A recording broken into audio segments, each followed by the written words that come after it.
Texans play here, an Odyssey sports station. Check out the BetQL Network, wagertainment for every fan. Get sports betting tips from the best in the game. Available on the Odyssey app and our sister station, 650 The Bet. Sports Radio 610 presents Seth Payne and Sean Pendergast. We coming to H-Time. They get their work in, man. Hey! Oh, give me some juice, baby! Oh, yeah! Hey, what's happening, everybody? Happy Wednesday to all of you. Nice to be with you. Appreciate you getting up with us. We are with you till 10 a.m. this morning. I am Sean Pendergast. He is Seth C. Payne. We call him Pope Zaza. What's going on, man? I'm ready to go, Sean. I'm not going to be as stupid as I was yesterday. You weren't stupid. I'm ready to go. I just 1% less stupid. That's my motto. That's what. Yes, 1%. Yes, 1% less stupid every day. Mm-hmm. That's quickly. The results compound very quickly. Me too. And you get to a point where you're not even dumb anymore after a while. How you feeling, man? How you feel? I feel good. It took me a little while to wake up this morning because I had a horrible nightmare where we had a new boss, and he was very much a micromanager. He was in the studio with us the entire time, and like criticizing us in the middle of segments and everything. And which is like the direct opposite of our actual boss right now, Parker. Yeah, Parker's very cool. And but then on the first day that our new boss was there, you, for the first time in the history of you, decided that you were too tired and you had to go home in the middle of the show.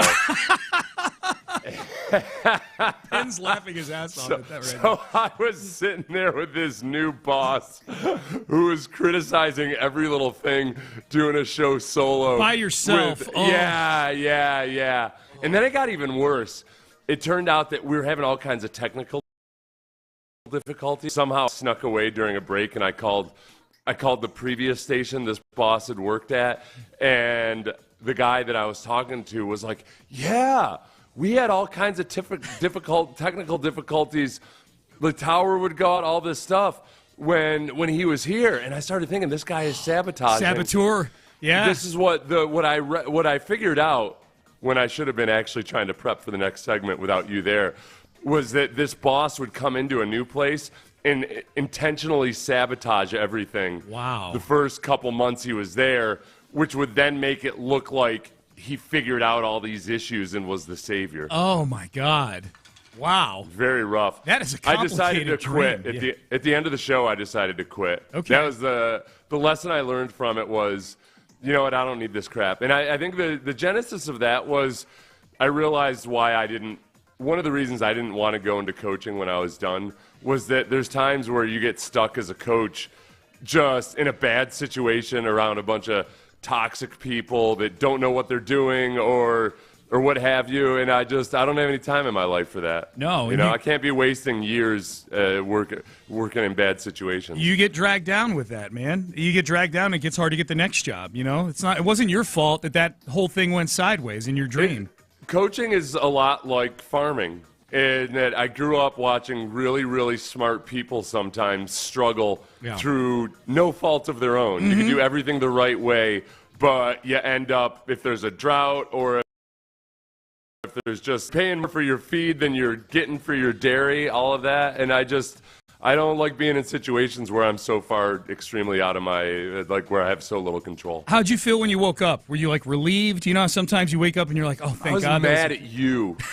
For walking away? Yeah, for just walking out of the show. I would never do that in real life to you. You know that. You know what it was, too? It was one of those things where you take on a lot of extra jobs and you thrive on it. Mm-hmm. It is never an issue. But it was in the middle of the show, you're like, man, I'm really tired, and I'm emceeing an event tonight, and then I'm also hosting another show. Oh, really? So I'm just going to leave right now. I had other stuff going on in your dream.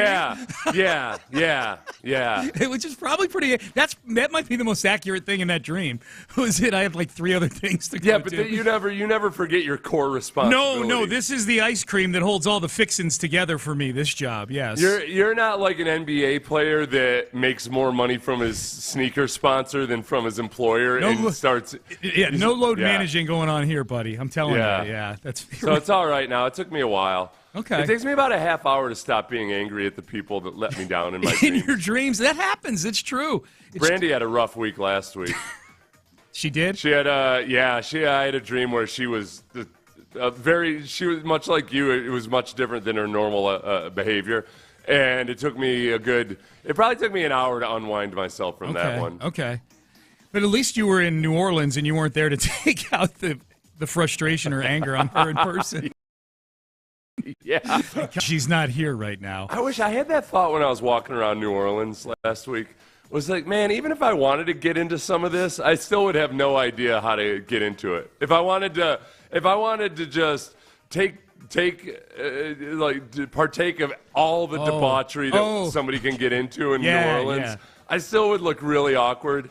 And I would end up looking like a cop like a rookie cop trying to Yeah, like, even with like strippers and prostitutes, there needs to be an icebreaker probably, right? Like it's just, I don't know. There's a certain way you go about asking for things, I guess. And I don't know. Yeah. I would just, I don't know the secret codes, man. I don't know. I'm with you on that one. I'm like, do you have Yelp reviews? How do I make sure you're on the up? Do you have a QR code tattooed on the small of your back that I can get real quick? Thank you. That'll help. Yeah. We're going to get some sweet Nick Caley action tomorrow at 1 o'clock. I'm so excited. We are finally getting to hear from the Texans OC. And D'Amico's going to be there too. So I want at least one less thinking equals talent takeover type of moment. You do? I want Nick Caley to be so excited that he can't even talk straight.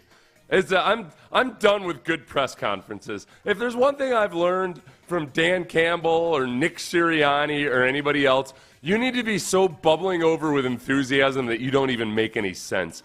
You need to sound like I did for my first 5 years of radio. Just so damn excited that you're saying things that make sense to some people, but largely good impression. Yeah. So you want a little bit of Sirianni and Nick Caley tomorrow? Yeah. I want people to be like, what the hell is up with this guy? Is he on meth? I'm like, no, he's not on meth. He's on enthusiasm for life. He's on Caley, man. He's on. Yeah. He's pure 100% unfiltered Caley is what I want him to get up there and be like, this is so you go and you block and you find out this guy does this good and do that, and then you hit him with the play action hard, and then CJ says, woohoo! Like something like I want it to feel like a 6-year-old is telling me a story. Yes, I want, where you're kind of like, okay, all right, good for you, yes. I want D'Amico to look a little uncomfortable at the press conference. Like a little. I'm not sure we quite did the right thing here. Yeah, with Nick Caley. Either that or the reverse kind of drama if it looks like D'Amico is in a hostage video. Like he didn't want to fire Bobby Slowick. He didn't want to hire this guy, and he looks super uncomfortable. Now, if we're dreaming up wrestling storylines with this, that would be a good one because then you know what the perception would be that Slowick was D'Amico's guy, and now it's Nick's turn because he's got his guy from New England for 6 years up there. Remember there was a lot of discussion. Which, by the way, I don't think is the case, but we would read into it like crazy. That first year, on into the first couple games of C.J. Stroud's rookie season, there were still a lot of people that demanded and needed to know who has the final say, who has the upper hand, all of that. And I've always felt like it's a sign of a really healthy organization if coach don't necessarily need or have a strict protocol for who has the upper hand. That's when you know guys are genuinely like on the same page philosophically and moving in the same direction, that they can have arguments and that they can come to an agreement without having to pull the trump card out. And I think I haven't seen anybody have that conversation online or anything in a while, even amongst the fan base. And maybe I'm not looking hard enough, but I think that those two have a pretty good relationship where however they came to hire Caley, I don't feel like one guy had, pull rank or anything like that. And I think they're both publicly really respectful for each other, and it feels genuine, and it never feels like one of them is going out of their way. It never feels like there's a thou doth protest too much thing going on where they're just going over the top with their. I think they're both pretty genuine in their praise and how they work with each other. So it's a good thing, and it's something that people did not predict would happen going into that hiring cycle with D'Amico. You were the first one, I think, to point out that I heard that pointed out how well the two would probably work together. When everybody in the world thought if it was going to be DeMeco Ryans, he's bringing in Peters from San Francisco with him or somebody like that. Yeah, the biggest thing that I didn't understand about some of the perception of Caserio was this belief that he had this huge ego and that things had to be done his way and all of that. Because I really felt the exact opposite, that I felt like he tries really hard not to let his ego get involved. I mean, that's how he was able to navigate his way through on Watson stuff, was you don't get angry, you don't think about what should be or how a guy should act. You just look at the circumstance, you try not to get angry or upset about it, and you do what's best for the team. So with both, and just from knowing DeMeco, and I was only with DeMeco really for a half season, but I knew a lot of guys that played with DeMeco, and it was like both those guys have the ability to just keep your eye on the main objective and try to let all the extraneous stuff fall by the wayside.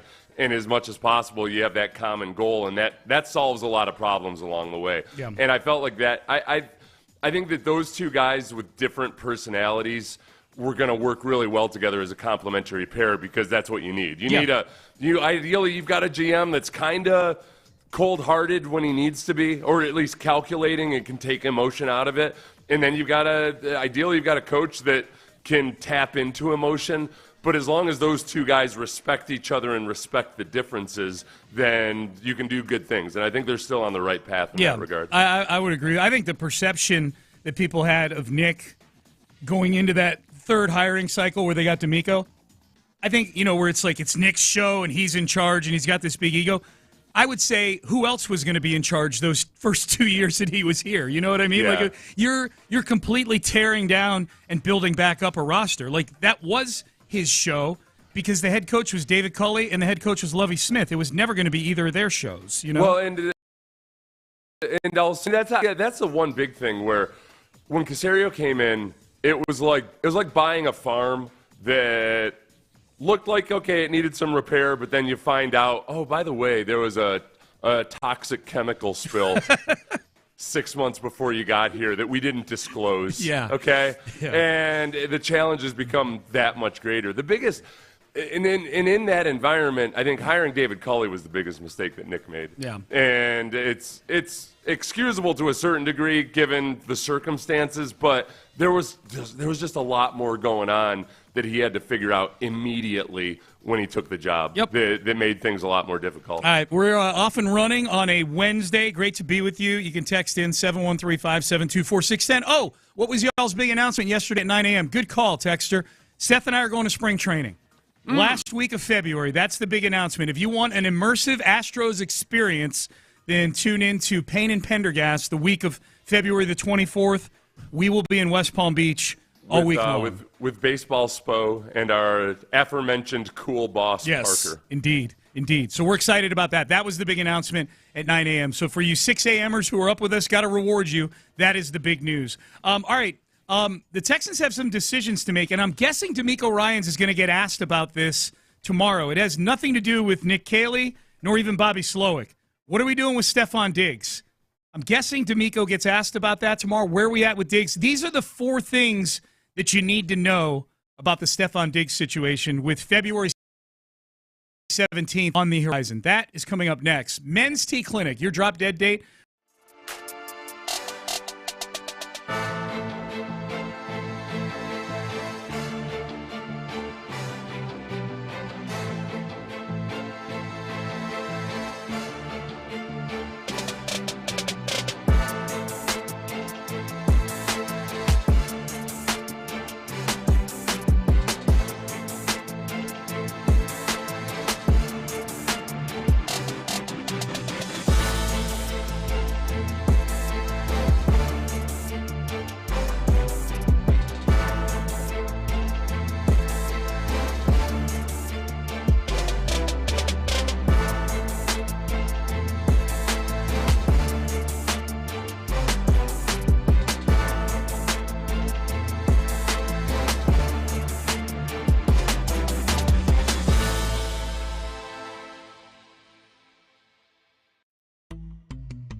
of Sugarland on the Southwest Freeway, exit Kirkwood, and take the first U-turn at West Airport under the giant American flag. Live from the Mokaram Injury Lawyers Studios, Sports Radio 610 presents Payne and Pendergast. Hey, quick reminder to listen to Sports Radio 610 on the Odyssey app for an hour each day. You only got 39 minutes left if that's all you want to do, but I would suggest listening all day long. But 60 minutes gets you an entry each and every day into our Slam Dunk in Vegas national contest. You get to go to Circa in Vegas during the college basketball tournament. Ooh. Yeah, man. You get $20K in your pocket to bring you and 3 friends get $20K in your pocket to do with what you wish in Vegas. Don't keep it all in your pocket. No, spend it. That's my advice to you. Just, maybe put some of that in a bank account or something before, Don't carry $20,000 in cash in your pocket in Las Vegas. On the strip. No, don't do that. But Circa's great. They've got a great sports book. The stadium swim experience is second to none. Just download the Odyssey app, listen for an hour each day, and you get your daily entry to the Slam Dunk in Vegas contest. Okay, so Seth, I would say we're starting to get into that part of the offseason where there are certain milestone dates and to-dos and things like that, roster construction. You'll be starting before we know it. I think it starts like a month from today, free agency. So it'll be here pretty soon. Stephon Diggs saga, it has a much more a much closer time frame here. The deadline, really the drop dead date here to figure out something extension-wise without taking a massive cap hit for Stephon Diggs would be this coming Monday, February the 17th. If the Texans don't come to an agreement on an extension with Stephon Diggs, his contract voids, he becomes a free agent, and most importantly for the Texans, the $16 million that are shoved into future dummy years become reality. They're not dummy years anymore. They are a $16 million turd sitting on your salary cap right now. And the big question with Stephon Diggs is, hey, he's 31 years old. He's coming off of an ACL, and what exactly is he going to do? What is he worth to you? Everything is super complicated because of that dead money hit. It's, however, whatever formula Nick has to plug into the risk and reward and everything else like that, you're looking at nearly $20 million that you're going to have to spend whether he's healthy or not, and whether he's good or not. And there are enough. Look, lots of receivers have come back and had a good year the next year. Typically, they tend to be younger, but like Jordy Nelson tore his ACL, came back and had 1,200 yards the next year. I would take that. Yeah, Cooper Kupp was a younger guy, but tore it in 2018, and he had 1,100 yards in 2019. There are examples. It's just the age dynamic but Diggs is a guy who's been very durable and stays in good shape. Yes. Like I don't. If it were an Achilles tendon tear or something, that's completely different, especially for a guy who's in his 30s. But I'm not as worried about the ACL itself with Stephon Diggs. No, I'm not. And so we'll get to that again in a second here. But just to put a bow on the financial part of it, signing into an extension doesn't make that $16 million go away or anything like that. They're going to pay that one day at one time or another. But what re-signing him allows you to do is still continue to spread it out over the future. A credit card, and you don't get hit with it now. I think that's number one. 4 things to know about Diggs right now. That's number one. Just the it would be part of his compensation for the next couple of years. Like it gets dicey because Diggs also knows that he's got that money no matter what. So it makes the negotiations a little bit trickier. So that's number one. Number two, to your point. Everything that we've seen and heard about the rehab seems to be going pretty well so far. He puts a ton of videos up where he looks. I get it. These are like stretching drills and balancing on one leg drills and medicine ball drills and stuff like that. But I don't think he would be posting videos if it wasn't going well right now with the rehab. Is that fair to say? Yeah, no, I think that's fair to say. Yeah. I think, a lot of the stuff that I've seen, at least, maybe I've missed some, but it's the stuff that you would expect to be doing at this point in the rehab. So at least there haven't been any complications. Yeah, there's no need for him. Sometimes people try to push it way too fast, and they want to be.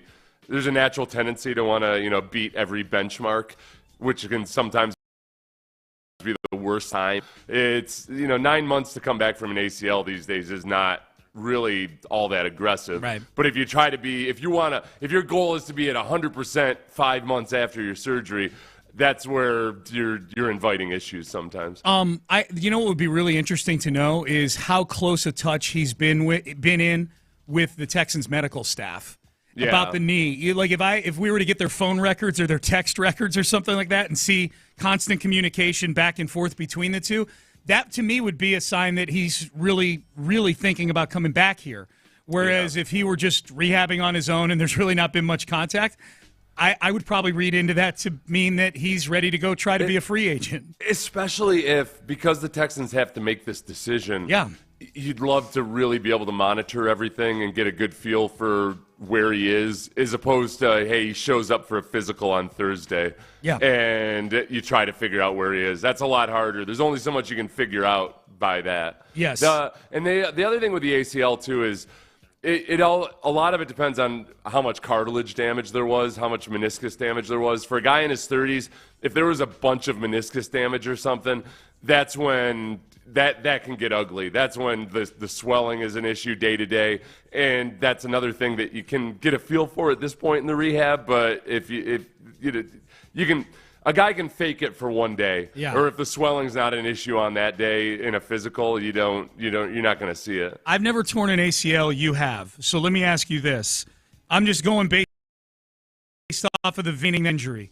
Yeah, it did not look at the time like tragic at all. You know what I mean? Like it looked like he may have planted wrong, and he was, wasn't Tank Dell. Let me put it that way. You know what I mean? Like it wasn't like, oh yeah, there it goes.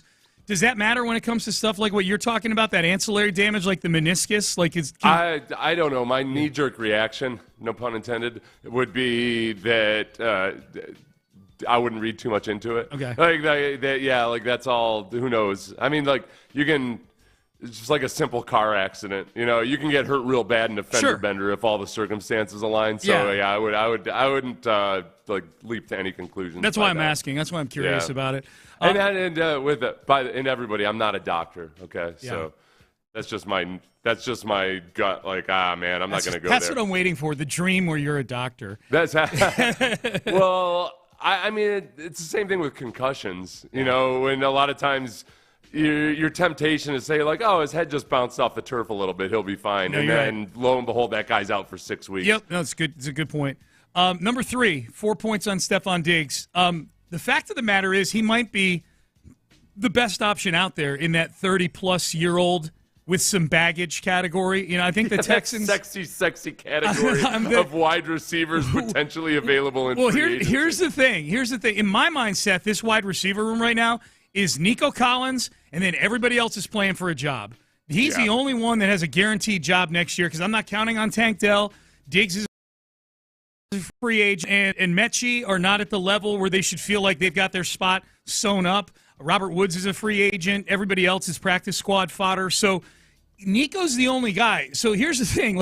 The Texans are going to be shopping in every aisle for wide receivers this offseason. Are they going to draft one? I think so. Are they going to sign 1 or 2 in free agency? I sure do. I think so. And guess what? In free agency, unless you're going and getting T. Higgins, the main aisle is 30-plus-year-old guys with some whether it's injury baggage, off-the-field baggage, declining play baggage, whatever it may be.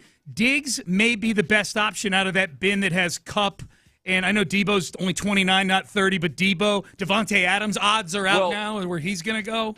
The other thing about Diggs, too, is I did a cut-up during the season of some of the real tight window throws that CJ had made to Stephon Diggs. And they had already formed a really nice connection. Yes. And I think there's something to be said for that. Those connections between a quarterback and a wide receiver tend to get better and stronger with time, especially when, the nonverbal pre-snap communication, understanding how a guy is going to adjust to specific leverages by the defensive backs, all of that.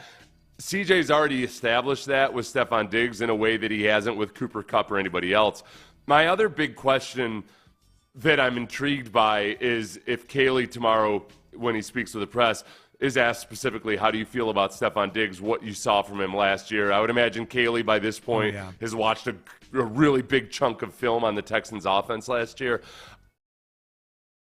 Maybe we'll how the Texans feel just by the level of enthusiasm perhaps Nick Caley shows for him. So if Caley's can't even contain himself, and he's just absolutely bubbling about Stefon Diggs. Maybe it's a good clue that they've got something in the works. So, yeah, Diggs is going to be a topic tomorrow for sure at that Kaylee/D'Amico press conference. All right, so that's number 3. He might be the best option out there in that particular bin of wide receivers. I think I like him the best out of that group. For the cost, like Devontae Adams might be the best right now because he's healthy and he's still playing at a high level. I think. I don't know. I didn't watch a lot of Jets football down the stretch. But Devontae Adams is going to want way more money than and plus you got to trade for him right now. Yeah, and I think right now where you already have a guy who's getting paid really well at wide receiver, and you know that you're going to have to pay some of these young studs on your team in the next couple of years, it just makes a lot more sense to focus on youth to complement Nico Collins. Yes. And that you just you don't want to you're doing great at a lot of the bigger money positions right now. And then even though running back isn't a big money position, you've got a guy you're paying good coin with Joe Mixon, who's I'm very, very happy to have, that you got to start focusing on spending capital in the form of draft picks on things like wide receiver, edge rusher, or anything like that. All right, here's where the rubber meets the road. Number 4, the 4 things we need to know about Diggs. Does it affect your desire to bring him back one way or the other that on the night of February the 6th, Cardi B and Steph Odded together in New Orleans, captured on video, smiling, chatting, and appearing to be closer than just friends? The sighting has reignited speculation that the two are an item, leaving fans questioning whether there's more to the story than Cardi B has led on, because apparently the two of them, there were rumors in October of last year about Cardi B and Stefon Diggs, and that's when she was in the middle of a relationship with Offset. I wouldn't be surprised at all if he has some kind of relationship with Cardi B. I also wouldn't be surprised at all if it were a very modern type of relationship. Yeah. And I think both of them are pretty well equipped to handle that. I don't know. It just I don't. If Stefon Diggs were 23 years old, I would be petrified. The fact that Stefon Diggs, this is one of the strengths of a 31-year-old wide receiver as opposed to one of the weaknesses. I think he knows everything that might come with dating another celebrity, and it's not going to be something that's going to create any kind of extra drama. I totally agree with you on that, and the celebrity could be anybody. The fact that it's Cardi B in particular, though, because this article I'm looking at says that meanwhile Cardi B is also facing backlash for teaming up with Partisan Fontaine. That's Megan Thee Stallion's ex. On their new track, she's musically teaming up with him on a new track called Toot It Up. Many of Megan's fans, known as the Hotties, I'm reading this right now, this is not off the top of my head, whatever, see this as a betrayal, despite Cardi insisting she's staying neutral. So there's heat now between Megan Thee Stallion and Cardi B. What I don't want for Diggs is for him to be, I don't need Diggs to be, he's already part of drama if he's kind of, affecting an existing relationship with Offset and Cardi B. But if Cardi B herself has this interpersonal drama with Megan Thee Stallion, I don't need Diggs getting swept up in it. If he needs to be a side piece for Cardi B, then so be it. But don't let it affect his mental state or play on the field. Don't get involved in the emotional ring there. Cardi B's 32 years old. What if she's starting to get those feelings of that she, biological clock is ticking? Yeah. I don't know. Maybe would that be good? Would it be good to be baby daddy to Cardi B's child, or would it be more that might be I might actually worry about that a little bit more. It's hard to raise a child with two celebrities, one of which in Cardi B has to travel a lot. Yeah. I would think sometimes if we just took Cardi B's name out of it for Diggs in particular, and you said, Diggs is getting into his early 30s, been a little wild, hasn't really affected his play. But, sometimes guys get to a stage where you're like, what would be good if he settled down a little bit? That might extend his career, actually, if he settled down a little bit. So without putting a name in it, you just said, should Stefon Diggs settle down a little bit with one person? I would say, yeah, that sounds like a good idea. Okay, now we pull back the curtain. That person is Cardi B. Look, whoa. Travis Kelce, aging receiver threat, teamed up with a celebrity who's a much bigger celebrity than himself, and for at least 1 year, it worked pretty well. Yeah, it's not working good right now, though. All I need is one. I only need one. So if Stephon Diggs, again, he'd be mating up with somebody who's a much bigger celebrity than himself. Yeah. Maybe maybe good. people get tired of seeing Cardi B's face at Texans games. I'm all for that, Sean. I'm cool. I'm cool with people getting sick of like, why are they showing Cardi B again? Right. Dang it. Showing Cardi B. If the cost of that is you're going to win a Super Bowl, but then get blown out in the Super Bowl the next year, I'm willing to accept that cost. I am willing to sacrifice that blowout in the second Super Bowl. I am too. Yes. Did you see the reports that Travis was feeling bad that Taylor Swift got booed at the Super Bowl? Like, he felt bad for her. Like, he felt where's the Travis Kelce? Where's the pre-Swift Travis Kelce that used to talk mad bleep to everybody? I wonder if he felt bad about that one play where Pat Mahomes was scrambling. Did you see that? And Travis Kelce had seen the flag, but there's a couple things about that. Like, all right, you never know for sure exactly what the flag is for. Yeah. 100% in this day and age especially. I guess maybe Travis assumed it was if anything, Travis should have assumed that it was on the defense. But Pat Mahomes is still scrambling. Travis stops and just stands there and gives up on the play because he saw the flag. But meanwhile, Pat Mahomes is still scrambling. There's still guys that are trying to tackle Pat Mahomes, Seth, and Travis just stands there. He's still scrambling, and the ball got fumbled on that play. Yeah. Remember, the ball got fumbled, and right. And so you can decline the penalty. And accept the defense could decline the penalty, right? Yeah. And accept the turnover. So it was go out of your way to find it if you haven't yet. It's if I were a Chiefs fan, I'd have been livid at that. Did a really good job of in that game was just flat out not biting on any of Travis Kelce's nonsense. Yeah. There was the one play where the one tiny defensive back hit Travis Kelce in the back, and Travis Kelce, and it was a clean hit. Yeah. Kelce got up and tried to go after him, yeah. And the Eagles player just kept his hands behind his back. Yes. And then there's another shot of Travis Kelce trying to agitate. Not Jalen Curtis, but the other Jalen Carter, Jordan Davis. Yeah, not Jalen Carter, it was Jordan Davis. But Travis is trying to push him, and Jordan Davis is not budging at all, just by sheer bulk. It was great. Yeah, he didn't move. It was awesome. That's the crap, man. That this is the thing the Swifties don't understand is that Travis Kelce has been pulling that crap for years and years and years, and it's one of the reasons people hated Travis Kelce long before there was any kind of Taylor Swift involvement with anything. Headlines coming up next, but first I want to get you guys to get some money in your pockets, man. Prize Picks. Download that Prize Picks app. The number one.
and Pendergast with today's headlines. All right, let's get to headlines. The Texans headline is as such. Nick Caley, new offensive coordinator, will be meeting with the media tomorrow, early afternoon, 1 p.m., I believe, is the press conference time. D'Amico Ryans will be there as well, so I would imagine we'll get some Bobby Slowick questions for D'Amico Ryans as to maybe where things went wrong. Might be awkward talking about your ex in front of your new offensive coordinator. Who knows? I think we're going to get a very very cliche, boring answer. I'm not expecting a good answer to it. No, it's one of those ones where it might not even get asked because everybody knows that, like, oh boy, we're just going to get. No. Got to ask it. Okay. Has to be asked. If you're listening and you're going, has to be asked. The Caley part, and I think Caley specifically asked about. Look, he's going to say something good about C.J. Stroud, I think. Something of substance about what he saw, the weaknesses, all of that. I'd like to hear Caley say something about the offensive line and where he perhaps sees areas for improvement or what they can build on. And then I'm curious how he feels about Stephon Diggs. I think we might get something close to genuine responses on those topics. I think the biggest football thing that you just laid out that I want to hear an answer to is the offensive line. I know what he's going to say about C.J. Stroud. He's going to gush about C.J. Stroud, and I'm curious about Diggs. That may be one where both D'Amico and Nick Caley almost defer to Nick Caserio on it because it's more of a contractual decision at this point than it is a football. The offensive line, though. The offensive line is the big one. I need multiple questions and answers about the offensive line and how Nick Caley resolves to fix that. The one non-on-field thing that I'm most curious about is what made this job so much more attractive than literally two jobs he said no to. That we know of. He said no to the Jets. Reportedly, he said no to a big payday with the New England Patriots last year. So why the Texans? Why? I think I know the answer, but I want to hear him say it.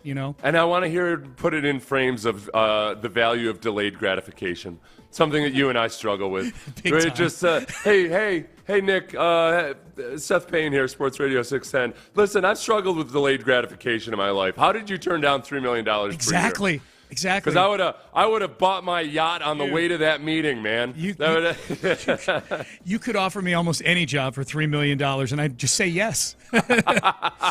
but wait, there's a catch. Whatever. I'll take it. No, where's the paperwork? I have to do what? Meanwhile, Bobby Slowick did get a new job yesterday, Seth.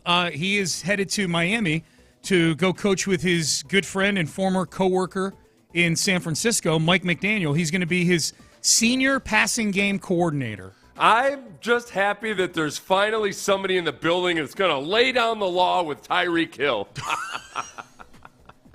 Exactly.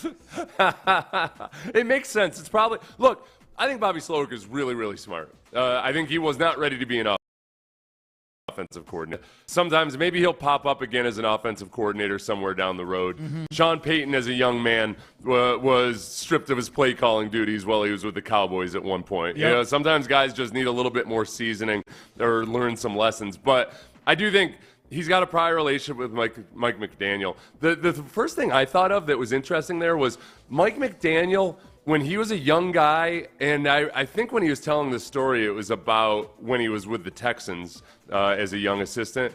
He was trying to figure out a way, like, okay, how do I distinguish myself when I'm around all these guys like Robert Saleh, Matt LaFleur, Kyle Shanahan, all these other guys. And he realized, all right, I'm going to learn the run game. I'm gonna work with the offensive line coach. I'm gonna really, because everybody wants to be the next passing guru.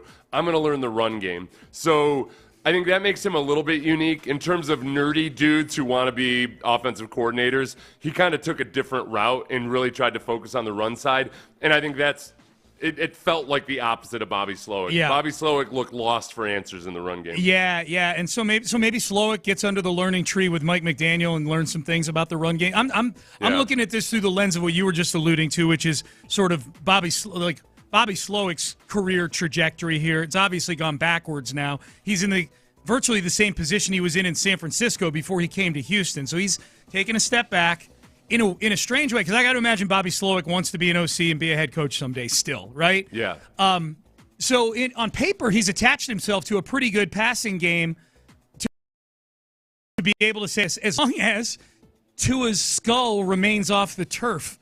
You know, in some ways, Bobby Slowick's career trajectory here is attached to the health of Tua Tagovailoa. Like, if Bobby gets another chance at being an offensive coordinator, it's going to be because he'll have a great story to tell a GM and an owner about his part in Tua throwing for 5,000 yards and 40 touchdowns. I think there's probably some similarities with Bobby Slowick to, if you look at the career of Bill Lazor, who's, as far as we know, still on the staff with the Texans, but he's a senior offensive advisor, assistant. Yeah. And Bill's super, super smart, and people respect that for him. And he's had multiple opportunities to be an offensive coordinator. I think he's a guy that probably maybe he had bad luck with some of the situations he was in. But people know when you're contributing and when you've got something to offer. And I think Slowick's going to be a guy who's he'll consistently have a job in the NFL because he is really, really smart. It's just a matter of, okay, does the right opportunity arise for him to be an offensive coordinator? And is he ready for that opportunity if it's there for him? That's right. All right, the Rockets back in action tonight. Finally got a couple days off, man. It felt like they were playing a lot of basketball lately. Multiple back-to-backs over a 10-day period. 2 4-game road trips with just one home game sandwiched in between. They've had a couple days to get their legs under them here, and they host the Phoenix Suns tonight, Seth. Who played the Grizzlies last night, and Kevin Durant was coming off of 3 missed games due to injury. So hopefully with a back-to-back and with Durant probably being load managed somewhat, good night last night.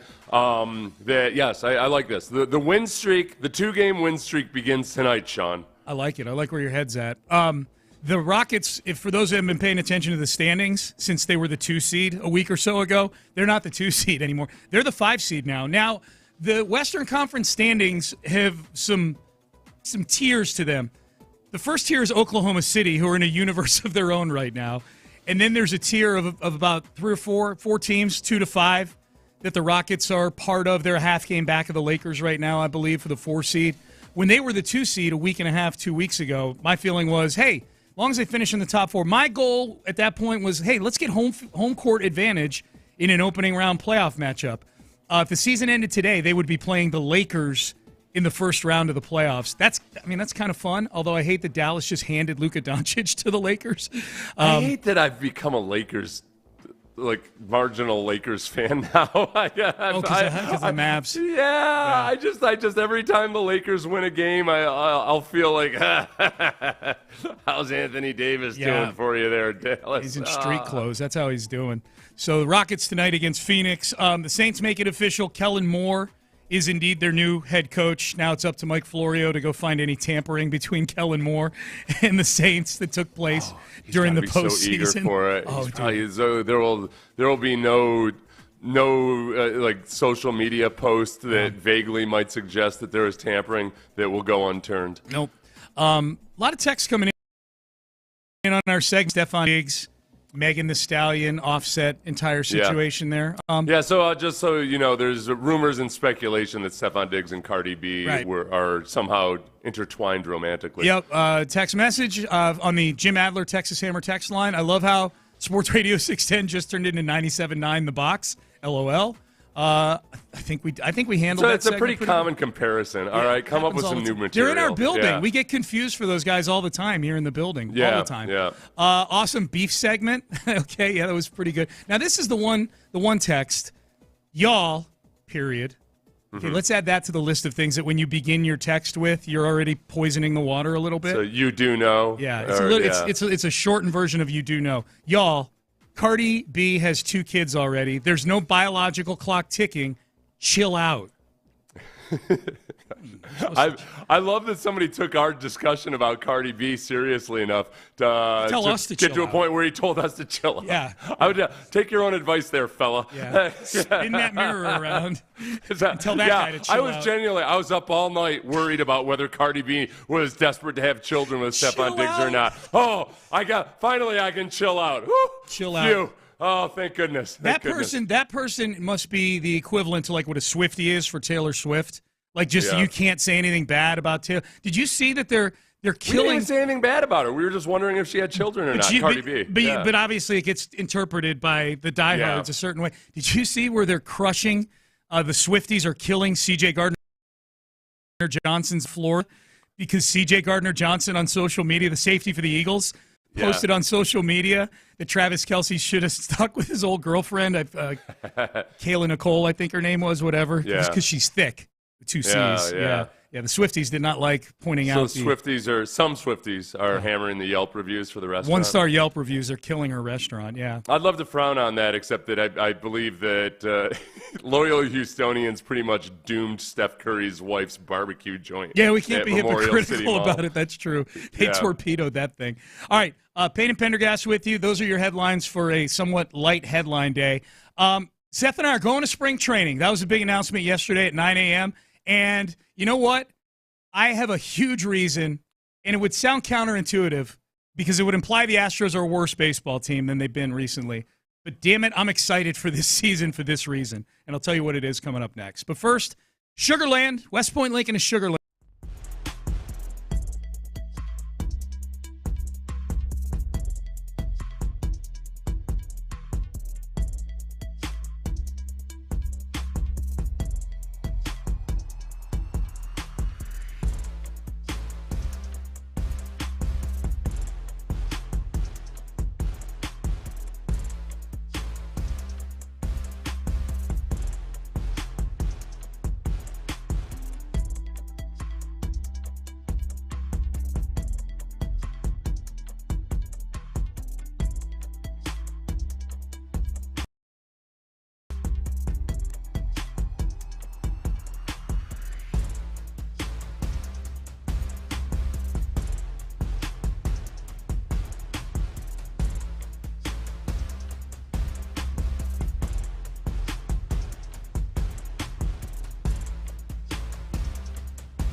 AILT. AILT FM HD2 Houston. Insider access. Exclusive content. Sports Radio 610. The Texans play here. An Odyssey sports station. Sports Radio 610 presents Payne and Pendergast. All right, Seth and I are going to spring training February 24th through the 28th. That week, we're going to be in West Palm Beach, going to the games, bringing it all to you, popping in on the other shows while we're down there to give you the eyewitness correspondence report on the Houston Astros spring training. And hopefully running into a few of you listening. Yeah. Reach out to Sean for that kind of stuff. Logistically, you guys know my issues. Hit me. No, seriously. If you're especially the easiest way to hit me, because if you do it on the text page during the show, it'll get lost in a sea of texts. But my DMs are open. You can hit me on Twitter if you're going down to spring training. We'll hook up. Yeah. You know, the one guy I'm really excited to see that I don't know if, he's probably gotten as much attention as he should after the Tucker trade was Cam Smith. Yeah. Because Cam Smith, he's the Astros' top-ranked prospect now.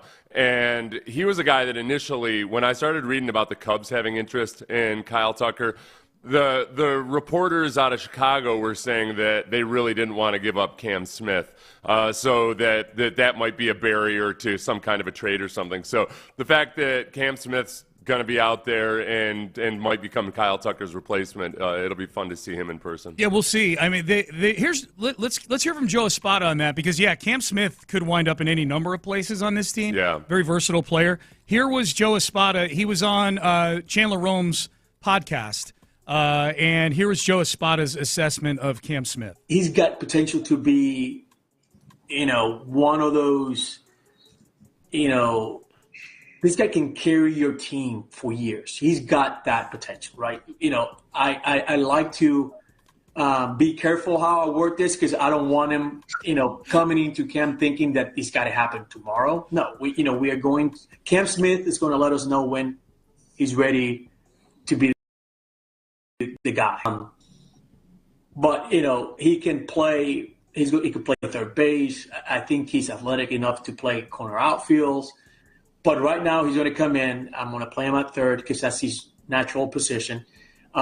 He moves so well for a guy his size that's why you just don't know, right, where he's going to end up, because he's going to tell you there's so much potential that I think we just got to go slow and let him tell us where he's going to end up. But the bat is special. It's right center field power.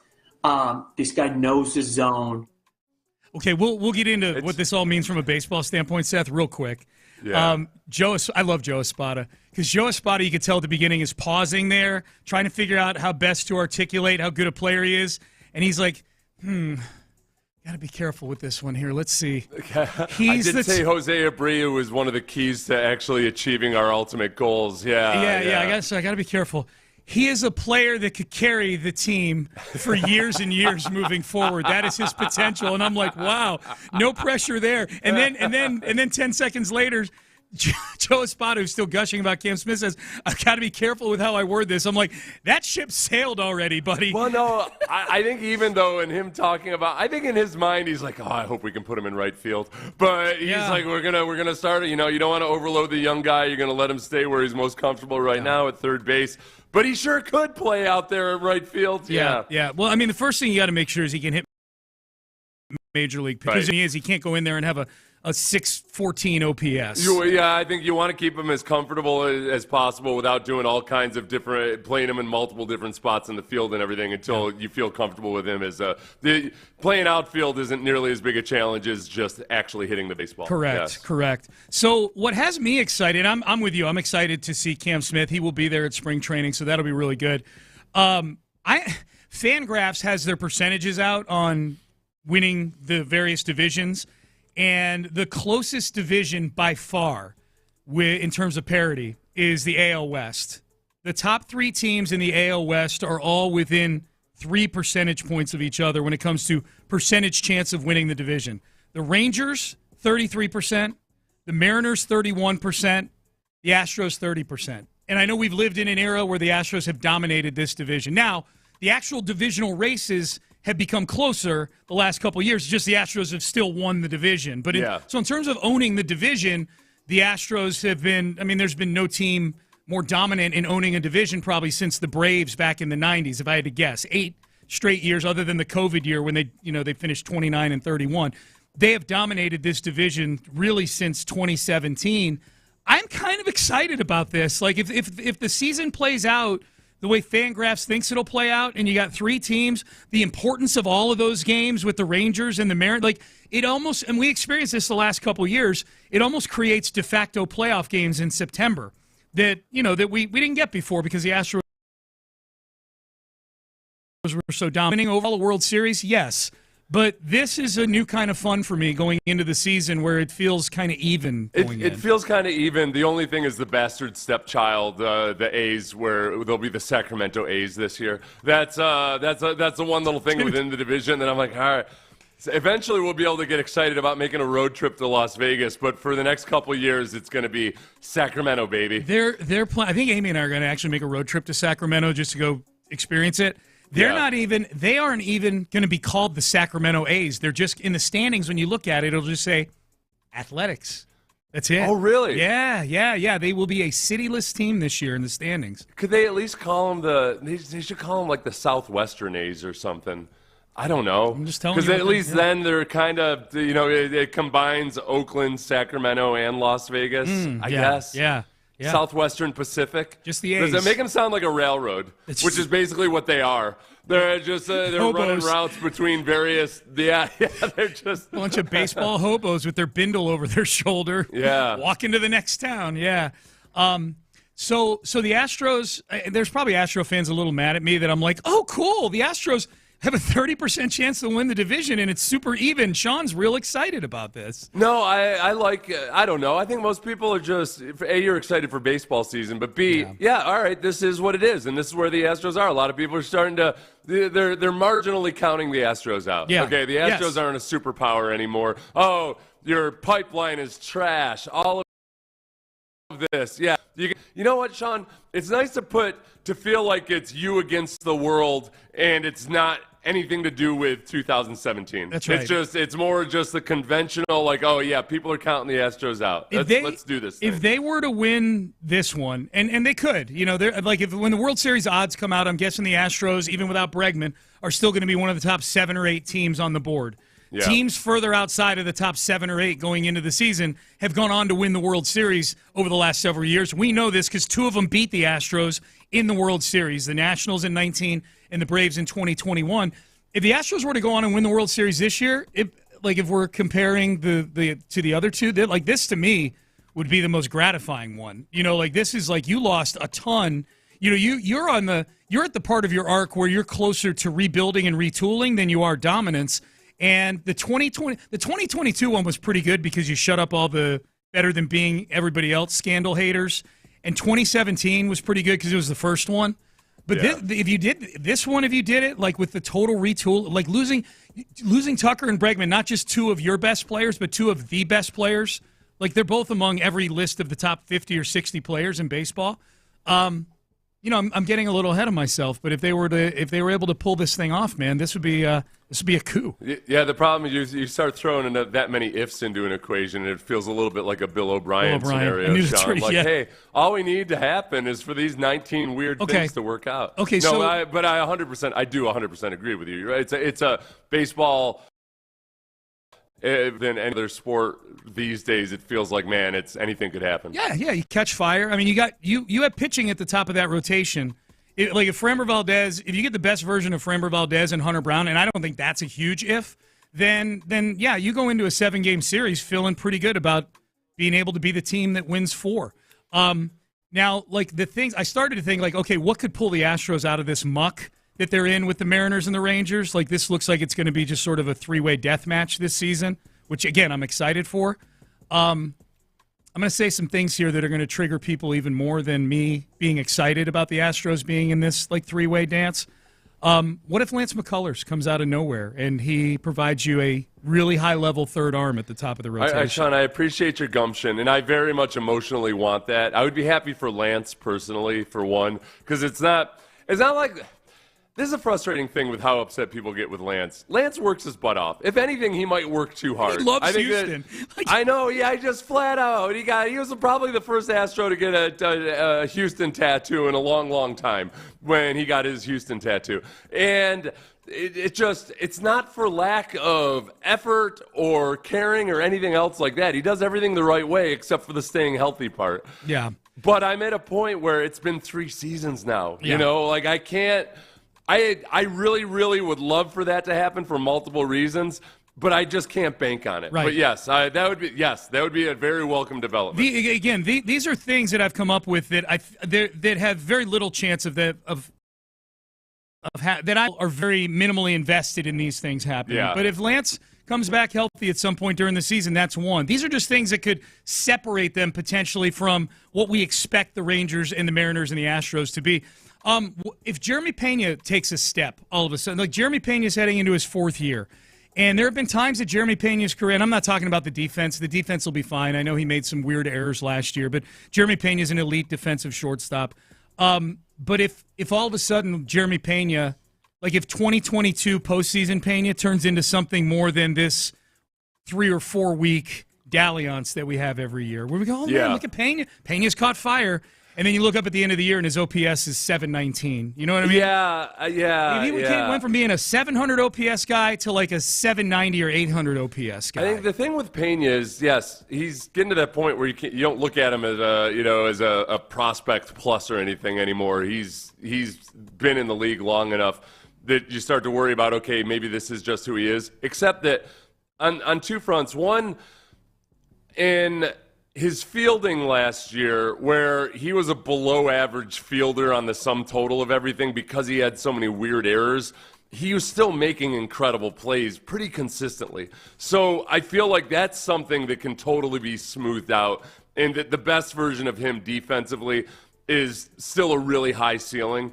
He's just got to figure out a few little things that he was doing last year. Yeah. And then some of the things at the plate, I mean, his expected batting average last year was than you would expect it to be.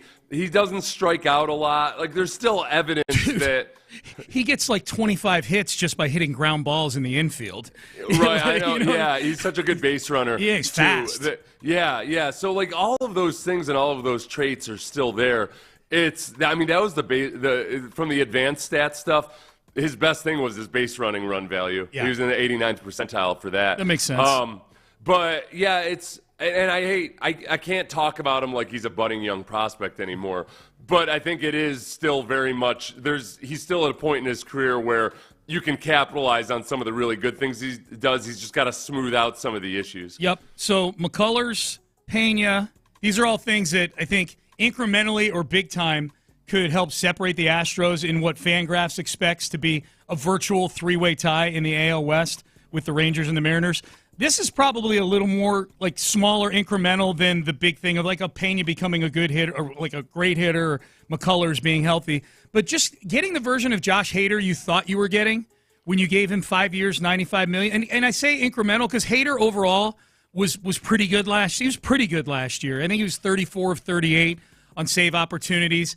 His ERA was a little high. I think some of that has to do with him. He gives up home runs sometimes that don't end up affecting the outcome of the game, but it affects his ERA. Like he comes in, it's 4-1, and he'll give up a solo home run or something, which when you're a reliever and you're pitching 1 inning, that's a 9 ERA for that outing. You know what I mean? Yeah, and it is one of those things, too, that I think where you're just so third time. Yeah. There is something to be said for just the game strategy side of things. Yes. Like that, when good pitchers, veteran pitchers know when it's okay to give up a solo home run. Yeah. So you can be a little bit more aggressive in those situations. That's true. I think though for Hader, I think we can all agree that was not the version of Hader that everybody thought they were getting last year when they signed him. Like he was good, he wasn't great, he wasn't an all-star. Like you're paying him top market closer money for a bunch of years, for 5 years, Seth, and they were giving away games at the beginning of the year. Like if they're going to win this division way more convincingly than Fangraphs thinks they can win it, they can't give away games like they did last year with the bullpen. It's not just Hader, it's the whole bullpen. The whole thing with Hader is in his career,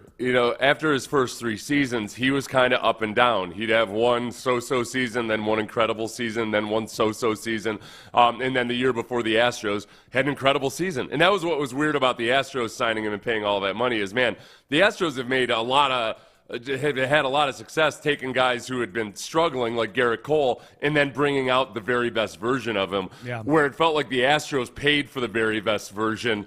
And now you realize, like, all right, the Astros car wash, their pitching car wash has to be something that smooths things out a little bit to where he's just a consistently 2-point whatever ERA guy. Yep. Instead of 3 or 4 one year and then 1.5 the next. Yeah, he can't. Well, 34 of 38. Like honestly, you're paying Hader to be more like 37 for 38. You know what I mean? Like he's supposed to be a guy who's automatic coming into games, and he wasn't automatic last year.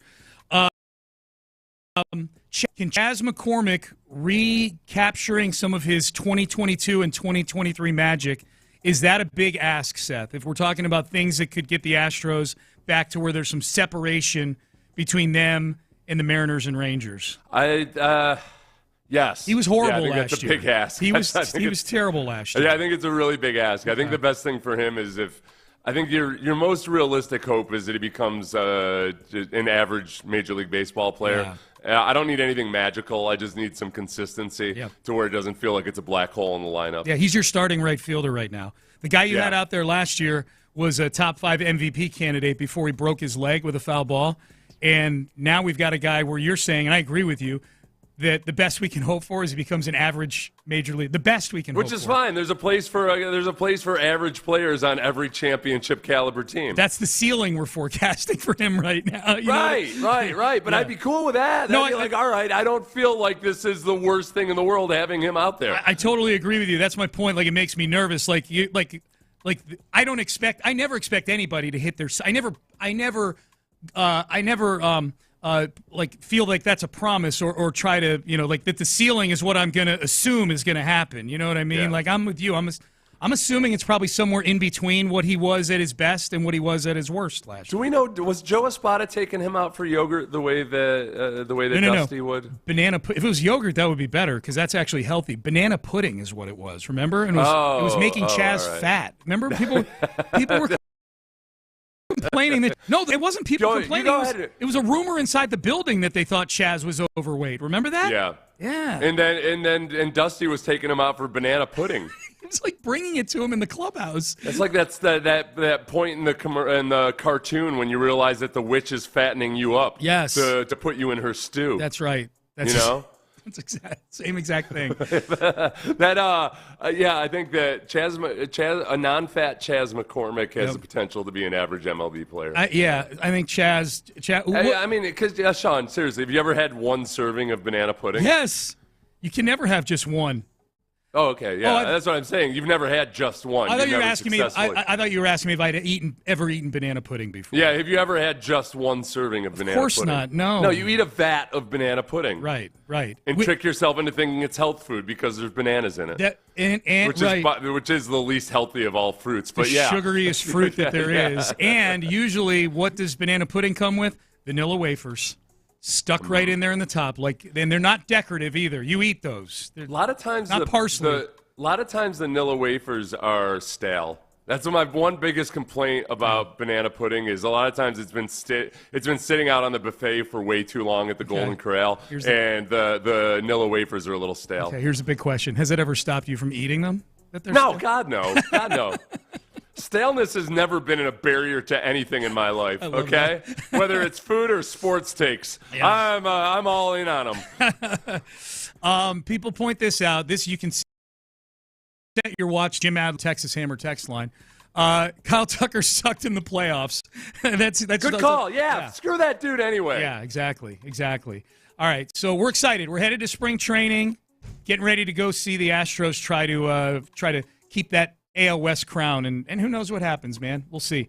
I don't know. You left out Cam Smith too. We talked about him on the. But in terms of things like that, in terms of the things that are we wishing for too much? I don't think you're wishing for too much for Cam Smith to have a speedy ascension into the major leagues. Okay. Sean, I was watching AA players all over the place on the major league in the major league ballpark last year. I've got an appetite for it. All the things, bring up the Utes. All the things I just listed. Okay, all the things. If you could pick one, I'm not saying which one has the best chance of happening. Take Hader out of it. I shouldn't even. Hader was fine last year. Yeah. But like of McCullers, if you could pick one of McCullers coming out of nowhere to be a top 3 rotation guy. Pena becoming an all-star level hitter at shortstop, Cam Smith becoming a good big leaguer this year, or Chaz, which would you pick? I'm going to go based on Dana Brown, who opened up his discussion about Cam Smith by saying this is a guy who could carry a franchise for years and years. That was Espada who said Espada, that. excuse me, Yeah. Espada. And then asked me not to get too excited or read too much into that. Yeah. After he said that Cam Smith is a guy who could carry a franchise for years and years, he said, but, I don't want to get ahead of myself. Like, sorry, man, you've already opened up the condom package, my friend. Yeah. This thing's going down.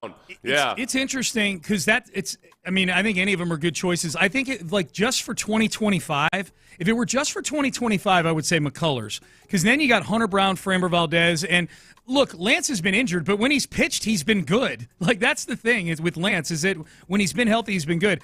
I think for 2025, I would pick Lance, but your choice there, Seth, like if Cam Smith shows that he is a qualified big league baseball player, you won the Kyle Tucker trade.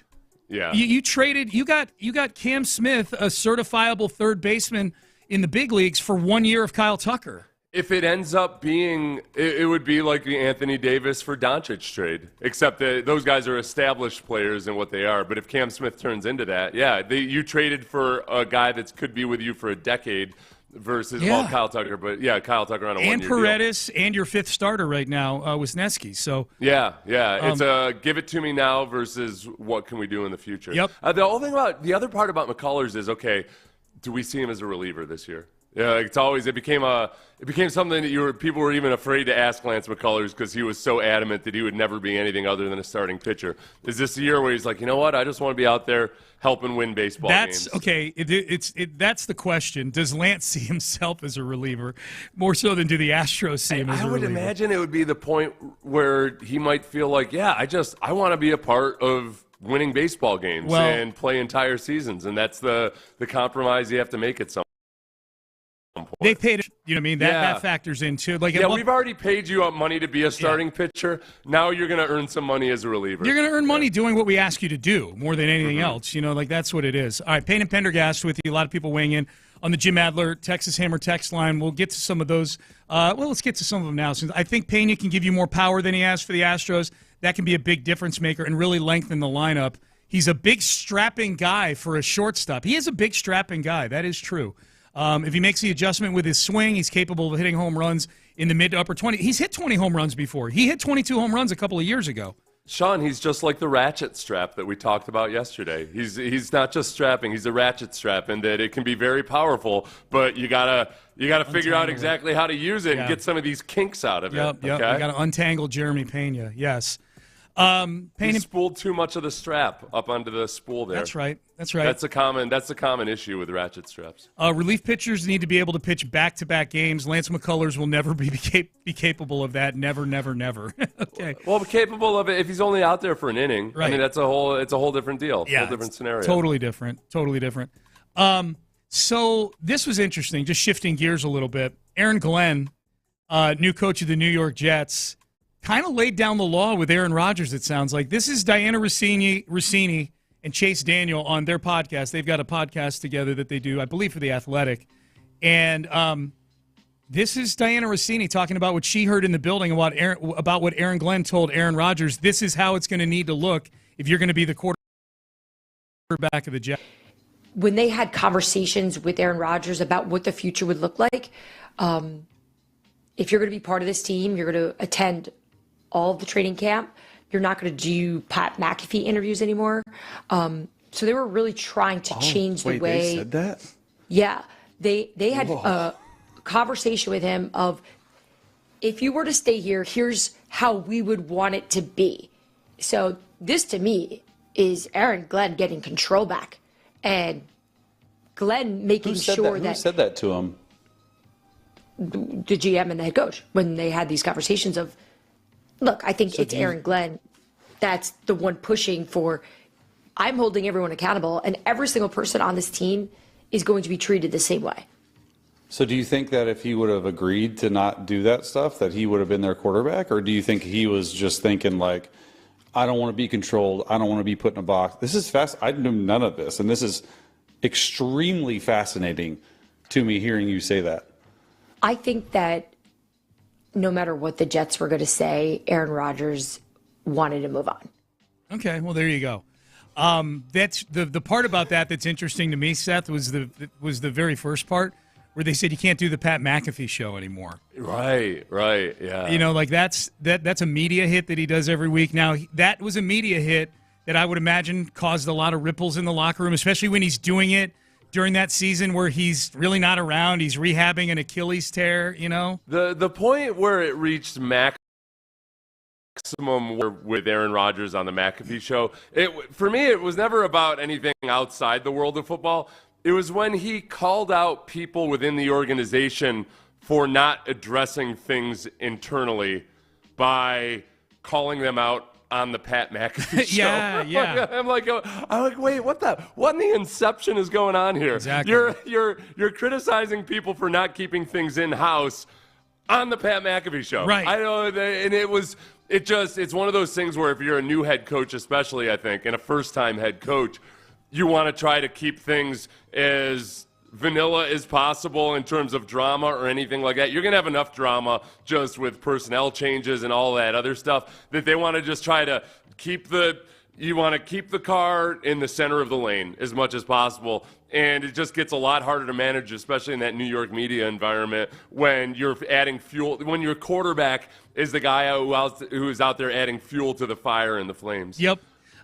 What's interesting there's two things interesting about that to me, that what we just listened to Diana Rossini say. One is the Pat McAfee dynamic of them laying down that condition of not doing the Pat McAfee show, because I do think that there's probably a lot of front offices that have players on their rosters that are doing podcasts and doing media hits. Mostly podcasts, because as you pointed out many times, these players get on these podcasts and they forget that they're actually recording these things. There's like a 45-minute mark. Yeah. You know what? It's interesting too, Sean, because in cardiovascular exercise, it's about the 45-minute mark where all of a sudden your body just switches way more efficiently into using fat as a fuel. Oh, and really? Maybe that's what happens on a podcast. It's like at some point your brain metabolism changes at 45 minutes, and that's when you start.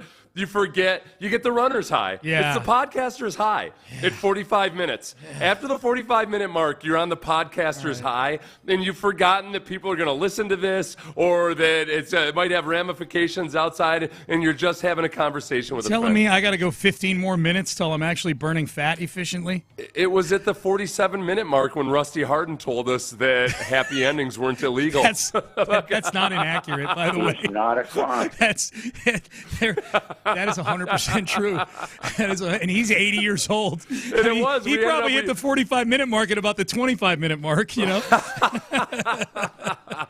Oh, that's funny. We need a conversion chart. But here's where I was going with that. I do wonder if that's something that, I don't know if we'll ever find out about it, but if that's something that teams that are in a contract negotiation or have some leverage over a player in a negotiation start to say, okay, Zaire Franklin, we need you to stop doing this podcast where you're pissing off all of our opponents on there. And that's where we've been in kind of a gray area for the last decade, really, but especially the last 5 years, I think, where older GMs are trying to figure out, okay, what's the world in which these younger guys are operating, and we don't want to put too many restrictions on them. We need to understand that we're getting the youth necessarily. So how hard of a line do you draw on limiting guys' off-field activities? Yeah.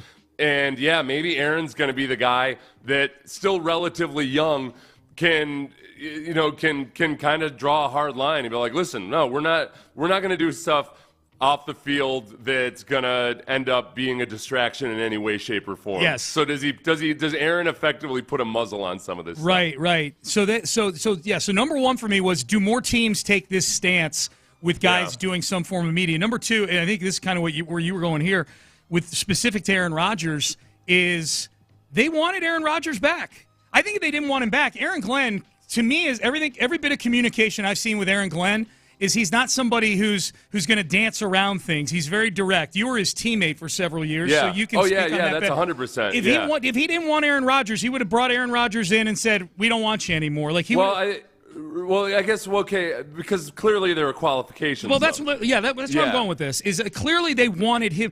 They think Aaron Rodgers can still play, but not play to the degree where he's worth all this other stuff going on. Well, but I wonder, though, I don't know if I would draw the same conclusion, because I think that meeting might have been Aaron Rodgers trying to figure out that decision, and including that, like, as a starter, we've got certain qualifications, and part of that might have been that, I want to feel this guy out to feel if we bring in a rookie quarterback, if it looks like Aaron Rodgers might end up being a mentor or bridge quarterback, cool that maybe then, and if Aaron Rodgers said all the right things, then maybe he really would have felt that way. So I think that in my mind, Aaron Rodgers was open to the possibility, but there were going to be a bunch of qualifications. Right. I think what's interesting about that, though, Seth, is that, like, if this were 2 years ago, I think even if Aaron Glenn were the coach, there would have been no conversation about the hits on McAfee's show or this or that. Like, Aaron Rodgers we're 3 years removed from him being the MVP of the league twice in a row. Like that his play has, and maybe overall health too, have descended to a level where there are qualifiers for it. I think 3 years ago, maybe I'm wrong. Maybe Aaron Glenn wouldn't have wanted any of the BS, even it's MVP Aaron Rodgers that you're getting. Maybe he would have drawn that hard of a line in all this. I don't think any team would have a couple of years ago when Rodgers was still playing at a high level. He's now one of those guys that, we want you, but here's the conditions we want you under. Right. Well, no, and I think, too, that comes to the psychology of Aaron Rodgers himself. If you look at some aging athletes, like, let's say Zach Greinke. Greinke did a magnificent job of accepting that his physical skills were diminishing, and he became a different pitcher. He became a junkier pitcher, as he got older, and he did a magnificent job of it. And some quarterbacks have done the same. They've realized they've had to modify their game. And I don't think Aaron Rodgers necessarily had an appetite for reinventing himself in his 40s. Yep, I think that's fair. I think that is fair. All right, Payne and Pendergast with you on a Wednesday. Text message: Rusty holds the title Sports Radio 610 history. It's in the pantheon for sure. It's definitely in the pantheon. It's not a crime. That was a great interview, man. Talked to Rusty a few times that day after that interview, offline. It was fun.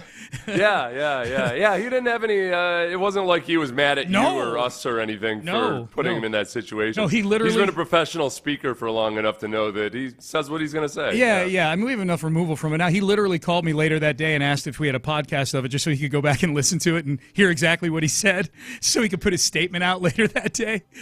I think some people, there's some people that think that me getting into it with Josh on Radio Row is the greatest moment in Sports Radio 610 history, and I don't deny them their feelings about that. I would say that in a lot of ways it was the exact opposite.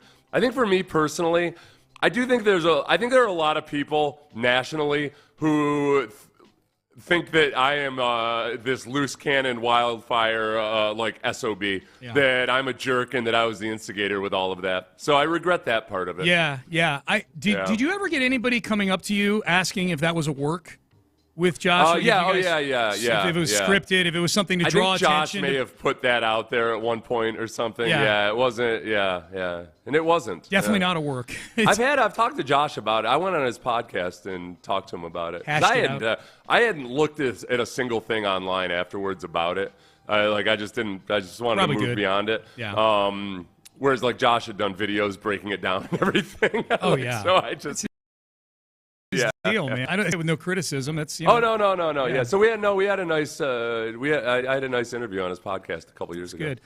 Text message: can we just ratchet down?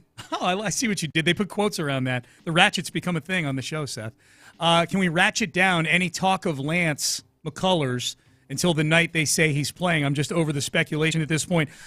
Look, it wasn't a segment we built around Lance. I was just listing a few things that are improbable of happening, but could happen that might get the Astros back to where there's some separation with them and the Rangers and the Mariners. That's all. It is. He is still a guy who's accounting for many millions of dollars on your payroll. You know, like, I don't want to ignore him completely. I feel like you got to acknowledge that it's there. Dana Brown has said he expects Lance to be back not for the start of the season, but not too deep into the season. So this isn't just us watching videos on Twitter. Like, the team has spoken on this. Yeah, you know? They've spoken, but it's also I totally 100% appreciate and understand people who are like, Same. okay, you lost me at not available at the start of the season.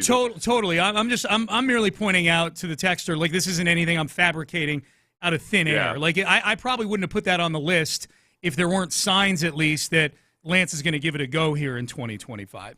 All right, hey, listen to Sports Radio 610 on the Odyssey app. We're going to do the mock draft injection next, by the way. This one is the first one where I feel like there's like, oh, okay, dude. Okay. This is the first one where we had draft experts reach out to us and be like, oh, my God, are you guys going to do this for the mock draft injection? What the hell is this? Today is that day. Yes, today is that day. So we'll get to that next, but a reminder to listen for an hour a day. And you're going to be entered into our Slam Dunk in Vegas contest to go to Circa Resort and Casino and watch the college basketball tournament with you and 3 buddies with $20K in your pocket, courtesy of this contest. Circa's amazing. The sportsbook is amazing. The stadium swim is so fun, and you're going to get to take part in all of it if you listen an hour a day on the Odyssey app, and you are drawn the winner of our Slam Dunk in Vegas contest. Download the Odyssey app, listen for an hour each day, and you'll get your daily entry into our amazing contest. Mock draft injection is next. Hey, mock draft injection. That's exciting. You know,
Payne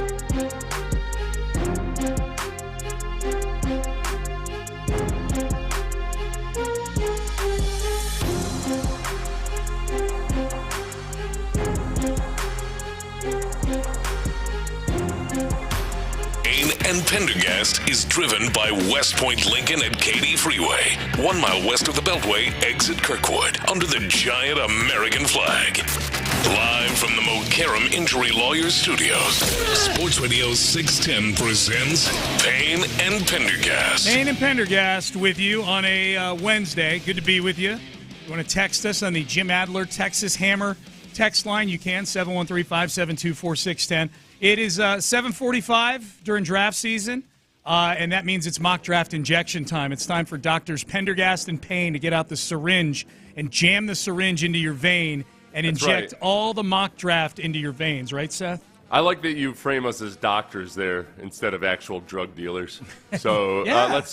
Can I at least be an unethical doctor? Sure. If that makes you feel a little edgier, absolutely. Yeah, I'll give you some mock drafts. I'll give you some ketamine, whatever you need, baby. Yeah, as long as you get up on stage and dance. That's it. Yeah. That's it. Okay. So let's do this. All right. Now this one is the most we can change so far that we've been doing the old MDI, the old mock draft injection.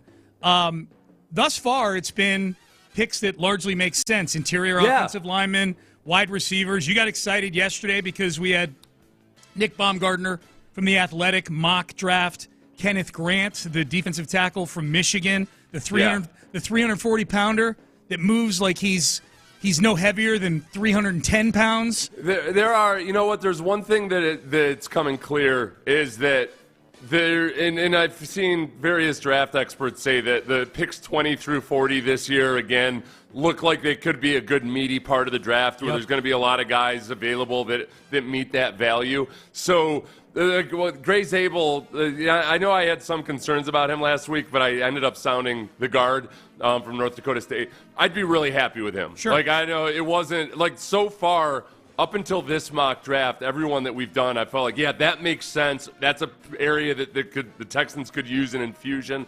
This one today, I don't get this on multiple levels. Yeah. This doesn't make any sense at all. All right, so this is the first one where we can go with the 13th overall pick. There's been a trade.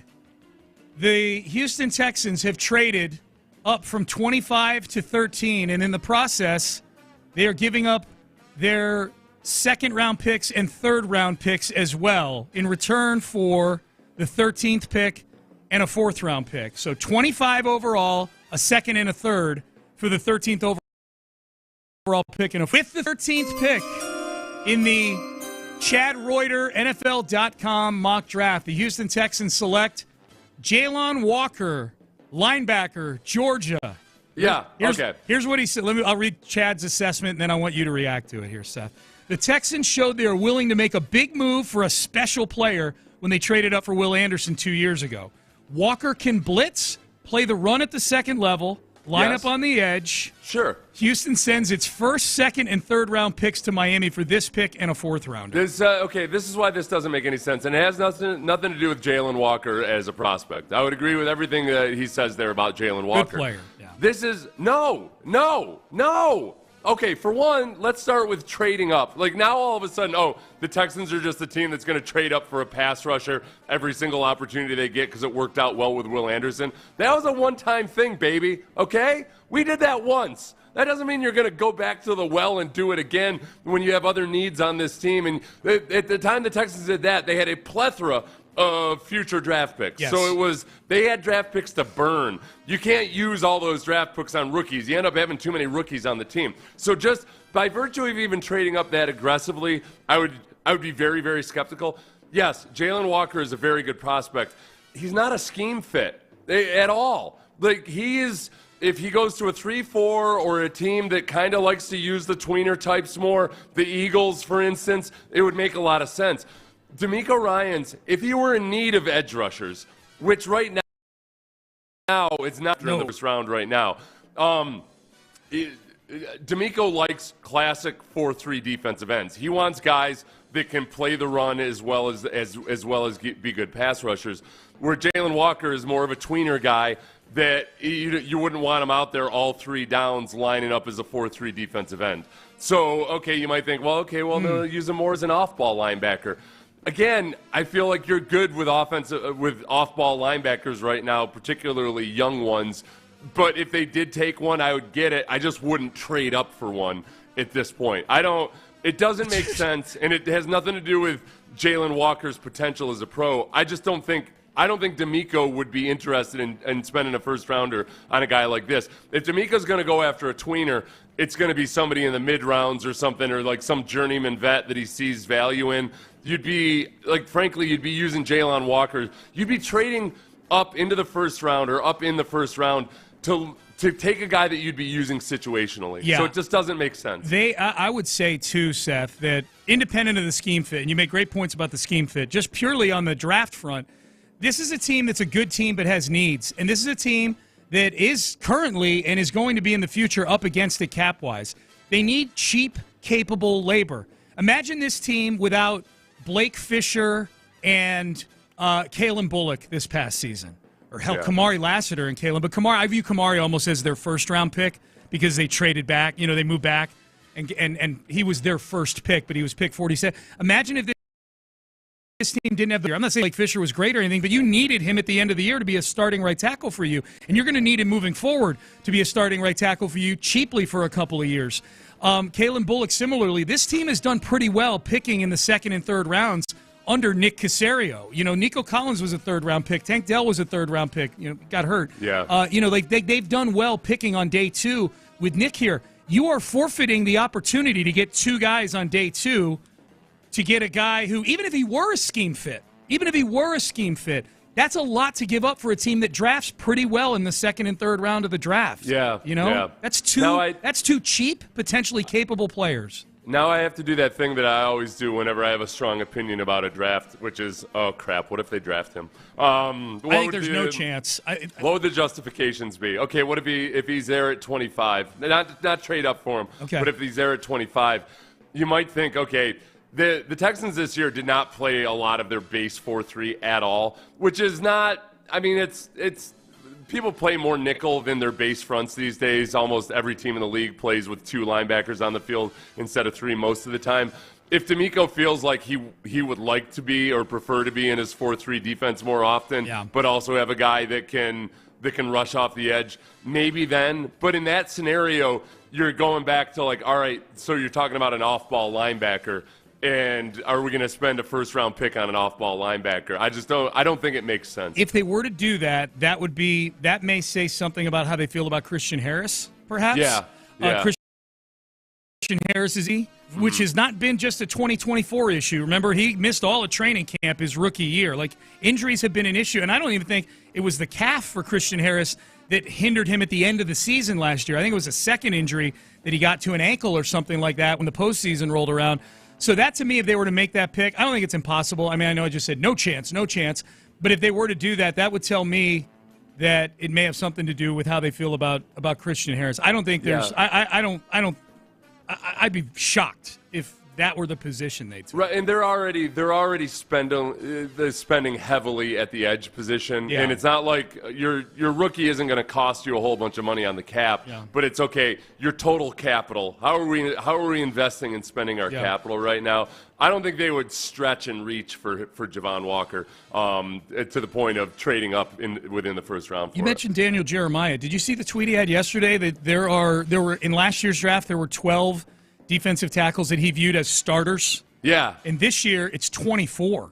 Yeah. Do you think that reduces the chances the Texans take, say, a Kenneth Grant in the first round? Okay, this is the interesting thing about defensive linemen. It's that the traits on average matter a lot, and that there's lots of guys who can start, but the guys that are big-time impact players, you're going to usually you have to get them in the first round. Edge rushers especially.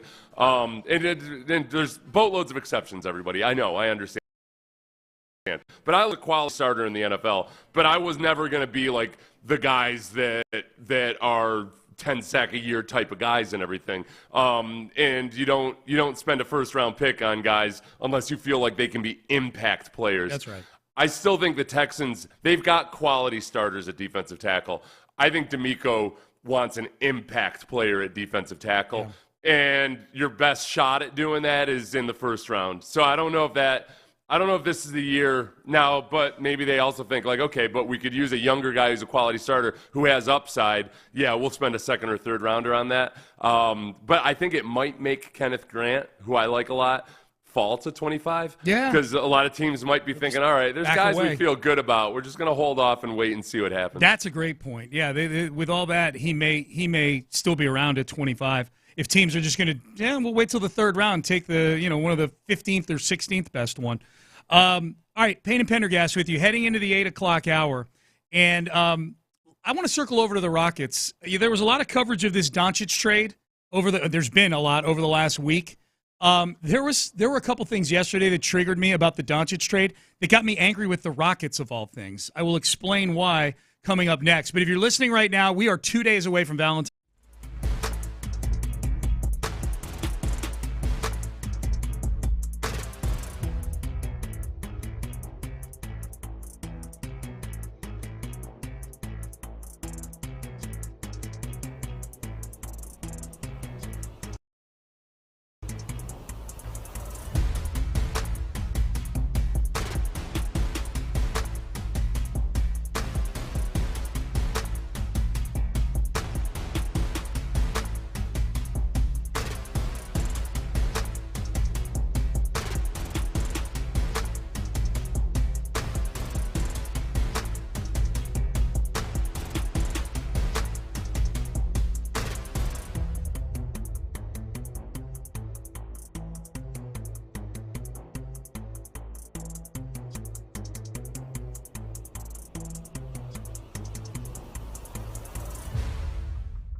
Insider access, exclusive content. Sports Radio 610. The Texans play here. An Odyssey sports station. Sports Radio 610 presents Payne and Pendergast. All right, Payne and Pendergast. Scammers, stop trying to scam Seth, all right? This is an interesting one. It made it through the filters on my Gmail, and it's an invoice for a $630 Netflix subscription. Oh, my God. So, what a dummy you are for spending that much on Netflix. I only spend like $15. Yeah, well, it's for 4 devices, apparently, Sean. Oh, yeah. Okay. They just tacked on a zero. The ones that I get actually almost got me once was a toll road invoice. Or it was a text. I guess this is pretty common because I searched it. But at first I clicked on the link. I was like, oh crap, because you're always driving through in other states. You know, you drive through toll booths it might not be Easy Tag or something. So it's like you gotta call a number and you can pay afterwards. Yep. And I'm not always paying attention. So I've gotten legitimate invoices for those before. Sure. So that's where it got me because I was like, oh crap, I was driving in New York State and I must have gone through a tunnel or something that I didn't realize. And I caught myself at the last moment and Googled it. And they're like, oh yeah, that's a scam. Oh, so you never clicked on it. That's good. Yeah. No, I clicked on it, but I didn't when it came time to pay. I got you. I was like, wait a second. No, something's not right here. Okay, yeah. Got you. See, I'm always worried. I just click. I'm not even worried about the payment part. I'm worried about clicking on the link and it's some virus or something. And then you end up getting, some spyware. Luckily it wasn't that. Spyware still a thing? Can I get infected with that? I don't know. So I feel like pretty much I'm under surveillance 24 hours a day, and I just don't worry about it anymore. That's probably a good way to go about life. I try to use it as a turn-on more than anything else. Are you watching this? Seth wants to give the people what they want. You ever seen anybody clean their undercarriage quite like this before, have you? Yeah. Mm-hmm. I got angry with the Rockets yesterday, Seth, and it was towards the end of the show. I was glad that I didn't let my anger shine through on the show. Maybe I should have. It would have been good. But this is what this Luka Doncic trade. Perhaps you've heard of it. They're still talking about it days later, and I think it's still getting talked about. Look, it's going to be talked about through the postseason here because of the Lakers are starting to ascend.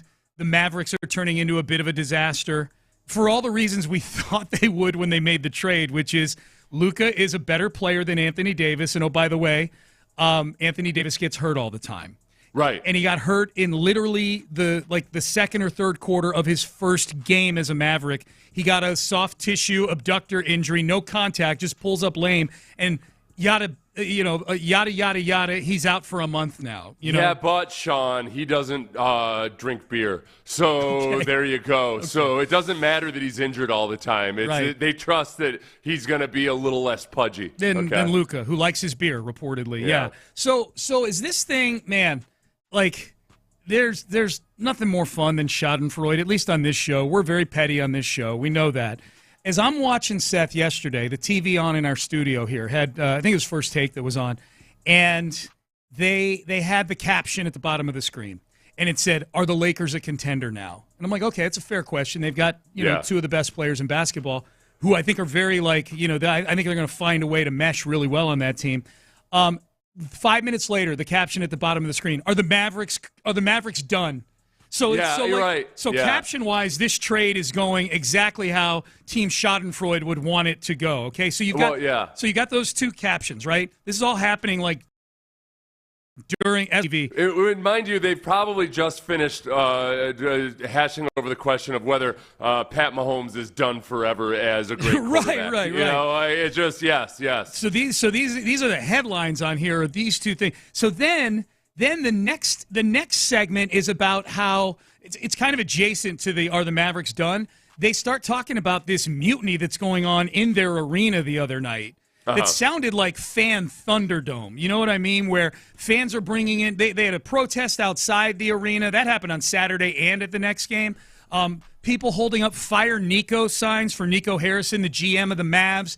People getting kicked out for holding up "Fire Nico" signs, which would seem to be somewhat of a, I guess it's not, free speech. I guess the Mavericks are the government in that building, so they say, nope, that qualifies as you violating the NBA fan code. There's an NBA fan code out there.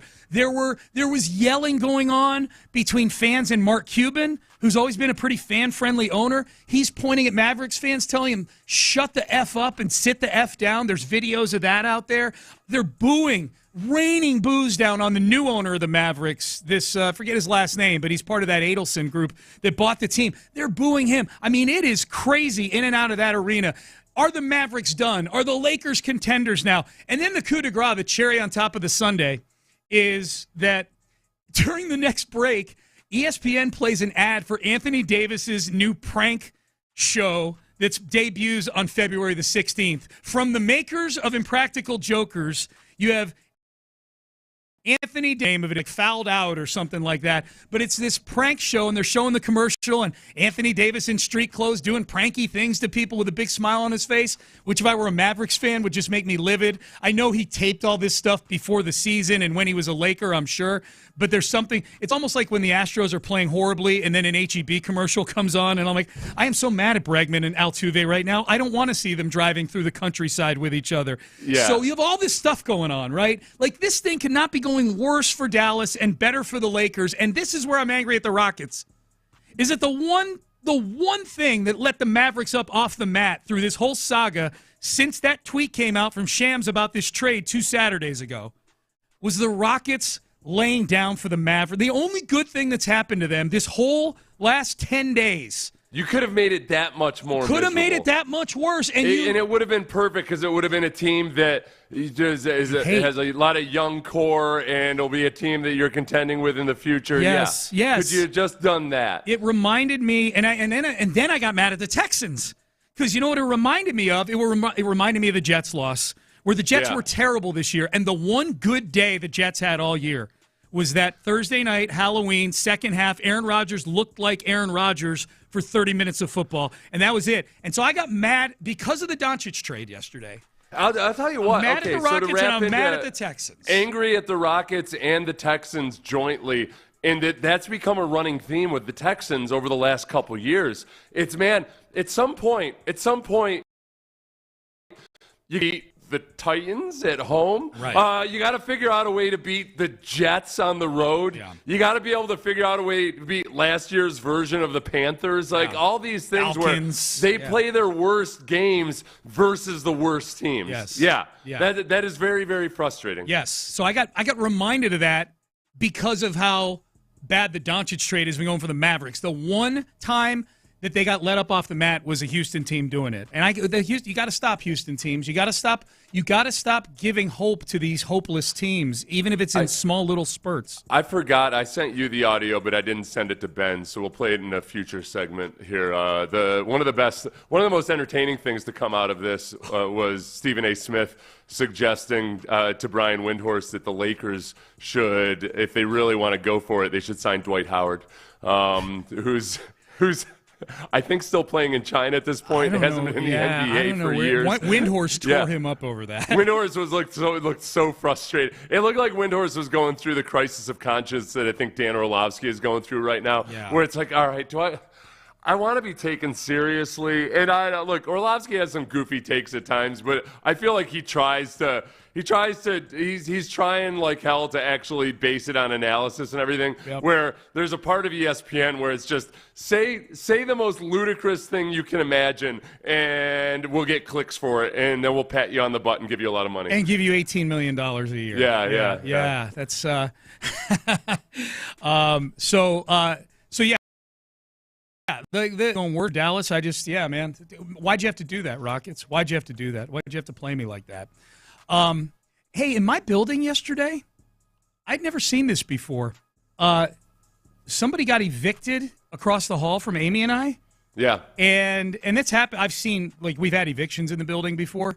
A very noteworthy other one on our hallway. Things are popping on our hallway. We live in a nice building, and yet we've had 2 evictions in the last year right across the hall from us in 2 different apartments. This one yesterday, though, was this girl lived in the apartment across and 2 doors down from us, and she'd lived there a long time. We saw her once. I saw her once. She ordered takeout every meal. You walk past her door, there was takeout in front of her door all day long. Yeah. She wasn't fat or anything like that. The one glimpse I got of her was when she opened the door to grab some of her takeout, and she was actually only in her bra and panties grabbing the takeout and went back inside. Maybe she was an OnlyFans model. I have no idea. At any rate, she, at some point in the last few weeks, there's an eviction notice that wound up on her door with a drop dead date of be out of here by such and such a date. Yeah. I think she had been gone already. She's not in there because she just up and run off. Run off. But so yesterday was the day, 11 a.m. Yeah. February the 11th. We're coming for you. And so the constable comes in and they take some guys that work in the building. And I go out in the hallway to go down to the gym at 1 o'clock, and all of her stuff is in the hall. All of her stuff. Our hallway looks like a flea market. It's just right. Yeah, I was kind of surprised video. when you showed me the video. I honestly, I didn't a second to process it. Oh, wait a second. This is just because it's not like a house where they can put everything out on the street. It's in the hallway. It's just all lined up in the hallway. It's in the hallway. So I sent the same. And video. It was nice stuff. Yeah, the same. I felt like she could have pawned off at least half of that and come up with a month's rent at least. Exactly. That's what I said. It was funny. I sent the video to Amy, and the very first thing you see in the video is a couple of bar stools, which she wanted. But then on one of the bar stools, it was apparently a very nice purse, a very expensive purse. Yeah. And Amy's like, grab the purse. And I put the video on the group text with Amy and Vanessa Richardson. And the two of them are going back and forth yeah, girl, go get that purse. They're egging each other on to just go start taking stuff. As it turns out, they ended up cleaning out the hallway by the end of the day. As it turns out, Amy looked up the rules, i.e. the law. And apparently we could have just taken some stuff if we wanted to. Wait, if somebody gets evicted and the stuff's just sitting out there on the street, listen, everybody, this is not some poor struggling single mother who was on welfare or anything else like that. It's a nice apartment building. He's not robbing from the poor to feed his own rich mouth. No. So you're allowed to just take whatever's sitting on the outside? This is what Amy told me as we were sitting down watching television last night. She Googled it. So this is not legal advice. Nor is this advice for all of you to drive around town finding eviction notices and then sitting out there in a lawn chair waiting for them to empty the house. Don't be following Sean up into the elevator, okay? That's right. But Amy, she was kind of mad. She's like, God, I could have grabbed that purse right there. And it was gone by the time she realized it? Gone. Yeah, it was. Yeah. And I don't think people had come cherry picking stuff. There were literal work building that are maintenance guys in our building were literally taking things to the freight elevator and moving them downstairs. Maybe it's still in the building. Maybe they're all the stuff sitting down there in the docking bay. Guys got a good chunk of it. That'd be a should. Nice little you know what? Christmas bonus. I would be in favor of that. Anybody that does stuff that I wouldn't do, like moving things, I'm like, dude, take what you want, man. Was there any way Amy could tell whether it was a real or counterfeit purse? Probably not. Probably not. But I would say based on A, the building this woman was living in, and B, the rest of her stuff, which was pretty nice. Yeah, that it was probably real, if I had to guess. I should have asked you to grab some stuff. Yeah, what did you think? Did you see anything? A nice TV there. They had a couple... Yeah, the TV looked nice. I stopped at the TV. I refuse to quit my television, despite how screwed up it is with all its COVID chips in there and everything. Got a bad television. Bought a TV in 2020 like an idiot. Just supply chain issues. Yeah. The other eviction we had was the apartment right next to that one, and it was some kid who was probably in his early 20s who was clearly his parents were paying for that apartment. Like he had no job. He wasn't, you could smell the weed coming out of the apartment. There were people dropping by his apartment who were probably buying weed from him. Like those of us living on the hallway got on him quick. Like there were a lot of people coming in all the time. And you can smell the weed out in the hallway. Like, all right, this ain't that kind of building, man. So we got on him quick. But dude, it takes a long time to get somebody evicted from an apartment building. Yeah. It's a process, man. Like we were talking. Well, I guess you don't know for sure that his parents were paying for it if it was also. I mean, you can make a pretty good living as a drug dealer. The people in the building for a little while at least. The people in the building. I talked to some of the people, the leasing agents and stuff. They told us his parents were paying. Like eventually, it came to light. And eventually, when they were evicting him and all his stuff was getting put in the hallway, his mom was there. And she was like apologizing to me as I'm walking down to the end of the hallway to my apartment. Oh, really? Yeah. So we've had a lot of drama on our hallway, man. Maybe you could have been a mentor to the young fella. No, I don't think so. Did you ever try to take him under your wing and just like, hey, man, listen, this you just want to maybe make some different decisions in life? Never did. I got 3 of my own, and who aren't nearly as dysfunctional as they're not dysfunctional at all, thankfully. But like, no, I got enough on my plate already. No. When she was so let's go back to this. You said that she was you caught sight of her. Picking out one time, grabbing the food while she was in her bra and panties. Yeah, she opened the door. How long had you been parked in the hallway waiting for that moment? Only like 30 or 35 minutes, not too long. Did you make eye contact with her? No, I quickly turned my eyes away. Yeah, maybe it wasn't an accident. Maybe she'd been waiting for you to come out. Maybe she'd been parked inside I'm the one that people in that building are waiting for. Yes, yeah. They gotta. She might have been looking at the very least, like, okay, maybe she was looking to try to bilk you out of some dough or something. Maybe, maybe she had. Did she grab it quick and duck inside, or did she kind of linger? She kind of was uncomfortable as well. It was There was there would have been a lot of sweet talking that would have needed to go on. We started off very uncomfortably. The worst thing about accidentally seeing a woman, that feeling of like you feel like a creep even though you're 100% innocent. Right. You feel like somehow either she's going to think that you were trying to, or that you just feel that way. You're like, crap, I shouldn't be looking at this. It was like 0.2 seconds. And it's the only time I ever ran into her in the building at all. When I tell you she was shut in there just ordering takeout all the time, I'm not exaggerating. Yeah, you're right. I do wonder if I ever ran into her a second time, would I have been like in the elevator where you got to stand there with just them for an extended period of time? How would I have handled that? Probably would have just turned to her and said, "You look pretty good. You looked all right." Yeah. I was in college once. I was walking into. We were around the athletic facility, and I had to go get a piece of equipment, so I just flung a door open to go grab this thing into what I thought was going to be a dark room. And it was like 4 female student athletes getting their body fat checked. Oh, Jesus. They were in their undergarments. And I think I was by far the most mortified of all of them. One of them actually came out a couple minutes later and was like, "Seth, it's okay. It's no big deal." I'm like, I'm sorry. I didn't mean to, I swear. I'm sorry. You should have stayed there and played a little game. Is the number correct? Yeah. I'll tell you gals what your body fat is the old-fashioned way, by shaming you. That's right. Hey, you there, fatty in the corner. That's right. What are you even doing with your life? You got the doctor there going, Mary's is 12.4%. And Seth's like, I did the old sorority girl thing. I circled the problem areas. Yes. Yeah. Yes. Of all players to, I think, give the perfect description of C.J. Stroud and his leadership style was Derek Stingley Jr. on the Pivot podcast. This is, I think, the best description of why C.J. Stroud is who he is for the Texans. We'll have that for you coming up next. If you're a homeowner or a business owner,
U-turn at West Airport under the giant American flag.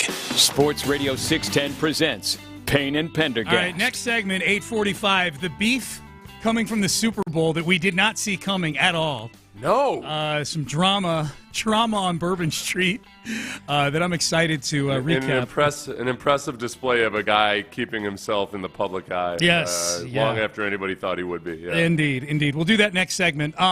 So Derek Stingley Jr. was on the Pivot podcast. Man, there's been, for someone who doesn't talk very much and speaks in very short sentences, Derek Stingley Jr. is super smart, but just very quiet. Boy, he had a lot of good stuff to say on there. We played some of it last week. I thought this was really good. They asked, Ryan Clark asked him about CJ, kind of going backwards this year statistically. And I thought Stingley's answer as to why that it didn't really seem to matter to Stingley and CJ's teammates was really, really good. Here was Derek Stingley Jr. From the outside, like you see stats and you see, oh, this person did this one year, and then the next year it really wasn't that. But like on the team, like we don't see it. Like we see him go out there, like he competing with every fiber of his being. Like he gonna go out there and he gonna make something work. Like it doesn't matter like what's going on. Like I don't know, he can be knocked out. He's still gonna try to throw the ball for a touchdown, like all that. So I don't see nothing negative stuff from his first year to the second year. Like he's a competitor. Like That, to me, Seth, illustrates probably the biggest disconnect maybe between people on the outside and people on the inside. Because it's not just like CJ's getting criticized because he's making what they feel are like poor decisions with the football. Like he more than doubled the number of interceptions, things like statistically he wasn't as good this season as he was the previous season. But I think Stingley certainly talks about the on-field stuff and its toughness there, but I think probably also ingrained in Stingley's view of CJ is the fact that he gets to see him the other 95% of the week, too. No, and I think the big thing, too, is that it really wasn't like there was a cacophony of vitriol directed at C.J. Stroud this year from anywhere, other than just, typical fan stuff of opposing teams' fans talking smack to Texans fans. That's always going to happen. That's going to happen even if C.J.'s an all-pro next year. Yeah. Like, that's normal. I don't think there's many people around the league that really have doubts about CJ's potential, and they look at it for what it was, almost to the point where it became. I don't think CJ Stroud was talked about a lot this year nationally, in terms of like, oh, is this it for? Like, we didn't see weird headlines on ESPN or anything about like, oh, CJ Stroud a one-hit wonder or anything like that. Because it was so clearly tied to the pass protection. Yes. Now, whereas like with Caleb Williams, he took a lot of sacks, but Caleb Williams took a lot of sacks that were his fault. Like he took a lot that weren't his fault, but he also held onto the ball forever. With CJ, it was very easy to tie it to the poor pass protection, and then especially their inability meant that they were burning and wasting first downs and second downs all the time. Yeah. So CJ was in third and long all the time to an extreme degree and not getting good pass protection when he was in those situations. So I think that like by and large, when you think about the people that evaluate film or really watch with an educated eye around the league, they just want to see what C.J. Stroud looks like with adequate pass protection this year. No doubt. Because he was, you have the stat in here, which was like the very telling one. Mahomes had face pressure on 38.1% of his snaps in the Super Bowl and had the second worst performance of his career.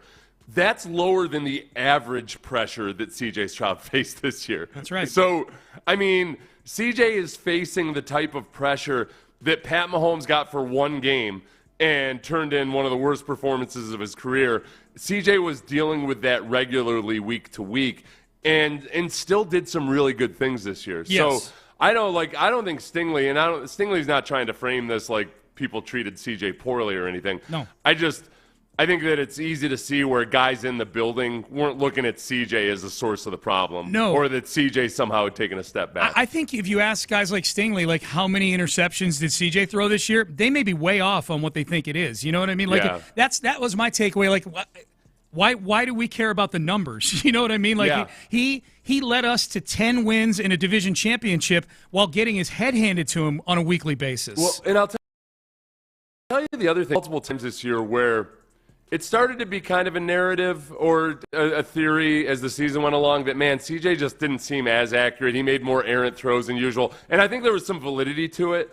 But there were also times where in games, CJ would have a few misfires, but it wasn't anything different than any good quarterback has. And then especially when you would go and watch it from the end zone, you'd realize, like, oh, wow, in real time from the sideline view or the TV copy, that looked like an errant throw, but it was actually a pretty good throw that the receiver didn't adjust to. Yep. Or it wasn't a horrible throw. It was just the receiver didn't make any effort at it. There were some, like in the in the playoffs, that misfire to Nico Collins. There were a few plays like that just felt weird and different, but it wasn't nearly to the level that I think it felt like during games at times. Yeah, I think that's a good way to put it. And there were also some of those throws that on the TV copy, they looked like they were errant throws.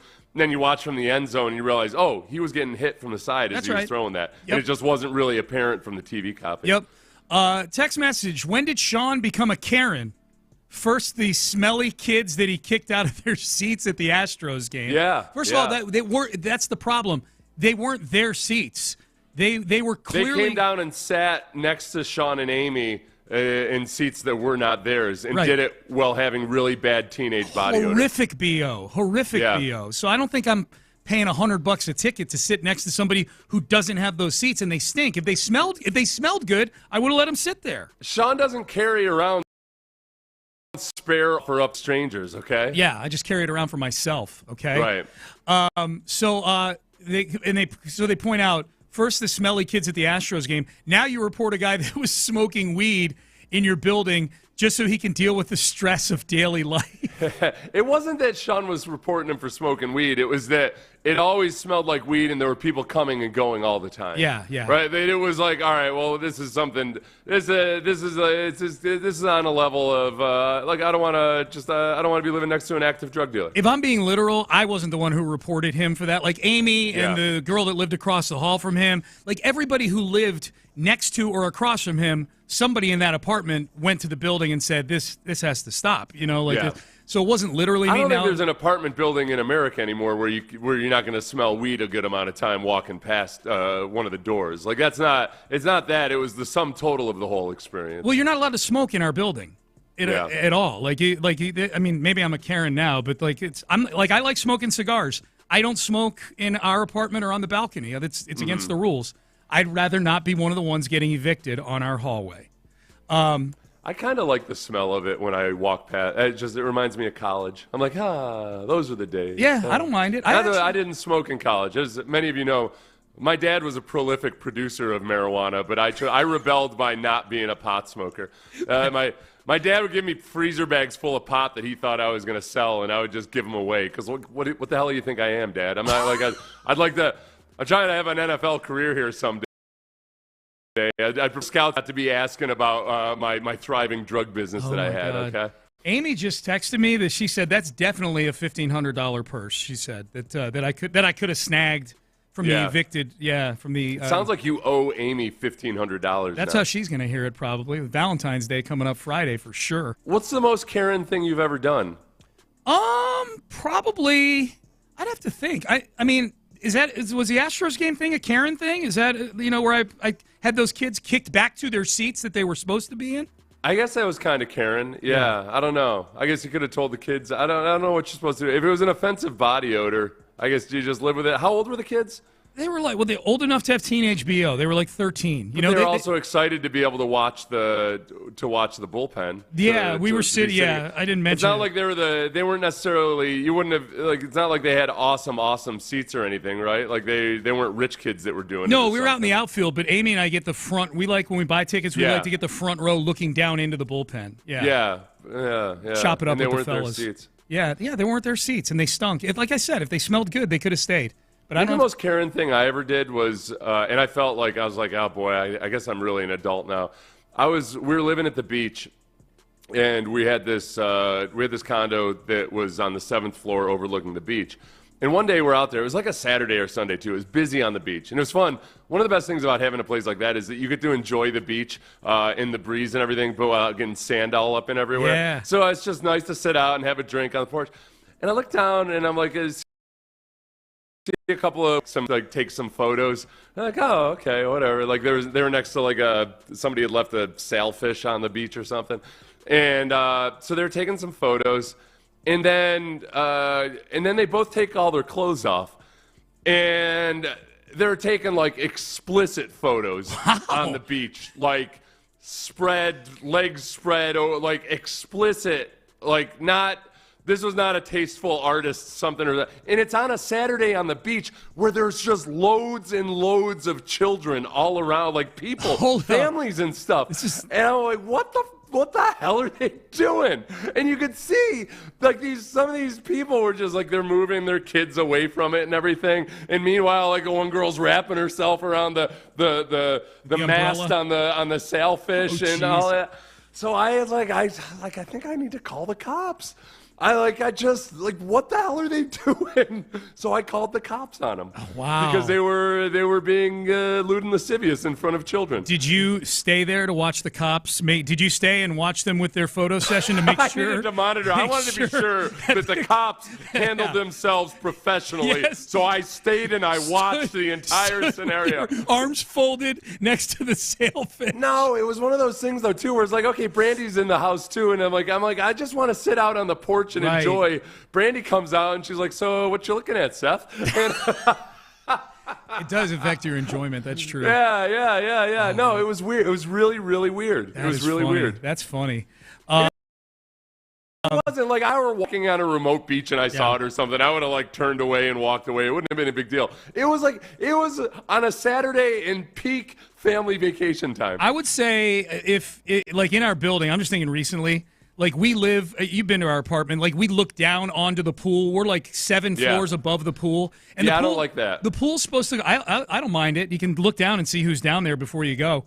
But like the pool closes at 10, end of subject, right? And so sometimes there'll be people out there like at midnight partying, sitting in the pool, and they're loud and you can hear them from 7 floors up. So I'll call security and tell them to get them the hell out of there, and then I sit. That's good Karening. That's pretty good Karening, but they're breaking the rules. I like and I got to go to sleep. I got to get up early. Yeah. I don't like having a balcony that overlooks the pool because I don't want to be. It just feels. I don't want to be in a position where like I'm looking around or whatever, and like you're.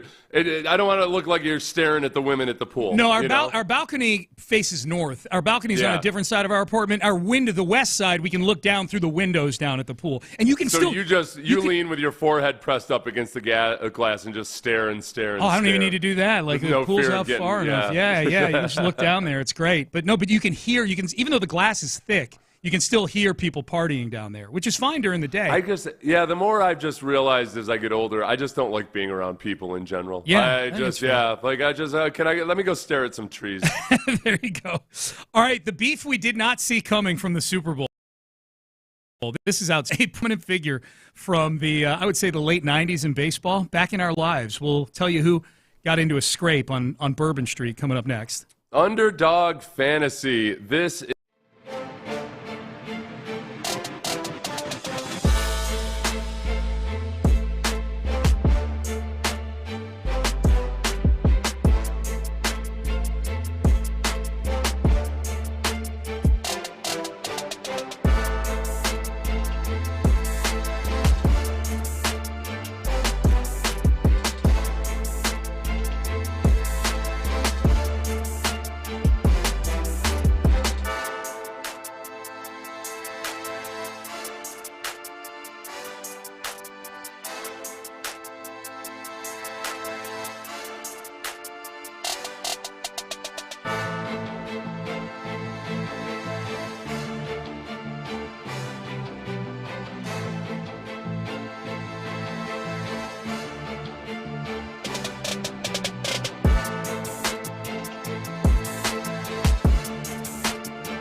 McCarran Injury Lawyers Studios. Sports Radio 610 presents Payne and Pendergast. All right, Payne and Pendergast with you on a Wednesday. So, Pat Mahomes Sr.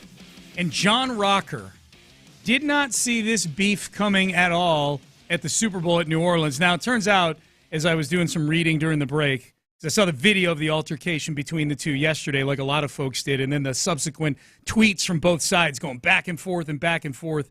Pat Mahomes Sr., who I think a lot of our audience knows, maybe not everybody, he was a Major League Baseball pitcher for 11 seasons throughout the 90s and the early 2000s. Yeah. Kind of a journeyman. Since his playing career has been over, he's famous for really two things, I think: spawning Patrick Mahomes Jr. and getting arrested 3 times for DWI. One of those was a good move. The other, especially a good move because it probably helps the 3 DUIs go down a little bit easier. Yes. You know, okay, you can manage. You can probably afford an Uber. Right. You might have thought that after the first DUI that he could afford an Uber in all these situations. Maybe. But still, yeah, right. Maybe. It is. I'll tell you one thing. It's a lot easier having 3 DUIs when you're the son of a guy with a $400 million contract. Yes. Than if you're broke. Right. Yes. Resources not an issue, for sure. Yeah. John Rocker, I think most of our audience knows as the former closer for the Braves during the late 90s, who was maybe best known for 2 things: throwing a wicked fastball, and 2, an interview he did with Jeff Pearlman in Sports Illustrated where he came across incredibly racist. And that's kind of followed him around. So the two of them got into a shouting match in the French Quarter. It would appear after the game at some point on Sunday, or it could have been Monday, I don't know at this point. But the video surfaced yesterday, Tuesday, showing the two, Rocker and Mahomes, involved in a physical altercation on Bourbon Street. It never got physical with punches being thrown because the people with Mahomes Sr. kind of pulled him away. And Rocker, who is yoked up, Rocker is a big dude these days. He looks like a lot of guys you can see these days who work out hard and who are on probably a male testosterone replacement. Yeah. He looks pretty damn good.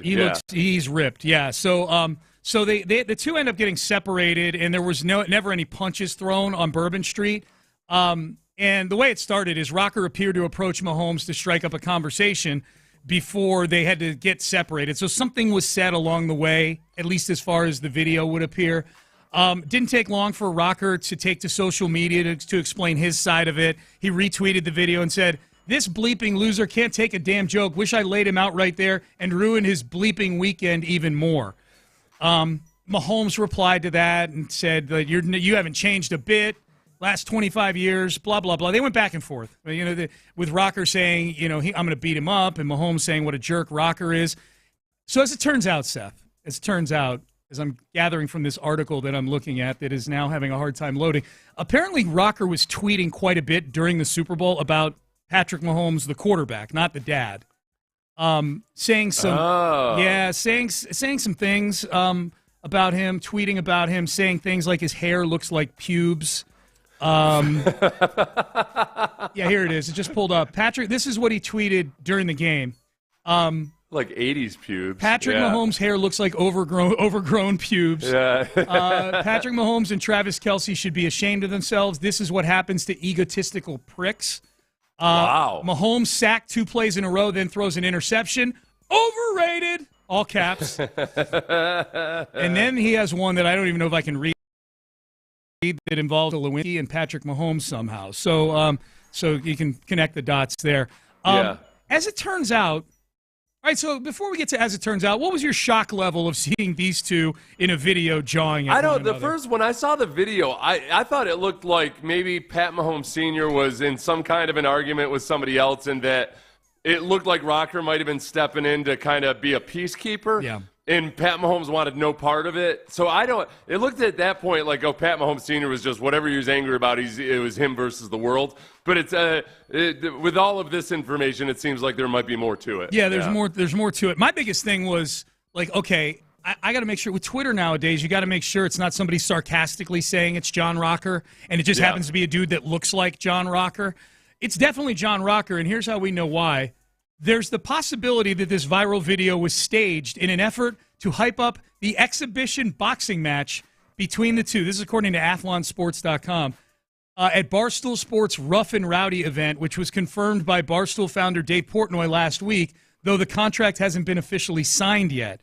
Either way, between the footage of their tense altercation and the war of words exchanged on X on Tuesday night, both are putting on quite a show for their fans right now. Wait, what was the timeline of the contract for that's only been out there since this altercation? This is the first I've heard it. Well, the contract has not been signed yet. Right, this. okay. I didn't know. I thought, but there wasn't evidence that, okay, this was already in the works before this altercation. I'll read the paragraph again. Yeah. I'm just reading what's in this report. Of course, there's also the possibility the viral video up the exhibition boxing match between the two at Barstool Sports' Rough and Rowdy event, which was confirmed by Barstool founder Dave Portnoy last week, though the contract hasn't been officially signed yet. So it was confirmed last week, and then now these guys are going at it. Okay, Yes, so this is definitely just pre-fight hype. Yeah. All right, now I know this is how it goes.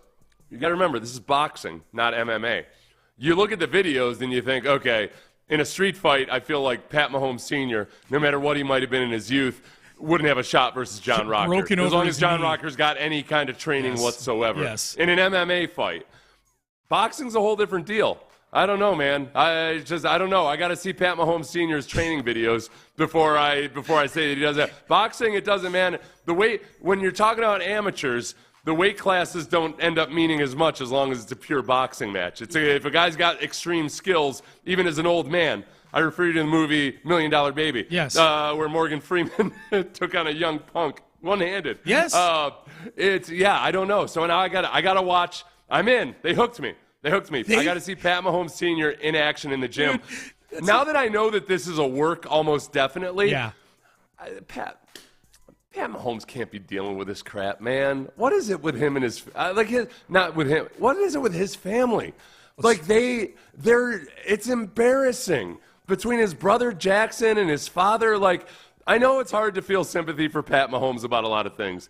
I do feel bad for him that he's got a circus sideshow of a family. Yeah. It's got to be in the ass. He doesn't, obviously it doesn't seem to burden him too much. You know what I mean? He's got his commercials. He can't be super stoked about it. He can't come out and just say, oh yeah, I'm sick of my family. I think where the rubber might meet the road there would be if all of a sudden he were getting dragged down into it, somehow that were affecting his commercials, what people thought about him. Most of the people, honestly, a lot of the people who watch Patrick Mahomes, Seth, we may overestimate just how many people actually know who Jackson Mahomes is and who Pat Mahomes Sr. is among just the average person in America that watches sports casually. Probably a lot of them don't even know. I would bet that Patrick Mahomes has a dad who pitched in Major League Baseball and don't know who Jackson Mahomes is. But yes, inside this bubble we're in, we're pretty acutely aware of it.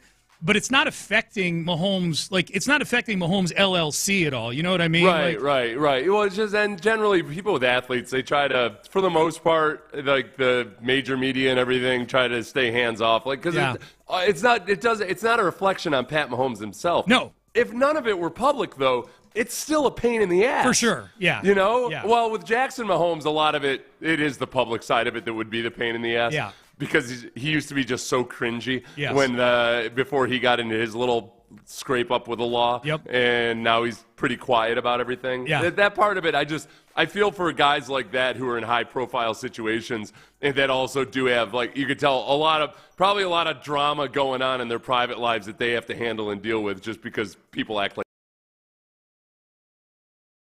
jackass. Sing with skill. Oh, that's even better. Yeah. Hey, I don't think I've ever seen a Rough and Rowdy. I haven't either. Okay. I'm totally watching it now, though. I know it's a work, and they got me sucked in completely. That's the wrestling Rocker thing. looks good, but he definitely looks like middle-aged good in that he's got he's real built on his upper body, but you can tell he's got chicken legs. I could see him. I could see him getting gassed halfway into the first round. That looks like a guy who would get tired swinging. Rocker. I did an event with Rocker, Thurman Thomas, and a few other guys at the Atlanta Super Bowl. With it set up by Billy D. Washington. He does this kind of comedy event. You get up and it's kind of like an improv style thing. And it was a lot of fun, but it was cool. I got to know Thurman Thomas and John Rocker. get along really well. Yeah. And and I talked to Thurman Thomas about it, and Thurman Thomas was like, "Yeah, I know he's got this public personality and everything." The first time I met him, I was like, "What's the deal with this guy?" I was like, "I don't know, man. I have a good time hanging out with him." He's Good for Thurman. Just judging. Yes, you judge people based on how they treat you, man. Yeah, like that. Good for Thurman. Yeah. All right, Payne and Pendergast with you on a Wednesday. We haven't done this in a while, but now that the season's over, guess what's out? Power rankings. Yes. We're going to power rank the power rankings early, way too early, 2025. That's coming up next. Too early, Sean. Way too early, coming up next. In the Loop. On a scale of 1 to 10, how good of a time do you think I had just off of the sound of my voice?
AM HD2 Houston. Insider access, exclusive content. Sports Radio 610. The Texans play here. An Odyssey sports station.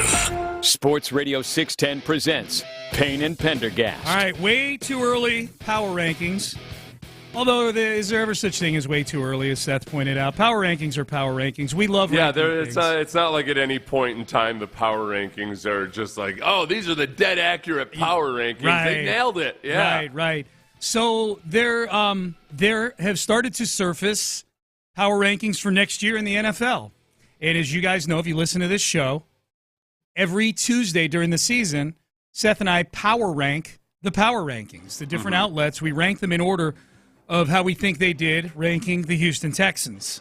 Is that really how it works, Sean? 'Cause I think that you in the most homerish fashion possible, you take whoever ranks the Texans the highest and you put them at the top of your power rankings. It's just a coincidence. I don't know how it always works out. Okay, it just works out that way all the time. It's weird. It's strange how it works out. We've got 3 that are available. Obviously, some outlets have taken a full-on off-season hiatus, but we are thankful for Frank Schwab of Yahoo.com. We are thankful for ESPN and their army of NFL beat writers, including DJ Bianame, and we're thankful for The Athletic doing power rankings for the NFL as of right now, heading into next season. Obviously, we got free agency, we've got the draft, and a whole lot of other things. But let's start with so there's 3. So there's only 3 to power rank. Third, mostly because this is the first time we've ever included them, Yahoo, Frank Schwab, has the Texans at 11th right now, Seth, in the NFL power rankings, and says this: while it seemed like an underwhelming season, 10 wins, a division title, a playoff victory, was not horrible. The offense went sideways, and as offensive coordinator Bobby Slowick, the offense went sideways, and offensive coordinator Bobby Slowick was fired. Slowick had the offense humming in 2023. I can't wait to hear you comment about that. The pieces are there to find that magic again. The offense was humming in 2023, according to Frank Schwab. This is the problem. The offense was not humming in 2023. It was promising. Yeah. They were middle of the road in terms of DVOA and other things, and but there were really good signs to be optimistic about. They didn't have a good rushing attack, and that was the big question headed into 2024 was, all right, can Bobby Slowick engineer a good run game, especially with Joe Mixon as opposed to Devin Singletary as the running back, and they didn't. So I keep because people outside of Houston will always say that, like, wow, they're really good. People inside Houston were saying that last year in the offseason, and they weren't. They had to build on what they did in 2023. There were a lot of unknowns. So I object to them saying that it was humming in 2023. They still have to prove that they can be a genuinely good offense with this group of players and with C.J. Stroud and everybody else. What if the offense in 2025 is what the offense was in 2023 in its first year with Nick Caley calling the plays here? Would you be happy with that? Or do you need No, because they weren't a genuinely good offense in 2023. Right. I want them to be a genuinely good offense. Right away. I got you. Okay. Yeah, just considering where they were last year, you know. Right, yeah. It's a lot. No, they don't. It's one of those things is they have to live up to how they look on paper, and they haven't lived up to how they look on paper. And that's fair. And that includes the offensive line. Yes. I think those guys showed the worst version of themselves, and I'm perfectly comfortable blaming Bobby Slowick and the coaching for a lot of that. And if there's good enough talent, a coordinator should be able to make that big a difference in where an offense or defense was the year before and where they get to. I'll point out the Eagles as an example. This season they went 11-6. The year after they got to the Super Bowl the first time with Jalen Hurts, we know how that went. They were in the bottom half of the league on both sides of the football. That's why they fired both of their coordinators. Seth, going into this Super Bowl the other night, they were in the top 2 offense and defense with Kellen Moore and Vic Fangio. So now can Nick Caley be that kind of offensive coordinator? Remains to be seen. And we'll get to the other 2 power rankings here in a second. You know, the Texans don't belong in an argument right now with teams like the Eagles and the Chiefs and the Bills. You know, all the teams that were in the final, the top 2 or 3 teams. The teams right around them in these power rankings, right above them, Cincinnati Bengals 10, Los Angeles Chargers, who they beat in the playoffs like a drum, are 9 in these power rankings. Frank points that out. A playoff flop was disappointing, but the fact that the Chargers were probably a year ahead of schedule on their rebuild anyways. The Niners at 6-11 last year are 8th in the power rankings here. So it's interesting. The Texans are 11th here, but I do think there's some teams right here in front of them that I think you can make an argument the Texans, if they get it right on offense, they're better football teams than these. No, and honestly, a lot of it just comes back to overly simplify it. If you've got a really good quarterback, generally that carries a whole lot of weight. That's why quarterbacks get paid as much as they do. So getting the most out of C.J. Stroud, first and foremost, by protecting him in pass protection and protecting him by actually running the ball capably, I think you get the best version out of C.J. Stroud. This isn't rocket science. The Texans defense, I think they have room for growth, but they were certainly good enough to be a Super Bowl caliber defense. It's what can you do around C.J. Stroud to get the most out of him. Number 2 on the power ranking of the power rankings, offseason style, ESPN.com, who also has the Texans at 11th. DJ Bieneme writes this. Oh, their category here, Seth, is describe the offseason in 3 words. I like stuff like this. You know what? Text in to the Jim Adler Texas Hammer text line. Describe the Texans offseason in 3 words, 713-572-4610. DJ describes their offseason in 3 words as elevating C.J. Stroud. Oh, there you go. C.J. counts as 1 word in this case, I suppose. DJ and I are on the same we're on the same page. Same page, yeah. He says this offseason is about putting Stroud in a position to surpass his rookie total, so you are on the same page. Texans fired Bobby Slowick, hired Nick Caley to get a system better suited for Stroud and others. The next step is fixing the offensive line that gave up 52 sacks on Stroud. Well, and then, to go back to what we were talking about earlier, how, people describe the offense as humming in 2023, and then it was a big step backwards. All right, CJ had 23 passing touchdowns in 2023. He had 20 in 2024. There wasn't a huge difference in terms of how effective the offense was or how much they scored in general. It's that they were stagnant, and then certain areas got even worse than in 2023. That's why going back to 2023 is really no growth at all, not substantial growth. I want them to be a genuinely bona fide good offense. Yep. Number 1, The Athletic, which has the Texans ranked 10th.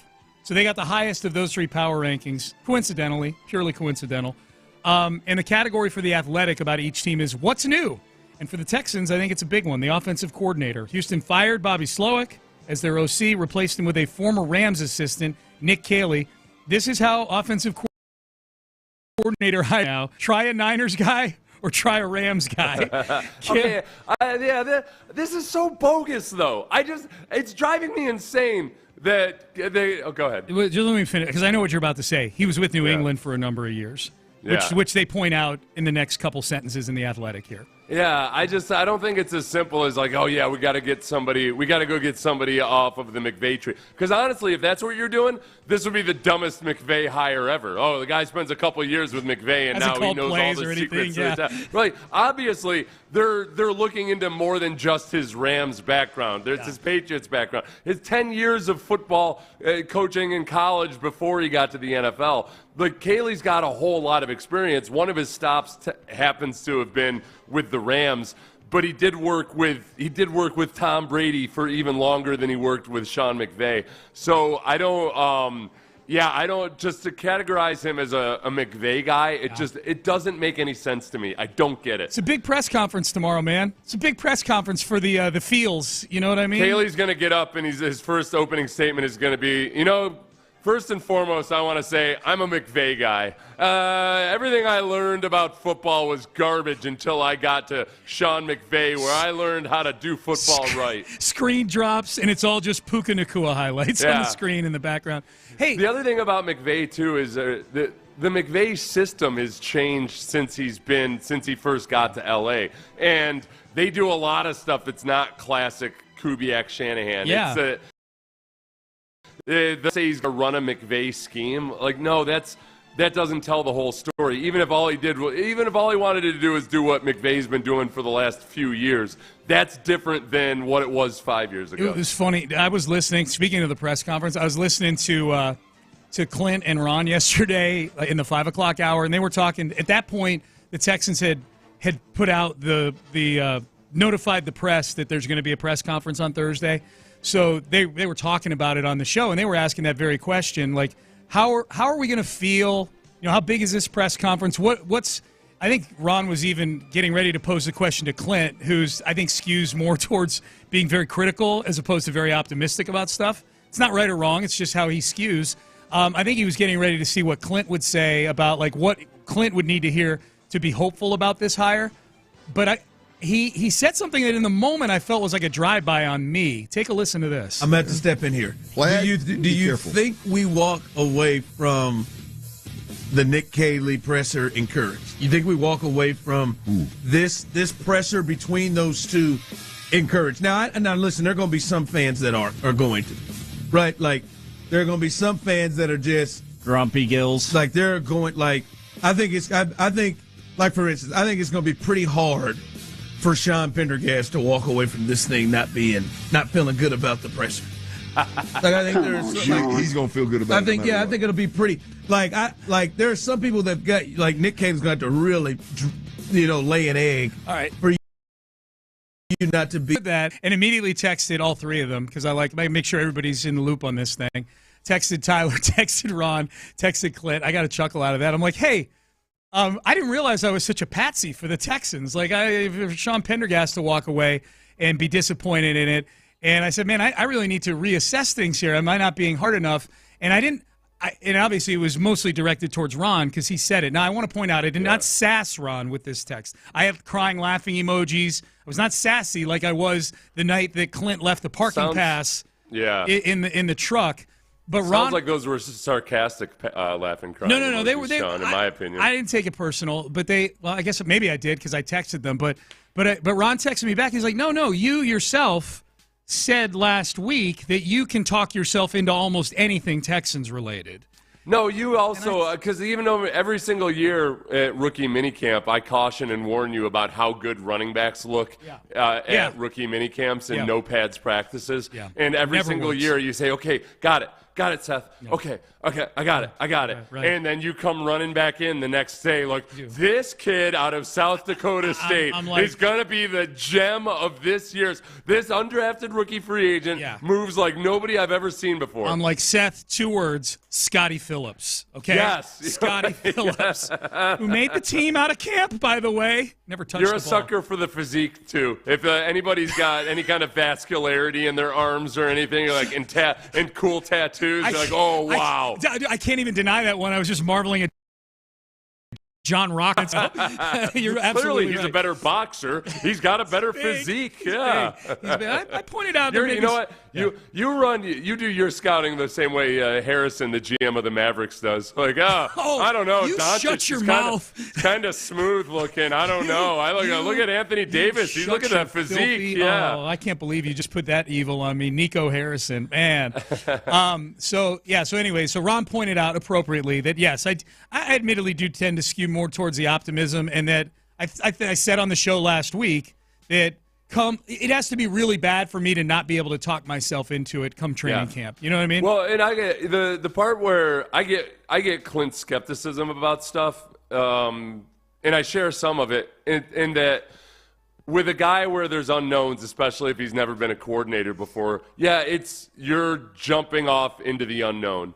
And that can be good, that can be bad, and you just never know until you see it. And that's where you get so much of this apprehension as a fan. You're like, all right, I don't know. Are they just signing up for the same old thing? Yep. Are we just going to get a redux of Bobby Slowick? I don't know. And I've got nothing positive I can really hang my hat on in terms of things that he's done in the past. Mm-hmm. You know, like Cliff Kingsbury. I was wrong to be as skeptical of him as I was in Washington. But the one thing that I thought about him was, okay, I don't think he's cut out to be a head coach, or at least the first go-around. I don't think he was. Every story I heard about the way things operated in Arizona did not sound the way an NFL head coach should operate things.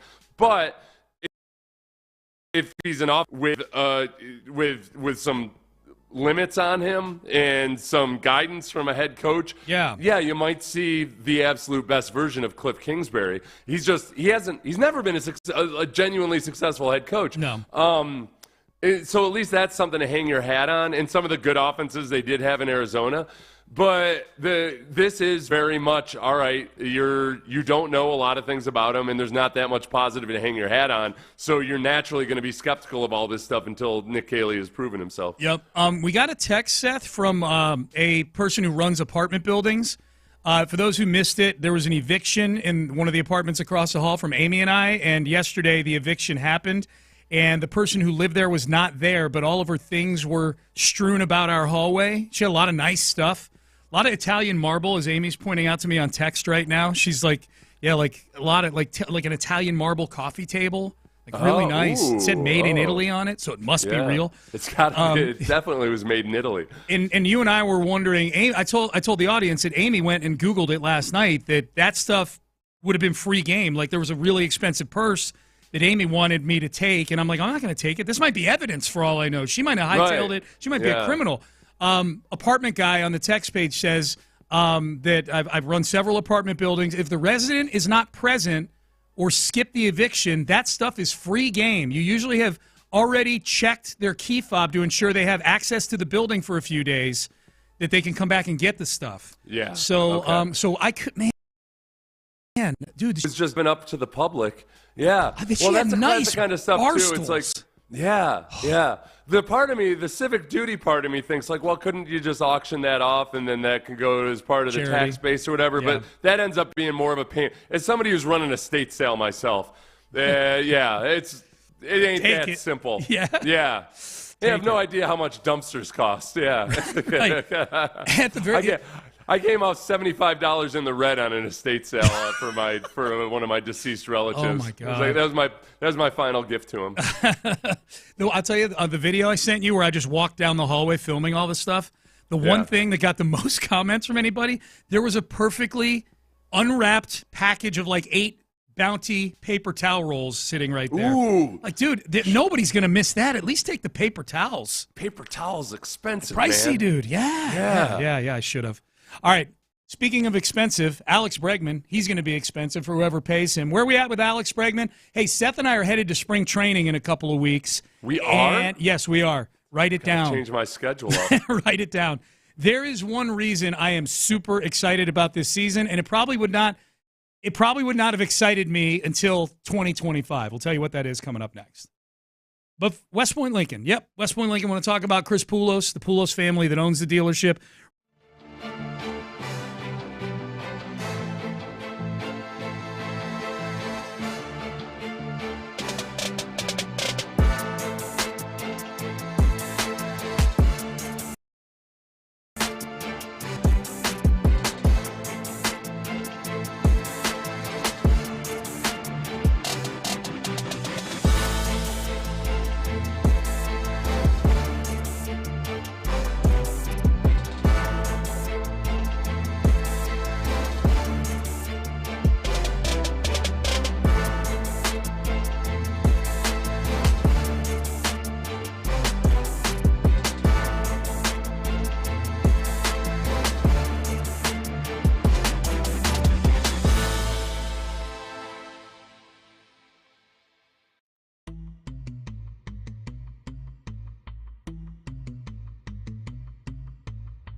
national contest. Houston's sports leader. Sports Radio 610.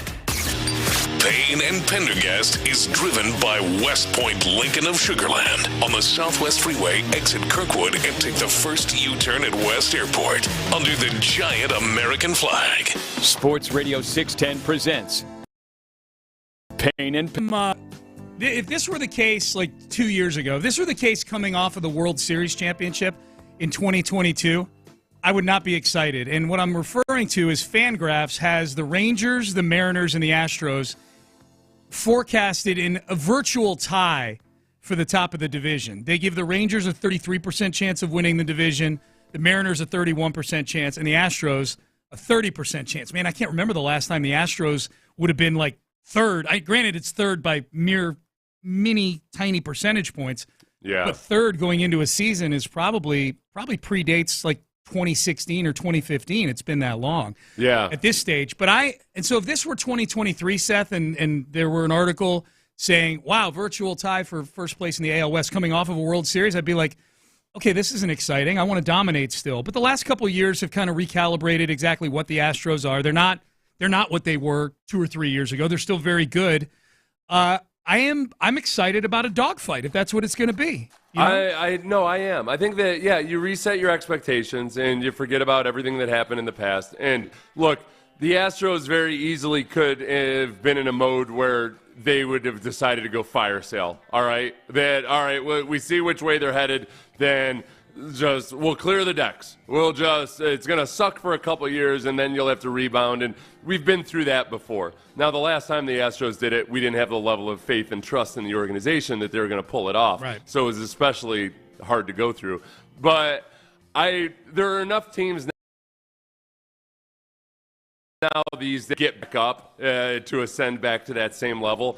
I'm here for the dogfight, and that you can come out on top of the dogfight. Yes. And it's going to look different. The names are going to be different. It's almost definitely not going to involve Alex Bregman.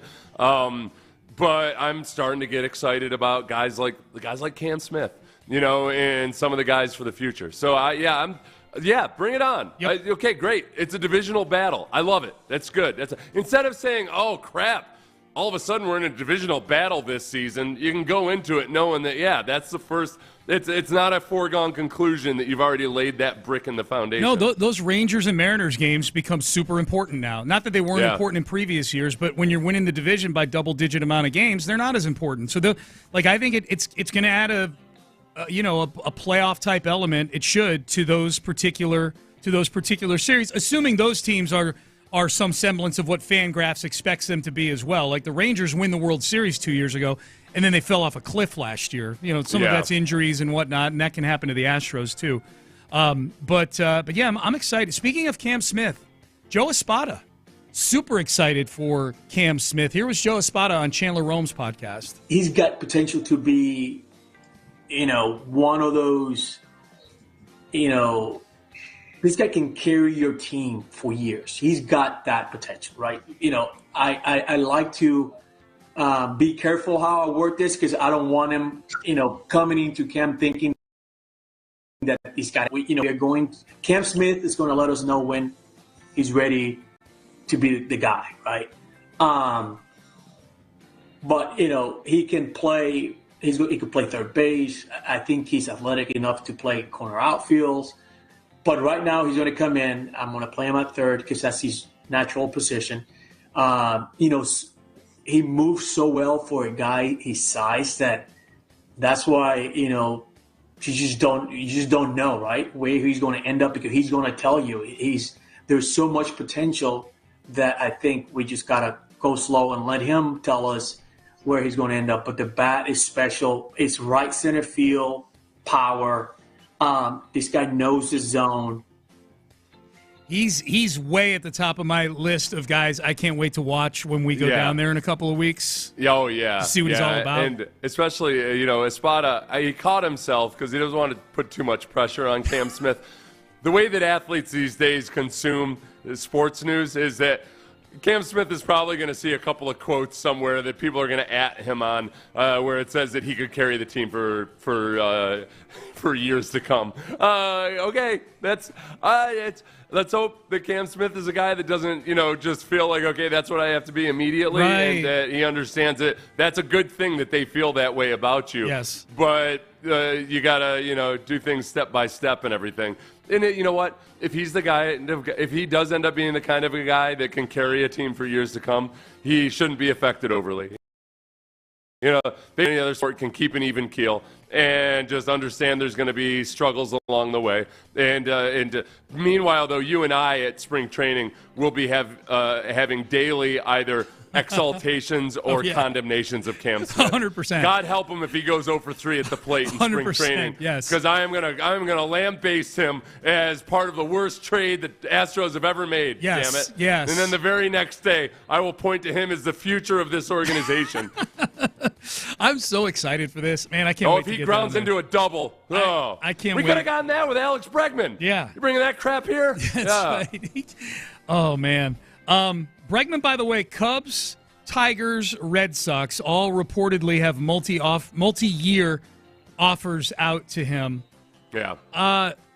Pitchers and catchers are like Thursday and Friday this week for a lot of teams. Nightingale was on Area 45 last night. Bob Nightingale. He shares my suspicion that he doesn't think that the Astros probably up to their offer. I don't know. Like, there's a whole thing about all of that just feels very agent-driven, the way all these things have been reported. Now, one of the Astros writers did say that – it was Ari. Ari had said that he got 2 sources from within the Astros that said they'd up their offer, didn't he? I don't know if they were within the Astros, but it was 2 sources, he said, yeah. So whoever it might be, it's just all of that is kind of felt agent-driven to me. Yeah. And it doesn't necessarily make a whole lot of sense in my tiny little brain. Yeah. So whatever it is, it doesn't feel right now like Alex Bregman's going to be back on the Astros. I hope they didn't. That tended true. Did you hope that they actually did sweeten their offer to Bregman, I've moved on from him emotionally. Yeah. I want to start thinking about the future and what it looks like without Alex Bregman, because the team, did make a couple of moves to compensate for the loss of Alex Bregman. So yeah, it's almost like in a movie where they bring back a character you thought that had died, and you're disappointed to see that person back. Like, oh, great, all right. Yeah. Like if Joffrey playing that game, are we? Joffrey had come back from the dead in Game of Thrones, right? We got rid of you. Joffrey, you know what? Joffrey looks a little bit like Bregman. A little bit. They got some of the same features, yeah. And in my mind, gradually over time, they'll occupy the same space in my brain. That's so I'll sad. feel about Bregman the exact same way that I feel about King Joffrey. That's so sad. The power ranking of the power ranking segment. The ESPN was doing describe the offseason in 3 words for your team. Yeah. I think there's a theme developing on the Jim Adler Texas Hammer text line. 3 words: replace offensive line. 3 words. These are all different people, by the way. 3 words: fix O-line now. Yep. 3 words: upgrade offensive line. Yes. 3 words: trade Laramie Tunsil. 3 words: trade Shaq Mason. Now, these are all the same person. 3 words: trade Titus Howard. The same guy has them trading each of those guys. Yeah, I think that this is what you have to understand. There's a lot of really good and capable NFL offensive lines who aren't that much different talent-wise than the Houston Texans offensive line. Yep. There was such a of mental errors and poor technique and all of these other things that happened last year that I feel like it looked to me, it reeked of players that either didn't know or weren't being explained to properly their role in the game plan or their role in specific situations. That I think I'm not going to wipe the slate clean out of a lot of those guys. Kenyon Green specifically. Like, I know Kenyon Green has upside, but I got to see a lot more out of him. That, yes, I think they should bring talent in, specifically on the interior offensive line. But it's not like they couldn't. It's not like there's growth to be had already with the guys they already have. Yeah. But yes, 100% they do need to improve talent, probably at the right guard spot most specifically, depending on what they do with Titus Howard and whether he plays guard. But if Caley's going to earn his money as an offensive coordinator, he's got to be the kind of guy that can come in and get more out of those same guys. Mm-hmm. Like you wouldn't bring in a different offensive coordinator if he couldn't. So Right. it's not one magical wiping of the brush with personnel that makes that a better offensive line. That said, do you think how many new faces are on the Week 1 starting offensive line compared to the end of last season?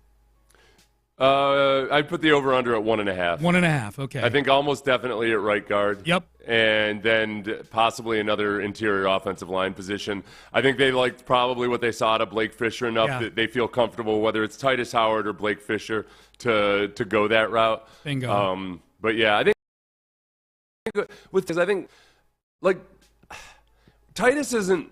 Like he's not on a trajectory ever to be an all-pro player or anything, but he's a perfectly competent right tackle. Yeah. And like it's not like he's not somebody you point to. He'd be a guy I point to that you say, all right, it's not like you can't win a Super Bowl with a guy like that playing right tackle. Absolutely. But I think it's a combo. It's the combo platter of people being frustrated with Laramie Tunsil for very justifiable reasons. That it's it's your defense for Laramie Tunsil can't be, he's a really good pass protector. Because that's idiotic. Yeah. Like, there's way more to being a good offensive lineman than just being a really good pass protector. But it is enough for me to say, you don't just act like he's trash and act like he doesn't bring anything to the table. It's very nice having him in pass protection at left tackle. In the second half of the season, he did make a lot of efforts to operate differently and be a more complete football player. So I'm not going to bail on Laramie Tunsil right now. I got to see how everything looks in the sum total on the offensive line with Nick Caley. All right, last segment coming up. This is final Super Bowl topic, and then we're moving on. The Chiefs have several free agents, including several former Texans. Would you bring one or any of these guys back at whatever the market is for them? Would you bring them back to NRG Stadium? That is coming up next. I got to tell you guys also let's do. I was going to tell them about the slam dunk in Vegas, Ben. I'll do that. You know what? Play the snoring. I'll do it coming back. I promise. Yes, because I don't want to. I don't want to disrespect Dr. Ben Salim.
Work.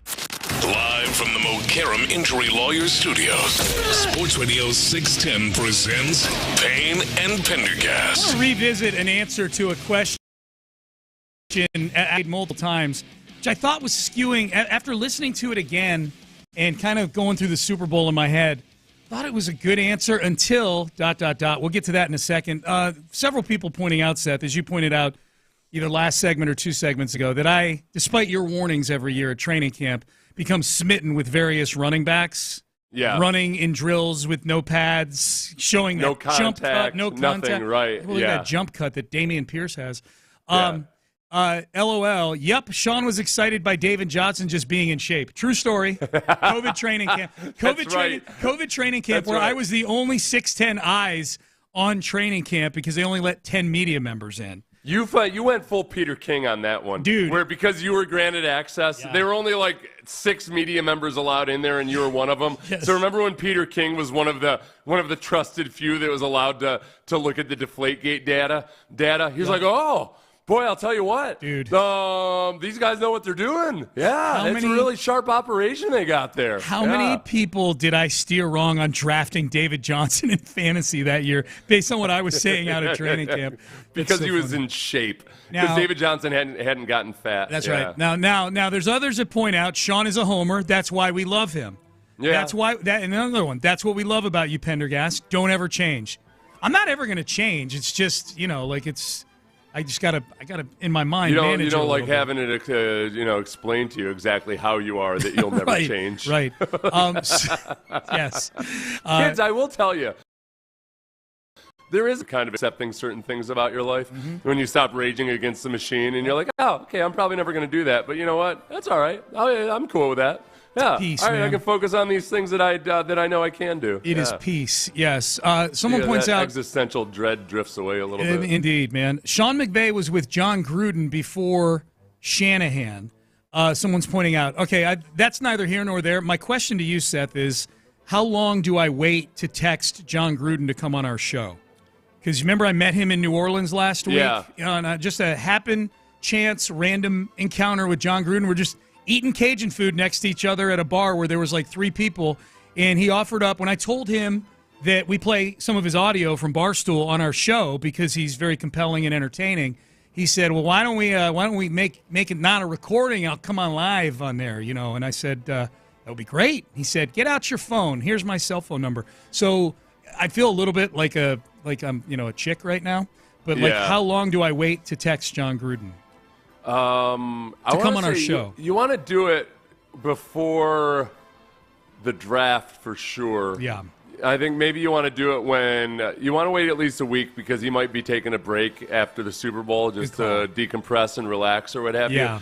I would say 2 weeks from now, and we can ask him specifically about C.J. Stroud. Okay. Because he'll probably do some film work on it, and then he'll come on. And now Gruden, his media persona, unlike what he was like as a coach, was that he falls in love with everybody. Come on and tell us some really good stuff to get hyped up about with C.J. Stroud. Yeah, that's why. And maybe Nick. And by the way, whoever pointed out that McVay was with Gruden first, he was for 1 year, wasn't it? As a lackey in Tampa. I think he was with Jay Gruden, not John Gruden, in Washington, right? Well, no, but he was in Tampa. McVay was like a quality control guy in Tampa. Was he? Okay, then then he was with John Gruden at one point. Yeah. All right. So the final bow on the Super Bowl here. There are several former Texans that are about to be free agents that are in the Kansas City Chiefs. One of which is DeAndre Hopkins. I was listening on the way in today, and the show I was listening to had been talking about the referee conspiracy theories with the Chiefs and the conspiracy theories of the scripted nature of the NFL. And as I'm listening to this, they were making some good points. And I'm like, well, if we all thought the NFL was scripted on behalf of the Chiefs, then you got to throw that away. Like, there's no way they script a game where the Chiefs are trailing 40-6 at any point. Sean, again, stop being naive. Okay, when it comes to conspiracy theories, there's no limit to what you can believe. Okay, and there are a lot of people that believe that the NFL helped them as much as they could to get a mediocre team into the Super Bowl. Okay, and then when faced up against a genuinely formidable opponent, they collapsed. Okay, I hadn't thought about that. Okay. But as I was thinking about this on the way in, I was thinking about DeAndre Hopkins' answer to the refereeing question. Yeah. And I was like, man, through this lens, he was doing fine until he said, play the end. This is DeAndre Hopkins. He was really just being asked, what did you take away from this game? And he himself goes over to the officiating. So go ahead. Loss is the loss. It says W or L at the end of the day. Those guys beat us. So, man, tough loss. It's my first year being with the Chiefs, and, I saw a lot of things in the media about the refs, but obviously. All right, pause right there. A lot of things in the media about the refs. So he's touching on. So if you just stopped there and said, hey, you media that have been writing about these conspiracy theories with the refs and it's scripted and whatnot, if he had just stopped there, I'd have been like, all right, he's making a pretty good point. There's no way that, not no way, but if it was a conspiracy on behalf of the Chiefs, they sure did a horrible job of executing the final step of it. So you guys, you can stop writing about that or even paying it close attention. The problem was he went on to say this. What y'all gonna say now about the refs and us when there was a lot of touchy calls? Yeah. Are y'all gonna report that? Are y'all gonna talk about the refs now? I want to hear Ciao Bella. Ciao Bella. Thank you. So I like it, man. Like if you just stop there, like you guys can stop writing about this now. We got our asses kicked. It's silly that you're writing about this, but then he actually points out ticky-tack calls, which this game was called perfectly even. Really, and it wasn't really. And if anything, the ticky-tackiest one, the weirdest one, I think, went the Chiefs' way, which was when the Chiefs were called for the offsides, and then they revised it to being a false start for the Eagles on that field goal. Yeah. I don't. Or I guess the AJ. I don't think the AJ Brown offensive pass interference was ticky-tack after seeing an AJ Brown base. Yeah. But yeah, I think I don't know. It's probably that it's good evidence that no matter how much you try to tell your players to ignore the outside noise, it's going to permeate and it's going to hit. I mean, for one, on Radio Row especially, Travis Kelce and Pat Mahomes are getting asked really. They weren't just asked about the officiating; they were asked like Bush League questions about the officiating. So I like that without even realizing it or knowing it. I think the conspiratorially minded public may have actually contributed to that destroying of the Chiefs by perhaps offering extra distraction or extra just some kind of unsettling of the Chiefs and their psyche. So good job, America. Good job. Way to go, America. You got what America wanted. The Chiefs getting blown, most of America getting blown out in that game. There are three, well, really four if you count Steven Nelson, but three that actually played in the Super Bowl. Former Texans that are free agents now. If you could pick one to come back, Seth, on whatever the market says, like I think DeAndre Hopkins is probably a 1 year, a few $1 million guy at this point in his career. I think Charles Omenihu probably has value out there on the market. He's probably what he's been, which is like 2 years, $20 million. And then I think Justin Reed could get paid. Like Justin Reed, I don't know that he made a Pro Bowl with the Chiefs, but he's been a very, very good player for them, and they probably want to bring him back if they can. But he sent out a tweet which would seem to indicate he's going to test the market out and see what it bears for him. So Justin Reed would be a high-level safety. He'd probably be like 12. If you could, assuming they wanted to come back, if you could pick one to bring back at those prices, which one would you pick? I like Justin Reed. I think Justin Reed paired up with Kalen Bullock, that could be a lot of fun. Yeah. That could be a lot of fun. I think that you could – and – Justin Reed offers the ability to do versatile things. He can handle being asked to do multiple things, disguises really well. Does a lot of things that defensive coordinators love, where you feel like, all right, we can actually get more out of this guy than even his natural physical talent and ability. Plus, he tackles really well, which is something that I think the Texans defense needs to get better at. So, out of those guys, Justin Reed. Justin Reed. He'd be the priciest of the three for sure. We already have our Charles Omenihu and Denico Autry. Right. And a guy that can play all along the defensive line and can rush the passer and do all those things. He's not an actual run-stuffing defensive tackle, but in passing situations can do some good stuff. Yeah. We already have that guy. Yeah, and Hopkins, I think there's as much a chance Hopkins ends up retiring as he ends up signing somewhere. Although I believe he said somewhere that he plans on playing next year. Okay, so here's the other question with these three, because I don't think any of them are coming back. But they've all got some level of like a bad taste in their mouths, I'll put it, with leaving the Texans. Hopkins, he brought it up a week ago, getting traded for peanuts. Omenihu has been very vocal about he doesn't F with the Texans anymore. And then Justin Reed has been the least vocal of the three, but his last year here was not a good experience for him. He got into some kind of a shouting match reportedly with David Culley, and I don't think you can, but does he blame Nick Caserio and everybody else for allowing that situation to occur? That's my question. Which of these three do you think has the power rank them in order of their desire to bury the hatchet with the Texans based on their drama?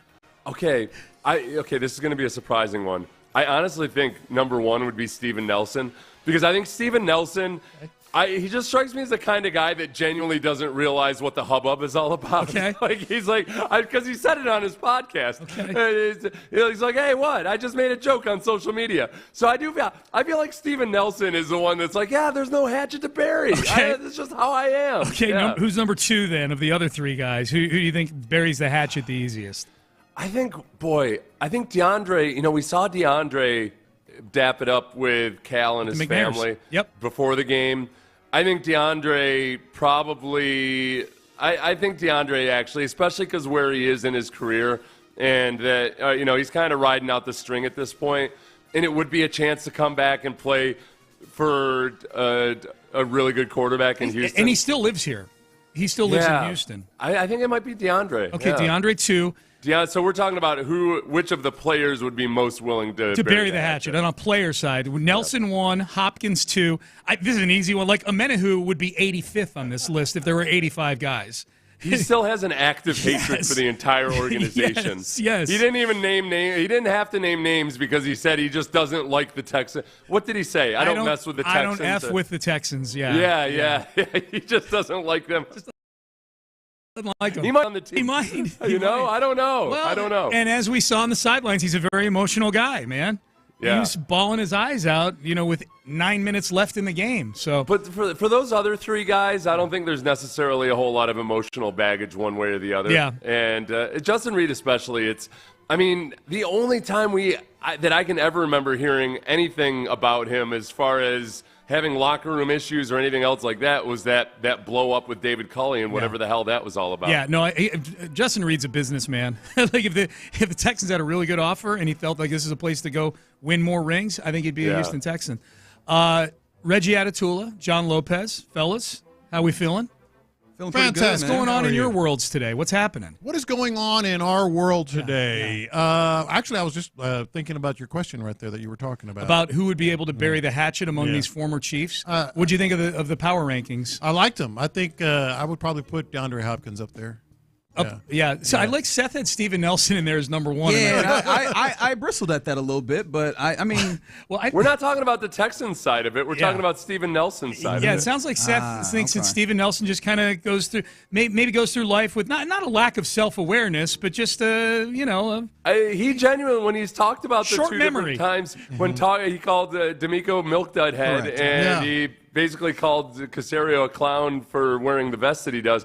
The way when I've heard him talk about it, it's kind of like I didn't see what the big deal was. I don't know what. Yeah, so I don't those are his loving nicknames for those gentlemen. Milk. I think he just felt on social media and people took it way too seriously. So I don't. Caserio a clown, but he doubled down on it. He's like, but I'm a humorous guy. I like clowns. I love clowns. But he doubled and tripled down on that. That's right. Yeah. That's right. So and again, he probably doesn't even remember it happened. And Figgy reminded me when we were listening. Remember when Justin Reed was nominated as the Texans NFL Man of the Year and got suspended by David Culley? Oh, you're right. The same year. Oh, that was the same year. Oh, that's right. He was a Walter Payton Man of the Year and then he got suspended by I think people in Houston would have been like, this is justified. That's right. He was not the Walter Payton Man of the Year, but then he yelled at David Culley, and they changed their nomination. Yeah. That's how Texan fans would feel. If we're going to take the metaphor kind of literally, like with Steven Nelson, he was the one wielding the hatchet in that situation, and it would be a matter of like him just being like, "Oh yeah, I can set this hatchet down, whatever." It wasn't like the Texans. The only insult the Texans gave him was that they didn't re-sign him, but otherwise he's just like, "Oh yeah, no big deal. I don't even need this hatchet." Yeah. Oh, other thing going on in my world anyway now is I need to listen to some of your spots because I still don't have any plans, anything done for Valentine's Day. Oh, I was driving in. Yeah, that's in 2 days. Ain't I it? was driving in, and I'm like, oh, crap. Mark Klein. Okay, is it bad that Amy was the one scheduling the restaurant that we're going to? That's bad? Yeah, It feels like that's some of your relationship, though. Like, I'm not trying to step into your but she relationship. knows who I am. Valentine's is a woman's holiday. Listen, it's not a man's Let holiday. her pick the restaurant. No. No, wants you to make that move. That's not how it works. I don't have any clue what the stress you guys are going through because I live in a household where I've had 9-10 exchanges with my wife already this morning on my 50th birthday. Yeah! Not a peep of it out of my wife. What? That's, today's your 5-0, dude? Yeah, but this is the thing. Brandy and I both were clueless about any of this stuff. Oh, that's good. It's just, so I'm going to forget her birthday. Valentine's Day, I don't know. Is it in March? No, I know it's February 14th because Zadok. But yeah, I'm cool. I'm in the clear. Amy's scheduling Valentine's Day dinners. My anniversary is February 29th. Oh, wow. Oh, look at you knowing that. Yeah, and everybody thought I was really smart, which means it gets celebrated the 28th and the 1st. I'm in the same boat, and I have another big one that you just reminded me of. Anniversary? 40. Oh, big 4. Look at you, man. 40th wedding anniversary? Yes, sir. March 2nd. That's awesome, man. March 2nd. Oh, congratulations. Wow. Yeah. I'm screwed. Yeah. March 2nd. Oh, okay. Yeah, so it's coming up. Yeah, I always remind her that's the day that Will Chamberlain scored 100 points, and she doesn't appreciate that. There you go. Yeah, I feel like so that let's brand do of some humor other not Will hitting. Chamberlain type stuff. Yeah. And in honor of him, I'm going to sleep with 20,000 women this 40th let's do year. it 10,000 times. Yeah. All right. We are done. Seth, antibodies to you, my friend. Antibodies and the traditional 40th wedding anniversary gift of a ruby. You are right. You are correct. Oh, kleinsjewelry.com. Yeah. John, he'll take good care of you. I got Zadok, you. clue what I'm doing. All right. We're done. We are out of time. You're listening to KLT AM, KLT FM HD2, Houston, an Odyssey sports station. Reggie Atatula, John Lopez, Figgy Fig. They're in the loop, and they start now. I want to see them fight to the death behind our dearest Juan With Felipe. Mark Klein in my corner and Gilad Zadok I'm in totally Seth's screwed. corner. Dude, I got Valentine's Day, no clue, and I got the 40th anniversary. What you mean, no clue? No clue. No clue. You don't know what you're doing? Have no idea. Dude, after 40 years, you kind of run out. You run out of Sure, stuff. that's why. Yeah. Do what I did and tell Jan to pick a restaurant. No. Yeah. No, that will not. Better than doing nothing, what you're doing right now. That's not how it works. That's not how it's And it be supposed to. crowded on Valentine's Day at the restaurants. Right. Man. Have You you might as well forget about it. She was on open table for a long, long time trying to find a place. Wait, so you haven't figured out what you're going to do? Nothing. And we are 2 days out? I'm thinking about taking her to the fishing show. Buddy.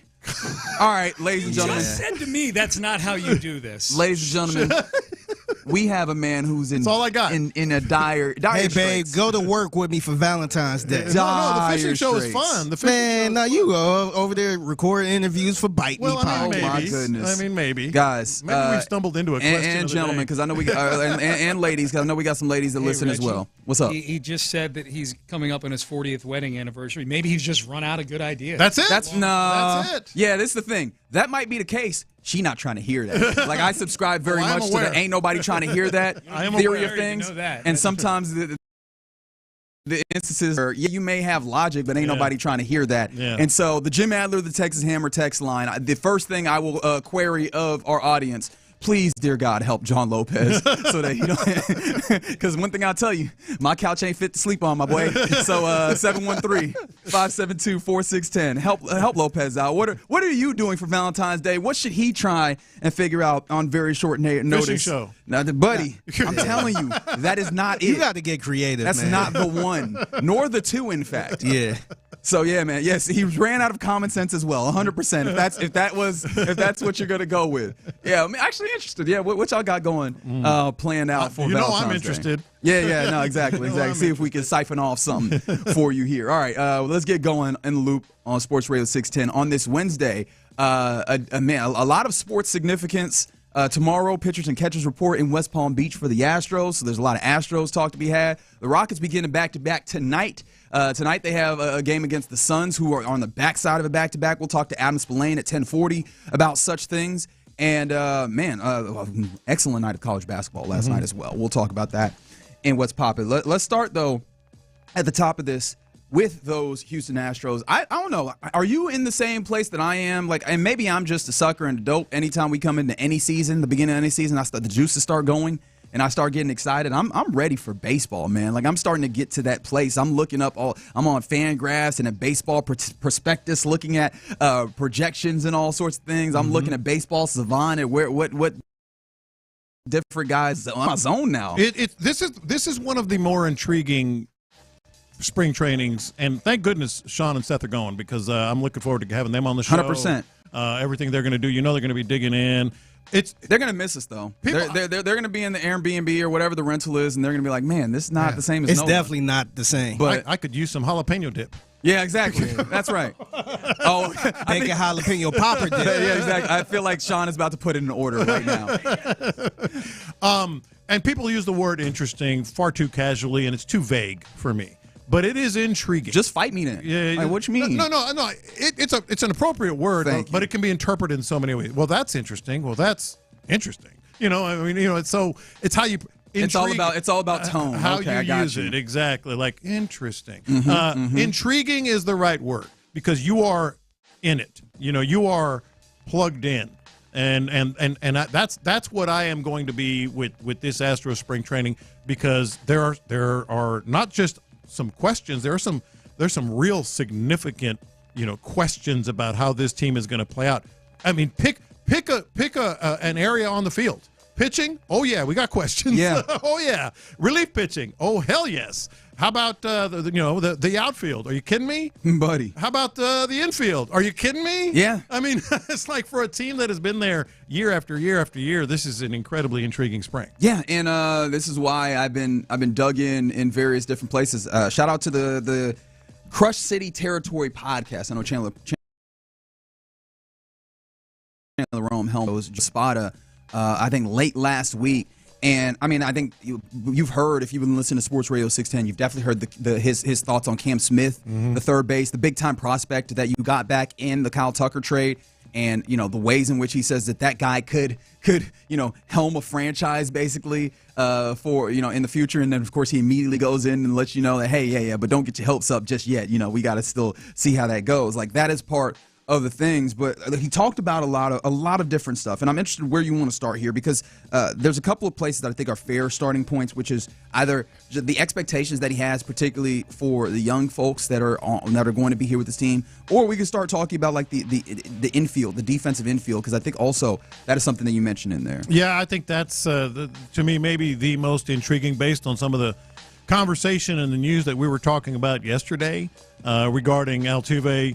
I mean, hell, Bregman may not have been a factor at all. And so that affects the entire right side of the outfield, and, obviously third base, because Bregman, that ship seems to have sailed. Yeah, so this is where I kind of got my feeling on, hey, man, that second base thing, like, I think defensively is something that they really matter, or that they really thought about. And this is Joe Espada talking about Jose Altuve's willingness to move in order to win. Altuve, he is a Hall of Famer, but he wants to be known, and he wants to go down, want to finish his career on a winning club. So he's like, Joe, I'll do it if it's going to help us win. Right there just tells you the character and the individual and the leadership of Jose Altuve. So, I mean, that is a small snippet of a longer answer, and in which he was talking about basically the idea that the team, when they were thinking about this, they went to Jose like, hey, would this be something, you have to find out if this is something he'd be interested in. And he responded, if it'll help us win, cool.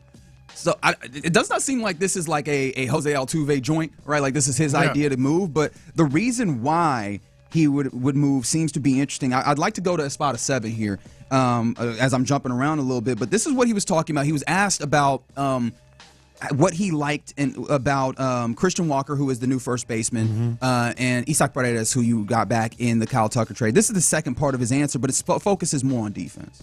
And, also like Walker's defense, I don't think, I know everybody's aware of how good his defense has been for years.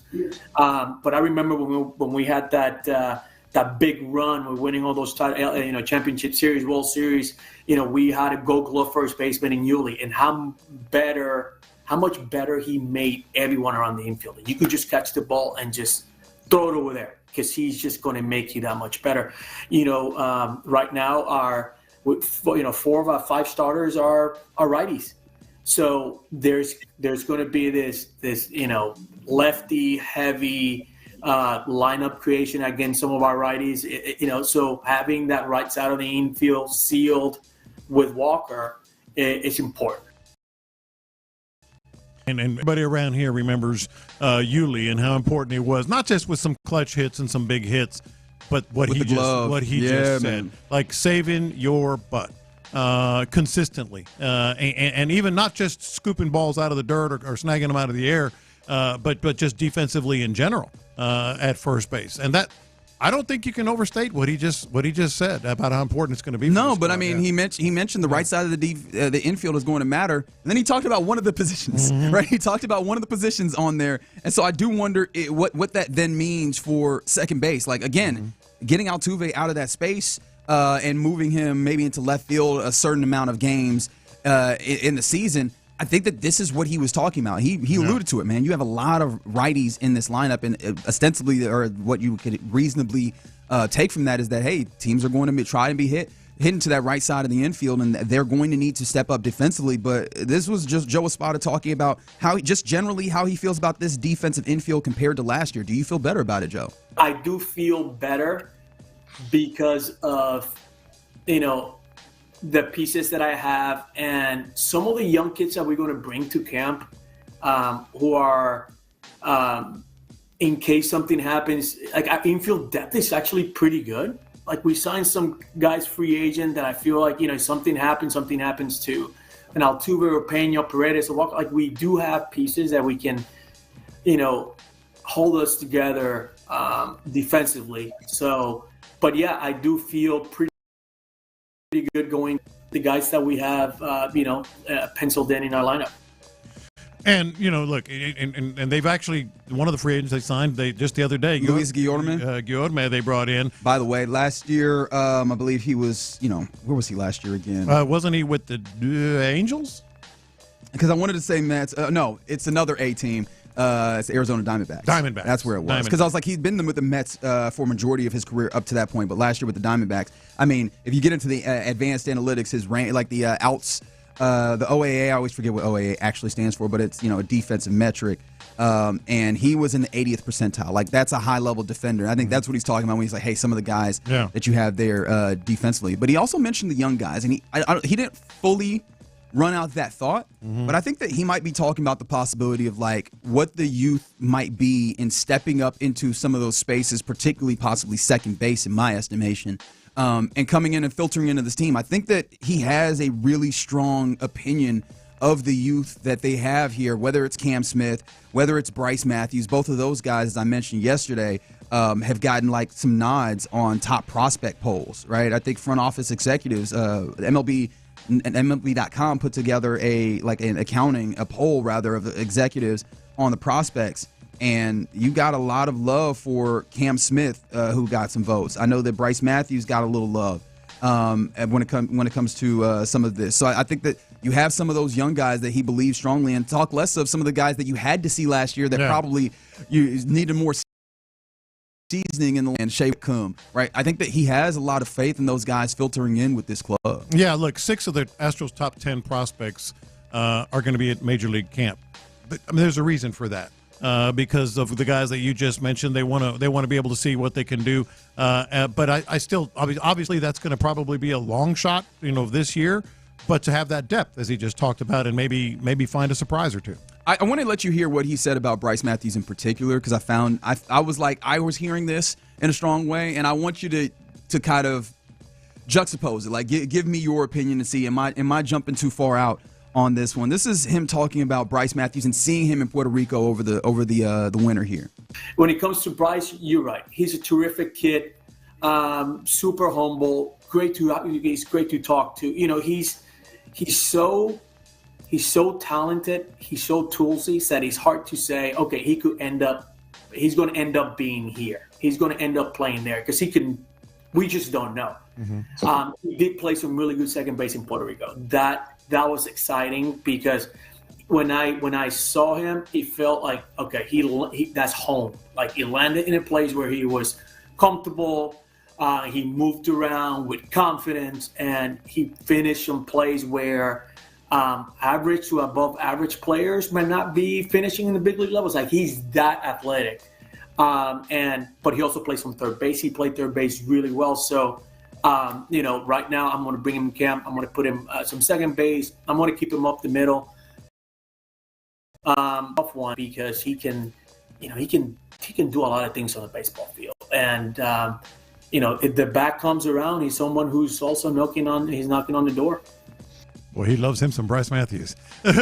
He said second base feels like home. Yeah, he loves him some. Right, he left that open. Yeah. And, of course, like he mentioned it. He came back around ultimately and gave you what the holdup is on Bryce Matthews to get to the major league level, which is the bat. The bat does need to get better. I think when it came to last year, he played on four teams.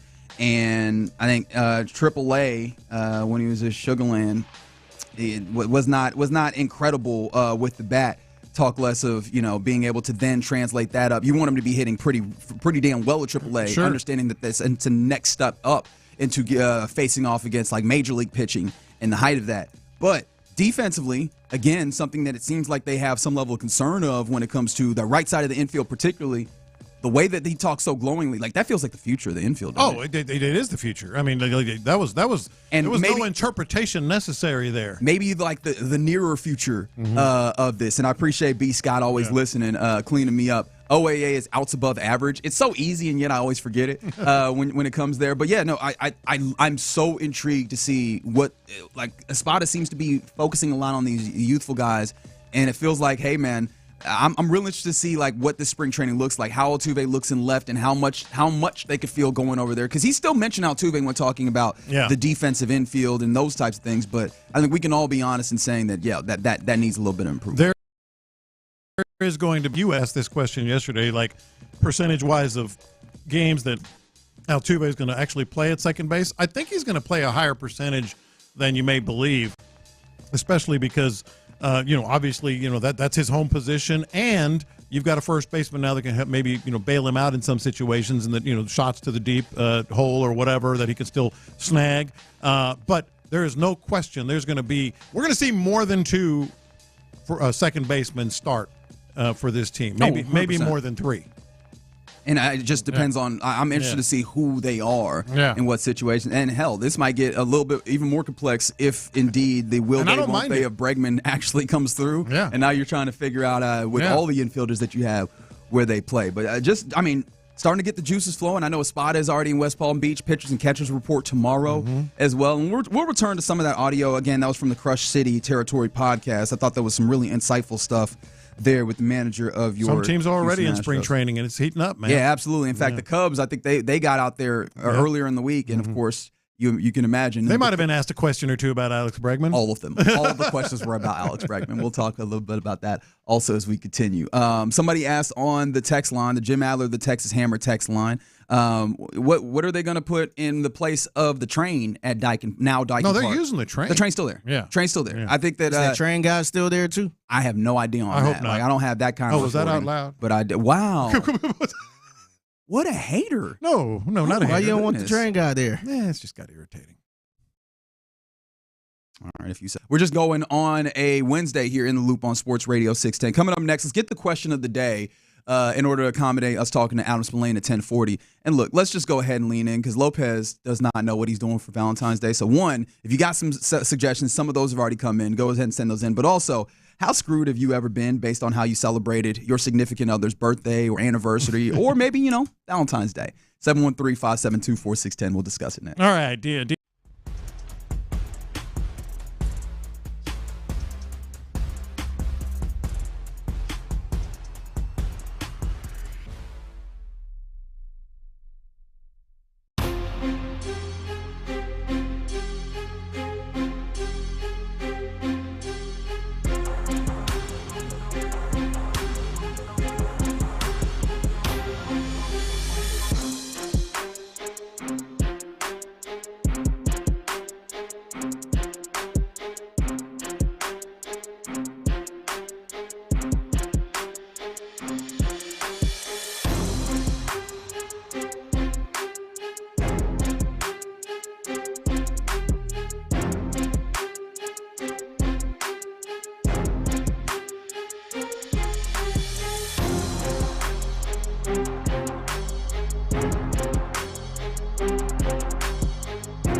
station in town for your chance to win. Houston's sports leader. Sports Radio 610. Figgy, let's hit him big time. Houston, let's get in the loop. You better get ready because we're going to show up and show out. With John Lopez. It is what it is means nothing. And Reggie Atatula. And that, my friends, is a scoregami. Always live, always local. 713, what's the damn number? 572-4610. You're in the loop on Houston Sports Leader, Sports Radio 610. All right, you're in the loop right here on Sports Radio 610. Happy Wednesday to you fine folks. Hope you're having a blessed one. Hope that you are not like my man Lopez here and that you have plans for your weekend, for your significant My man on other. that computer trying to make some reservations right now. He's trying to make some things shake right now. Yeah, it's like, hey, every man. break I'm like, Valentine's Yeah, Day. right. Over there, it said delivery confirmed. Delivery confirmed. He's on Google, Bing, and DuckDuckGo right now. He's searching all of them. My man looking up He flowers. asked Chat GPT what he should do. But see, that this everybody gets that anxiousness. Figgy was talking a little bit about it, during the break. But I've got the double whammy. Because Valentine's Day, I got nothing. Back to back. And then, March 2.5 weeks later. Wait, you said you got the double whammy this year. Ain't that every year? But the 40th? Okay. 40th anniversary? Yeah. You can't just mail that in. I'm screwed. Y'all ain't gonna do no party or nothing? Nah. Y'all should do a little party. Nah. That's 40 years, man. You might not make it to 50. Hey, wait. What are you saying? You might not make it. Hey, man, you gotta celebrate 40. You There's gotta a couple. go all out. There's a couple of ways that could have been taken. Both of those are bad. Hey, renew the vows or something. Yeah, you should. Oh God. Yeah, you should be on that vow. man. You should have been had a vow renewed by this point. I had my fingers crossed the first time. Do another way. Wow. All right. So apparently, Lopez, I see where this question of the day came from. How screwed have you been based on how you celebrated birthdays or anniversaries or anything like of the such with your significant other? Valentine's Day in just 2 days, man. And it's Valentine's Day weekend is always very interesting because you're right around that time where and it's baseball, on a Friday this year. and it's, And the women gonna try to stretch it out as a weekend. It's the weekend. It's the weekend. Saturday, even though it's also our weekend as well. Yeah. Saturday. Oh, what we doing today? Yeah. Nah, that was yesterday. I got a feeling, and as much as I'm screwed, you about to put another coin in this particular basket this weekend. As much as I just said, I'm screwed because I got the double whammy. I got a feeling, Figgy, that Reggie, he's fallen short of expectations on more. How about we watch The Wizards, or something like that? Why would you say such a thing? Because it's probably true. I mean, but you ain't had to say it like that. The Wizards are playing the Nets today. All right, it's not like that. It's not like that. But it oftentimes it's NBA Friday night. Yeah, exactly. Oftentimes it does fall on the expectations were not the same. Yes. It's a TNT game. I had to look up. I gotta look up this DVOA numbers. Yes. Come on now. Let's do it together. It'll be fun. I was like, we go to dinner, just not the dinner that was expected. First, I'm going to guess what his DVOA is, and then you are. How fun is that? It's more like, let's just name players back and forth, because that's always fun, right? But some people have, by the way, Lopez, trying to come to your aid. Shout out to Sally, who's got a good head on her shoulders, saying, hey, rubies and diamonds, my boy. Rubies and diamonds. Go ahead and just... Sally, what are you doing to me? Trying to keep you together, house and home. Somebody said, Lopez, you did the boat show last year, so but this is the fishing show. They're two different shows. Man, don't do that. See, that was the boat show. This is the fishing show. He ain't gonna make it to 50, man. Not at all. He might not make it to 41. 713 said certificate to a spa. You can buy it online. That's a good idea, but I have it on experience and authority. Oh, she's not a spa? She's not a spa gal? They don't like certificates. Give them but it's not like a generic certificate. But you might as well get them a gift card. Why don't you just go to the spa and just pay? What are you doing to me now? What you got wrong with you? You seem a little tense. I don't know. Weren't you just go to Kingdom Spa or Spa World? What that mean? That's a good spot. Oh, it's like a good spot. okay. You can actually stay there all day long. I think it's open 24. What are you doing? I like this as an idea. Well, you're gonna have to open up that to- wallet, big boy. You're gonna have to open up the wallet. We're trying to save your damn marriage. That's at right. this point. That's right. We care about you, lady. We're trying to make sure Hey, she's... we fight for your life. Exactly. How about this from the 713? They said, Lopez, hire a chef to come to the house and cook. That's a good idea, Now, man. that is a good idea. That's a good idea. I thought about the same thing. Somebody said Amazon has a 40th anniversary blanket. I may have clicked on that, and I went, nah. Get out of here. Get out of here. That's too much. That's too much. Somebody said they saved a ton on their 40th 2020 no travel with COVID. Oh, no. I hope that you made it up on the 41st, though. Rent a room and perform a strip tease for her. What are you doing to me, 346? Well, what are you doing to her? Is really the bigger no kidding, question there. From the 484. Oh, interesting area code. They said a few Valentine's Days back, they scheduled a trip to a football conference in Louisville. Forgot it was Valentine's weekend. Saturday night, sat in on Dabo Swinney talking wide receivers. Oh, God. Stayed after Dabo talked technique and routes for 2 hours in the hallway. They posted that on Facebook that they enjoyed their night with Dabo as their Valentine. Wife was not pleased. Was that you? Man. No. Yeah. If you know how I feel about Dabo, you know that's not me. Yeah, I imagine that. Yeah, if going out of town on a trip that does not include your wife on Valentine's weekend, I imagine it very much falls into how you have screwed up. Now, my biggest screw up was actually something light. Was just like this was as a younger man, not really fully understanding the, it doesn't matter. Yeah, is a psyop.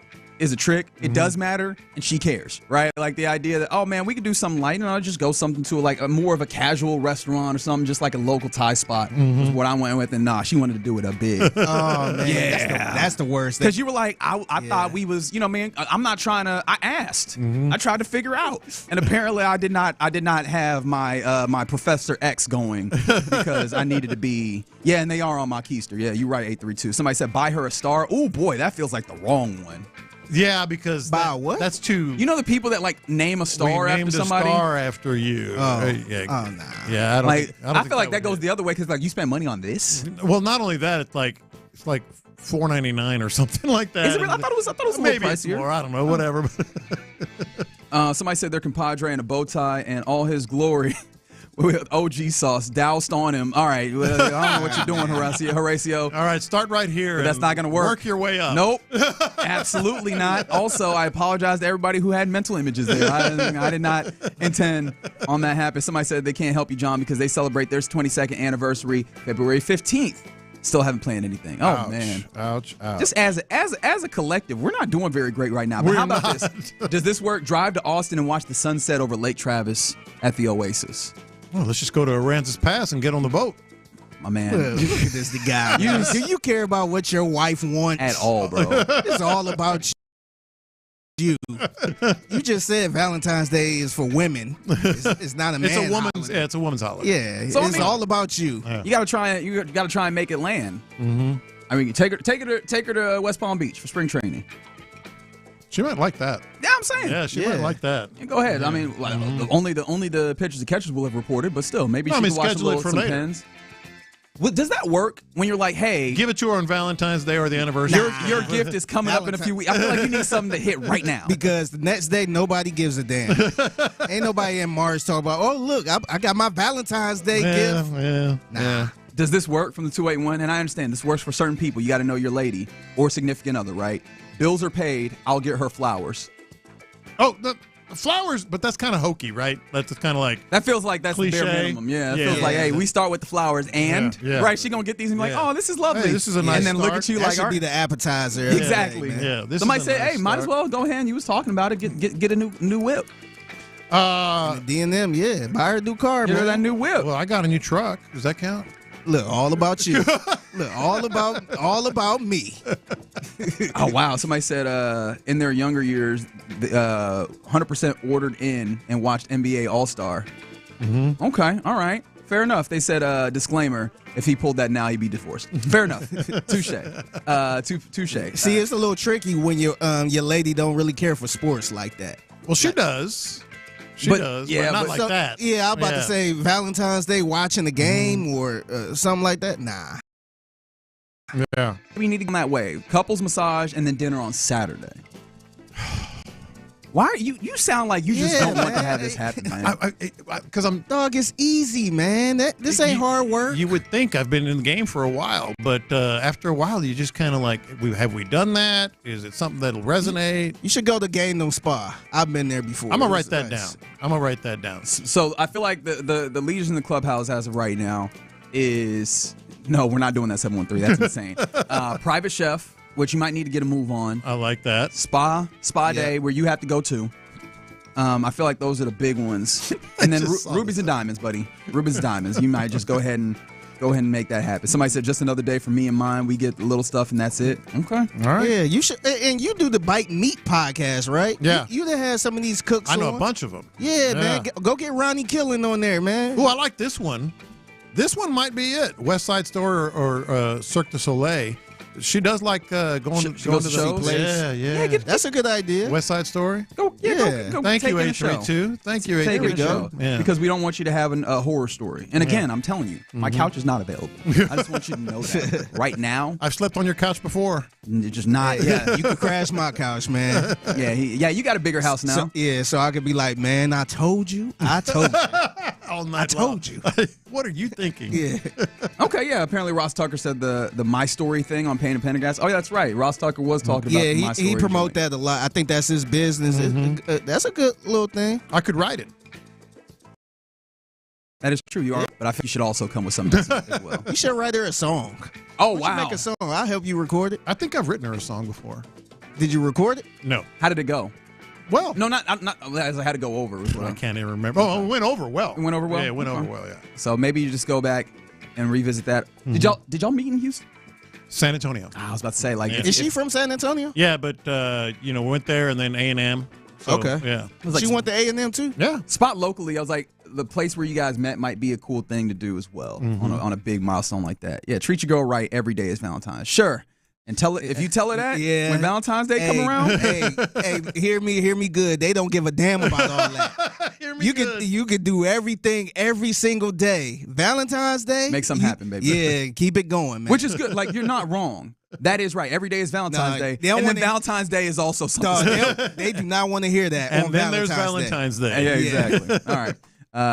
What I am happy about, though, we did ask, like, hey, what's the time that you messed up? Not a lot of people came through with the mess ups. I feel like that means either that everybody is doing pretty solid or that y'all embarrassed yourselves so much that you don't want to have it known in public. Don't even want to share it. My mess up was similar to Reggie's. She said, oh, we ain't got to do nothing big. Nah, we could just chill. Came to the house, man. She had cologne for me. I was like, oh, man. And you're like, I thought we were going to chill. Yeah. I was like, oh, man. What'd you get me? Nothing. I thought we had agreed. No. What she said was, "Oh no, you ain't had to give me nothing. I just did this because I wanted to do it." No, she was ticked. And then you felt that heat. Next day. You felt that heat. Oh, you could have got a card. I was just like, man, you said nothing. Nothing. So I went with nothing. Don't fall for it, gentlemen. Nah, never again. Do something nice for your lady. It's a PSA from In the Loop right here on Sports Radio 610. All right, coming up next. We welcome in the guy that we always talk to on Wednesdays ahead of a really interesting matchup between the Rockets and the Suns. Let's talk to Adam Spillane. We'll do that next. All right.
There he is. It is Adam Spillane, basketball, baseball insider, right here on Sports Radio 610. Spo, what's happening, my man? Glad y'all made it back. Yes, in one piece also. Aren't you proud of us? I am. There were some odds against it. I imagine that you did bet against us. I had faith that you guys would make it back, and unfortunately you all did. So excellent. Congratulations. What I am happy that I learned, though, is that it was not a unique occurrence of me basically almost losing my voice. Apparently, that just happens at Super Bowl with the increased amount of just talking that you have with all sorts of people. You're yelling, too. Yeah. Because there's so much noise. Yeah. So I felt a little bit better about that, but I definitely lost my voice. But that's neither here nor there. Let's talk about these Houston Rockets. I feel like it's been a little bit of a skid. Thus far, and they have an opportunity to try and bounce back tonight on the first night of a back-to-back. They'll have the Suns tonight and then the Warriors tomorrow night.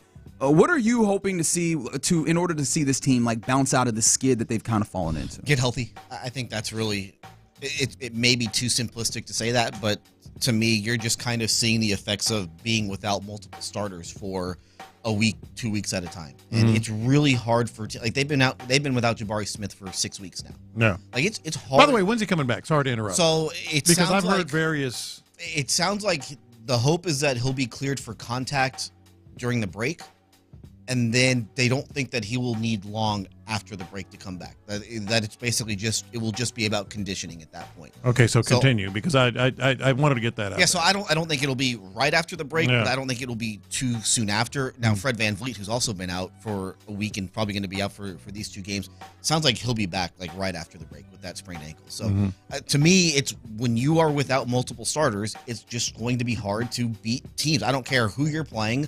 Especially when you're playing 5 games in 7 nights the way that they just did. And so the NBA schedule is incredibly unforgiving. And when you are at your weakest, that's seemingly when the schedule is at its toughest. So I think ultimately they'll be okay. I don't think they were the 57-win second-place team in the West team that they were playing at, a couple of weeks ago. But they're still a good team, and I still think that they will be in the playoffs, and they're imported into the first round. So Jabari Smith comes back. What's the starting lineup? So I asked Udoka this yesterday just to see if maybe he would kind of give it to me, early. They said they haven't really thought about it yet. I don't think that's true. To me, I think Jabari is back in the starting lineup. I think that Dylan Brooks is the one that goes to That's the what bench. I thought, yeah. I think that they miss Jabari's size. They miss that versatility with that starting group.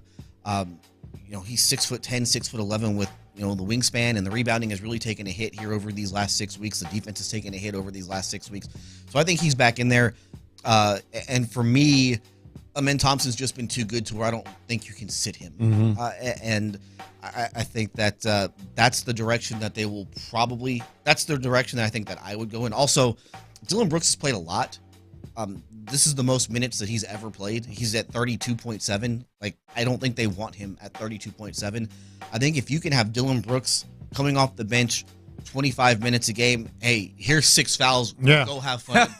No, for sure. He wouldn't be the first. You can't carry him over. I think that is what he would be really well suited for. Yeah. And I think, listen, he's a veteran and he started every game he's played since he's been here.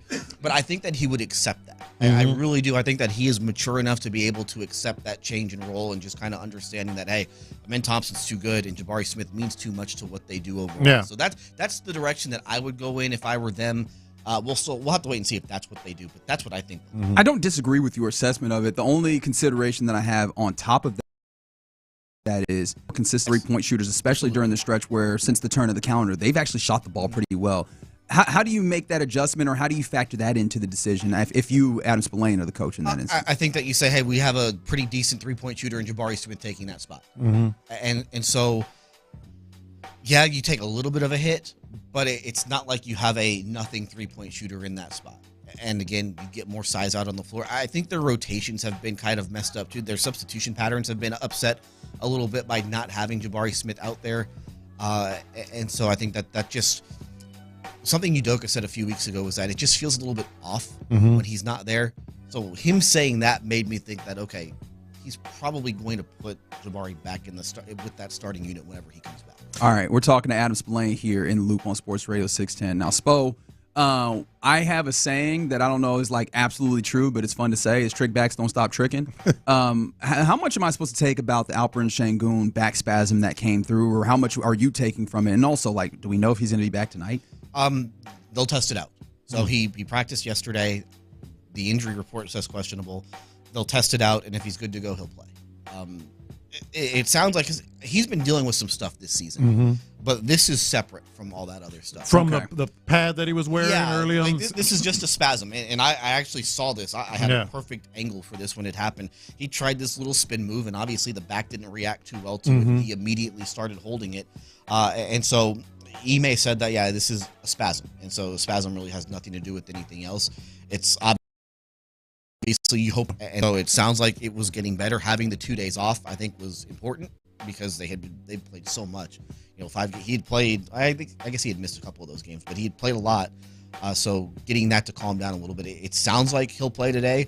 This is the perfect matchup for him because Phoenix has nothing inside that can really contain him. And a back-to-back. Yeah. So if you're Alperen Şengün, you see Phoenix on the schedule, you're playing. Yeah. Like that's a team that you want to play because it's a good opportunity for you to put up some numbers. I want to go back to something else Udoka said, and it was after the Timberwolves game when Anthony Edwards just crushed them, and he goes something like, it must be nice, or it sure is nice to have a guy that can take the last shot. So it just, and I mentioned it with Reggie and our listeners, I'm like, just had the feeling of a guy that really wanted an addition that could be the last second guy, the last shot guy, or, second to that, how do they play that now, at the end of games? Is it still just going to be Amen or Van Vliet or whomever?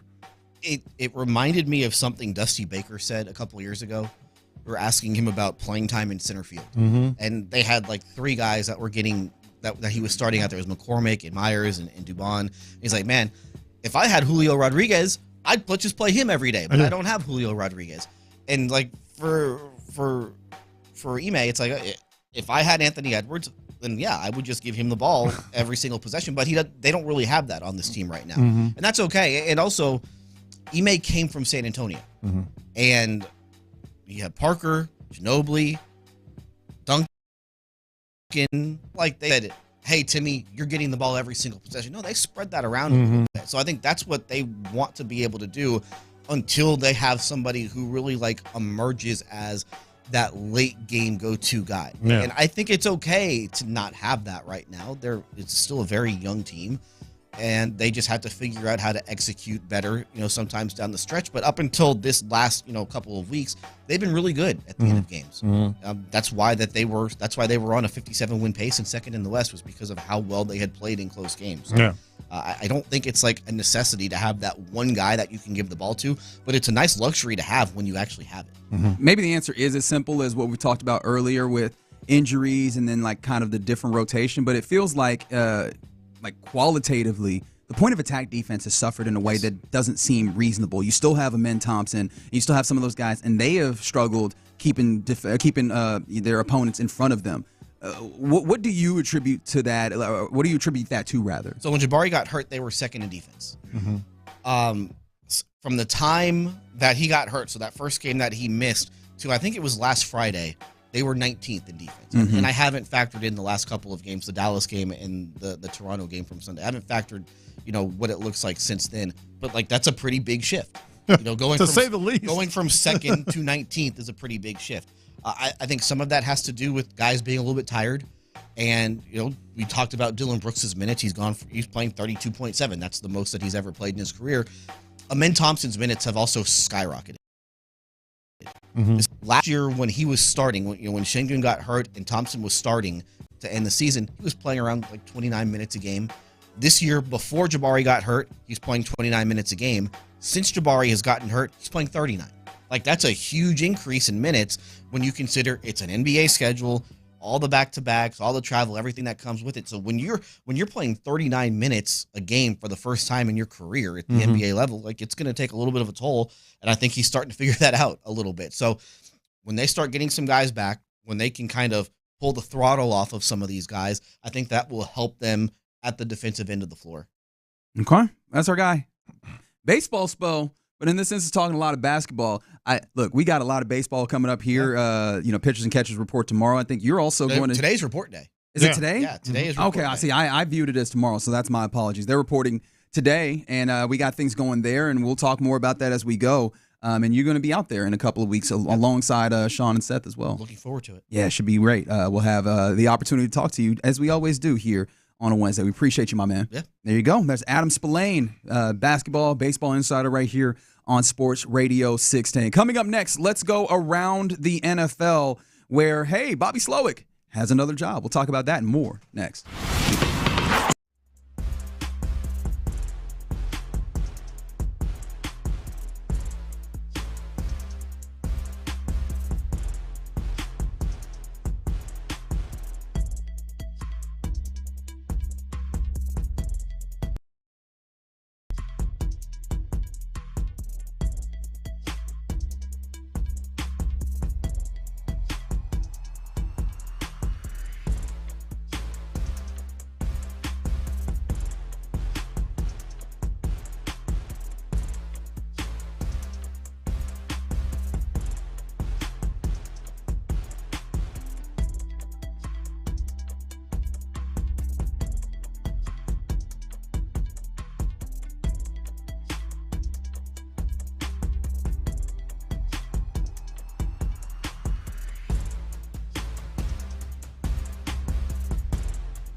Content. Sports Radio 610. The Texans play here. An Odyssey sports station.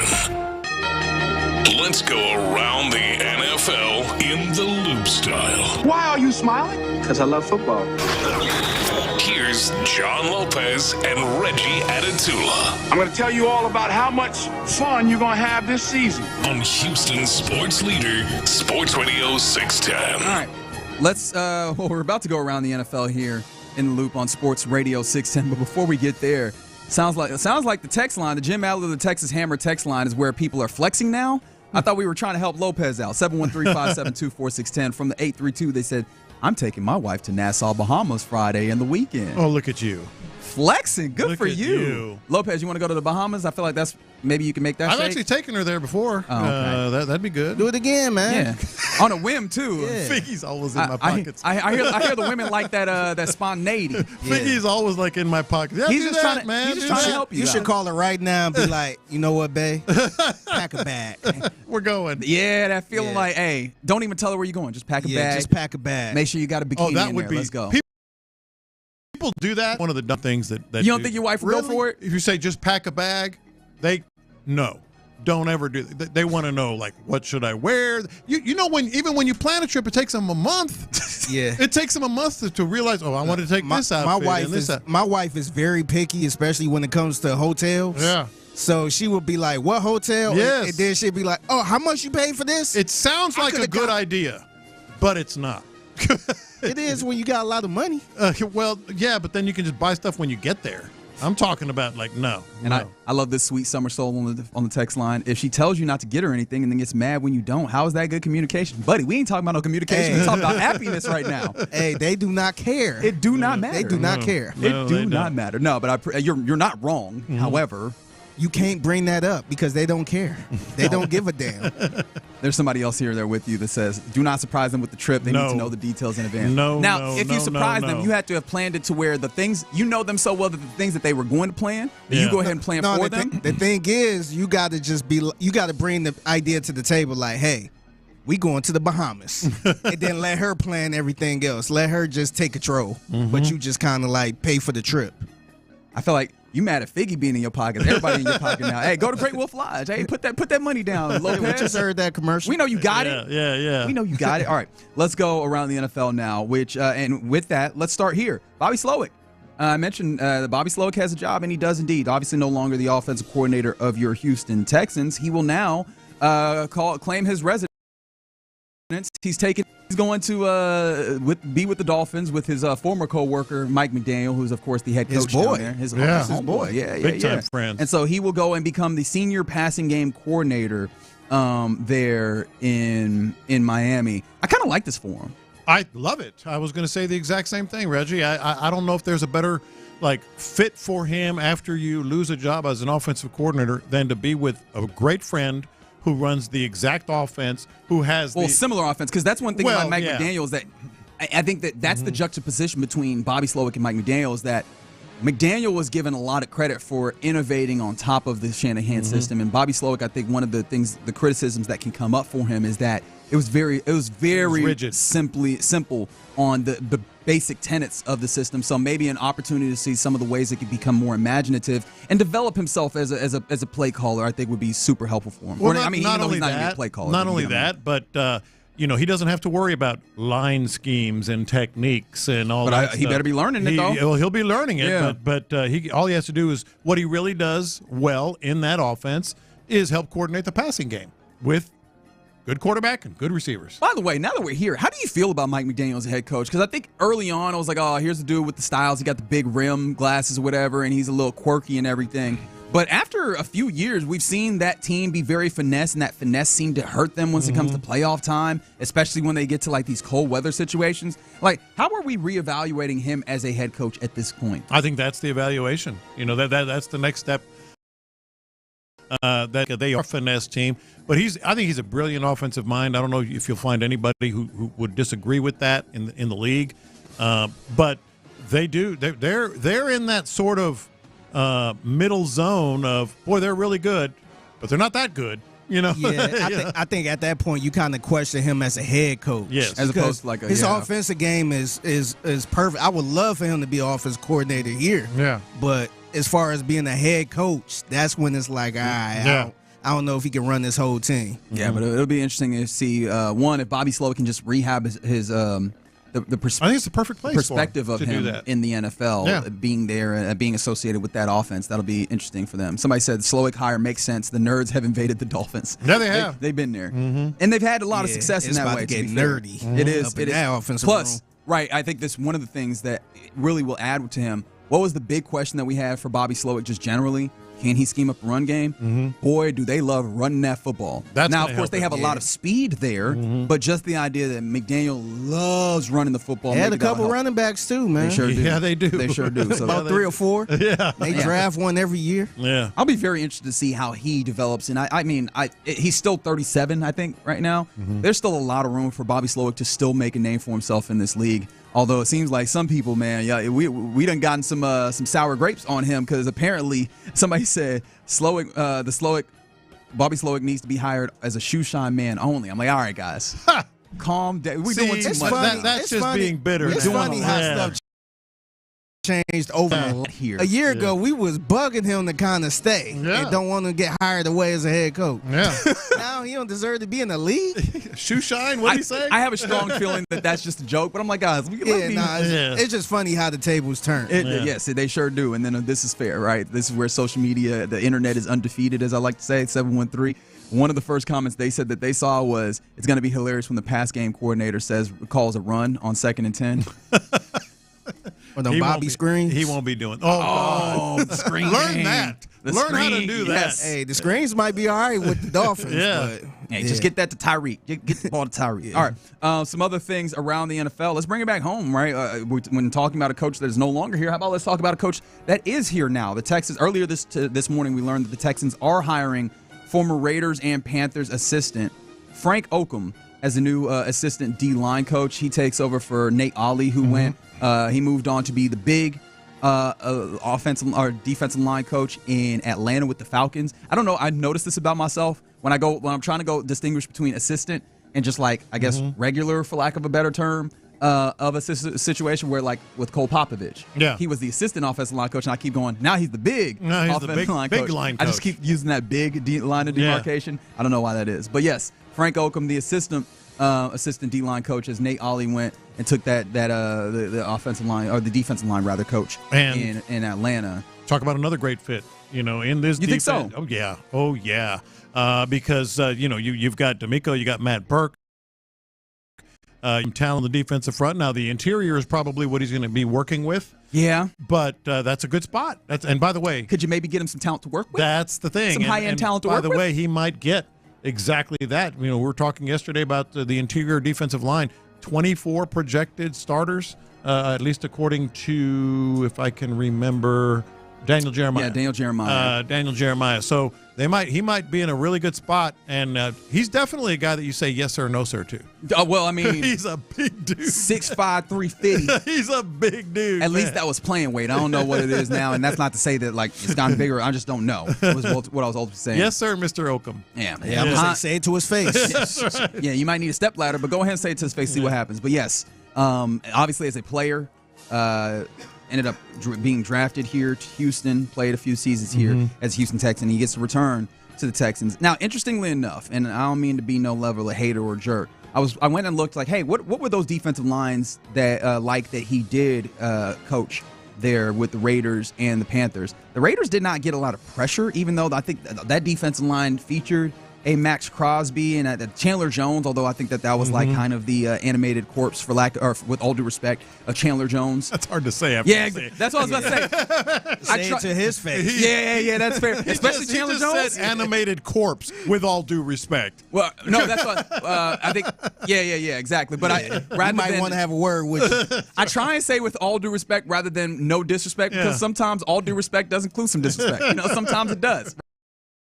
right? The total loser, with all due respect. With all due respect, right? Like all the respect that is ultimately due in this situation. I mean, although what is fair is I probably should have thought twice because Chandler Jones has had he's had some things happen. Yes, he has, and he is he is maybe shown to be a little bit less stable than I would probably want in bringing level of criticism to him. yes, he is. But no, I was a little surprised to see that. Yeah, they did not. I mean, pressure not being the only thing, only way to measure and have metrics on the defensive line. But he was the big defensive line coach in that instance. They didn't get a lot of pressure. And the year before with the Panthers, it did not seem like they were like incredible themselves either. So not to poo-poo the hire. And again, he's the assistant. I imagine that he's going to be still working in tandem with what you have there. But I was just like, okay. We'll see how this ultimately goes. But that's the thing. Now he's in this system. And there's a lot of pieces in place. And there is one of the best mentors you could ever get in DeMeco Ryans and throw in Matt Burke as well. Yeah, and I think, again, going back to what we were talking about, the place where it's going to make the biggest level of impact, in my opinion, is probably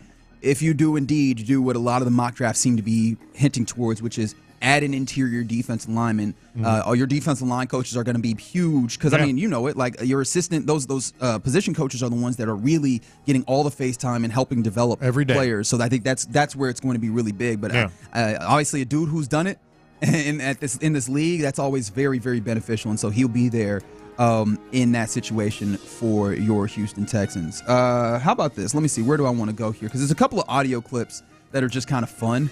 So let's hear from Saquon Barkley. I feel like we're moving further. Let's get this. Saquon Barkley, along with the quarterback of the team, Channel View Zone, Jalen Hurts, they were on the Tonight Show, Jimmy Fallon.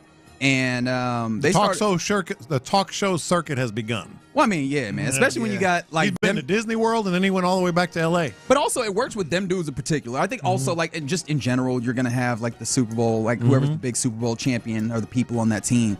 But like those dudes in particular feel like they are popping. Like Jalen Hurts, it seems like the ladies like him. Yeah. And then Saquon, man, is there anybody that's more popping in the league this year than Saquon Barkley? So they both joined the show and they talk about none other than the tush push. I think I have the easiest job, to be honest. I think I'm the one who pushes the tush. Yeah, that was the big punchline. I think earlier Jimmy was asking them like, what they call it. Yeah. And they definitely don't call it the tush push or the brotherly shove. I'm still very interested in what they actually call it internally. And I wonder why they were secretive about this. Because it's like for them to say it's not like when you call it out in the huddle or whatever, when you call it out on the field that people can't see what's coming. Like that's the whole point of it. But I think they have their own nickname for it. I know, but my thing about it's not brotherly shove. I get that they have their own nickname. Yeah. Why are they so hesitant think it's to like let us know? explicit? Where they can't explicit? Yeah. Absolutely. Yeah, it's gotta be. Absolutely. It's gotta be. Because they were both had this like wry smile. He was at, what do you call it? And they're both like, yeah. We don't call it that. We don't call it that. But now we know Saquon Barkley is the one who pushes the tush. That's right. He wanted to make that abundantly clear. 832, and they were mesmerized. I bet they were. I bet they were. Ladies love some Jalen Hurts. They love Jalen Hurts. So speaking of the Super Bowl, how do you feel about way too early odds for circumstances or lists in circumstances? Who's not ready for some way too early odds? All right, I appreciate you playing along. I don't think that was your actual sentiment, but it's fine. You'll play I'm along. ready. Oh, you're actually looking at them? I was going to ask you. I was going to ask you to guess. What a jerk. I'm sorry. Oh my goodness. All right. Somebody, no 832. That's not what we're calling it. But now you done ruined the game. Thanks a lot. Yeah. So yeah, the best odds to return and win the Super Bowl next year. Obviously, the Philadelphia Eagles, 625 plus 625 there. I mean, that one makes sense, right? They're the number one. They are the best odds. The second best odds is again the Kansas City Chiefs. Do you agree with that one? Because I think the Eagles one is easy to get to. Just the abundance of talent that they have. A lot of it pretty young as well. Yeah. Like they got somehow more useful in some places with that team. Kansas City is an interesting one because I understand that they had some offensive line issues, and that really showed up in a big way for them. They got some free agents that are coming up as well, and they might have a retirement. Yeah, it is possible. I don't know that we've seen anything concrete in that way, but that's something that we all consider, especially with how creaky, at least to my eye, Travis Kelce looked. How do you feel about the idea that the Kansas City Chiefs are still the second best odds to return to the Super Bowl? I mean, they still have Patrick Mahomes, and we saw this year when they weren't playing well. With the same offensive line, with the same person at left tackle, with the same creaky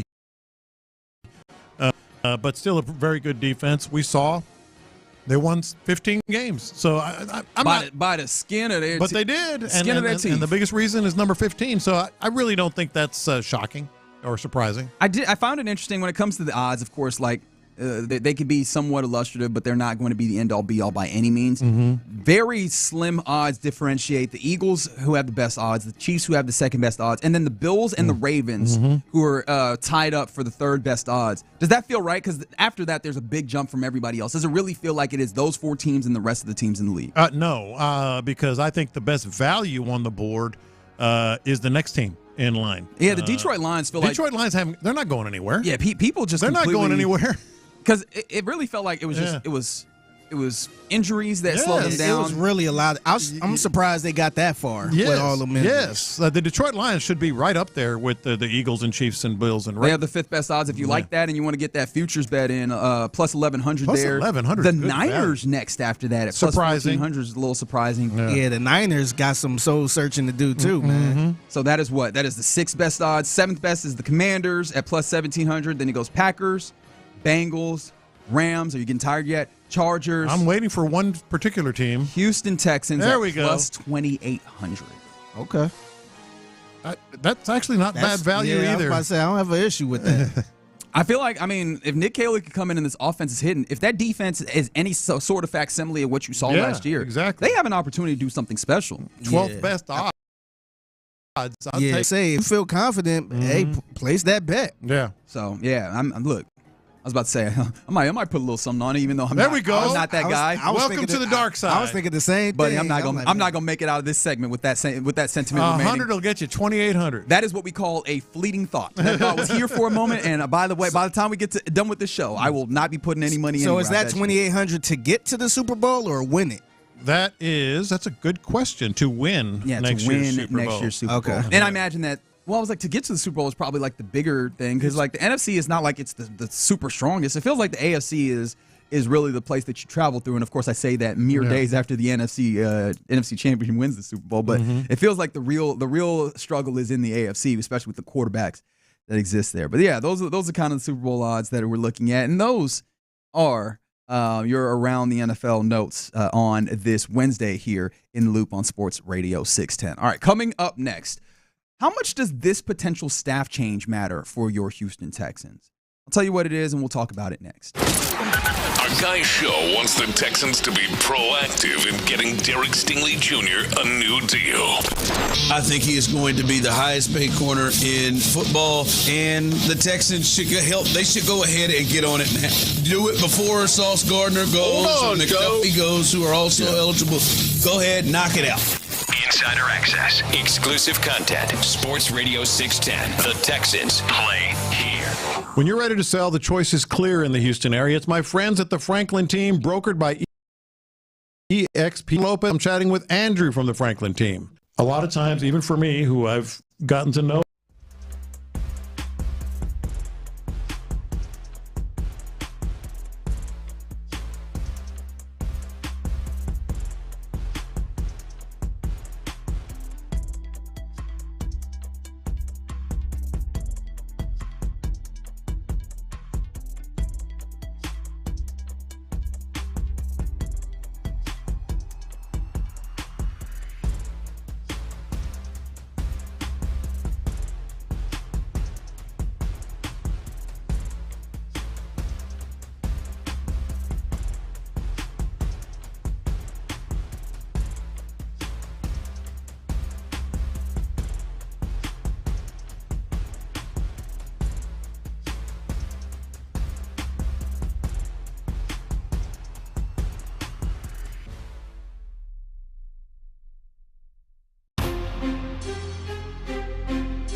Radio 610.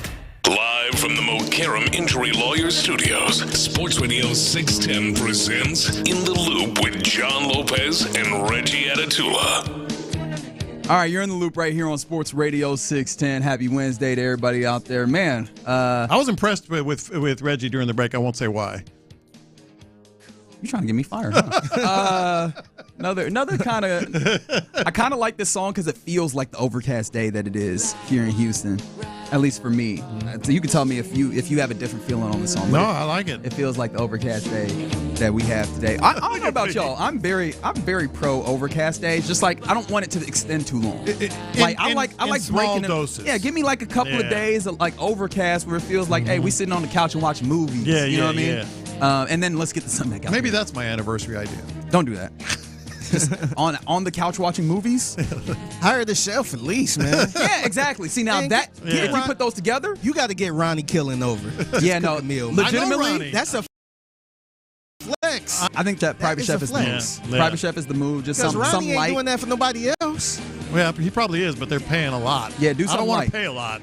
Man, come on, man. You got to do it for the 40 lady. years with the lady? You don't want to pay a lot for? You better pay that much. Look at Lopez being the cheap. Yeah, no. About your queen? There's a middle ground. About your queen. There's a middle ground. I'm not cheap, but I don't want to. She should be worth every penny. About your queen. That's crazy. She should be worth every penny. Yeah. A person like me? I don't know. I mean, I would go all out for my queen. I'm just saying. Yeah. Same. Me too, man. I don't know. Yeah. Maybe we just built different. All right, listen. How much does this potential staff change matter for your Houston Texans? Now, obviously, the coaching, the head coaching rather cycle has kind of settled down, thankfully, and we'll talk more about that as the show progresses. But with that being the case, the final hire was made in that the New Orleans Saints hired Kellen Moore away from the Philadelphia Eagles to be their head coach. Mind you, he gets to now be the head coach. At least as of right now, it seems like he will be the quarterback for his team. Will be a dude that he played in college and that his team beat mercilessly, 57-7 back in the day. That's funny. Kellen Moore over David Carr's Fresno State Bulldogs. But with that opened up a position. The Philadelphia Eagles, obviously the NFL, the Super Bowl champions for this year, now need an offensive coordinator. Well, here locally, we have some guys that have been, talked to for coordinator positions, including one, Gerard Johnson. And it's already been reported that the Eagles are absolutely. I can't remember what the exact reporting was. It's been reported that they're going to try to interview that they're going to reach out to interview Gerard Johnson. And correct me if I'm wrong. From my perspective, it seemed like Gerard Johnson was, interviewing for all these things, but he was probably holding out hope that he would get the job here. Absolutely. I can't imagine that he wasn't. Here's my question for you guys. Because, he's going to interview for the Eagles job. Who knows how that's going to play out? I'm sure they got, it's a pretty good job to want, to get. That's a lot of pressure, too, man. A lot of pressure, but, boy, you've got some skills. You got some toys. I was about to say, yeah. What do you mean? Hey, would you like to coach the Monstars? Yeah. Yes, I would. You want Devontae Smith and Saquon Barkley and Jalen Hurts and get Dallas Goddard? And, hey, I feel like I'm sure Brian Johnson said AJ Brown. Hey, Brian Johnson said the same thing last year. Yeah. Well, how did that turn out? That is fair. But here's how I want to. Philly, man. It's those dudes. Them fans are ruthless, man. It doesn't matter. After a Super Bowl win, that's a lot of pressure, man. But that's all I'm saying. People who ask Andy Kalu, people who play and coach in Philadelphia, freaking love it. But all you can ask for is passion, and they deliver that in droves. But I don't want that's neither here nor there. I don't want to approach it from the. It's significant if Gerard gets a job there in Philadelphia, but I don't want to approach it from like, oh, okay, so Gerard's getting a job in Philadelphia. Well, I'm not saying absolutely, but if he does, right? Because that's the opening, and that's the reporting that it seems. I want to approach it from this angle, like the one indisputable thing is C.J. Stroud's BFF on that staff, someone who's known him since. Why you make it sound like they be having like sleepovers or like? But that is the dude that it seems like is his confidant. Someone who's known since high school, before he became C.J. Stroud. He was just in the 7-on-7 is Gerard Johnson. Yes. So I want to approach it from that angle. If Gerard gets this job, now he may well stay, but if he gets a job in Philadelphia.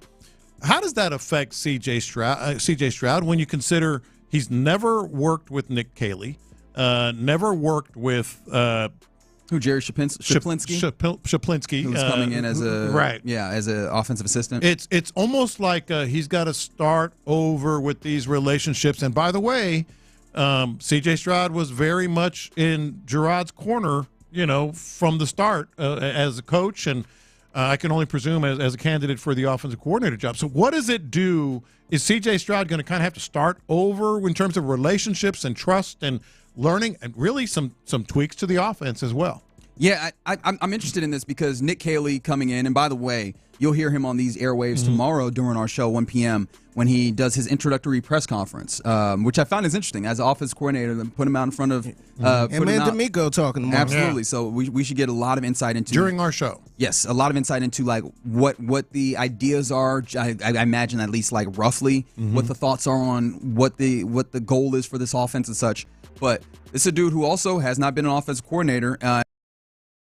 And now he's worked, but all of the responsibilities, but then also the biggest thing is making sure that translates to the quarterback, right? Making sure that works. And I thought that part of the appeal in the way that the Texans were handling this particular transition was that they are keeping a lot of the offensive assistants, a lot of that staff. And I imagine that was to make the transition smoother. Yeah. Try and upgrade, but also have a smooth transition.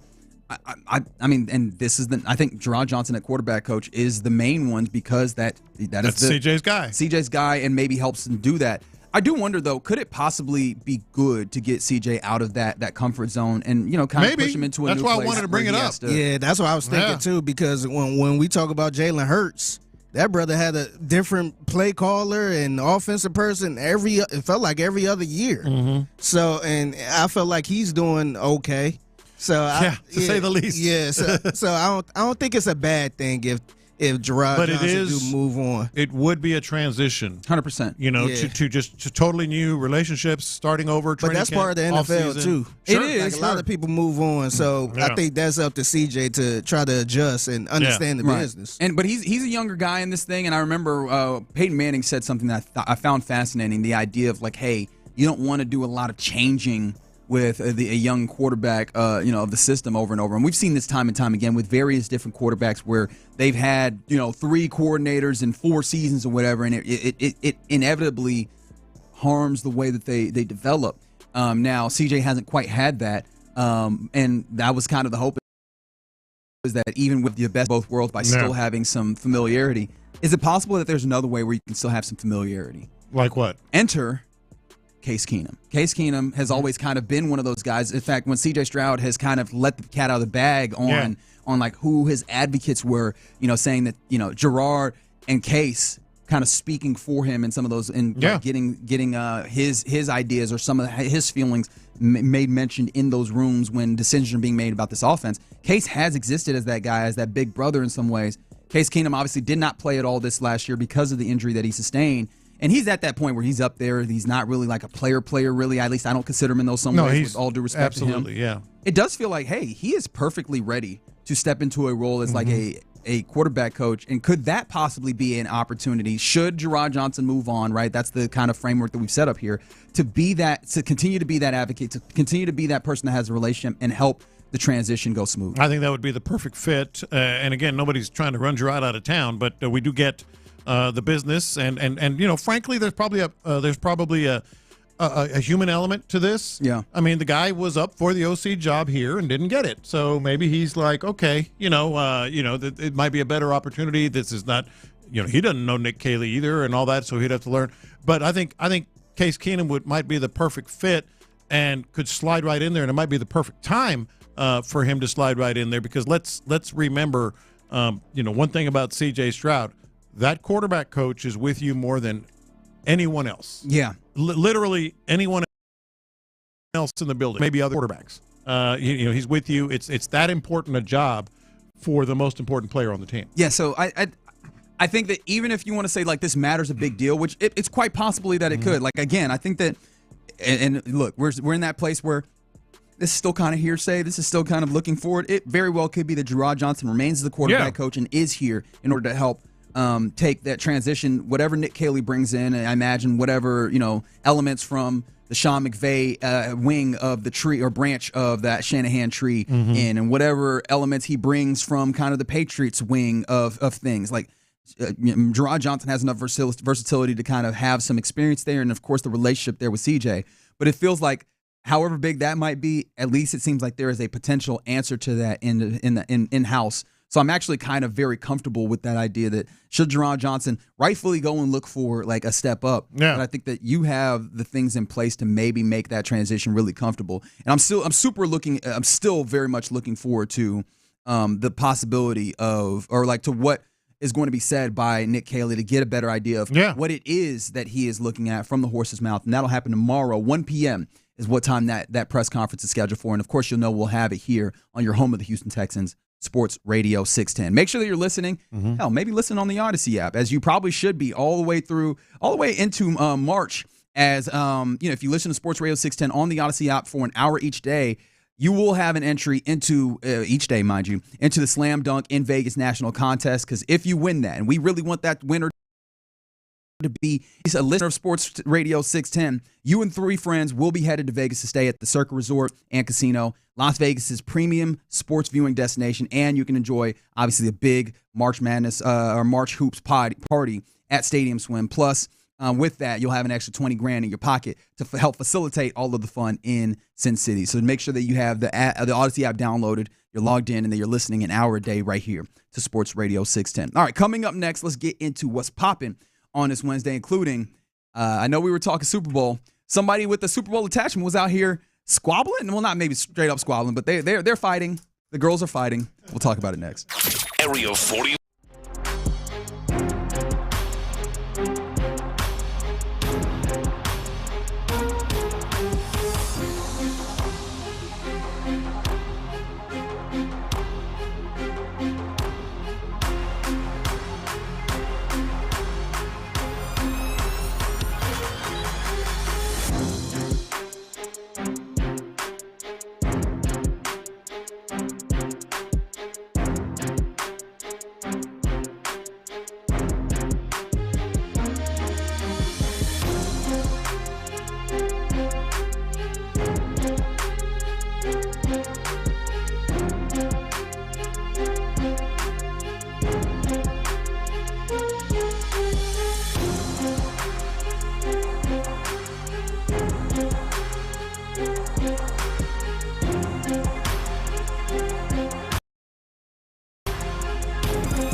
And 50% off with Target Circle. And don't forget to treat yourself. Find the sweetest style for your special occasion with 20% off women's dresses now through Friday. This week, find Valentine's gifts for everyone you love, only at Target. The biggest stories in sports and entertainment. Sports Radio 610 style. In the Loop presents What's Poppin'. All right, let's get into What's Poppin' here on this Wednesday in Loop. Right here on Sports Radio 610. We were just talking about before, I guess. We were just talking about the possibility of like maybe Gerard Johnson moving on quarterbacks. Feel very comfortable with the idea that maybe Case Keenum steps in. It seems like they like keeping people that are comfortable in house, and that'd be really interesting. Somebody else mentioned that if Gerard moved on, it would either be Case Keenum or Josh McCown. Josh McCown is already a quarterback coach right now. Yeah, like up there in Minnesota. So I don't know that. In fact, I don't think you can make that ask. Yeah, of him. and I think it's about what Case Keenum want to do too. Yeah. Like, do we want to be do we want to jump on the staff? He does got money in the bank. He's made a ton of money. He's had a good living. Yeah, no, it's all about what he want to do. But I feel like maybe he still want to play. But there are a lot of guys that just can't quit football, man. We maybe he feel like he can still be a backup. Hey, but that body might be telling him something. I'm not telling him that, but I mean his body might be telling him something. And the fact that he is stuck around in the way that he has, I feel like that means he wants to be around football. I don't think it's too much of a logical leap to think. Yeah, and he's a coach's kid. He sure is. Yeah. He sure is. Coach's kid. Yeah, absolutely. And who's made $54 million in his career. God bless him, man. Shout out to that man. And then somebody else said, a team should just tell Andrew Luck to name his price and come in and coach quarterbacks. Well, he's made more than 54. Yeah, he's made a lot. And I think also it's worth remembering, man, that dude didn't step away from football just to do, like, he stepped away from football as a quality of life thing. Like, I know now, though, I think he's like the general manager at Stanford now. I think that he just recently took up that position relatively recently. So I think that maybe he's one of the good. He ain't even tease about coming back. Nah, that dude. Like, I remember I read a really nice long form piece. It might have been Mina Kimes that wrote it. In fact, somebody went out there and spent time with him at his crib or whatever, and just like like he's on that, just spending time with his daughters and stuff. Like he is all the way good. He's always seemed like a guy that just really appreciated and enjoyed life, and he really wanted to. Big strong man. That's right. All that glandular Jack Doyle. Big strong man. So, yeah. That gets me every time. Every time. All right, let's get into what's popping here. As I mentioned, the idea that people's fighting. So let's get this out of the way. Patrick Mahomes, Sr. I'm glad you made that clear. I imagine Patrick Mahomes Jr. is sick of Patrick Mahomes Sr. and his brother. Jackson Mahomes. He might be sick of his own family. He got to answer for them way too much. Even the wifey out here. Even the wife. Yeah, just yo, can y'all chill out? Yeah, but apparently my name keep getting brought up into this. Yeah. And to be fair, seeing people like exchange words on bourbon, not too unfamiliar when they're both like former baseball players. Them getting into a fight is a little shocking, and that's what happened on bourbon. When did this happen? Like, did this happen? It was the night of. Night of the game. Is it night of or after? I could be wrong. I thought I saw night of. But yeah, Patrick Mahomes thereabouts. Man, and John Rocker. John Rocker? Yeah, John Rocker? That's exactly what I said. I'm like, is it that John Rocker? I don't know if there are other ones. And everybody knows John Rocker is a very peaceable man, right? Yeah, he's pretty level-headed. That's always what I say about it. No, John Rocker, Patrick Mahomes Sr. John Rocker clearly holding a drink in his hand, which, of course, and they are just going at it. The thing that I find amazing about this is obviously, as you might expect, between those two I guess, polarizing figures, shall we say? Because Patrick Mahomes Sr. with all the DWIs all type of different ways, and then John man. Rocker, you can do the Googles. But a lot of the heat has come to Patrick Mahomes Sr. and not John Rocker, and I find I don't understand that. Interesting. Yeah, I'm like, I get it. I think the heat rightfully should come on him because, one, ain't you to do with all DUIs, but two, hey man, you've been making the block hot for your son a lot lately. Yeah. Can we just calm it down a little bit? But John Rocker played. It's not like he was out here making peace. No, he came out of the bar and went to Patrick Mahomes Sr. and kind of, we don't know what was said. Yeah, I was about to say, did it look like did it look like he was trying to dap him up? I wasn't sure. He came out kind of like, hey man, like sort of like, what's going on? I thought totally just guessing. It could have been like a, hey man, yo, what's up? Or it could have been a, yo man, what's up, man? It depends on how you say it. Yeah, I don't know what was going on. Yeah, and then they ended up exchanging. They're still going at it on social media. Yeah, they was. Yeah. So yeah, they got should have knocked you out. Yeah. Somebody said that they think they're supposed to do some type of celebrity boxing match. I wouldn't be surprised if ultimately everybody tries to cash in on this by having more spectacle, because that's what sells in our current society. Is, hey man, go ahead and make this some spectacle. But yeah, that was I imagine Patrick Mahomes was like, he got done with losing the game, checked his phone, and was like, come on, man. Again. Yeah. Come on, man. Yeah. Like, come on, Dad. All right. What was that? Say it one more time. Come on, Dad. Dad. Oh, goodness. All right. Some other things that are popping. According to Adam Spillane, today is when pitchers and catchers report. It is report day in West Palm Beach for your Houston Astros. And within that means we're hearing things from there, including Dana Brown. Apparently, he said the potential for further roster additions. What could that possibly be about? This is an answer. Quote, I've always said I'm in the market for pitching. You never know what's going to come up. But right now, our roster's pretty good. I think we're pretty much in shape to be in position to win this division. Close quote. Who doesn't like that? But yes. Do you agree with that kind of sentiment that they seemingly have, or are you happy with it? The idea that, hey, roster's pretty good. I think we can compete. Maybe add some pitching, but other than that, hey, we're good. Well, let me ask you this. I hate answering a question with a question. No, you don't. But don't you feel like the roster got better? The Bregman thing is the outlier. The Bregman thing is like you don't want to lose him. The leadership, the importance, the clutch gene, and all that stuff. Let's think about it. You say the roster gets better. Obviously, first base is a significantly better situation. Third base. I mean, I don't know how big a drop off it is. Defensively, it's not better, but I don't know if it's a big drop. Third in particular, exactly. Third. Then you have outfield. You're good at shortstop. Outfield is the big question, but it was going to be the question. It was going to be the question anyway. Outfield got worse because you lost Kyle Tucker. Correct. Yeah. Correct. Second base. I don't know. Yeah. I don't even know what they're doing now, man. Like pitchers are coming back. Now we don't know how well they're going to play and how healthy they're going to be. Yeah, I mean, Luis Garcia. I mean, both Luis Garcia and Lance McCullers. Dana Brown's not at the start of the season, but relatively quickly thereafter. All right, Luis Garcia, I'm interested. Lance McCullers, I don't know. Yeah. Somebody yesterday asked about JP France. I think he got injured late enough in the season where I don't forgot know about him. I don't know how early in the season, if at all this season, you can expect him to return. I'm not saying the roster is better. What I am saying is, I don't know. I feel like those are the words they used earlier. I asked the question: is the roster better? Did the roster get better? Gotcha. So I don't know if it's better. What I am saying is, in this division, I think they got enough. It's interesting though because as you mentioned that Fangraphs has them making the playoffs in that within that group of obviously the three in the AL West that everybody's going to look at, which is the Rangers, the Astros, and the Mariners. And I was looking at Baseball Prospectus. They have their projections, the PECOTA projections, and they also have I think they have the Astros, if I remember correctly. And now I just have to look at this one of the 30 tabs that I have here. They have the Rangers with 90.3 wins, but the Astros with 87.7 wins. So like 88 wins, enough to make the playoffs, I imagine. Yeah. Like I think they actually have all three of those teams, or all three of the teams making it in, with obviously two of them having wild card spots. Like it feels like teams, even with the projections as it stands right now, that this Astros team is expected to be in the playoffs. And once you get to the dance, it's just all about playing well at the right time. And that's not counting maybe Luis Garcia second half of the season really starts to ramp it up.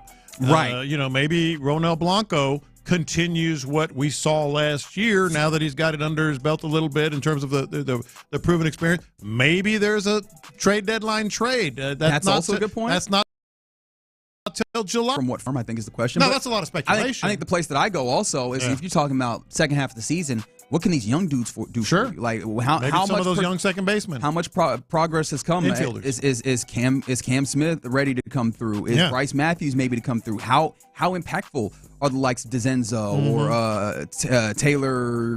I forget his name every time. I always want to call him Taylor Twellman, and that is not who that is. And I apologize for that. But no, can you have some of these younger cats come through and make an impact? I think all of those remain to be seen. But I mean, it starts today. Like the journey of 1,000 miles begins with a single step, and that one is today, as pitchers and catchers report.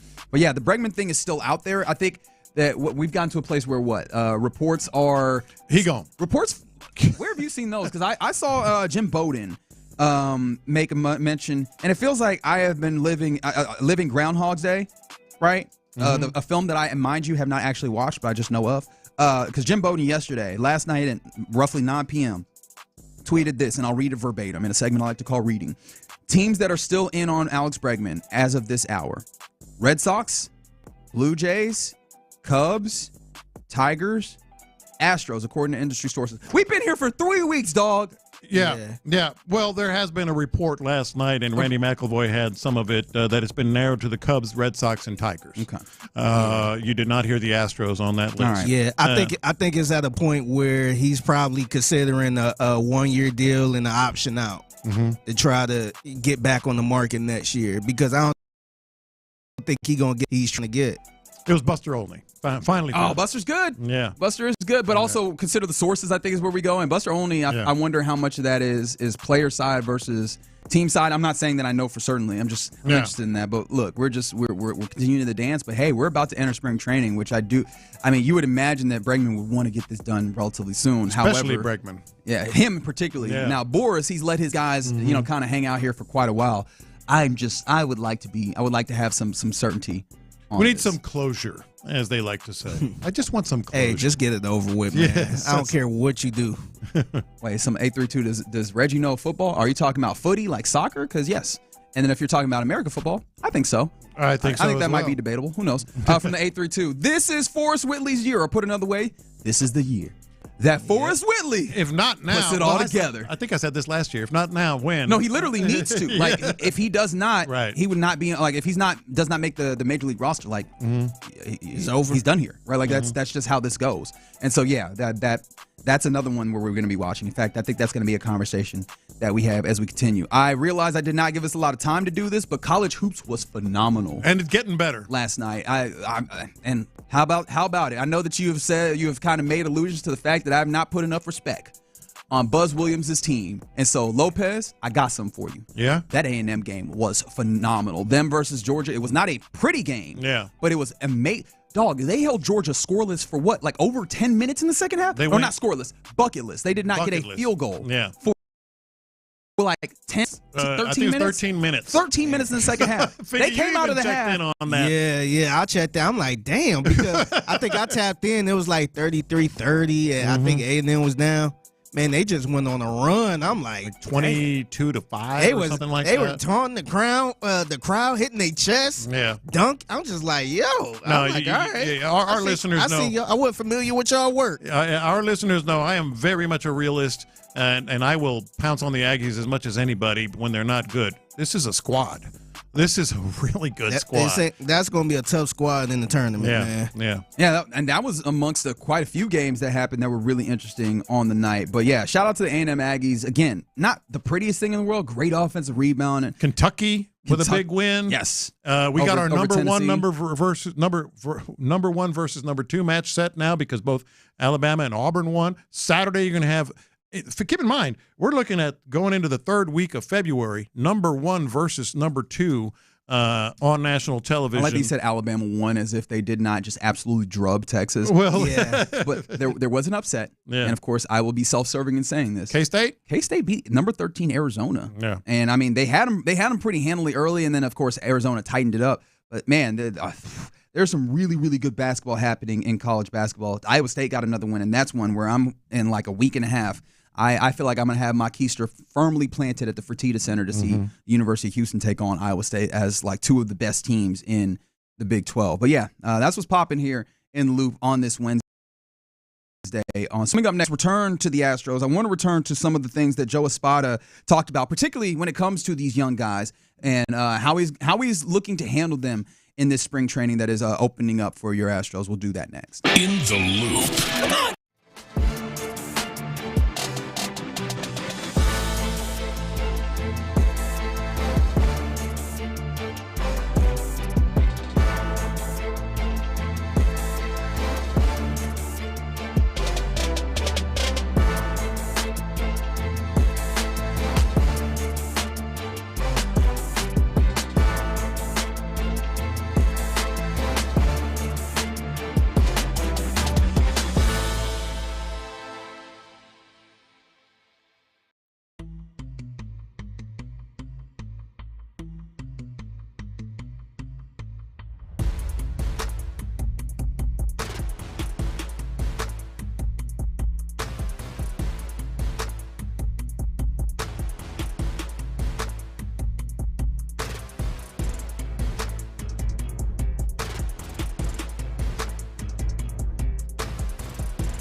Sports Radio 610. The Texans play here. An Odyssey sports station.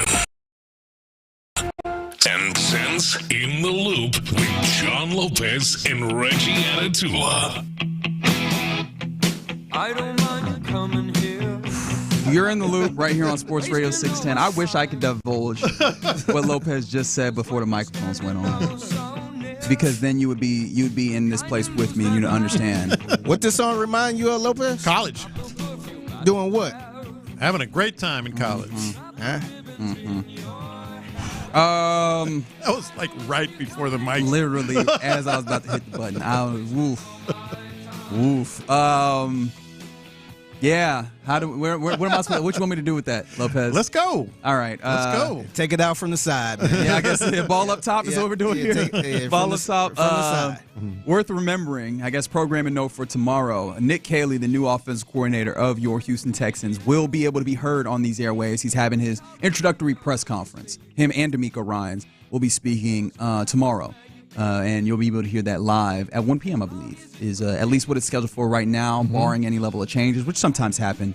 But I imagine that this is going to be a big deal. And I'm personally very interested in hearing a little bit of from the man's mouth, right? We've had a lot of speculation on what the offense might look like, what the influences might be. Oh, he's going to be asked. I would expect nothing less from the fine assembled media that we have here in the great city of Houston. All right, let's go back to talking a little bit more about these Astros, and I would like to again lean on some audio from the Crush City Territory podcast, who got to talk of Astros, and I found some of this interesting, of course, as spring training is kicking into gear. Of course, worth noting as well, Sean, Seth, and Adam Spillane will all be out there in spring training in a couple of weeks to get boots on the ground and hands-on experience and understanding and information from West Palm Beach. But until we get there, I'm really interested in the early parts of this as well. And so for Joe Espada, I thought that this was a really interesting place to start. Espada was asked how he feels better prepared this year as opposed to last year with his first year as the head man in that job.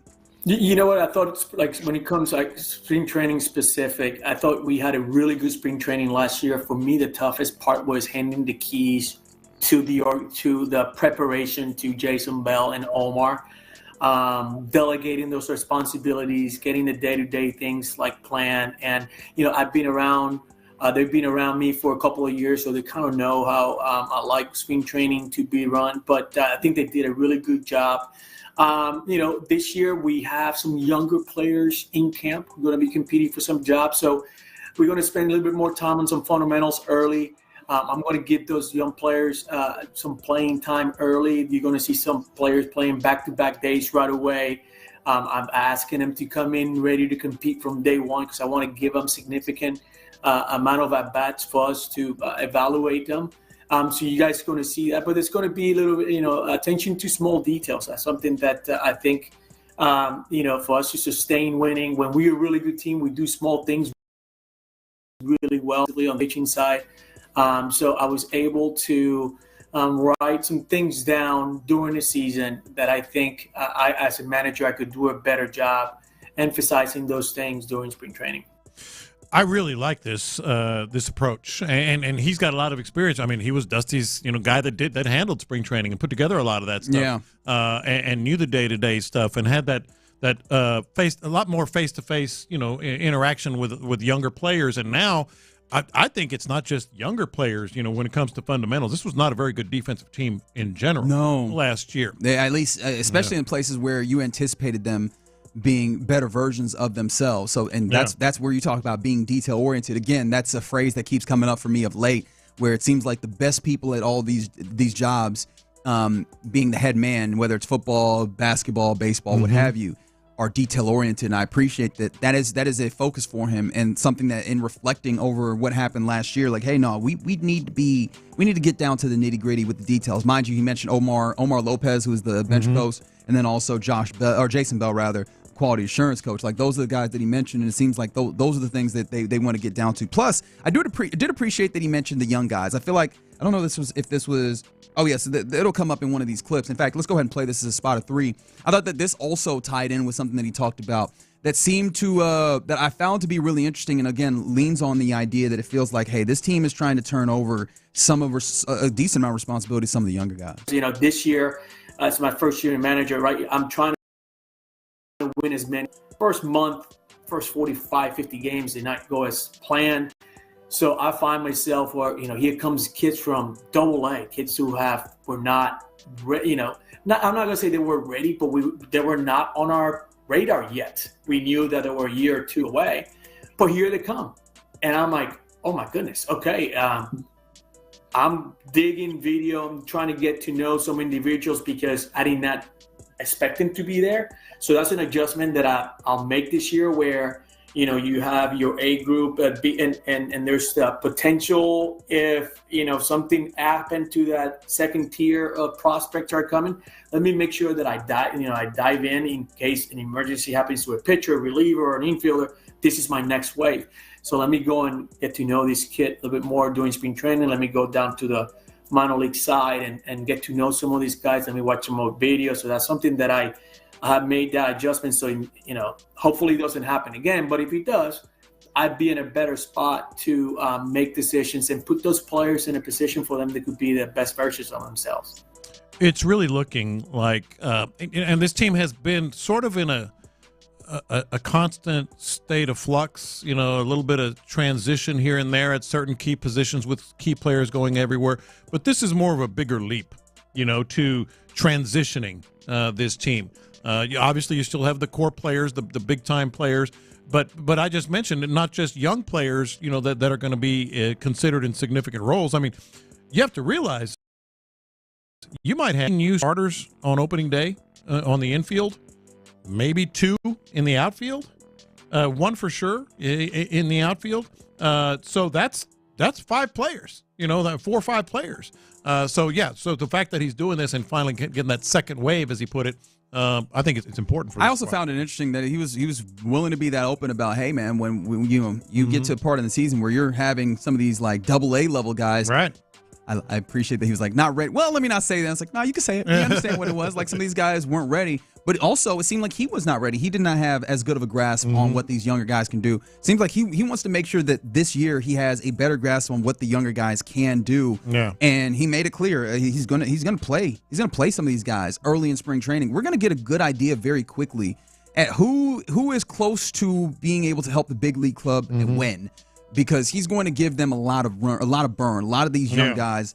The likes of Taylor Trammell, who's the name that I keep messing up, and I keep wanting to call him a damn soccer guy. Yeah. But then also, obviously, Cam Smith is going to come in there. Bryce Matthews, Zach DeZenzo is an interesting name as well on like what he'll be able to do and how he might be able to help. In fact, let's go here. This is the fourth cut. This is how Joe Espada, the manager of the team, felt about DeZenzo after seeing him in Puerto Rico over the winter. Super athletic. I think he's got the ability to do it. So we are going to explore this possibility of him playing the corner outfield for us. He's also going to be, playing some first base. I don't want that ability for him to play multiple positions because he's capable of doing those things. So I really love the bat. I love the makeup of this kid. Super athletic, so I'm excited about what Zach can do for this team this year. And look, he's a big dude too, DeCenzo. He's like 6'5", versatile player. You clearly Espada really likes him. But he's talking about him like, playing corner. Yeah. I mean, that's the spot that you need a lot of help. He's a first baseman by trade. Yeah, but I mean, he started there talking corner outfield and then was like, I'm not going to take him away from first, which, correct me if I'm wrong. They got a first baseman. It sounds very much like hey, days off, maybe you'll play first base, but we're trying to address this thing in the outfield with the guy that we think can do that. And I know that, defensively he was okay, last year, but like, hey, could this possibly be, so might even be fair, but could this possibly be something that gives you a little bit of solace in the outfield, or no, you're like, hey man, I gotta see him. It's not, that's the thing that I was just talking about. I mean, this is a transition year, and there's gonna be some big opportunities for players like this. But you definitely have to see them, on a consistent basis. I mean, you're looking at you're looking at, like I said, at least 3, 4, 5 new starters on opening day. Between Walker, Paredes, who else are you looking Well, it could be second base. It could be depending on where Altuve like opening day. I don't know that they immediately throw him into left field opening day. You think? I would suspect second base just as a tip of the cap to him, but that doesn't mean he's going to play the majority of games at second base. So maybe you want to put in air quotes, new starters, frontline players, and then the outfield. We know, Jordan's going to have a couple of games out there and probably would start again maybe for opening day, but he's not going to make a habit of being out there. So you're going to have guys like DeCenzo that's going to have an opportunity. Guys like Taylor Trammell is going to have an opportunity. Ben Gamel has been mentioned. Ben Gamel brought in as a lefty as well, and that's important. There's only a limited number of left-handed bats in this on this lineup. So maybe he's got an advantage there. Trammell's a left-hander as well. So we'll see. But it's a transition year. But it's also a year that with these guys, you still think they have an advantage in the division. All right, Joe Espada, who was on the Crush City Territory podcast, who do you have high expectations for this year? So, those 3 names you mentioned, they'll get opportunities to play a lot early in camp. And we expect those guys, they're really close. You mentioned Ken Smith. We love his potential. I think this guy's got an opportunity to be an all-star for many, many years. Same thing with Bryce, DeCenzo, Melton. We have pieces that can turn into that next wave of players that could sustain, and can allow us to continue to move forward and be smart about how we attack free agency and how we use our financial means to maintain winning together for a long time. Yeah, so it feels like, hey, the young boys are coming. Mm-hmm. And the manager's coming in, and of course, like again, it's spring training. He needs to get a feel on all this, and he's already highlighted the fact that he wants to have a better handle on this. But it feels like he has so much of his attention trained on the possibilities that these guys can bring to the club, and how, like, hey man, this is probably less about free agents or whatever, and how can these guys come in and step into those roles to continue winning. Yeah, and he also mentioned how much time he's going to spend on the proverbial, they always say it in baseball, the backfields. Right. The backfields is where the next generation is going to be coming from. And he also mentioned playing these guys in back-to-back days. That's very important for young players in spring training games to get those back-to-back days going, to get those at-bats, a little bit of a roll. Maybe not pull them as early in spring training games. Let them play 7, 8, 9 innings, and bring in these guys, because the outfield is what we all talk about, but there's going to be some big changes on the infield. Just turn our attention a little bit. I mean, MLB.com ranked the top 10 players at each position this offseason, and as obviously we head back into baseball, wanted to salute some of the folks and see how you felt about them. Left fielders. Yordan Alvarez is ranked number 1 when it comes to left fielders. Obviously, so much of that is just he is a menace with the bat, of course, and he's over Jarren Duran, who is that Red Sox player is just really fun, really fast, in fact. But yeah, Yordan Alvarez, after being ranked number 1 last year again, I was very interested in, hey, first baseman. You have a first baseman that's considered a top 10 in Christian Walker. How excited are you for the prospect of what he can bring to this team this year? Yeah, I feel like that's been not overlooked, because we talked about it and we appreciated what his game has been, but I don't think people understand just how good that comparison of him and Yuli Gurriel has really it's accurate, because what he can do defensively, but he's also very, very much a clutch hitter. And I think that's a good hitter, and I think that's going to elevate this team so much, especially to have a veteran guy like that there. Him, and interestingly enough, Isaac Paredes, who comes in at ranked 9th when it comes to third baseman, according to MLB.com. So again, I know that there's been a little questions of all right, what does Paredes bring, and where does he end up, or would you move him on or whatever if Bregman is there, which Bregman as a free agent still ranked 3rd. So yes, you would move him around, but Paredes, I think, has an opportunity to do something special here, and I like that's the idea of why they brought him in, because his bat profiles to work really well with this your particular home park. I'm interested to see just how well that translates early on in the season. Of course, we'll have to get to the regular season because again, out there in West Palm Beach, the dimensions aren't quite the same. But that's what the swing is about here, right? It's just his bat will profile and fit nicely with the park that you're in and give you some solid enough defense. And that's what they brought him in for. To do what he does. To left field, up the middle, in this ballpark, it should benefit him. And the Astros. Some players made the top 10s. Yainer Diaz, the 6th ranked catcher in baseball, according to MLB.com. And then I'm a big fan of his. People have been sort of hot and cold on him sometimes around here. Just because you had high expectations. He had a little bit of a a little bit of a low bad month or two, and then all of a sudden having to play first and catcher, and then turned it on big time. I'm a fan of Yainer, and not just offensively. I think defensively, we know what he can do throwing guys out. But I think he also calls a good game from behind the plate as well. He's no Martin Maldonado. I like Martin, boy. Hey man, don't get Dusty Baker riled up. I'll go John Rocker on your ass. Hey. I don't think Dusty got all that in him. And then another top 10 player, Framber Valdez, comes in 10th on the starting pitch. Do you feel like that's fair to him?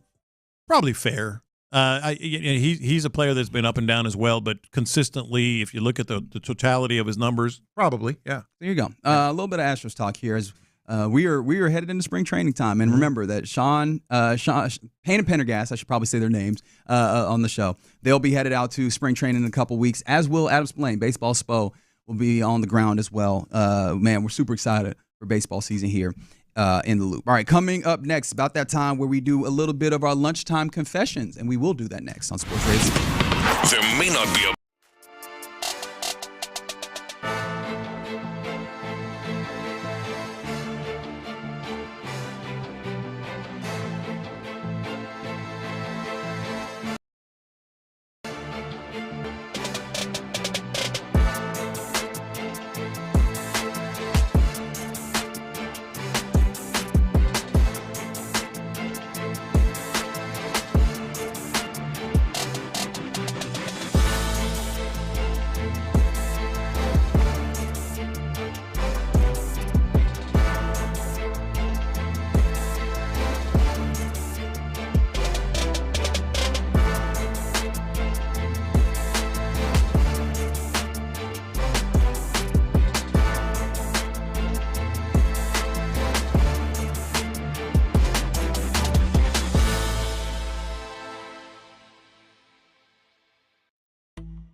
610. Sometimes it's sports, sometimes it's not. Whatever it is, Reggie and John are keeping it real. It's In the Loop's Lunchtime Confessions on Sports Radio 610. Watch this. These are my confessions. The only thing I was worried about, I shouldn't say worried, but I thought about after the Chiefs lost and America celebrated was, all right, who am I going to hate watch now? Because I was all about yeah, you there's always some teams you like to hate watch, like the Chiefs. I mean, if it comes organically, it's not like I'm looking for a hate watch team. Well, no, that's right. There was nobody that organically I just immediately wanted to. But then last night happened, and it opened my eyes, especially with March coming up. Y'all see this? Dan Hurley. I miss what UConn basketball. Oh God! Oh, I heard they were in a tight one. They were in a very tight one. I didn't see what actually happened. They ended up beating Creighton, and he was getting heckled, I guess, during the game or whatever. So on the way out, where did that one get played? Did that get played? Nebraska? You got it. I'm playing this audio from Twitch. Should I play it straight from the source? Ooh, that feels like that's because dangerous. I'm seeing what they chanting. That feels dangerous. College kids, you gonna let college kids chant go on air? I'm not doing that. What the hell?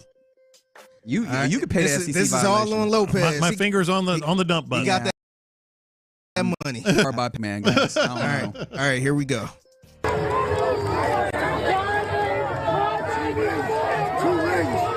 rings, Baldy. Two rings, Baldy. Okay. All right, dog. He was holding up his ring finger. Yeah. 2 rings, Baldy. 2 rings. After they came back and beat Creighton, I found a new team to hate watch. Especially you gonna hate watch UConn? I'm gonna hate watch UConn basketball. This is what it feels like the hoops needs. Remember we were talking about this with Dan Darkich last week. They need people hate watching. We need the characters. Yeah, we do need the characters. And he is one. 2 rings, Baldy.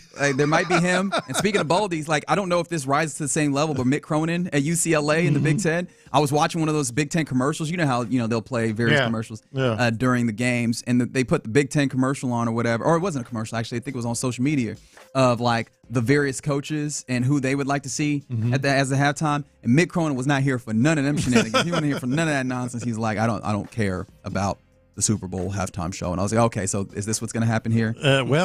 Is this what it's going to be? He's just going to be the curmudgeon? Yeah. All right, Mick Cronin. I mean, and obviously, that is not nearly the first time that something that Mick Cronin said has come up social media-wise in the last, 2-3 months? Mick Cronin is going to be that guy as well in some degree. But it feels like Hurley. Feels like that's going to be, he's going to try and be the character that carries college and I'm here basketball. For it. I am here for it. Back into that. We need stage. one of those. Yeah, we do. Yeah. We do.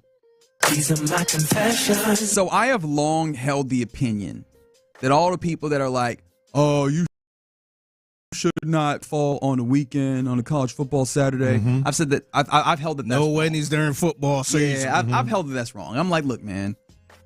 The football would be there. I understand it's inconvenient. I'm not saying it's the most convenient thing in the world, but the football would be there. This marriage, ostensibly, and you would think would be, a thing that lasts a long time and be there for your people. I'm putting that to a test, and I think I got to confess. What? I got to confess. You getting married? No. You popped the question? Stop that. I've got to confess that I might be wavering on my thought process because I just got an invitation in the mail for a good friend of mine who is getting married. And the date of the wedding is March 22nd. Ooh. March 22nd, mind you. Yeah, that's the big day. That's around Saturday. Yeah, that's the big day. Of the start of the second round of the NCAA tournament. And I was like, hey, I'm going to have to travel for that. So Friday might be a little bit away from the TV too. Talk less of Saturday for the wedding. And I was like, oh, this is a little uncomfortable, man. Yeah. This might actually be a little tough for me. Yeah. So yes, I don't know. I'm going to go to the wedding. That is the thing. I know that. But I don't know. When I come out from on the other side of this one, I might actually then join everybody on the. No, y'all made me miss this. I'm adamant about it, especially in the fall. You can't do that, man. You're out on the wedding in the. You had your son's When you supposed to have the wedding football season. Well, that was different. I had no say in it. No, it wasn't. I had no say in it. I had no say in it. I don't have a say in it either. You paid for it. I paid for it, but that was the only time that they wanted to do. Man. If you wanted to move that, they could have. He had his son's wedding in the middle of an Aggie game. Favorite son? Yeah. Ashley wasn't his favorite son. he took his favorite son to New York for this wedding. Of course he did. But no, who was the Aggies? They was playing Alabama or somebody. So here's the thing. Yeah. It was the biggest game of the year. So I helped. And he couldn't even watch. I helped with my middle son's, the one that you call my favorite wedding, and I paid for my daughter's wedding. I didn't do much except for the what do they call it, the rehearsal dinner for my oldest son's wedding because her parents paid for it. So I really didn't have a say in I could have a say on the middle son and my daughter, but not that one. Yeah, I'm so used to like posting up and from start to finish, like morning to night on that first weekend, I am watching college basketball like a sick human being. Big time. I'm talking about like multiple TVs. If I can get 4 TVs in a spot, I will, and watch all the games the whole way through, and then become a part of my couch. Let me ask you And this. I'm going to have to actually be dressed up and out and about, and I'm only going to have one phone even if I want to watch something, right? If I'm like, I'm going to watch the game at the wedding, I can only watch one at a time. Yeah. Like, this is really going to push me to my extremes. Let me ask you this. Would you call off just to watch a lot of March Madness? Yeah, done it before. Call off of work? Done it before. Done it before. Okay. Now, of course, working in the job that we do, usually we can have it in. I'm talking about I would like us to upgrade and have more than one TV in here. That'd be helpful. I actually knew somebody that worked here that called off for like a couple days so he could sit at home and watch. If you got the time. Hey, man, that's It's your dedication, time, man. Right? What is it? Hey, that's dedication. It's like the JG Wentworth. It's my money and I need it now. Like, it's my time and I'm using it now. Exactly. On the YouTube or on the Twitch, still Mokaram Injury Law Firm live stream. They're on Twitch. Mr. Gaming Teacher said, I got married first weekend of the NCAA tournament and it was fine, and I'm a massive Jayhawk fan. Okay, all right. Okay. But it So feels he like watched a lot of basketball at his wedding is what it sounds like. See that, and that's what the thing though. The dude that's getting married, big sports fan. I don't know that he's a big college basketball fan though. I might just be like, yo, what's the landscape? Are you looking like? in the wedding? No. Well, that's better. Yeah, that's better. I don't have obligations, which is nice. Like, if I am sitting at a table watching my phone, people might be a little annoyed, but they can't say nothing about it. Yeah. These are my confessions. So, big shout out to John Lopez and the Bite Me podcast. I know you got a couple of the podcasts. You got to understand that that's annoying, right? Like that's, yeah, it is. It's a little difficult. It trips me up every time. Yeah. But, one of the best podcasts out there, especially when it comes to fishing. I'm not sure if I could be able to listen to it again. Brother. I think I know where you're going. This is why. So, I'm in the Bite Me Saltwater Fishing Podcast Facebook page, the group Facebook page. And I seen somebody on there left this nice little comment. Unfortunately, due to the coarse language being used on this podcast, I will no longer listen to it. Oh, wow. I wanted to be able to listen to it with my granddaughter, but no, you think using the F word is okay. What? Well, I don't. On a podcast about fishing, you cussing? Yeah. What's going on, What's man? happening here, man? Losing listeners, man. No. I thought it was a family-friendly podcast. What the hell is going on, man? The babies. Let me explain. I can't play it in the car with my children now, You can play it with your dogs, with your puppies. Over the course of 5 years that we've been doing that podcast, I think an F-bomb has been dropped maybe 4 times. So this guy is, first of all, wrong. And secondly, that's what makes the podcast great, man. It's like us sitting at the boat ramp, sitting on our boat, just shooting the bull. Did you at least edit it? No, it's a podcast. Of course No, not. it's a podcast. Oh, no. Man, you can edit a podcast, man. You could just bleep it out. Yeah, just bleep it out. I understand what you're saying, the jovial, mentality, and hey, we're just talking. We're just cutting it up, but man. clean that, man. People listen to this with babies in the car. I know the babies are in the car. The babies are in the car. They are. One baby, one granddaughter. Yeah, and now the baby gonna be. You know how babies are. They start repeating the word over and over. Yeah. How would you feel if I was playing my podcast in front of little Natalie? She wouldn't be listening. Why not? She don't listen to podcasts? Not yet. Hey, man, you don't want her repeating the stuff I've been saying on my podcast. So you're worse. That's all I heard. Is you're worse. So 3 or 4 F-bombs in 5 years. I think that's a pretty good batting average. I feel like you need to be better. Hold yourself to a higher standard, sir. Yeah. You need to put the little sticker on the side of it. Explicit? The content parental warning? advisory. Yeah. Yeah. Yes. Absolutely. Like this is an album or something. They have like a big logo. What is that logo they put? Like explicit or whatever. The parental advisory. 100%. Yeah, man. Shout out to Uncle Luke and the 3 Live Crews who started that. Yeah. They were wild. That's John Lopez podcast. That's right. Wow. These are my confessions. Speaking of beautiful Natalie, I almost did this, and I couldn't pull the trigger. So I think I might have mentioned, my son and daughter-in-law are sick. I could say it. They've got COVID. She does not. But she's supposed to. But she's supposed to be going to the zoo tomorrow, like at 10 a.m. by herself. Well, I almost took the day off just to take her to the zoo, but I'm not.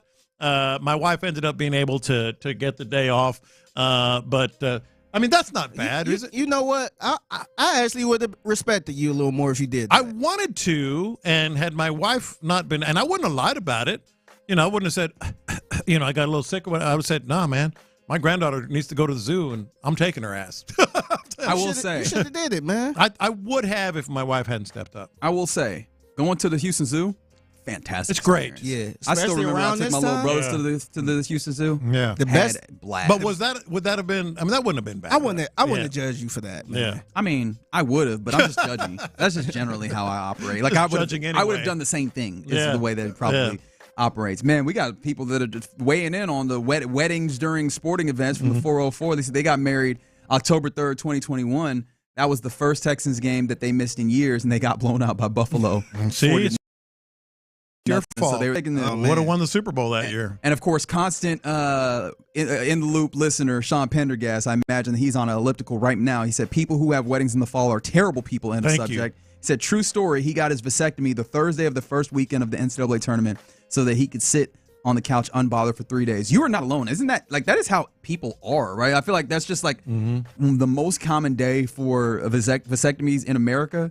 is dudes getting that done in March for the tournament so that they can sit down unbothered because they're on doctor's orders at that point. Yeah. Hey, I got to be here. Yep. And they said just lay here and watch TV.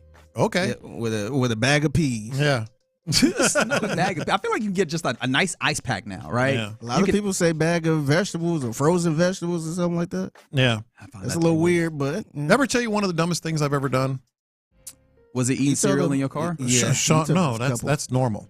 So when I got my vasectomy, I didn't. So we're just finding out about everybody's vasectomies today, I guess. Sean reminded me. I didn't want to ask anybody to drive me or whatever. And I think Did you drive yourself? I drove myself home from my own vasectomy, baby. sitting on a bag of ice. Nope. Like I had an 8-pound bag of ice. Nope. You got you went to the corner store. Little plastic thing down on tarp on my truck. I kind of limped on the way out. I lied. They said, "Is somebody here to drive you home?" I said, "Yes, sir." And, man. And I walked outside, sat on an 8-pound bag of ice, and drove home. Them boys were screaming. You couldn't have gotten a cab? Well, not back then. This was 90. I didn't Uber. But yeah. But I wasn't gonna. I was kind of nobody wants to drive you home from your vasectomy, and my wife couldn't do it or whatever. So I sat on an 8-pound bag of ice and drove home from my vasectomy. That's crazy. My mom has a saying. I paid for it. My mom, I bet you did. My mom has a saying that what are friends for but to inconvenience each other. And in moments like that, I'm like, no, that's why you my friend. I'm gonna call you to inconvenience you sometimes, and vice versa. Mm-hmm. I'll be damned if I have to get a vasectomy, any surgery, and drive myself home. Yeah. Absolutely not. All right. Those, I guess, are her confessions here in the Loop on Sports Radio 610. Those are some real confessions. A particularly weird one. And somebody wanted to let you know it is going to be a little colder tomorrow for the baby at the zoo. So I hope that she's got a nice jacket when she goes and sees you should go, man. Take off, man. Monkeys and stuff. Nah. I'll take her somewhere on the weekend. He wants to be here for Nick Haley. He wants to hear about we got Nick Haley Lopez. tomorrow. No, I got to work. I care about my job. Hear what Nick Haley's talking about. I care about my life job. in the salt mine, baby. Is that what we're doing here? Okay. Life in the salt mine. If you say so. All right. You're in the Loop right here on Sports Radio 610. Coming up next, let's talk about the NFL head coaching carousel as it's now officially over. Lopez has some questions about the coaching carousel, and we will oblige next. Our Guys Show.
Live from the Mokaram Injury Lawyers Studios, Sports Radio 610 presents In the Loop with John Lopez and Reggie Atatula.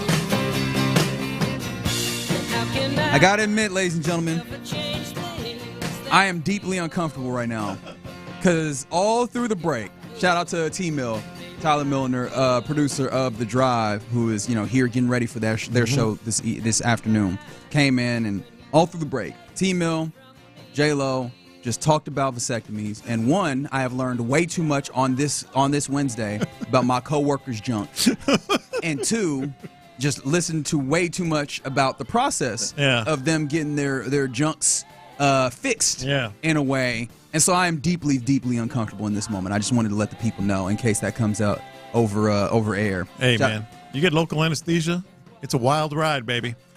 It's a wild ride.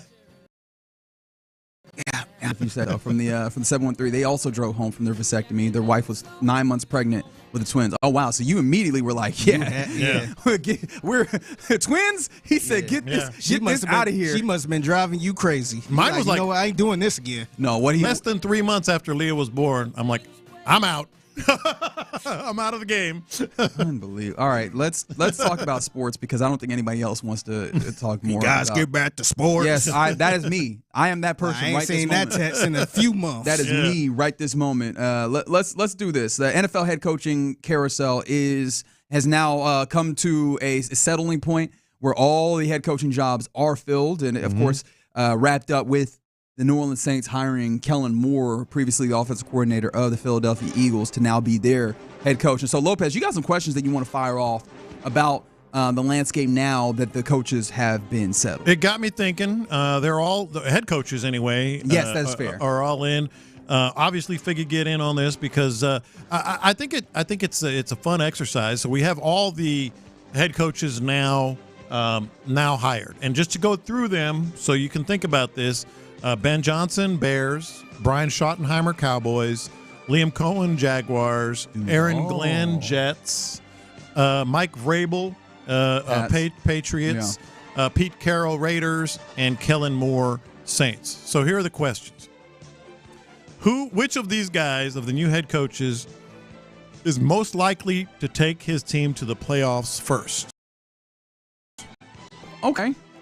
Take his team to the playoffs first. I'm not talking long-term success. I'm not talking great fit. Most likely to take his team to the playoffs directly to the playoffs first. So, immediately one of the first thoughts, I'm like, all right, I'm looking at who are the teams that are in divisions that leave themselves open for this. And I think the Texans are still so well situated, but the Jaguars come up as a possibility in that way. The AFC East is relatively open as well if you're going to look at maybe Aaron Glenn's Jets. Yeah. Well, they don't have the quarterback. Like maybe the Patriots even have that opportunity. You have a new hire in the Raiders. Saints is probably one of those as well. It's a tough one, The though. NFC South is not a very it's good. a horrible. I don't love that team. Exactly. It's a bad division, but it's a bad team. Yeah, that's part of why it's a bad division, ain't it? Yeah. On the YouTube, they go Ben Johnson there. I think that there's a lot of love for the Chicago But look Bears at that team, but division. That is a hellacious division there. That's why I thought it was an interesting question because I want to say Ben Johnson, but I don't think I'm going to say Ben Johnson. Text line goes either Pete Carroll or Mike Vrabel, and I think I'll slide there which is crazy because that New England Patriots team was not very good this year. But it feels like they've settled it on a quarterback. They have money to spend as well in free agency. And I know Vrabel, he's done a good job of getting the most out of some of the players that he's had. You look at the Tennessee Titans under his tutelage for multiple years. It definitely felt like he took the roster and absolutely every year, which I was surprised that they actually fired him because it was like, hey, if you give him more talent, it's reasonable to expect that he elevates it. Yeah. I'm going to go ahead and say Mike Vrabel, even though I think Schottenheimer has a chance just because that Cowboys team is pretty talented there. Yep. But that division looks like it's really tough with the Super Bowl champion Eagles and the Commanders who played really well. So yeah, I'll go Patriots and Mike Vrabel. Well, I'm going to go in the same division, but I'm going to say Aaron Glenn. Should be a really good defense still. Yeah, you're going to say Aaron Glenn as well. Yeah. We don't know who the quarterback's going to be. Yeah. That's a little minor detail right there, but I'm going to say Aaron Glenn. All right. How do you feel about the people that did bring up Pete Carroll there with the Raiders? I don't mind it. I thought about it a little bit. Chiefs, Broncos, and Chargers all in that division. Yeah, and playoff teams. And, yeah, they all went to the playoffs. Yeah, so that's why I stayed away from them. But I wouldn't. I mean, he's going to do well. I think he could do well. It's just a tough division, man. Yeah. Like it wouldn't surprise me if he popped up in first place or last place. Yeah. And it's likely that and that's every one of those teams. Yeah. Fair. Very fair. Which one of the new first-year coaches is most likely to crash and burn? Ooh. Crash and burn. This is fun. Mm-hmm. All right, so again, I'm looking at all of these, and Jaguars would have been an easy one if you still had the same organizational structure because of the ways that, Trent Baalke seemed to make that job more difficult than I think that it probably should have been. You know what? This might be this. I might have to lean more towards a previous thought, and I think that might be Kellen Moore. I think this might be Kellen Moore here because, again, I think that as an offensive coordinator, he's really coming to his own, but I don't know how good he is going to be at helming the room. Yeah. In addition to now he is also dealing with all the circumstances cap-wise that they have, and that might hamstring him to a point where it just kind of looks nasty. Crash and burn, Figgy? Which one of these coaches is just going to be, that was a mistake? Honestly, I think it might be the Cowboys. I think Bingo. It might be That's Brian me Schott. too. Schotty. Yeah, because they do have a talented team, but he's not coaching. He's coaching, but he's not coaching. Yeah, that. But I mean, they also in a tough division too, man. Very I know tough. the Giants That is ain't fair. really. I don't think the Giants going nowhere, but man, you got the Commanders now. Yeah. Although you say you don't think the Giants go anywhere, I have seen some kind of like general rumors. Maybe this is just kind of thought, if not even rumors, if it doesn't rise to that level. Like Matt Stafford, could he be on the move, and would he fit with the Giants? Like I'm like, that's actually kind of interesting. It is Dable interesting. was still there. Yeah. Give him a quarterback that can actually do something. And I would still have to see the Giants, man. Yeah. I would have to see them, but it wouldn't surprise me. But I'm not really worried about the Giants, but I just think the Cowboys, man. I just think they picked the wrong time to try to do all of this. Yep. And now you got the commander, you got Jaden Daniels to look at now. Yeah. You got the champs in the same division. I don't think I don't think New Orleans is a bad pick at all, but I would have to go Cowboys. Yeah, people are with you, Cowboys. Yeah. And then, of course, 346 also mentions the Jags just because of the Duval thing for Liam Cohen. Yeah. I don't have much answers for Liam Cohen, but I feel like he has more. It has not been so solid as to make people kind of shake in that way. Which of these hires was the biggest head scratcher for you? The Cowboys. What are we doing here? Like it does not seem to fit with any of the situations that they have, right? Like that's a team that's supposed to be trying to ready to win, all those things, and a dude who has a historic NFL name who had not been considered to be a head coach anywhere. Y'all went out of your way to get him without talking to any of the other good coaching candidates that teams looked at. Yeah, that one was absolutely the biggest headshot. I'm with you, but I considered Pete Carroll. That's also a good That answer. was a head scratcher to me. 73 years old. They're trying to build something. I mean, but he is a culture guy. Yeah, he is a guy that I believe can build culture and everything. I just don't know that I expect them to win immediately. I do wonder how much of that, though. I know that of course, that is the saying. Is like, yo, we're gonna win. But I do wonder how much of this is just, hey, set things up so that whoever comes in after you has a nice foundation, because the Raiders haven't had a good foundation. Yeah, that's true. What's the best fit long term? They may not win this year or whatever. They may be a slow process. Might be a slow process. Best fit long term. I keep finding myself leaning back towards the AFC East because both of those dudes just seem to fit. We'll talk about culture, like Vrabel as the heir apparent to what happened there with Bill Belichick. Is that there, or Aaron Glenn just seems like he's going to take that Jets job by the what and take this? I mean, obviously, did you see the reporting that Diana Rossini brought for the Athletic, her Scooby podcast that she does for the Athletic? That Aaron Rodgers came into the facility. And the general manager there and Aaron Glenn sat down and talked to him. We're like, hey, you can come back. However, these things need to be fulfilled, which is no more national media, especially like that Pat McAfee show. Yeah. You have to make sure that you come to all the mandatory meetings, which I was like, well, what does mandatory mean? Right? Like, we're basically laying down the law that, hey, you have to participate under our terms or don't come back. And it seems like the decision was ultimately, all right, don't come back. Seems like he's going to take a good grasp of that thing, and the Jets should be able to like put together a good defense again. Like they have the good bones for it.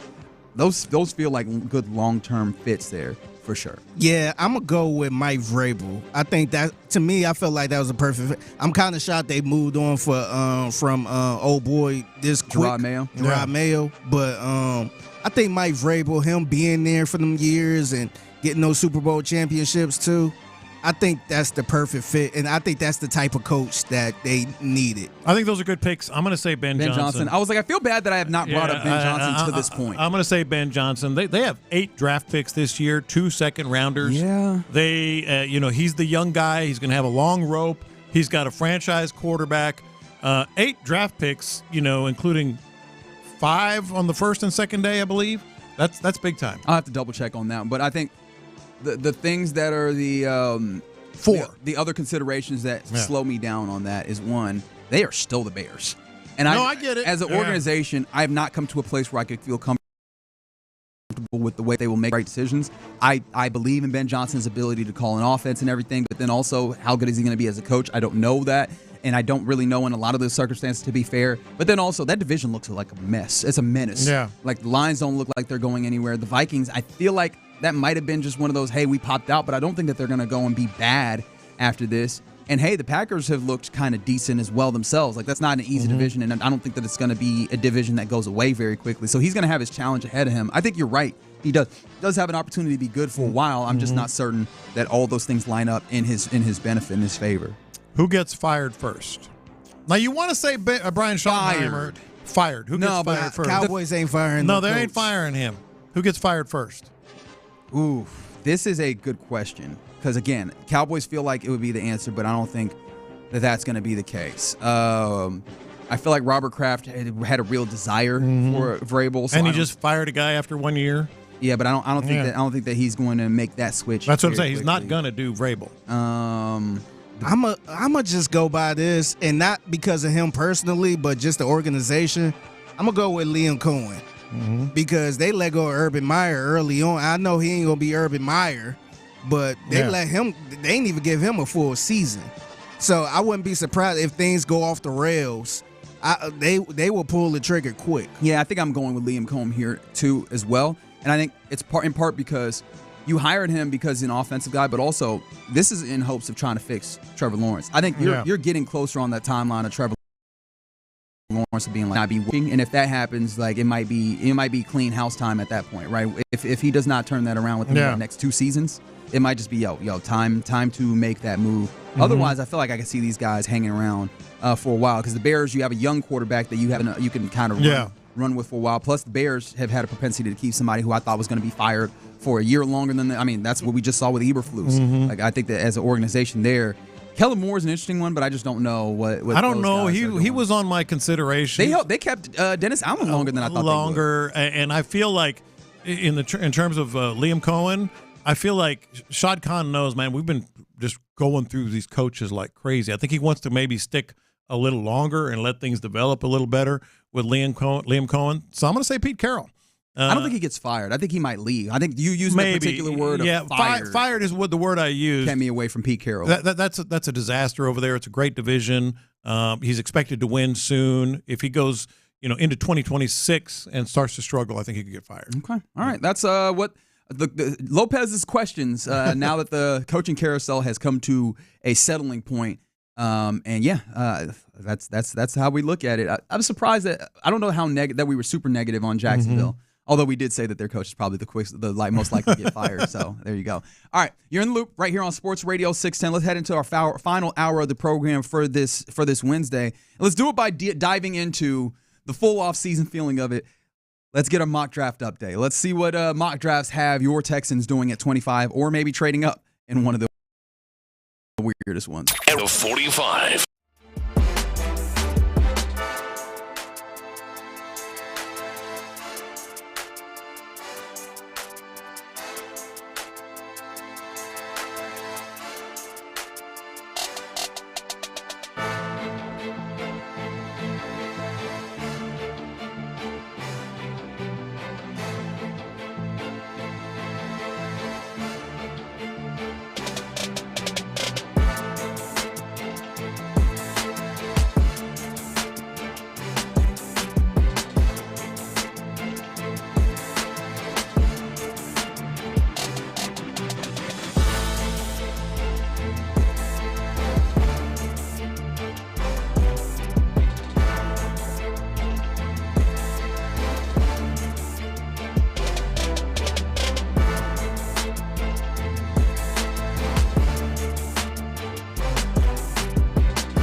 Exclusions apply.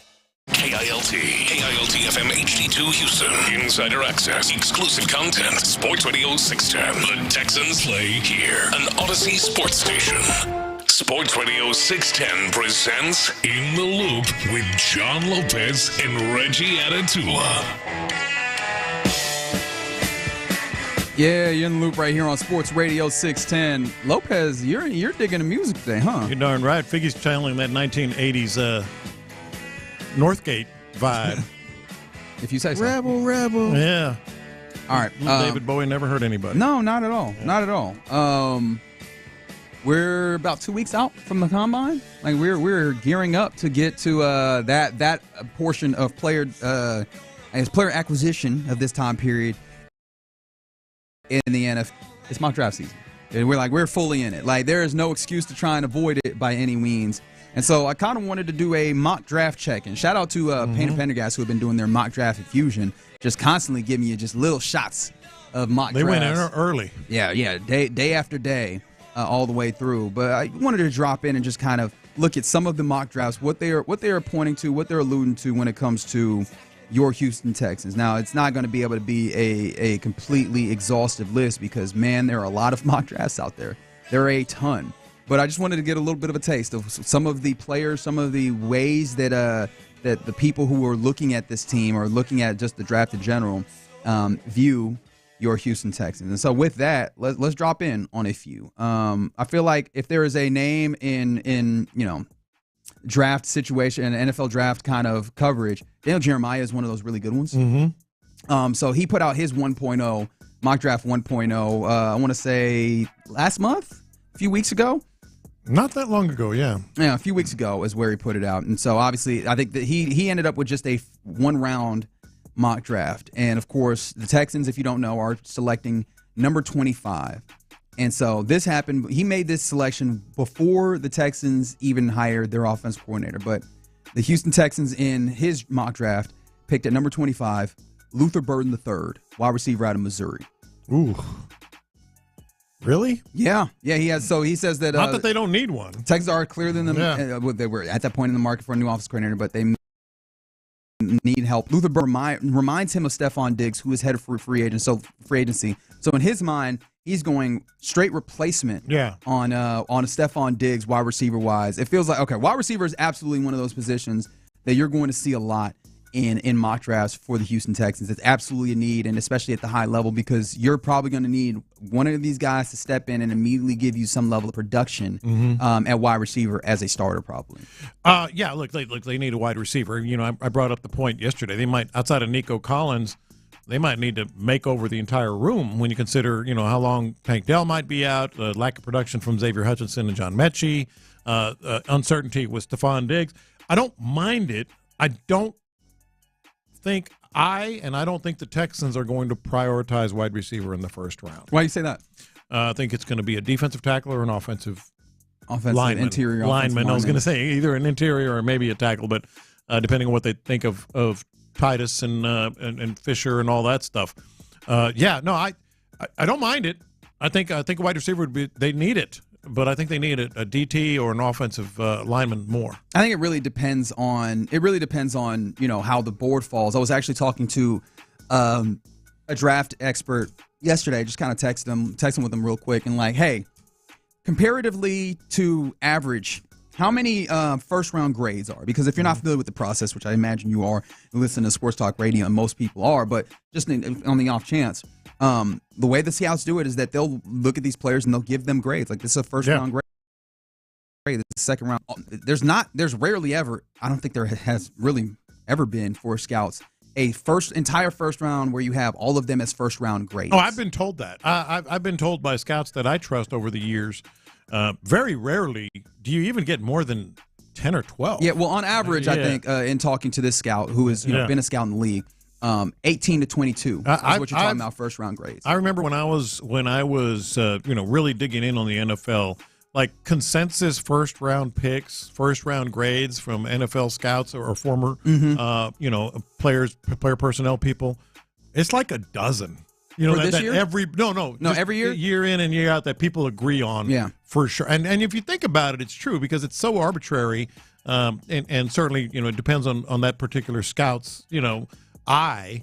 18 sounds fair, in a given year, but it's not a lot. Right, and it's not a lot. Compare that to even this year, and I was talking to him, and of course, the process is not done, right? Like, teams are still going through the evaluation, but this year he's like 13 to 15. Mm-hmm. So, like, I mean, from his average being 18 to 22, 13 to 15, like, first-round type grade players, and you're selecting at 25. Mm-hmm. So, like, I think that you go from a smaller group of guys at the very top, and even the very top of that very top is not super strong. Like, Mm-hmm. there's guys like Abdul Carter, who is there, who is like, hey, that guy is a monster. There's guys like Travis Hunter, who is like, hey, this is a generational type player because he plays on both sides, but he's a first-round grade type guy on both levels, right? Cornerback or wide receiver, depending on how a team tries to use him.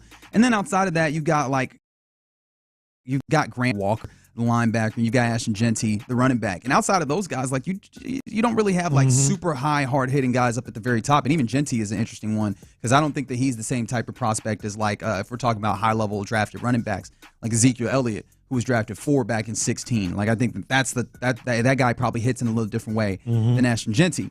And so I think with the Texans, you're in a really interesting spot at 25 where that secondary pool, and this is another thing that I asked him, is like, hey, those second and third round guys, he's like, there's a very large group of those. That's big. So I think that it's going to be a lot of those kind of guys. Now with Burden himself, and I know someone on the text line, they were like, hey, Burden would be third on their wide receiver list. I have another friend who, kind of has his working running list, and he has Hunter as a wide receiver. That's where he would play him, but Hunter as a wide receiver. But if you don't count him, Tutoria McMillan, and I know I said his name wrong, but the wide receiver out of Arizona, big boy. Like, he'd be up there, Burden be up there, Egbuka would be up there. Those are the wide receivers that he has kind of first round type grades on. So Burden, if you were able to get him all the way at 25, that'd be great. He had an interesting season this year at Missouri though, where it felt like he was the only one there, and they just couldn't get him the ball very well, and they couldn't get him like free very easily. It was like kind of just a lot of getting him the ball short and letting him go. But if you're looking at him as a Steph Diggs type, especially in the way that he ran the offense, like a lot of kind of intermediate stuff that he could be able to get and help you with, I think that'd be really cool. But I'm interested in your perspective that, hey, you want to see more O-line, more O-line, more D-line in those. And, of course, there's a lot of mock drafts that will oblige you there. I will say, though, another mock draft that isn't that he just his mock draft out, and he also has the Texans taking at 25 Luther Burden. Okay. And I don't know, that's an interesting name for me because, again, him in Missouri this past year was 2 years ago. Luther Burden looked like a menace in Missouri. Last year, and he's still very good. Yeah. I had some questions, but of course, I'm not looking at this at the same level as some of these folks. How about Bucky Brooks? How about Bucky Brooks? You believe in Bucky Brooks? You trust his I think evaluation? He's very credible. Well, his mock draft, his 1.0, and of course, you're going to get more of these as we continue to go. He has, and one of the things, he has the Titans taking Shedeur Sanders up top, right? So that would be a guy in division or whatever. Abdul Carter second, but all the way down at 25, where your Houston Texans select. He has them taking Kenneth Grant, defensive tackle out of Michigan. Is he going to fall that far? Kenneth Grant is an interesting one. Yeah. Like it seems like he's come up a few times in some of these mock drafts. Like a higher first rounder. Yeah. And he's definitely one of those ones, like I said, that first round grade, which is what makes it interesting, right? Because, again, first round grade does not inherently mean that, okay, well, that means you're going to be the top 13 or whatever, because teams are going to go I don't know how many quarterbacks have a first round grade, if at all, this year. Maybe really Cam and truly at that same level, right? Yeah. And so, but quarterbacks are going to get selected because of the positional value, right? And things of that nature. So, but if Grant does make it there, big defensive tackle. I'm in.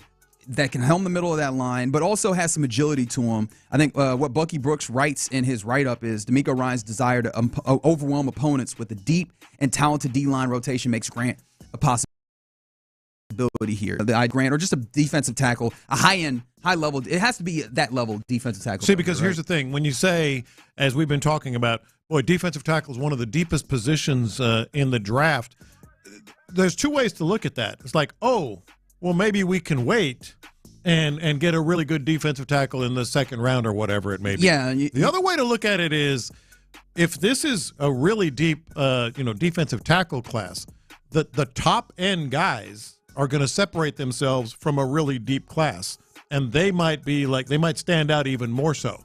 Like if someone like, I'm looking at some right now, but defensive tackles like Mason Graham, the other Michigan guy. who's by and large one of the highest graded players out there. Maybe that's one that some of these guys like Shamar Stewart from A&M and the kid out of Georgia, they might fall to you just because it is such a deep class. And every team has their preference of when their you say the kid out of Georgia, who are you talking about? Mikael Williams. Got you. Yeah. But yeah, I think specifically with this team, like if you're going to get an interior defensive lineman, like the idea is to get a superstar, right? And this is the thing I say about the first rounders. Like I want a first rounder to be a starter. If humanly possible, my first rounder, I expect them to be able to be a starter.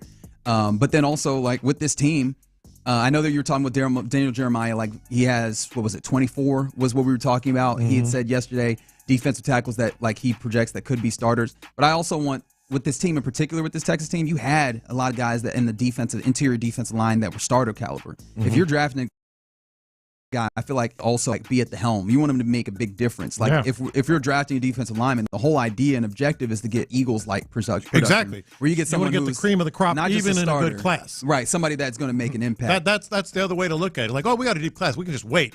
Well, you can wait, and you're going to get a good defensive tackle. But in a deep class like that, there's going to be some standouts at the top that would really even excel even more. Yeah, and Kenneth Grant is absolutely one of those, right? Again, leaning on some of the people that I've been able to talk to, like he's one of those guys that, you put at the top end of this. So if you get him at 25, that'd be interesting. So that's kind of in the line with those, like a wide receiver, defensive tackle. A lot of people on the YouTube, somebody, Life of Colby says, I think we need offensive line more before defensive tackle, pretty decent at defensive tackle. And yes, I think, again, you would need that defensive tackle to be something that speaks to the idea of being really great. Now, again, the depth that's there in second round type guys or third round graded guys is big. And so maybe you go, hey, there's a lot of offensive linemen that you can maybe select for them. Also, there's a lot of edge help in those spaces, but that's not something the Texans are really worried about at this point.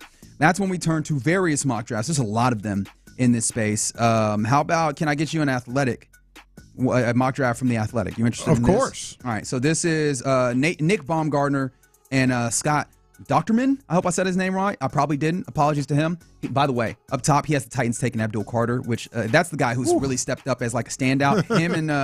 Him and upset. Yeah, they are. Well, yeah, no, that'd be yeah, and that would make it even more necessary that the Texans at 25 do what these guys. Ty Booker, guard, Alabama. Booker, and this is the blurb, Booker would fill a huge need along the offensive interior, easily Houston's biggest issue right now in front of CJ. Booker started all 3 years at Alabama and he's an absolute mauler. He's not always technically perfect, but he has first-round power, and he can be a difference maker inside. It's kind of driving me nuts, man. I ain't gonna lie. What drives you nuts about it? Just another offensive lineman in but the you first need it. round. Man, I mean, we've been needing it for 10 freaking years, man. Yeah, we have. Like, man, Yeah. I don't know. Hey, it is what it is, man. Oh, come on. It is what it is, Lopez. No, but I like the idea of, like, Booker is one of those ones that comes up. A name that came up in the Eric Edholm Yahoo Sports draft. Gray Zabel, that's a dude that's gotten a lot of love as a guy who has come out of North Dakota State. He had a big Senior Bowl, and he got a lot of love. In fact, let me get you the I was looking at a mock draft. I don't know if it was the same one this morning that had the Texans taking him, and he is skyrocketing. He's one of Gray those, Zabel has had a lot of love. What was written about him is that Texas should add multiple blockers this offseason. And Zabel, who played all over the offensive line for the Bison, I think that flexibility shows up, showed at the Senior Bowl that he can be a strong anchor likely inside. And I think that's also part of it. Senior, so he played all of those years there, and that's helpful. But do you think that Nick Caserio is going to lean towards the big schools? That's all he's ever done. Having that consideration. I shouldn't say all he's ever done. It's a trend there. And so I wonder if he's an SEC guy. He from Gray Zabel at all. He is an SEC guy, 100%. Right. And so if you're talking SEC guys, Tyler Booker, Alabama, another guy that comes up, and this one from what I thought is really sick, Sports Illustrated's mock draft 5.0 already. And this was from 2 weeks ago. They had gotten through 5 of them things, but in their mock draft 5.0, they at 25 for your Houston Texans, they had the Texans selecting Armand Membu, he's a guard or tackle from Missouri. Oh, Armand. You say that like, oh yeah, I know him. Yeah, Armand.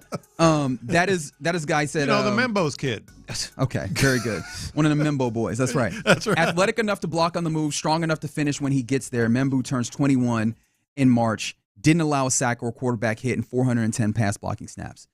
So like, I think that you look at those guys. Interior feels like offensive line feels like a great place, and one of those guys like a Membu or a Booker feel like that falls in line with what some people want to say. Hey, get an offensive lineman, and then also that kind of big school type guy that you know that it comes with a little level of security. You know that he's played against high level players, right? Against with Grace Abel, he hasn't had that quite in the same way, although he's shown out very well. And you've seen guys come from small schools and play well, but just that security, especially knowing that you've picked a guy on the interior with a first round pick that hasn't shown up, you kind of want as close to a slam dunk as possible.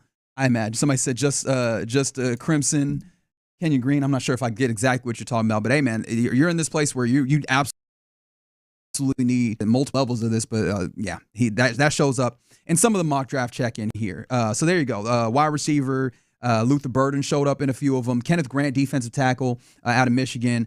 Booker, Membu, those are some of the guys that shown up. I'm looking at Membu's scouting report right now because I was not familiar with him. That's the profile. That's what the interior offensive line. Boom, first round done. One of those two guys. Yeah, and so I'd love a receiver, but one of those guys. Some people asking like, hey, with the profile of the draft as situated, as I was talking about from that scout, could you see the Texans trading back? And it's possible. Like I could absolutely see them trading back, getting more draft capital, more value, and maybe using that to add to what they're doing. But that's our first mock draft check-in for In the Loop. Still got a couple weeks till the combine, and so the mock drafts will come faster and heavier as we get closer to the actual draft, which is a couple months away. So we got plenty of time for that. But you're In the Loop right here on Sports Radio 610. Coming up next, we're about that time where we turn it over to Figgy Fig for the mixtape. What you got for us? Yeah, so Patrick Mahomes' daddy almost got into it with John Rocker, and I almost made a personal decision to get messy. Oh, wow. I'm going to tell you exactly what I was thinking about doing. Plus, Ken Carman up in Cleveland, Ohio, arguing about you-know-what when it comes to the Browns. Uh-oh. We do it next. In the Loop. On a scale of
Sports Radio 610.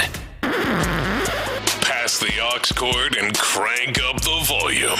Figgy Figs in the driver's seat. Sit back, relax, and enjoy the ride. It's time for Figgy's Mixtape on Sports Radio 610. Yes, it is Figgy's Mixtape on In the Loop. Sports Radio 610. It's your man Figgy Fig holding it down on a Wednesday. Happy Wednesday to everyone out there. And happy Wednesday to Patrick Mahomes Sr., man. Is it happy? Well, we'll see. Yeah, man. He was kicking it out there on Bourbon Street.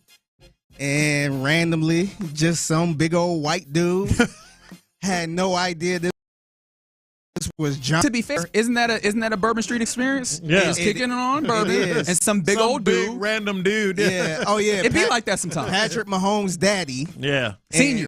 Yes. Yeah, senior. And former MLB pitcher John Rocker. Well, Patrick Mahomes also senior, also former MLB Major League player. Yeah. Yeah. They walk into a bar. Guess what happens? So did they ever get hands on one another? Because on the video, Didn't he slap the cup out of his hand, and that's what kind of started it? Fun. Yeah. I don't know. It looked like he kind of he was very it was just mayhem. Yeah. All I saw was mayhem. Yeah. Yeah, it looked like John Rocker kind of threw the cup a little bit when he was way down the That's damn what street. it was. Yeah. But I for some reason I wanted to know what happened. What did he say? Mm-hmm. So I end up looking up John Rocker's Twitter. Oh, we got a Figgy report? He's live from the Figgy news desk. Yeah, he's actually on Twitter, and I'm like, okay. He got everything in his bio, all that stuff, and he's on Cameo. Mm-hmm. He's on Cameo? He's on Cameo, and this is what I almost did, and this was almost a confession. I almost paid for a Cameo just to see his side of the story. I just wanted to see his side of the story. Oh, you're gonna ask him to type. You're gonna type it in and be like, "Hey, tell us what happened." Dude, that's a great idea. It's only $50. Only. I wouldn't pay $50. No, I'm not that curious. Hey, there's things that I'm more curious that I pay $50 to find out. Hey, it's a lot of people that ain't even famous as him. Yeah, that's paying more or charging. It is nasty, but I'm like, man, maybe I could get a couple people to chip in on this so we could get a real answer. But I was just scared that he wouldn't do it. Yeah. Because sometimes I think you could pick and choose what you want to do. Yeah, but then he won't. Yeah, I know you get a bad review and all that stuff. Right. But yeah, I think I might.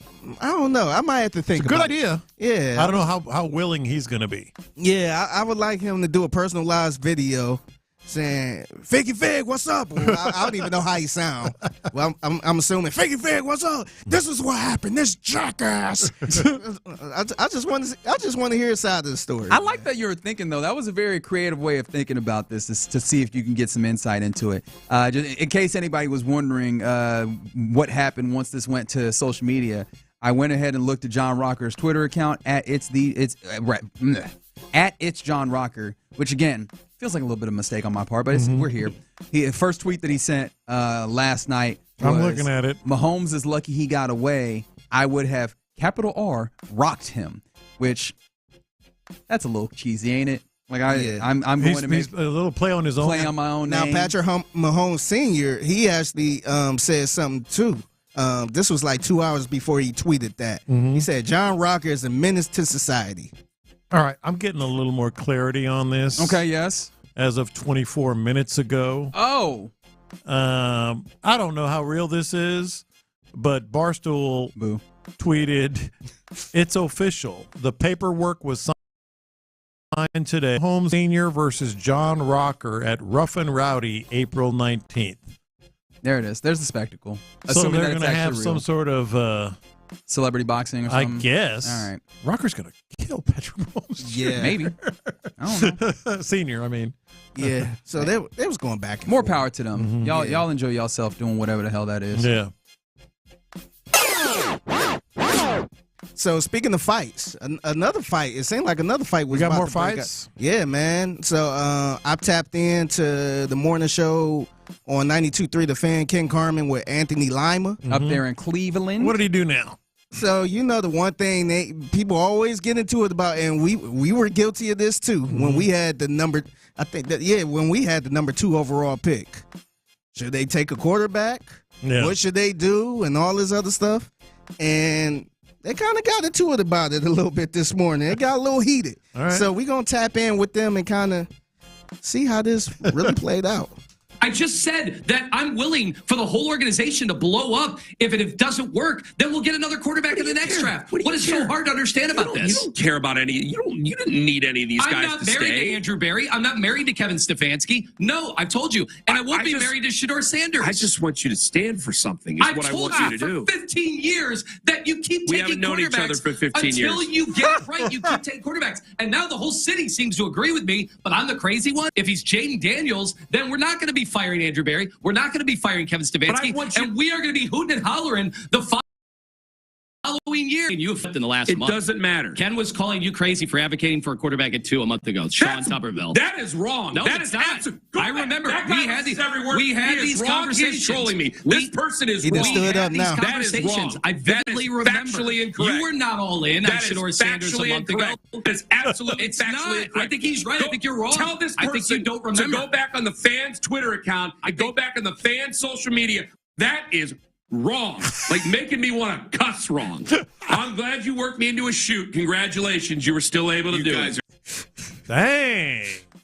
Hey, I'm glad we got a quarterback, man. Oh, Lord. That's what it comes down to. That's so painful. That is so painful to have to be in that place. Every single year, man. And in Cleveland. You know what's the annoying part about that? What's that? Is that they weren't even arguing about like whether or not to take a quarterback at one point. They were arguing about, I said this. No, you didn't. Yes, I did. No, you did. Like that's back of the car on a road trip type.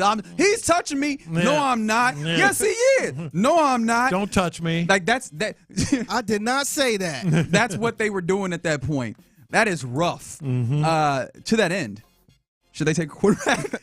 Because I don't like any of the quarterbacks here. Yeah. I mean, what's the other answer, man? This is a perfect year for the Browns to take another quarterback. Well, you are drafting second. There are 2 players that look like they're generational. Yeah. And they're not the quarterbacks. Get you a generational quarterback, or a generational player, and just kind of be good. Me personally, if Travis Hunter is there, I'm taking Travis Hunter. Right? I'm And not Abdul as- Carter. yeah. Those are the dudes who look like they are like generational or just very, very good at the very least. Yeah. The quarterbacks, they are the 2 best quarterbacks that are here, and that's why they're being considered at the high place that they are. That's all it is. The thing is, I think people are scared that if they do pass up on these quarterbacks, then they were sitting there looking stupid, left with their in their They hand. passed on Cam And Ward. then, yep. You know, brother, y'all sitting with a quarterback that can't play, that is under the contract for how many more years? For like $70 million? You already look stupid. Yeah. Like, what are we doing? Scare money. And what have they had? Like 17 quarterbacks in the last 10 years, something like that? Also, that's got to be the 18. dumbest. That's got to be the dumbest reason to draft somebody. But what happens? Yeah. What if? What happens if someone else? Do you like him or not? Like, if you actually like him, draft him. But see, If that's you the don't. thing. That's the what thing. are we doing here? Like they had Baker Mayfield, man. He had the bad year, and I don't know what went on in the locker room, but they gave up on him, and he is looking much better. He's the best quarterback they've had in the last 10 years. That's another great point of this. Right? We could talk about the talent here, and that's a large part of talking about NFL draft and all this. Is like, oh man, the talent evaluation or whatever. So much of this is also about circumstance. And I mean, with all due respect to the Cleveland Browns, that circumstance has been boo-boo for quarterbacks, no matter if they were good or not when they stepped into there. So just get, especially with the idea that Myles Garrett is asking out. Now, I don't know how feasible it is that he's it's just actually hard get to out. do, but he's still asking out. He's asking out, but the NFL is not like the NBA where as soon as a player asks out, you know they're going to get what they want. Yeah. But so like they could just end up keeping him. But you know, a great replacement, Abdul Bleeping Carter. Yeah. Yeah. Like, why are they making this so hard? It does not have to be that hard. I don't think it does, at least. Maybe I'm missing something. Hey, they don't want to see no more of those quarterbacks they saw last year. Yeah. So I guess they want to try to hit. They want to get another Jaden Daniels or something like that. Well, good luck. So I don't know, man. Best of luck. I want to ask y'all this. Do y'all remember the very first time y'all ever had McDonald's? I do. The very first time. Yeah, how old were you? I remember it very vividly because McDonald's hadn't been in Texas. I'll have to look this up. But we'd get commercials on TV. McDonald's, and of course, obviously, it was growing and crazy. So they put the first McDonald's ever when I was growing up in town, and I remember like Dad taking the whole family to McDonald's, and I must have been 8 or 10 years old, but I remember it vividly. What do you want?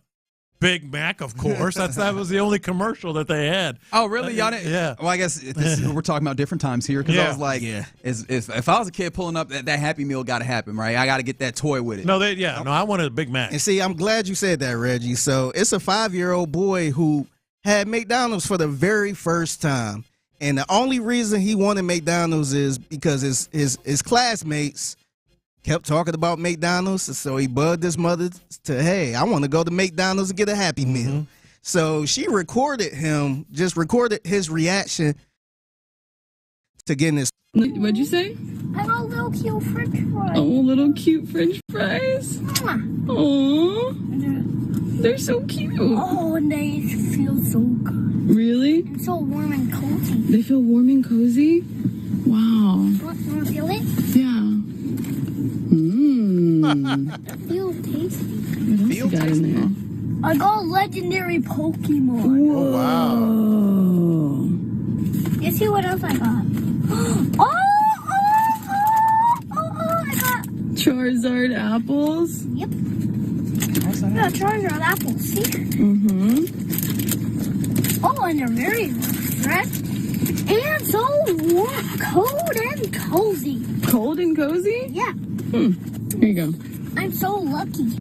That is awesome. The Happy and that Happy Meal was all the way in there. He was so happy, man. That is awesome. That kind of warmed my heart. I don't even remember the first time I had McDonald's. I can't either. I felt like I was just like 3 years old, and my father just said, hey, let's go to McDonald's and get you a little something. No, I looked it up. I don't remember. I remember it because I was a little older, and it was 1975. I was 13 years old. And interestingly enough, that's the McDonald's I went to on San Pedro Avenue. And now Richard Acosta, who took that chance, $50 million a year in sales with 7 McDonald's in San Antonio. Good for him. On the text line from the 832, somebody said, you know you're old when you're older than McDonald's. No. It was around. It just hadn't come to Texas. I mean, that still counts. But you've been here longer than McDonald's, though. I have been here longer than McDonald's. So you old.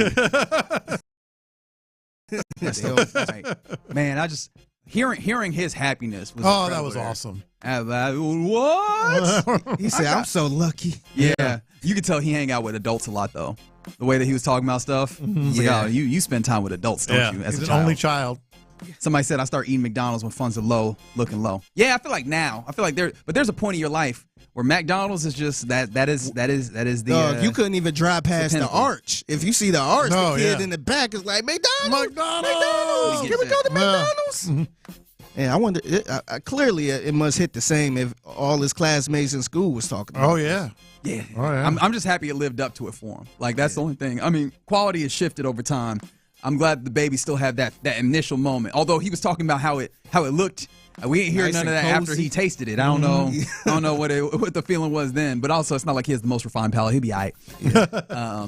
On the text line, the Jim Adler, the Texas Hammer text line, mind you. Somebody texted in talking about the quarterback versus generational player from the 832. You know what happens when you take a generational player and don't have a quarterback? You have Saquon Barkley leaving New York. Oh, no. Yeah. Oh, no, friend. I think you evaluated that wrong. First and foremost, Saquon Barkley was massive for them there. And you know what made Saquon Barkley leave New York? When they paid a substandard quarterback instead of paying him. Like, hey, if you end up with and I say this with all due respect to these gentlemen because, I mean, they have an opportunity to be really good between Shedeur Sanders, Cam Ward local, in fact. Like, they have an opportunity to be very good. I just don't know that I view them as like, these can't miss products. Products that you guys are talking. Ultimately great, but they might be. But see, I'd much rather take the player. I'm like, yo, this is generational, and especially when you compare this quarterback class to other quarterback classes, the one just before. There are much better quarterback prospects that have come out, and I think that in projecting forward, you look at it, and next year you'll probably have a better quarterback class. And yeah, I would rather get your quarterback then and make sure you get a generational player right here. Like that's absolutely the way that I would play this. But see, the thing is, the Browns did everything possible in the past. Like they got Myles Garrett. They took Myles Garrett, the generational pass rusher, and he's been incredible. They've been in the playoffs twice though. That's right. They haven't had they had Baker Mayfield, but they've been to the playoffs twice. That was it. I think the thing that I'd be more afraid of rather than, am I going to miss out on a guy that happens to go through is, am I going to lock in with a guy who ends up being so-so? Yeah. Like lock in with a quarterback that ends up being so-so is the thing that I'm more concerned about. And I understand, like, you need the quarterback to win. I'm not saying that you don't get a quarterback. I'm just like, is this the one that you want to shoot your shot on? Yeah. Right? Is it just like, I'll take anything? Because that reeks more of desperation on, I will take any quarterback no matter how good they are, compared to, okay, well then let me hold off, maybe get a stopgap quarterback and find a quarterback prospect that actually has the opportunity to hit that high mark that you actually want to hit. That's the way I view it. I'm not saying that I'm the end all be all, but I don't think I agree. I think if they feel like this quarterback, they could do something with this quarterback, take them. If they're not a fan of it, don't take them. For sure. That's how. There you go. That's Figgy's Mixtape. Every weekday at 1:20 p.m. right here in the Loop on Sports Radio 610. It's at the Figgy Fig. If you see anything that you think should go into the mixtape. And I think at the Figgy Fig on Instagram currently has a video that made me very uncomfortable. But feel free to go watch that if you would like to. All right, coming up next, we get ready to hand it off to the fellas of the drive. It'll be Clint and B. Scott today. I feel like somebody went to Disney World. He was anticipating something. That's right. He was anticipating something else, I imagine. But we'll talk to those fellas next. There may not be a bigger fan.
when you do better. We appreciate that kind of transparency. We also check in with you regularly to keep you up to date on the markets and your portfolio. What other services do you offer? As a client, you have access to resources on investing, financial planning, estate planning, Social Security, Medicare, and more. Wow, it sounds like Fisher Investments has everything we need. At Fisher Investments, we're clearly different. Learn more at FisherInvestments.com. Investing in securities involves the risk of loss. Thank you, Figgy. Live from the Mokaram Injury Lawyers Studios, Sports Radio 610 presents In the Loop with John Lopez and Reggie Atatula. Oh, a little stranglehold. Okay. Yeah, you was in your bag He today, was Figgy. feeling a certain way today. What way is that? Yeah, what way is that? Little classic rock? Yeah. Okay. A little different vibe on a Wednesday Next here. year's halftime show. In the Loop. Maybe we'll see. I don't know. In San Fran? All right, possibly. Yeah, oh, boy, we won't see that. Maybe some of the old school. Yeah, maybe some of the. San Francisco's got Janis Joplin. She's dead. Fleetwood Why Mac. did you say it like that? Fleetwood Mac, Grateful Dead. Well, you know that He's dead. I mean, they don't have to. They don't have to be about where they're from. Who else is San Francisco? Grateful Dead, Janis Joplin, Fleetwood Mac. Well, half of Fleetwood Mac. Can you imagine a Deadhead halftime show? That would be awesome. I don't even know how that would bring the holograms back. Oh. The holograms. Yeah, that would be it.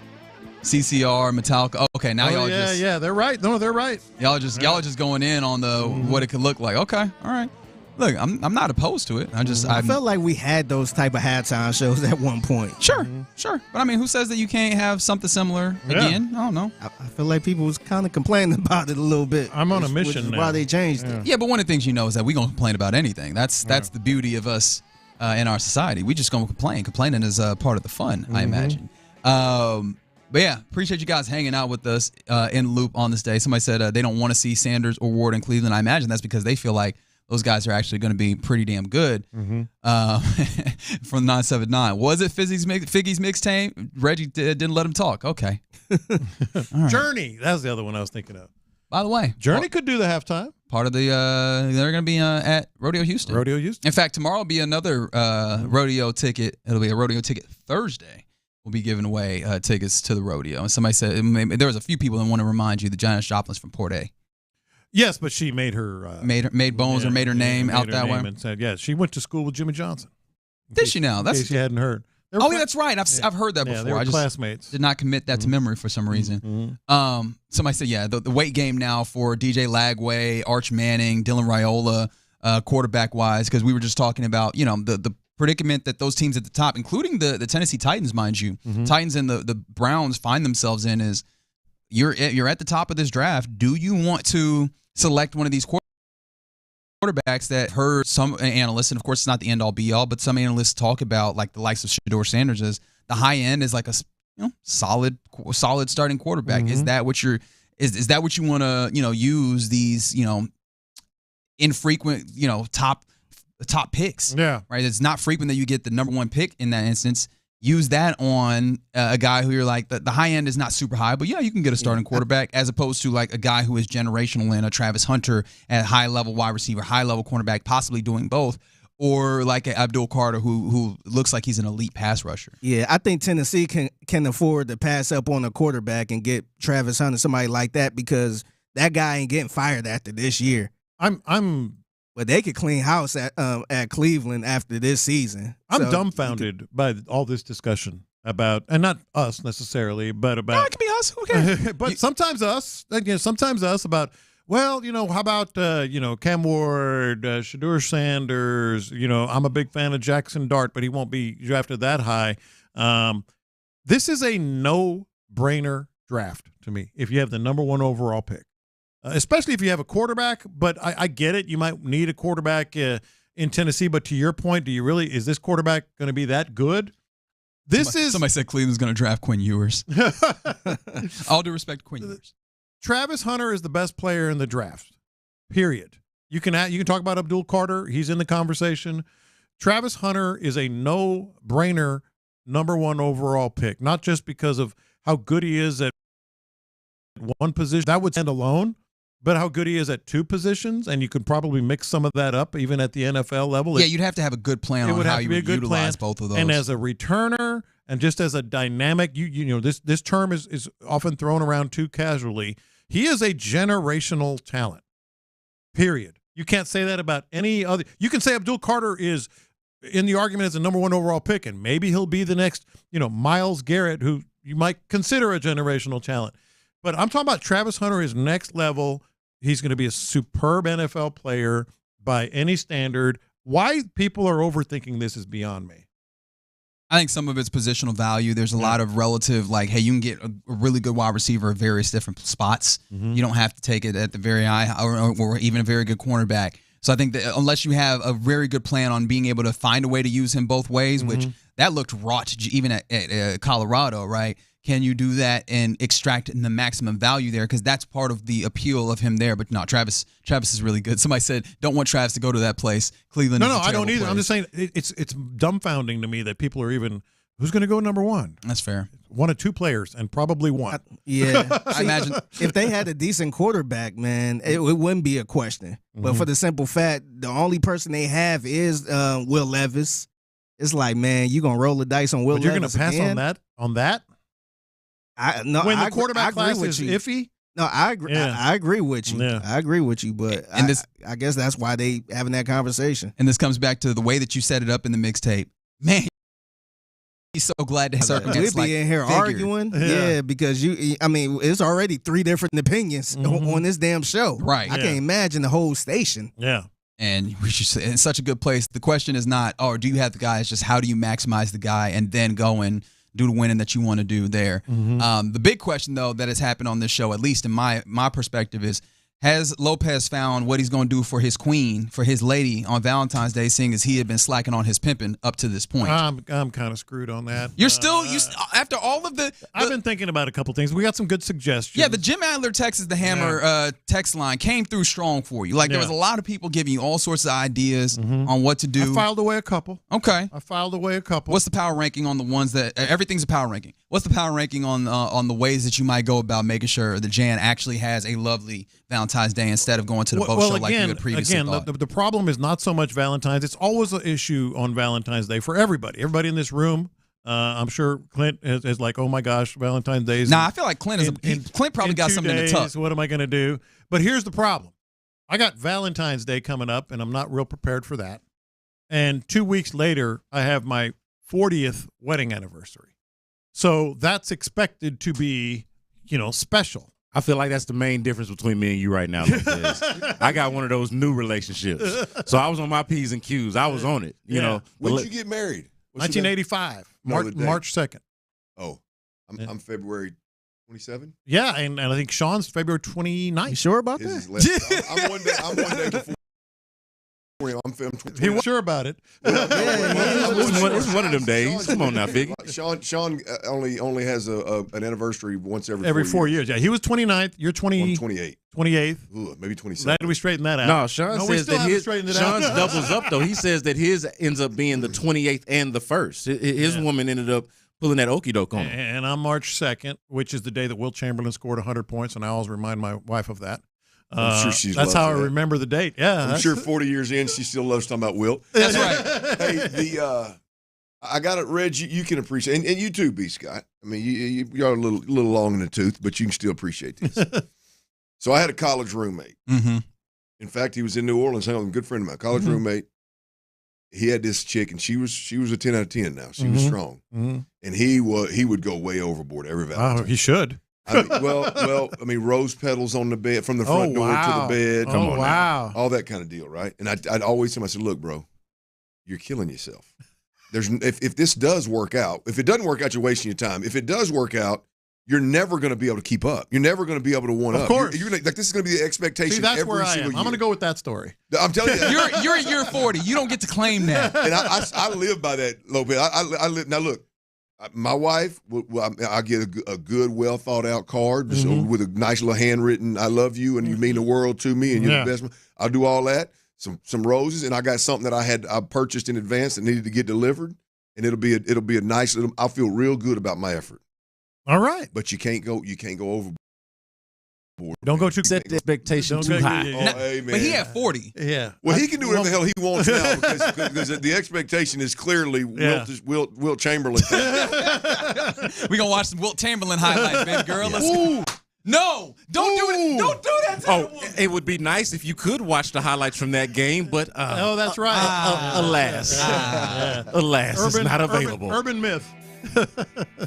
So I don't be like that. I don't know if you fellas have an extra couch that he can sleep on. I'd have told him he can't come to mine. Nah, man. Look, after 40 years, look, and Jan, she made her decision. She has made her decision. You won, Lopez. You won, brother. So I don't got to do squat. Man, I don't know about squat. Go ahead and do squat. But Let's you see what definitely happens. won. You definitely won the game. Figgy says I ain't getting to 41.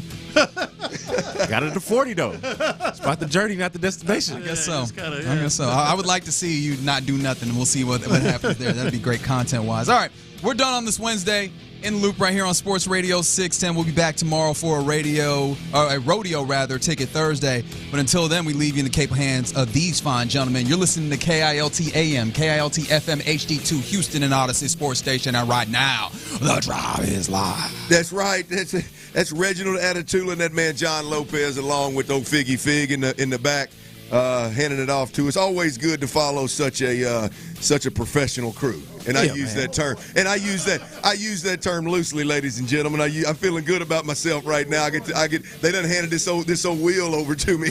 Hey, Ron, he canceled his trip to Disney World out in Florida. Hey, prayers up. That was World. Hey, look, it was a World. That was World. Yeah. Prayers up to them Hughley kiddos right now, man. They got that flu bug running around, man. I don't know. Is that HIPAA? Sorry, Dusty. Is that HIPAA? You done violated HIPAA this early in the show, Clint. I don't think Ron and Courtney mind. I don't think they mind that flu bug. We 50 seconds into the show, and you done violated the HIPAA laws. Hey, well, look here. We got 4 hours. I'm going to violate a bunch of stuff in the next 4 before 6 o'clock, so y'all don't hold it against me. Hopefully it works. Tyler, keep your hand on that old dump button in there. Oh, I am. Yeah, I'm ready. You'll be stirring the damn pot. You'll be causing most of it. But Ron Hughley is out. Brandon Scott is in. B. Scott, you know the voice.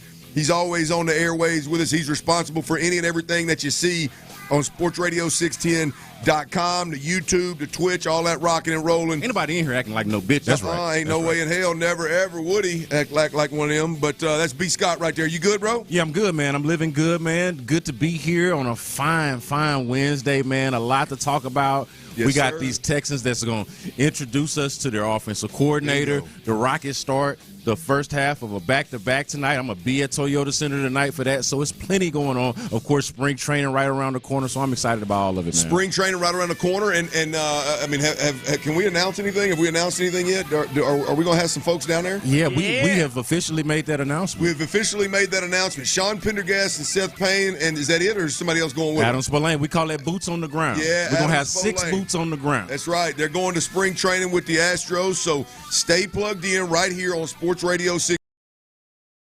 But I'm having Sean Pendergast come on with us to talk a little bit about what the hell they plan to bring to the people, and we will.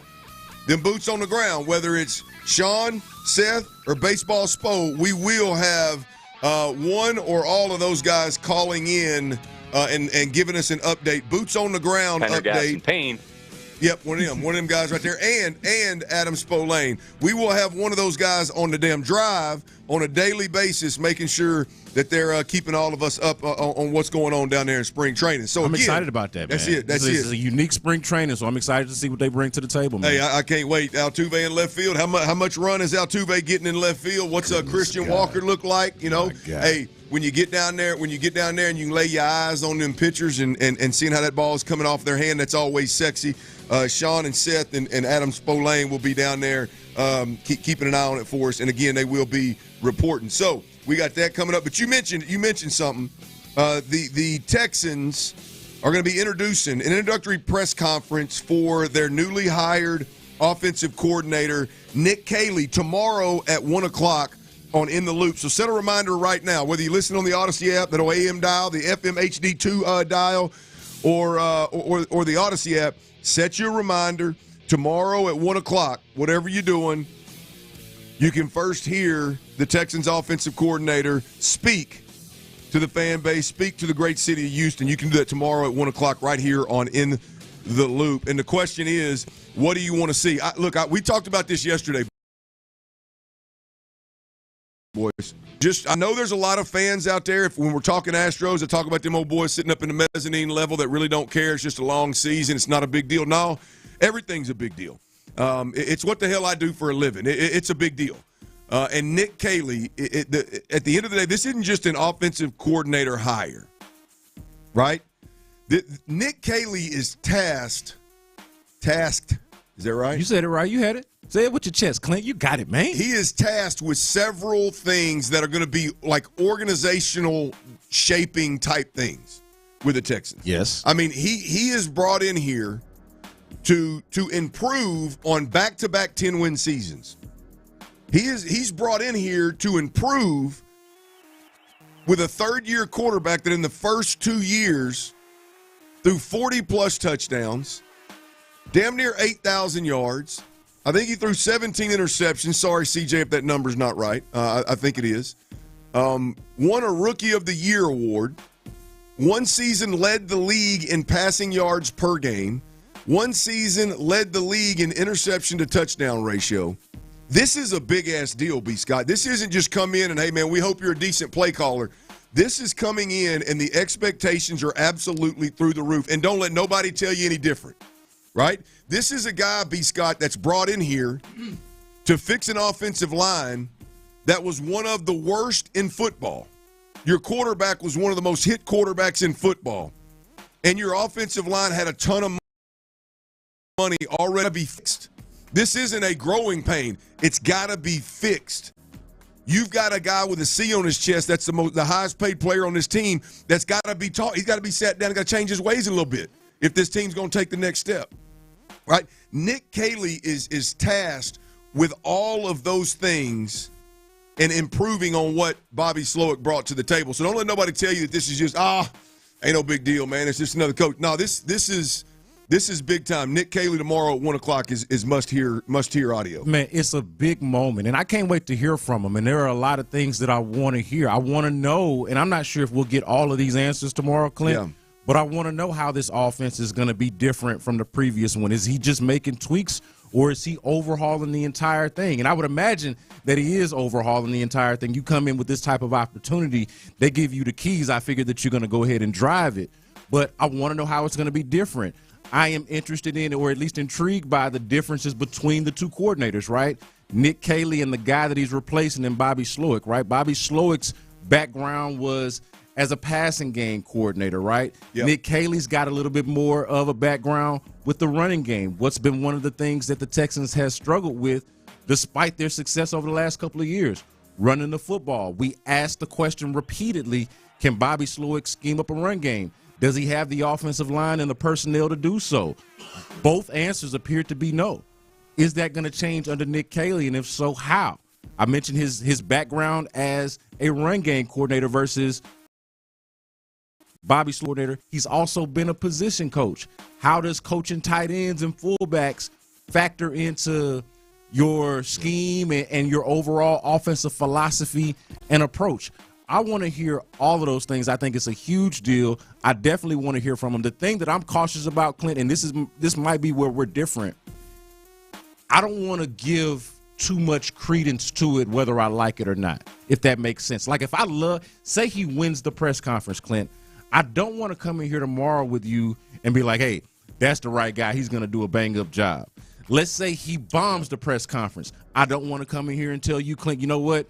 That guy ain't it. This here ain't going to work. I don't want to lean too far into whatever my reaction is in terms of how I'm evaluating his job, because it very much is a show me type of thing. Like it's got to actually materialize. I want to see what kind of players they're going to bring in on the back end of this thing. What it's going to look. Not just trying to kick the can down the road on having an opinion, but I don't want to lean too far into just did he win or lose the press conference and how I evaluate the hire. That's Brandon Scott talking about Nick Caley, the Texans offensive coordinator, being introduced to the fans tomorrow.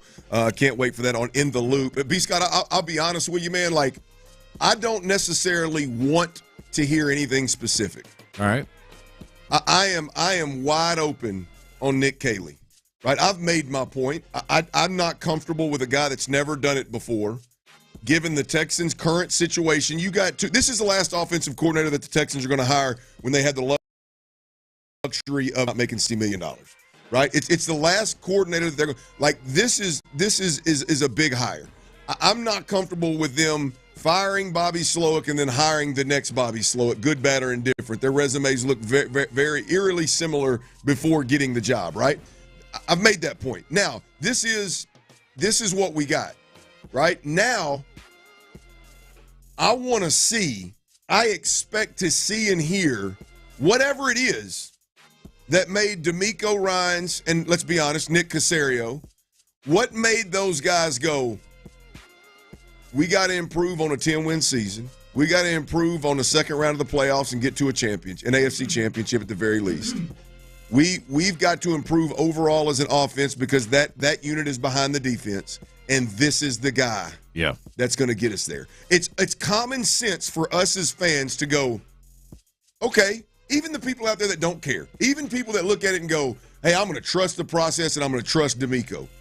Cool, I'm with that. Now, damn it, when you get up there and you're in an introductory press conference, there ought to be one or two nuggets that we take away and we go, hey, man, I feel the energy. Yeah. This guy's bringing a different energy to the ball game, that's for sure. Hey, I like the guy walked in there and commanded the room. Hey, there's been interviews when I've heard people first talking, you're like, I don't know if he's going to be worth the damn, but he got the it factor. Yeah. He's going to be able to handle the room. He's going to be able to manage people. Right there, he's not going to get up there and talk X's and O's to a point where we know anything about his play calling ability or how what is his and design plays for certain plays. We have no idea. But you can damn sure see or not see, feel or not feel whatever blew the socks off of DeMeco Ryans and Nick Caserio. We should be able to feel something. I would be shocked if he didn't give you that, though, Clint. I agree. Just given the fact that he was so highly sought out. It's not like the Texans were the only team that was trying to hire this guy or the only team that thinks highly of Nick Caley. So I would be surprised if he doesn't give you that. I'll tell you this, Clint. You talk about specifics. Maybe not specific, but I would like to get some insight into – like, what is next? How is the 2025 Texans team building process? I'd like to get some kind of window into how Nick Caley is going to factor into all of that. Like, can you answer me this right now? Are they going to go get players that fit Nick Caley's scheme and philosophy, or is Nick Caley just being brought in to work with whatever it is that Nick Caserio can bring him, whatever it is that DeMeco Ryans likes? And I'm not sure if we'll exactly get that, but I'd like to see if I could get a sense for something like that. But in terms of commanding the room, Clint, I'd be shocked if he didn't. But I don't. For me, man, I just don't feel like that's gonna be enough for me. I feel like I'm gonna still be in the position that, because I agree with you. Yeah. Like, I'm underwhelmed by the hire as well, and I don't know if that's gonna change until I actually start to see the results. Yeah. Well, and so like, I think about it. He wouldn't be the first guy that I liked this press conference if I like it. I liked Bobby Slowick's press conferences. I found Bobby Slowick insightful, transparent. Yeah. I enjoyed him, but they fired his ass, and it didn't. And even those of us that liked him all agreed with it. Yeah, because it didn't work. So I'm just gonna caution myself and caution the listener to, hey man, even if he wins your heart over tomorrow, pause for a second. Just wait and see how this thing plays out. Yeah, look, I don't advise anybody overreact, but I do. I'll give you a little experience. There's a place in Dallas called the Candle Room back in the day. Okay. I know I've told y'all multiple times I'm a big lounge guy. There it was. Low Glory light. hole. There was red velvet ropes in the VIP section. There was it was kind of a smaller, more intimate place. Again, low lit, black walls, so it was sexy, right? And when you're sitting over there and you got your little drink in your hand, you may have two of your partners with you. I don't know, you may already have a couple up in the VIP and hanging, right? But you look up and one walks in the door. The only thing that's well lit is the hallway to walk to where you enter the building, right? You look up and one walks in and you're like, all right, you got my attention. Yeah. You don't even know if she got fresh breath. Which, by the way, for y'all, like I walked away from many 10s with some that had yuck mouth. I mean, that's it. I'm out. Teeth and breath are important. I'm out. I'm out on that. I can handle a BO. The bad breath, I'm out on that deal. But I need Nick Caley to be just walk in the door, come on down that long hallway the Candle Room had, and when you hit that light right before you turn right, like you're coming right at my VIP that I stayed in. You're coming right at me, and you hang a right to go to the bar. I'm like, oh, you got my attention. Yeah, you at least want to see if the breath stank or not. Yeah, exactly. I want to get close enough to see if that's a problem. Like I'm gonna eventually make my way around there, and hell, I might even back then I had a little money in my pocket. I might even buy you a drink. Yeah, I might even spend a little time chit-chatting up and seeing what the next step is. That's all I want from Nick Caley. What you sipping on, Caley? That's it. Big Nick, what's your drink of choice over there, brethren? Let's talk a little. All I want to do is go, okay, Nick, we can take the next step. Okay, I'm interested. You've got me. You got my attention. Hey, D'Amico, Nick. I see where this chick ain't been in Dallas but a minute. I see why you brought her to town. Thanks, guys. Appreciate it. Sorry. Hey, by the way, Nick Caley, this is done with the utmost respect. Believe it or not, you got to know where it's coming from. Like that's all I want tomorrow. I'm not gonna. She ain't gonna walk in the door and be like, "That's the one." No. Just make me want to come back to the next press conference. Yeah. And again, Clint, I would be. And maybe this would be it. Like, and I'm telling you, I don't want to ride the wave too much, but it would shock me, maybe in a negative way, if he did not do that. Somebody that has coached under Belichick and been under Sean McVay over these last, the decade plus that he's coached with the Patriots and the Rams. I would be shocked if he's not schooled and prepped. Bobby Slowick, I think, somebody with a lot less experience than Nick Caley. Like, if we're being honest about it, a lot less experience, similar resumes, but a lot less experience. Seemed to be polished enough and schooled enough to give us press conferences that I thought were just as worthwhile, if not more so, than the head coach, the quarterback, or anybody else that we would find on the roster. Yeah. And that was good enough. That's not going to be good enough for me with Nick Caley. He can win it, but that's not going to be good enough. Well, I'm going to need more. It's about baby steps, and I think that should be the case with everybody. Look, if you don't care, then you just don't care. But if you, I definitely care. If you care about it, then I think it's got to be about you're lying to yourself if you're like, I'm just going to trust. Like the reality of it is this guy's got to win you over, and he's got to put you in a spot where, hey, on that first game day, they roll an offense out there. It's got to be improved. And it can't be week 9 we're talking about what the identity is. No, it's got to be improved immediately. Well, to that point, like, how does he answer the question? Because he's inevitably going to be asked this. Are you going to bring – is this going to be a Shanahan type of offense? Yeah. Or is this going to be a Patriots type of offense? That answer right there. How does he handle – right. And how does he answer that question? How does he handle that answer? Absolutely. I'm telling you that there's a ton you can learn. Point is, Nick Caley, Texans' new offensive coordinator, will be introduced to the public, will be introduced to the fan base. Texans Nation tomorrow at 1 o'clock. Be plugged into Sports Radio 610 in the loop. Reggie, Lopez, and Figgy Fig will have that for you live, and they will chop it up 6 ways to Sunday, the rest of their show before we take over at 2, and we're going to bring it and have thoughts and opinions on it. Real quick, have y'all seen John Rocker and Pat Mahomes Sr. on Bourbon Street? Oh, yeah. Oh, man, I have not. I have not. That is a sentence and a scene. I could imagine, though. I watched the video. Apparently, John Rocker, old baseball player, Pat Mahomes Sr., old baseball player. John Rocker, it appears, recognizes him and says, "Hey, what's up, man?" And Pat Mahomes Sr. ain't having none of it. Fight. And start like they had to be restrained and kind of held back from each other. Which John Rocker, I mean, he is. He's a big dude. Like, I mean, he did not look like a dude I'd want to be jacking with. But here's the deal. Here's the deal. Bourbon Street is undefeated. But here's the deal. I do wonder. There's Barstool apparently put it out first. There's a thought that this could potentially be one of them gimmick fights. Oh, where both of them make a bunch of money and they promote it by doing stuff like this, and then go back and forth on social media, and then somebody puts them in a ring and they wrestle or box. Maybe that's why old John didn't hit me back last night. Who wants to see John Rocker? I thought it'd be even better reason why he would. Yeah, that's a good point. Who wants to see John Rocker and Pat Mahomes Sr. fight? A ring that smells like Marlboro Reds. I don't know. Like what? I'm with you. That's my initial thought was like well, that doesn't seem like it would sell too many tickets, but apparently it's making its rounds, and it seemed like if it were real, some blows would have been thrown. They were close enough, and they were drunk enough, and then when John Rocker at the end throws his drink at him, he like throws it at his feet, and it skids across Bourbon Street and kind of bumps into a security guard's foot. Like if he was mad, he could. Weren't you a pitcher? He could have hit him dead in the head with that drink. So anyway. Keep you right there. John Rocker and Pat Mahomes Sr. on Bourbon Street. It seemed like it was a little bit timid, maybe a little bit of a planned deal. We'll see.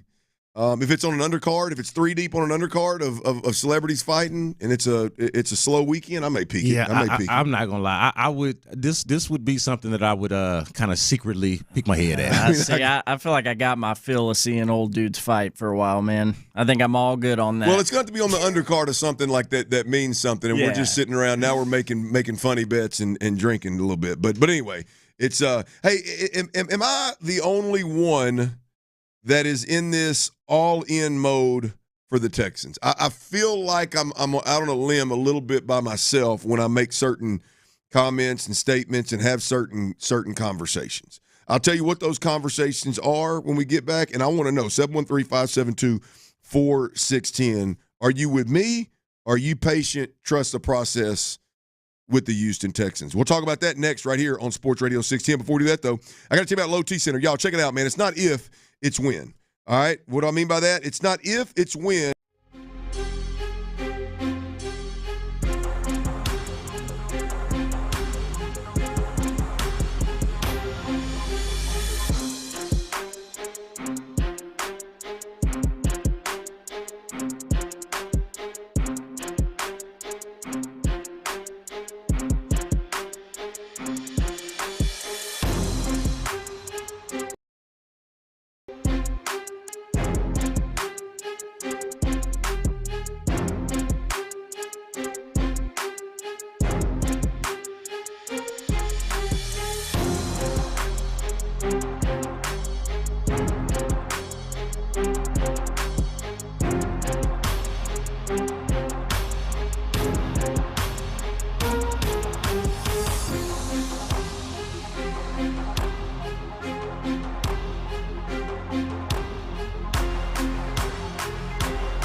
Preferred sports station in town for your chance to win. Houston's sports leader, Sports Radio 610.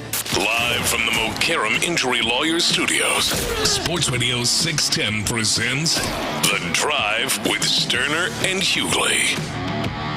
Ron Hughley is out. Brandon Scott is in. T-Mill is behind the glass. We're rocking and rolling. I want to remind everybody real quick, we gave away tickets to Reba McEntire as well as, what's that young fella's name? Bailey Zimmerman yesterday for the rodeo. That's right. The Houston Livestock Show and Rodeo is upon us in a month. It is right around the corner. Hell, that damn cook-off's going to be here before you know it. And you know, Sports Radio 610, at least our sister station, The Bull, they do it right. We'll be out there in the mix for sure, no question about it. I do want to remind everybody, though, we will be giving away tickets tomorrow as well. Do you have names, Tyler? Who we're giving away? I do in the 3 o'clock hour tomorrow. You can get your chance at 4 tickets to see Zach Top. Ooh. And then 5 o'clock, the 5 o'clock hour tomorrow on The Drive, we will be giving away 4 more tickets to Bailey Zimmerman.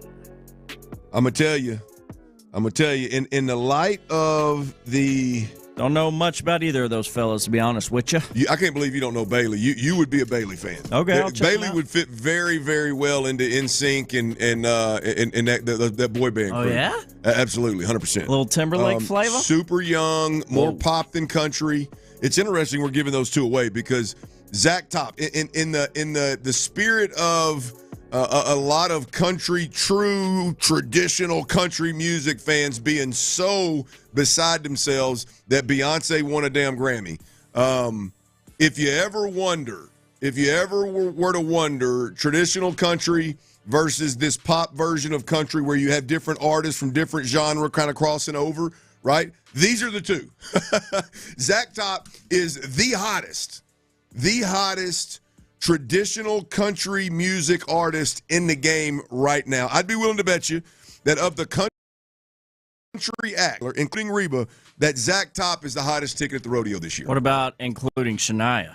That's the real question here. I would bet you that Zach Top is the hottest ticket. All right, and I'm going out there because we've got Brooks and Dunn this year too. You got some big time. Zach Top right now. Your traditional country music fans, along with all your young social media driven fans of music, are in on Zach Top. This guy's. I mean, he's in the lane of George Strait and Alan Jackson and all that old traditional solo artist, just off the charts good. A little hotter than a hoochie cooch? Yeah, super old school sound. It's absolutely tremendous. Bailey Zimmerman I recognize from the 10-man jam flyer. Yes. I know he was a part of the Bulls 10-man jam lineup from just this past year, so fairly recently.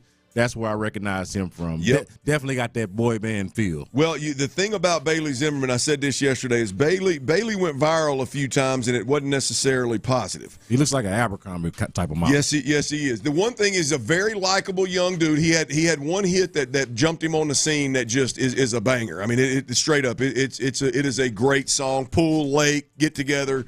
It's a great tune. And now he's young, and he's made a couple of mistakes, getting busted up on the beach and then trying to perform at a concert, and it's just living, man. Tyler, it happens, man. You get off in that drink sometimes. You know what I mean? You get off in that liquor sometimes, man. Don't get too deep. Hey, it happens, bud. But anyway, Zach Top, Bailey Zimmerman tomorrow. Make sure you stay plugged in 6A to 6P. Hey, guys, here's the deal. When we talk Texans, and I think the Texans should be in, desperate's not the right word, but risk it all. Yeah, sense of urgency. Sense of urgency. I mean, you got to make big boy moves, which, look, I think the Bobby Slowick move was big. I mean, you could justify keeping Bobby Slowick, and you could have justified firing Bobby Slowick, right? And they decided to move on from him. I said it when it happened. D'Amico, I understand. I understand how he could justify it. I love the sense of urgency. Yeah. Right? And I feel that way about all the Texans. And particularly, we're talking about the offensive side of the football, for being honest. But there are certain things on this offense that just have to happen if Nick Caley is going to have a puncher's chance in improving on what they've done in the past. And I feel like when I have my intensity may be slightly different than most in this conversation, right? Like I heard, I tell you where this thought stemmed from the other day. I can't remember if it was Ron or Sean or somebody Super Bowl weekend, I think it was, we were talking. And I heard somebody make the comment of like,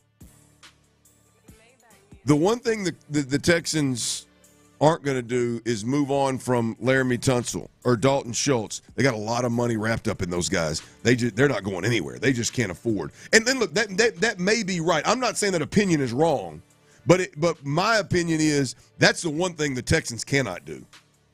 Like if they feel strongly about moving on from a player that they've tied into a lucrative contract, to do everything they possibly can to move on from that particular player. Like I'm not even. I know I've been critical of Laramie and I've been critical of Dalton Schultz, but I'm just talking about in general. The mindset has to be, hey man, we got to push all our chips to the middle of the table. Money can't be the reason why we don't part ways with a guy. It's got to be either, hey, this guy can still help us. We can still salvage this contract. Like we still see something there. But in the event that we don't, you don't give a damn how much money, dead cap, salary, whatever it is, part ways with a guy if he is not contributing in the way that he needs to contribute to the winning. Shaq Mason has another year on his contract. Yeah. Now I understand. I believe there's a team out or a player out, so they can get out of that without owing him anything. But the point is like Shaq Mason can't start over Juice Scruggs moving forward. Like that just can't happen. Shouldn't happen in a playoff game. Can't happen. Dalton Schultz, like. If they see it through the same lens that I see it, and you get an opportunity to move on from Dalton Schultz, like you got to move on from Dalton Schultz. You can't just sit here and go, nah, we'll make it work. Like you're handcuffing your new offensive coordinator in a major, major way with Dalton Schultz moving forward. Yeah, so I think that in some of the names that we just mentioned, I think are on different levels and in different kind of situations. Like Shaq Mason, to me, in this whole conversation that we're having, that's the easiest one. Agreed. Like you just go ahead and thank you, Shaq, for your service. Thank you for your couple of years here. But we're going to move on and go in a different direction. We need to get younger and more mobile and agile at that position. Just flat out with the right guard situation. Larry is an interesting one because I hear all of your criticism and everything that you say about setting the tone and it kind of being having a bad residual effect on the rest of the offensive line when the best guy and the highest paid guy has sort of a certain approach to the game.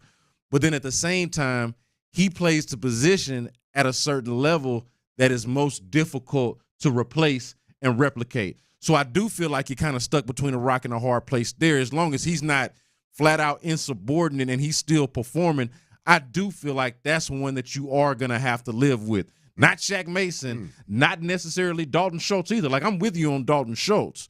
But the Laramie Tunsil thing, unless you got a better option or a better alternative at left tackle, and I'll hear it out. Yeah. I'll listen to it. But I doubt you got it. Well, it's going to be it's going to be difficult. It's going to be a lesser player. So I mean, if the problem is your offensive line has been absolutely garbage with that guy at left tackle. But can you afford to have, with that point, can you afford to have lesser players anywhere across the board? Like, I'm looking at the line, Clint, and I'm like, they need to upgrade here, there. I don't want to downgrade over here. No, my argument would be that you'll get a better overall 5 if you've got a guy leading the show that believes in being there and is present and is practicing and is a dog and is setting the tone and isn't thanking the head coach and the general manager for the time off and the time to get right. A guy that is embarrassed by the fact that his quarterback was the most hit guy. Yeah. A guy that would be embarrassed that 2 years ago you couldn't develop a run game like that.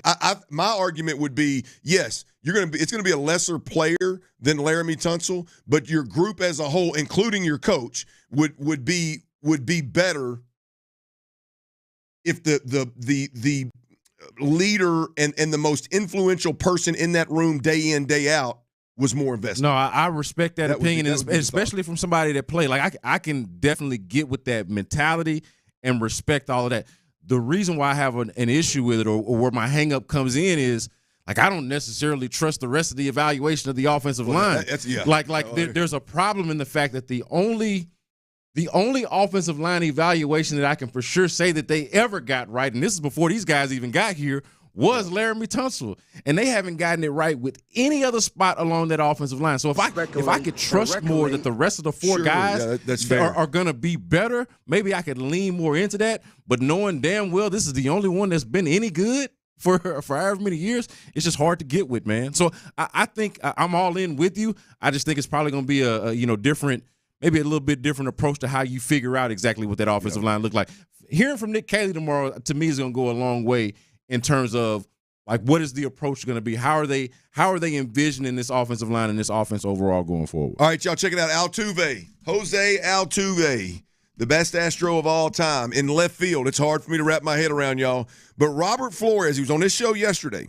Robert Flores of MLB Network, he made a great point yesterday. Didn't really lean into it. Maybe he even created a little doubt himself.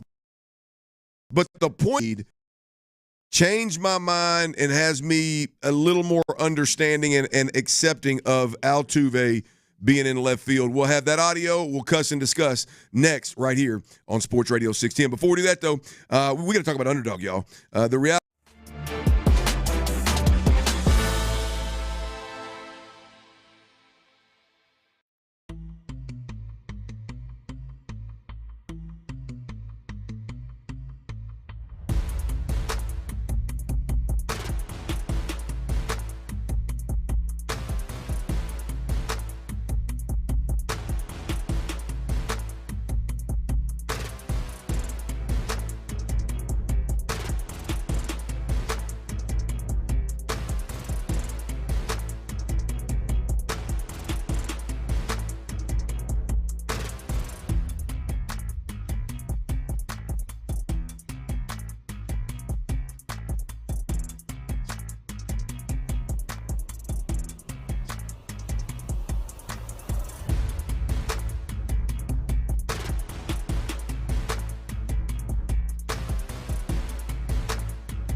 Say it. Leading tree care professional. Down here in his home state of Texas. So at least you can do slip. Live from the Mokaram Injury Lawyers Studios, Sports Radio 610 presents The Drive with Stoerner and Hughley.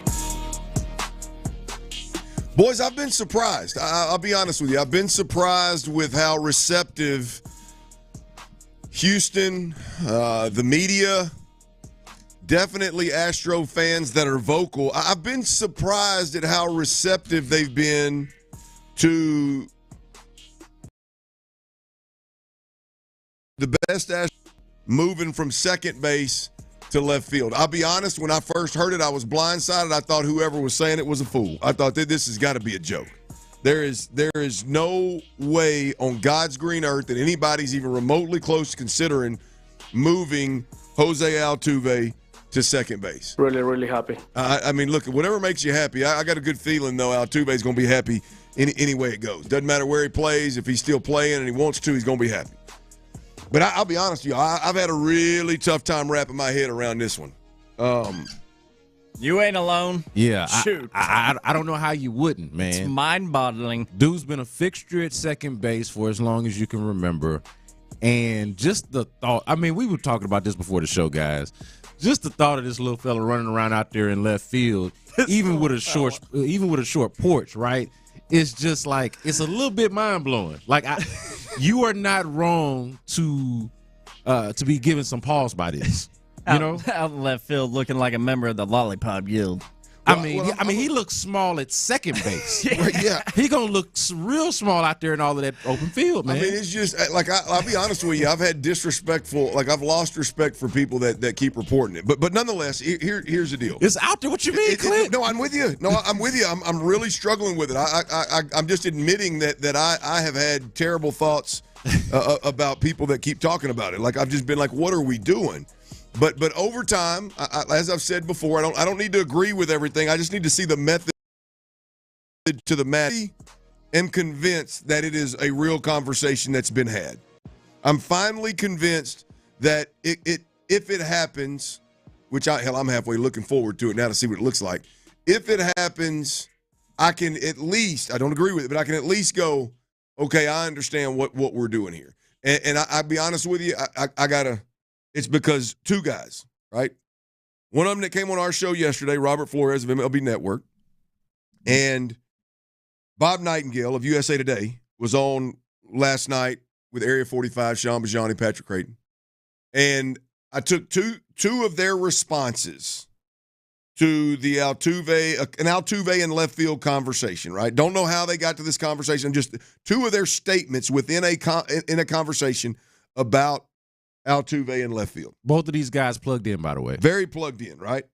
Let's start with Bob Nightingale. Bob Nightingale of USA Today, one of the I think for us definitely one of the most notable Major League Baseball writers, reporters. Period. Without a doubt. Yeah, okay. One of the easily top 5 MLB insiders that there is. Here is Bobby Nightingale again on Area 45 last night, talking about how often does he see Altuve playing left field.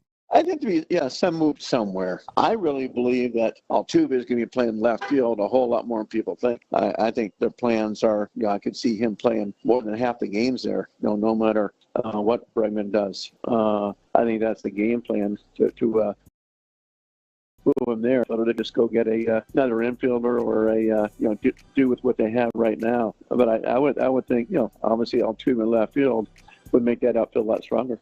Bobby 2 Chainz, Hotel Lobby Bobby. That's Bob Nightingale, USA Today. Look, my takeaway from that is we've gone from like going Altuve in left field, to he's going to play. He feels like he's going to play more than people expect, like half the games in left field. And if he does, then you don't have to worry about the outfielder. You can just go get something else, right? He's going to make the outfield better. So I'm not going to sit here and tell you that I believe everything Bob Nightingale says, but the matter of fact, just like, hey, man, this is – like he's confident in what the hell he's saying. Yeah. Like he's putting a number of games essentially on it, right? He's confident in what the hell he's saying. So I coupled that right there, B. Scott, with my man Robert Flores, again, Houstonian, right? Unfortunately living up somewhere where it's snowing right now, but of MLB Network, covers the game closer than anybody, cares and covers the Astros from a distance in a big way. Here's Robert Flores when he's discussing Altuve playing in left field and if it's realistic. You know what? Honestly, I don't know. What I do know is I think that there is a sentiment within the organization that they're a little concerned about Jose Altuve's defense at this stage of his career. I personally think he's more than serviceable. I just don't see how him moving to left field. I don't know how that would work. Sorry, Ro. Cool. No. Clearly, Roflo's not real confident in him moving to left field. However, the part of that piece of audio that stuck out to me, B. Scott, was the Astros concerned about his ability to play second base at a high level. Now I can look at it and go, okay, well, that makes sense. You couple that with some of the advanced stats from the last 2 years with Jose Altuve, and maybe they've got a guy in house that they believe can play second base with better range, with a better arm, and bring more defense.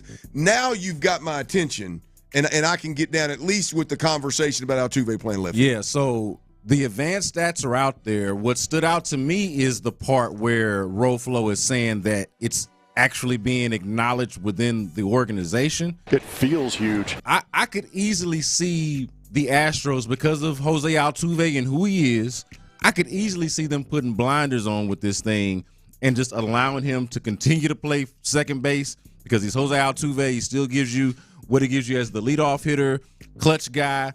I mean, he's Jose Altuve. We get that. But the organization is actually acknowledging what the objective, not the emotions and all of the ties that we have to Jose Altuve, but what the objective data says about what Jose Altuve has been at second base over the last couple of years. And the reality is, it ain't been good. He has not even been an average level second baseman in the last 2 seasons. And then last year, he was next to, like, there are advanced stats that tell you he was next to last in terms of second baseman defensively. So, well, this is not good. It makes sense that the Astros would just finally acknowledge this and say, well, hey, how can we get the most out of Jose Altuve? We got 2 bats in the lineup now that are weaknesses for us defensively. And Jose Altuve and really the Yordan out. It's not that he's bad in left field. You just don't want him playing that much outfield because you don't want the wear and tear on the knees and all that. So we got 2 guys that we got to have in the lineup, but we don't really have no place to put them in the field. And Jose Altuve, team player as he is, willing to go out there and at least try the left field thing and see how it works. I don't feel great about it, Clint. I actually feel like it's kind of hilarious and a funny sight to even think of. Well, it's going to be a hell of a start to the season. It makes the first month interesting. I would call it this, Clint. It's an adventure. Yeah. It feels like, is that not right, Tyler? It feels like an adventure. This Jose Altuve thing, because he's Jose Altuve, you got to have him in the lineup, but you can't trust him at second base, and you don't really have nothing going on in left field. So now you got this adventure going on with Jose Altuve out there. It's fascinating stuff. It is. It's going to, like I said, it's going to make the first week, first month of the season Really interesting. By the way, just to circle back to a conversation we had in the last segment, John Rocker and Pat Mahomes Sr. little dust up on Bourbon Street. Was it real? Was it not? It looks like it was something that was planned because Barstool just announced John Rocker, Pat Mahomes Sr. will be headlining the next Bar Rowdy. See, I would bring these things together. I am interested in Jose Altuve in left field in the same way that I am interested in this fight. Done. Not because I think it's going to be good, but because I think I'm going to be entertained as hell by the sight and the thought of it. Absolutely. Well played, pairing those two together, no question about it. All right, the Texans. They have 3 positions, B. Scott. They got 3 positions of what I would refer to as being desperate needs. They got to improve, y'all. What does the NFL free agent market look like at those 3 positions? I got a few lists for you. Let me know if you agree or disagree. We'll do that next right here on Sports Radio 610. Before we do that, though,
Radio610.com is in, baby, rocking and rolling. You hear his voice on here all the time. He don't need no introduction. That is a reminder, ladies and gentlemen, not an introduction. But B. Scott is in with me.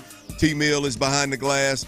And again, big shout out, prayers up to the Hughley family. That old flu bug has ran around and it's made its way to a couple of them kiddos, man. So hopefully they can keep them fevers under wraps and get them kids right and get them healthy and they back full go sooner rather than later. But until then, boys, we've got what I think the Texans have on defense. They got one position that I feel like they need to go get a true game-changing type of player. I'm not real sure, I'll be honest with you.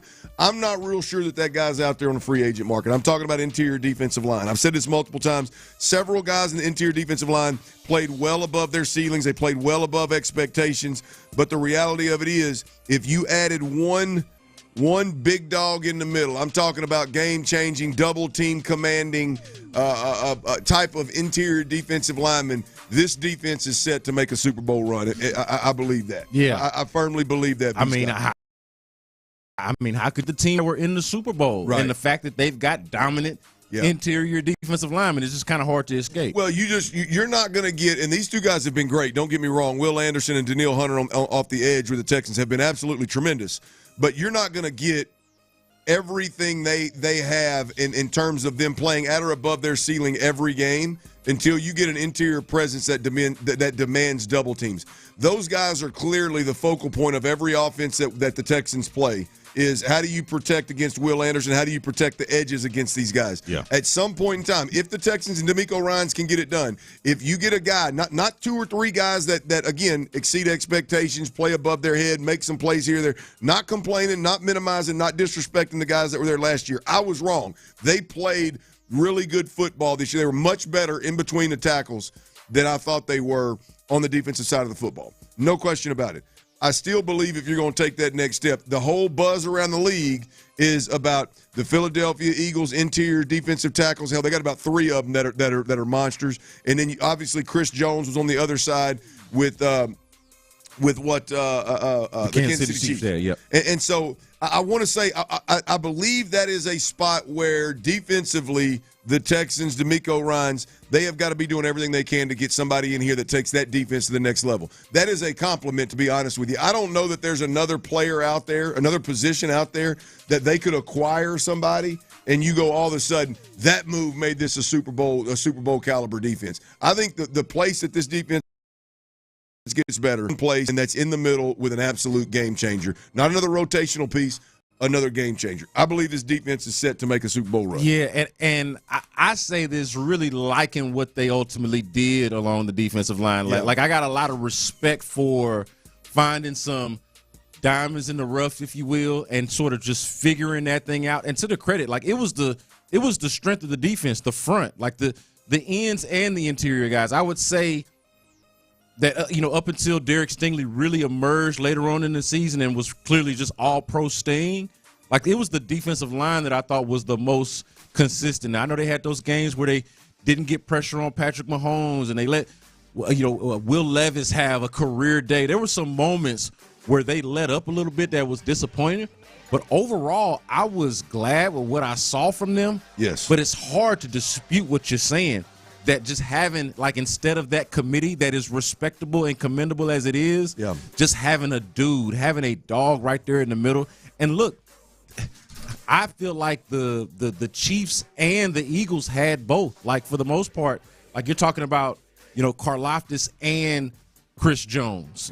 So you got that edge effect, but you also got that inside guy that's a dog. You got Sweat and Jalen Carter on the Eagles side. Like, that dynamic, I think, is really important to your point. Well, it's interesting that you say Chris Jones and Karlaftis. There's conversations out there nationally being had right now that, Karlaftis is a good player, but one thing the Chiefs have to do is get Jones. So I only say that, whether you agree or disagree is irrelevant, but the thought that, like, that's what the teams that are ahead of you, that's what they're trying to do. Yeah. Well, and it makes you think about, like, do you wonder, would you prefer, not that you could just invent a Chris Jones, would you prefer your Will Anderson, right, your best defensive lineman, be one of those interior guys and have more of a role player on the outside that can shine or can eat because of what's on the inside. Well, we'll see. We'll see what they end up doing. They've obviously got a first-round draft pick. We'll see where they use that.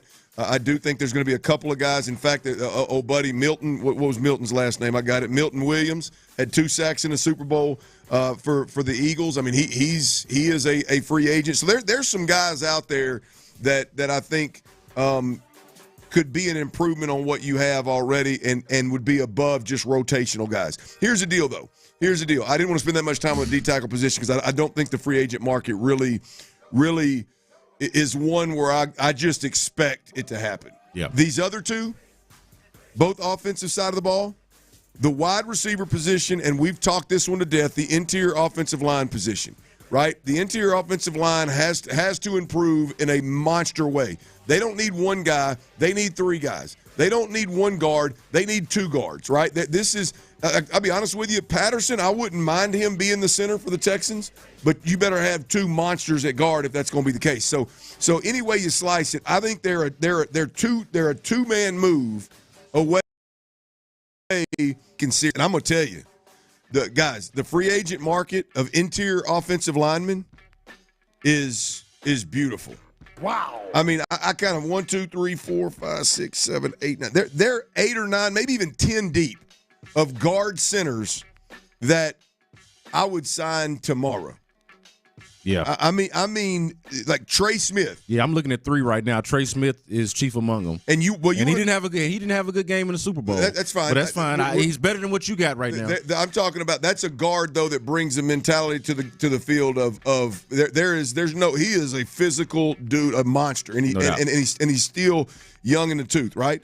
Drew Dahlman, Will Fries, Mekhi Becton is a big part of that Philadelphia offense. Again, a former tackle that everybody. That couldn't play tackle. He was a bust in Philly. They moved him to guard, and he was part of one of the biggest offensive line in Super Bowl history. 6'8", 330 or something like that, or 6'6", 330 or something like that on average. So Mekhi Becton's out there. There's a bunch of guys you go into. Y'all would recognize Kevin Ziegler, Ryan Kelly from Indianapolis, an old head here. Ziegler's an old head, but another old head, Zach Martin from Dallas, a guard, been one of the best for the last handful of years. Brandon Scherf, you remember him getting after him and Azeez Al-Shaair getting after it in Jacksonville. Those last three guys I mentioned are established dogs, will go get it. Now, they're older. Yeah. They're older, so they're longer than 2. You don't want to go sign a long-term deal with them. But my point is you're 10 or 11 deep of guard centers out there. Market. Boy, if the Texans are if they view it the way I view it, where, hey, man, we got to get aggressive, there are a lot of options via free agency right now, which is a beautiful place to be. Yeah, and I think that it's a lot different from, and there's some criticism for Nick Caserio on this, rightfully so, I think, but you'd have to also look at the market. It did not look like this last year when I think you could validly question why are they still doing this King and Green thing? Or at the very least, why don't they have a better backup plan than Kendrick Green? Yeah. Or, hey, are we going to try to mix and match any number of our interior offensive line? We're going to make our center be our guard because he's not good enough at center and our guard's not good enough, and now we're doing musical chairs on the interior offensive line. Like, it's a different market now, a much better market in that way. I would also, and these are good names that you have on this list. Like, I think about, like, Brandon Scherf stood out to me immediately just because of the division. I've watched him probably more than anybody, save Ryan for Kelly. Yes, and Ryan Kelly, save for maybe Trey Smith, who's obviously been with the Chiefs, and of course Zach Martin, who's been around forever up the road in Dallas. And Zach Martin, by the way, not necessarily looking like the same Zach Martin that you can remember, perennial All-Pro, probably should moonwalk into the Hall of Fame when the time comes, right? Like, not exactly that player. I would also keep an eye out, Clint, for the trade market. Like, and I'm saying this as somebody who does not know what that name is. Like, we got this list of names here of free agents that we know are available. The interior offensive lineman that we don't know is available, that might come available, and I'm gonna have my eyes open for that, because that's how they got Shaq Mason to begin with, right? Yeah. Ended up trading for him, or I guess he cleared waivers and ended up getting him. But that's how they got some of their key acquisitions last year, right? between Joe Mixon and Stephon Diggs, like it's not just the free agent market, but it's the, we used that term earlier, urgency. How urgent is this to you? Are you just going to say, hey, maybe we can make the most out of this Juice Scruggs, Jared Patterson combination, or are you going to get serious and go get one of these guys or go trade for somebody whose name we do not know yet? Yeah, look, I'm with you. You got to, to me, you're in a dire need up front, particularly at the interior offensive line position. And so it may be a combination of all of the above. Right? I would prefer it not be a draft pick simply because we've seen that not work. I would prefer it be veterans. You talk about some of these 34-year-olds. You talk about some of these longer in the tooth guys. I believe that's important. I know there's a little bit of a risk there, but I believe that's important, again, because you need somebody to come in here that's not looking to the guys that are in the room right now going, hey, how do we do things around here? You need guys to come in here and go, hey, this is how you play physical offensive line, physical football up front, and get it done, right? So I'm not necessarily afraid of the 34-year-old. I'm not necessarily afraid of a guy that's been in the division. I'm not necessarily afraid of a guy that had an injury a couple years ago, and you all of a sudden we're worried about. This is dire need. So trade, free agency. However, to your point, last year of Kenyon Green, Kendrick Green, Juice Scruggs, Shaq, like it was in-house options. Develop what we got in-house already, which weren't very promising, if we're going to be honest. Like that was a huge risk, right?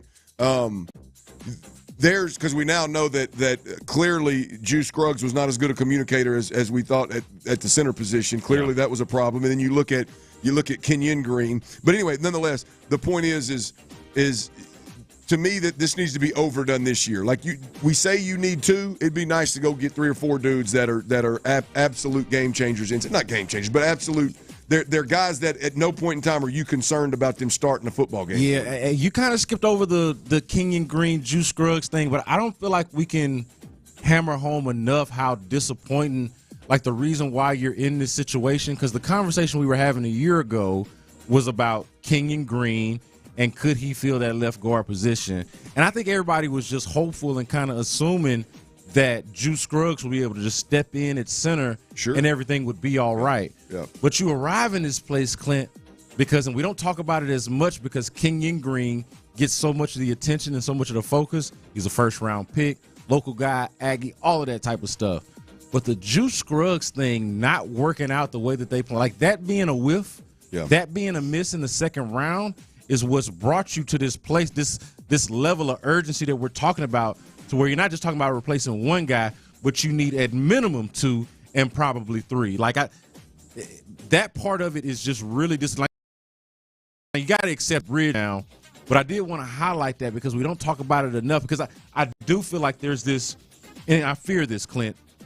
What if there's this sense of within the organization, or let's let Juice Scruggs figure it out, and maybe he's our center and Jared Patterson's one of our guards. Damn that, man. Yeah, but it could be, and I don't want it to be, but it very well could be their mentality. If they're serious about giving Nick Caley, who we're going to hear from tomorrow, if they're serious about giving him the best chance to succeed and improve this team, that just can't be the case. I'll argue that the center position is the most important hit on this team this year, and I'll outline a few guys. Drew Dahlman was in Atlanta, free agent center. Josh Myers was in Green Bay, free agent center. Ryan Kelly, you know all too well, he was in Indy, free agent center. I mean, any of those guys, you plug them in. Like you plug the right center in, like a veteran center that's the communication's not an issue, that can play the position, that can do everything a center needs. Then I could buy into, hey, let Juice Scruggs settle into a guard position. Let Juice Scruggs work with greatness around him and see how that unfolds. The key is Jarrett Patterson at center, Juice Scruggs at guard, and then some old New England Patriot Super Bowl winning guard at the other. That's just not going to cut it. Like you gotta swing bigger than that. All right, we didn't get to, but we will in this show. We didn't get to the wide receiver position. I got the free agent market on the wide receiver position. Another impressive list. Before we get out of here, though, I do want to remind everybody that Texans All Access is back tonight with Varys to 7 p.m., followed up by our guys, Area 45, Sean Bijani and Patrick Creighton, and my man Santiago as well. I don't know what that was, T. But Make sure you stay plugged into both of those. Vandy and Johnny last night talking free agency was big. Tonight is the Vandermock, baby. The Vandermock draft. It's mock draft season. Y'all get ready because tonight, get it on, baby. Tonight the boys are going to be locked and loaded. All right, this week, stock up, stock down. Driven by my man T. Meal. It's got a little Rockets flavor to it. You know what I mean? Stock up, stock down. Rockets edition. That's next right here on Sports Radio 610. Before we do that, though, I got to tell you about Orchard, y'all. Imagine selling your home and getting paid before and after it sells.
but it's been pretty loud.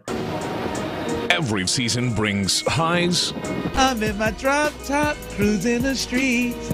and lows. No way, because I know one of you two would have done the same thing that I just did. Are you kidding me? This trio always has eyes on the market in H-Town. It's time to buy or sell.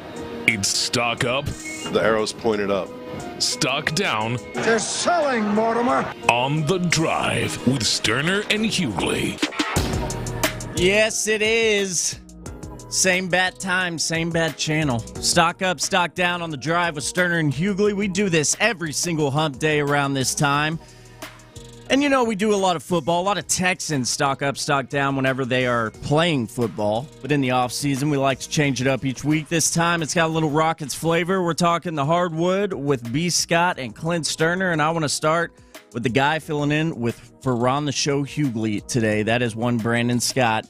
Also, catch Brandon on the H-Town Hoops podcast with Adam Spillane for all your Rockets information. But stock up, stock down. Houston Rockets coming off, finally snapping that losing streak after losing 6. They take on the Suns tonight. B. Scott, as far as the Rockets go at this moment in time, who you buying? I do want to mention we got a new H-Town Hoops podcast that just dropped this morning, late last night, early this morning, so I definitely want y'all to check that out with me and Adam Spillane handling business. But my stock up is going to go to what I would say is the unfairly maligned but very clearly necessary Fred VanVleet. The arrow's pointed up.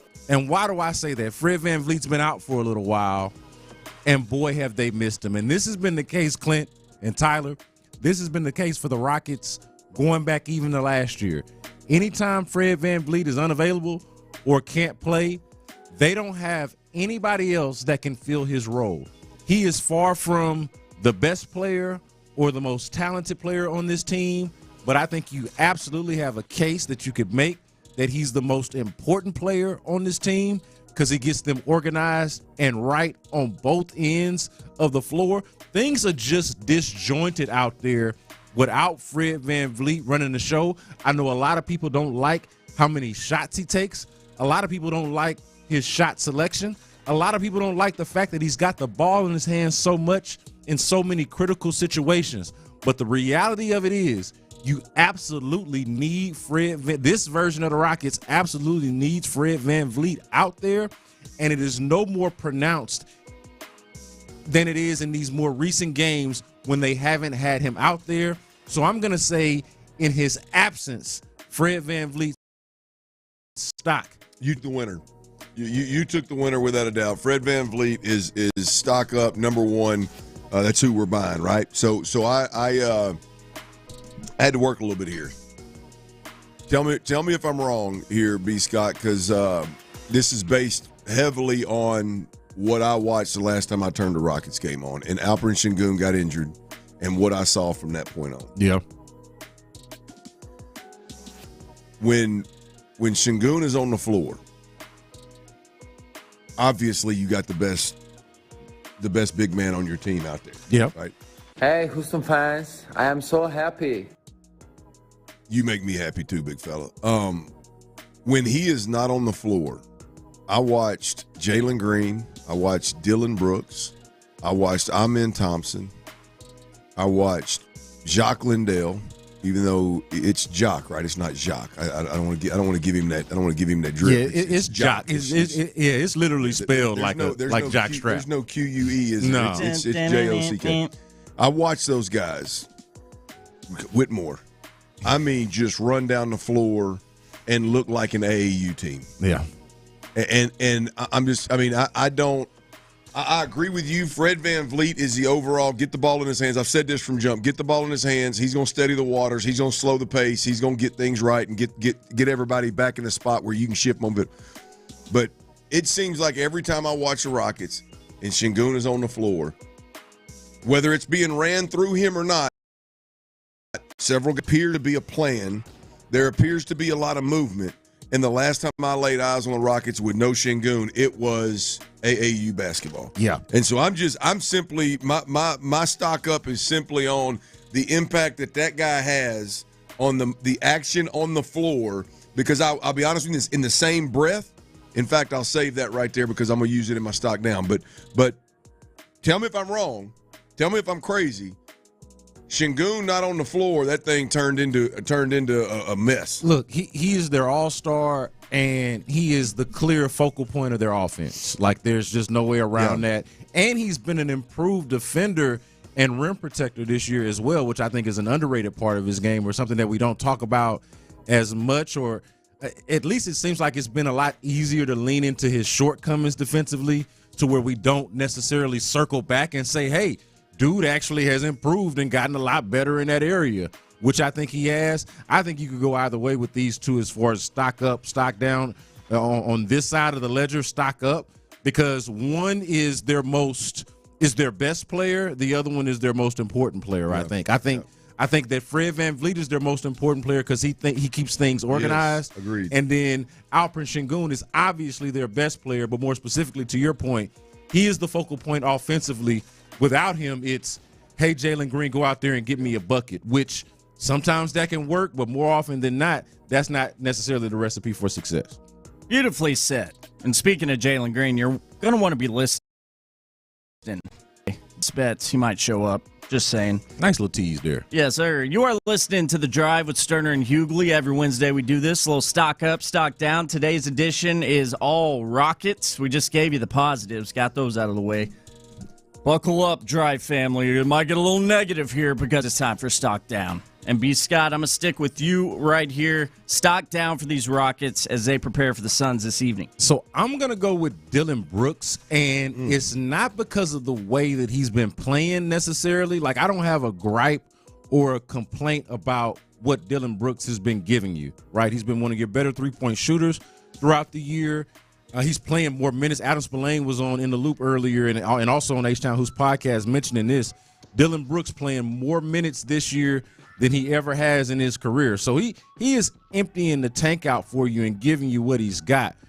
But he's on my stock down list, at the top of my stock down list, because I think that pretty soon, when Jabari Smith Jr. comes back after the All-Star break, that's going to be the odd man out in the starting lineup. And I think that this is overall going to be a net positive for the Rockets because you're going to get Dillon Brooks in shorter spurts. I think you'll get more energy and more production out of him coming off the bench. And then Jabari Smith, you insert him into the lineup, into the starting lineup, you get length back.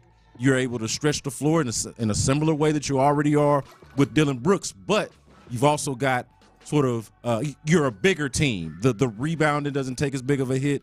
So I would say Dillon Brooks, just for the headed to the bench sooner rather than later.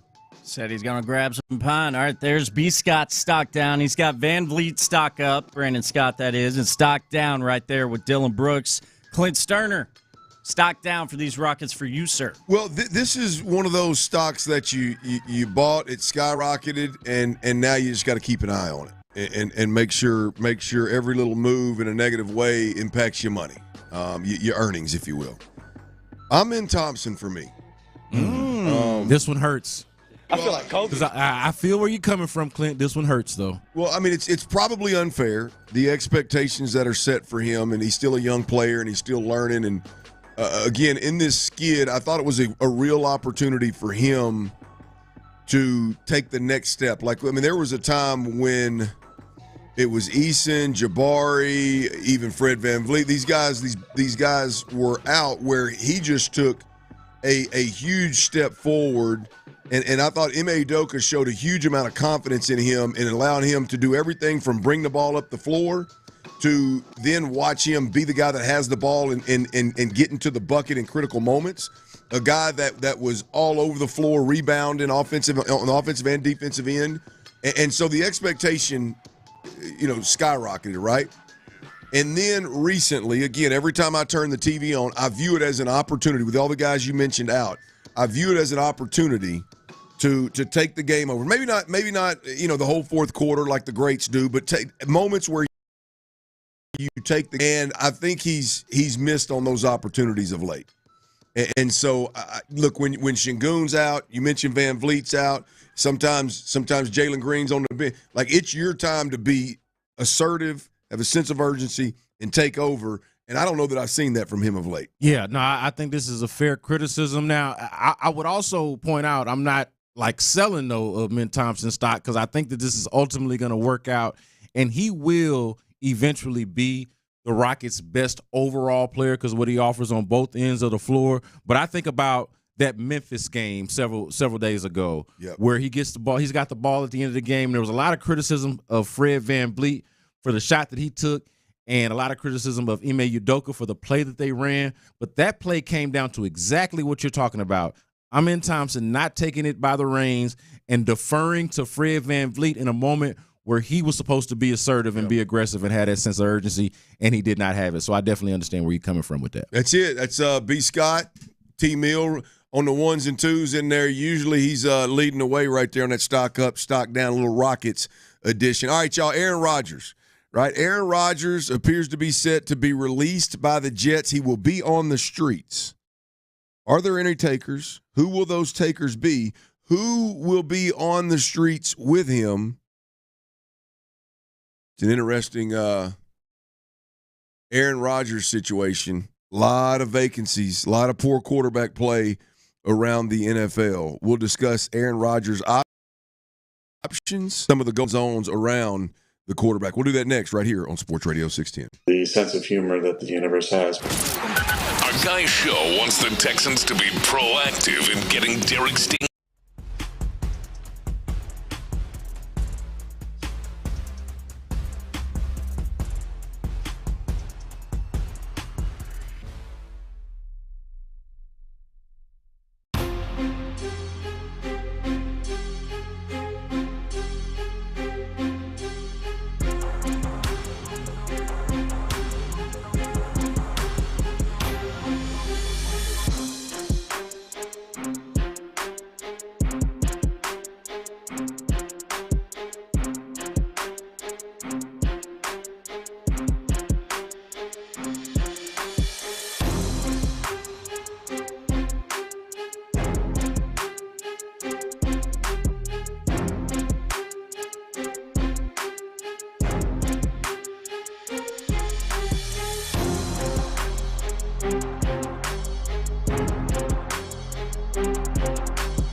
fresh out of the Pancha Karma. Live from the Mokaram Injury Lawyers Studios, Sports Radio 610 presents The Drive with Stoerner and Hughley. Ron Hughley is out. B. Scott, Brandon Scott is in. T. Mills behind the glass. It is a beautiful hump day. We are rocking and rolling. I want to remind everybody, Nick Caley, the Houston Texans offensive coordinator, will have an introductory press conference tomorrow at 1 o'clock. Stay plugged in to In the Loop. They will play that live, and I'm sure have plenty of takes immediately after, and then we will go on the air. Brandon Scott and I will go on the air live at 2, and we will have chopped that thing up significantly by the time we go on, so we'll have you there too. Whether it's the Odyssey app, or it's the AM dial, or it's the FM HD2 dial, whatever it may be, make sure you're plugged into Sports Radio 610. You will get Nick Caley tomorrow at 1 o'clock, Texans' new offensive coordinator. Hey, being in here with you to chop it up is the only thing that would get me to miss it. Run out for the week, out for the rest of the week. I got to be in the here. House. And yeah, otherwise I'd be in the house, asking the questions and getting a feel for the scene. But the only other place I'd rather be would be right here with y'all to chop it up immediately after. We are glad that you are. Hey, B. Scott, I love these storylines in the offseason. And again, this stuff may have happened. You wasn't covering the game, I guess, as closely then. But the movement of quarterback, really of superstar players. Yeah. And I don't know how much luster you will this one still has on it. But Aaron Rodgers. When I came out of the darkness, I mean, I think this would be a huge deal then with New York as well as what's going on now. I think it would be a bigger deal than it is if his whole COVID-19 debacle, that whole, the way he handled, that situation wouldn't have got blown out of proportion and people view it the way they do. But Aaron Rodgers appears to be set to be released. He'll be on the streets. According to an article, CBS Sports' Will Brinson, he actually quoted Diana Rossini, she was on whichever show it is that she does on TV, and he actually quoted her in a couple of things that I found very interesting. One, and I'm paraphrasing here, but this is the gist of it. Aaron Rodgers was ready to move on from New York, no matter what. The smart thing to do, though, was to sit and listen to the general manager and the head coach with the Jets. But he was pretty much ready to move on regardless. She also stated that Aaron Glenn, he wants to obviously change the culture, which is rightfully so. He told Rodgers that if you're going to be in the building, you'll be at everything that is mandatory, and you will no longer do the weekly media hits, which obviously he's referring to Pat McAfee hit that he does every Tuesday afternoon. So no trips to Egypt and no Pat McAfee show. Yeah, have your ass in the building. But once again, one reason I wanted to make sure and put that out there, I love when I tell and talk about how important it is for people to be in the building and be working out and be part of what's going on and be accountable. I love when people turn their nose up at me. It's not a big deal. It's not a big deal as long as they're ready for the season. It's a big deal to Aaron Glenn. Right, it's clearly a big deal to Aaron Glenn. It's clearly a big deal to a ton of coaches because Aaron Rodgers has been absolutely hammered for going to Egypt last year. Although he was there for everything else and participated went above and beyond the involuntary, voluntary stuff, and missed one mandatory. I like it. Hold him accountable. I don't care what you. At the end of the day, you need to be present, and you can't miss mandatory stuff. I think it's important. But apparently Aaron Rodgers was on his way out either way it goes. He wasn't going to be there. There's 1 year, $37.5 million remaining on that contract. I don't know how the Jets get out of that deal. I'm assuming it's all guaranteed, so there's going to be a ton of money handed over to Aaron Rodgers. But I find it interesting. And Ron and I have had this conversation on the drive a couple of times, and I was thinking about it today, and I was almost laughing at myself. Like, the thought that Aaron Rodgers may not have a job in the NFL next year. Yeah. It's almost laughable. Whether you like the guy or not, I started doing a little digging. I mean, it's almost laughable. It's that simple. Rodgers and you look at the current state of the quarterback position in 25% of the league, there is no way in hell Aaron Rodgers doesn't have a job next year. And there's no way in hell he's not starting. And he low key put up statistically a good year with the Jets this year. Obviously, other than the main stat, which is winning ball games, but he put up a really good year with the Jets. There are a ton of teams out there that I think would beg Aaron Rodgers to fall in line and be their quarterback. Oh, it's a ton of teams that could do a lot worse than Aaron Rodgers, even at this age. Even and at this stage. Then there's a lot of teams out there that have tried repeatedly, like in the last 2 or 3 years, to find a quarterback and completely swung and missed. What are the Raiders doing at quarterback? Well, that's where I think I heard Chris Collinsworth say yesterday that he's pushing all his chips to the middle of the table. That's where he thinks Aaron Rodgers ends up. Pete Carroll, Aaron Rodgers. I think that's a fit. Look, I'll go down the list real quick. I think Aaron Rodgers would be a fit, and if we're being completely honest, an upgrade at all of these positions. Tennessee, easily. Las Vegas, easily. Cleveland, no doubt. Pittsburgh. Yes. Oh man, I hadn't thought about Pittsburgh's actually the betting favorite. Let's ride. That's a good one. Indianapolis. Oh man, I would hate that, but yes. I don't know. I'm not sure what's going on in Indy. I mean, I know they like their young fella, but I know that they're extremely disappointed in their young fella. Yeah. I don't think they're going to make a move. That would be one where if Shane Steichen gets in a spot where he's trying to save his job and he can't wait on Anthony Richardson any longer, it wouldn't shock me, I guess is what I'm saying. Yeah. The Giants. Yeah, no question. The Saints. Yeah, now they've got their own veteran money quarterback situation going on with the Derek Carr thing. They've got to clear a boatload of space. Yeah, so right? They would probably be the hardest one to make it happen, but they would make sense as a destination. Well, here's the thing, though. I was thinking about this, right? They clearly, to me, they've got to part ways with Derek Carr. With Derek Carr, I would think so. I mean, or they got to restructure. They've got to do something with the money that he's owed. He's owed a ton of money this year.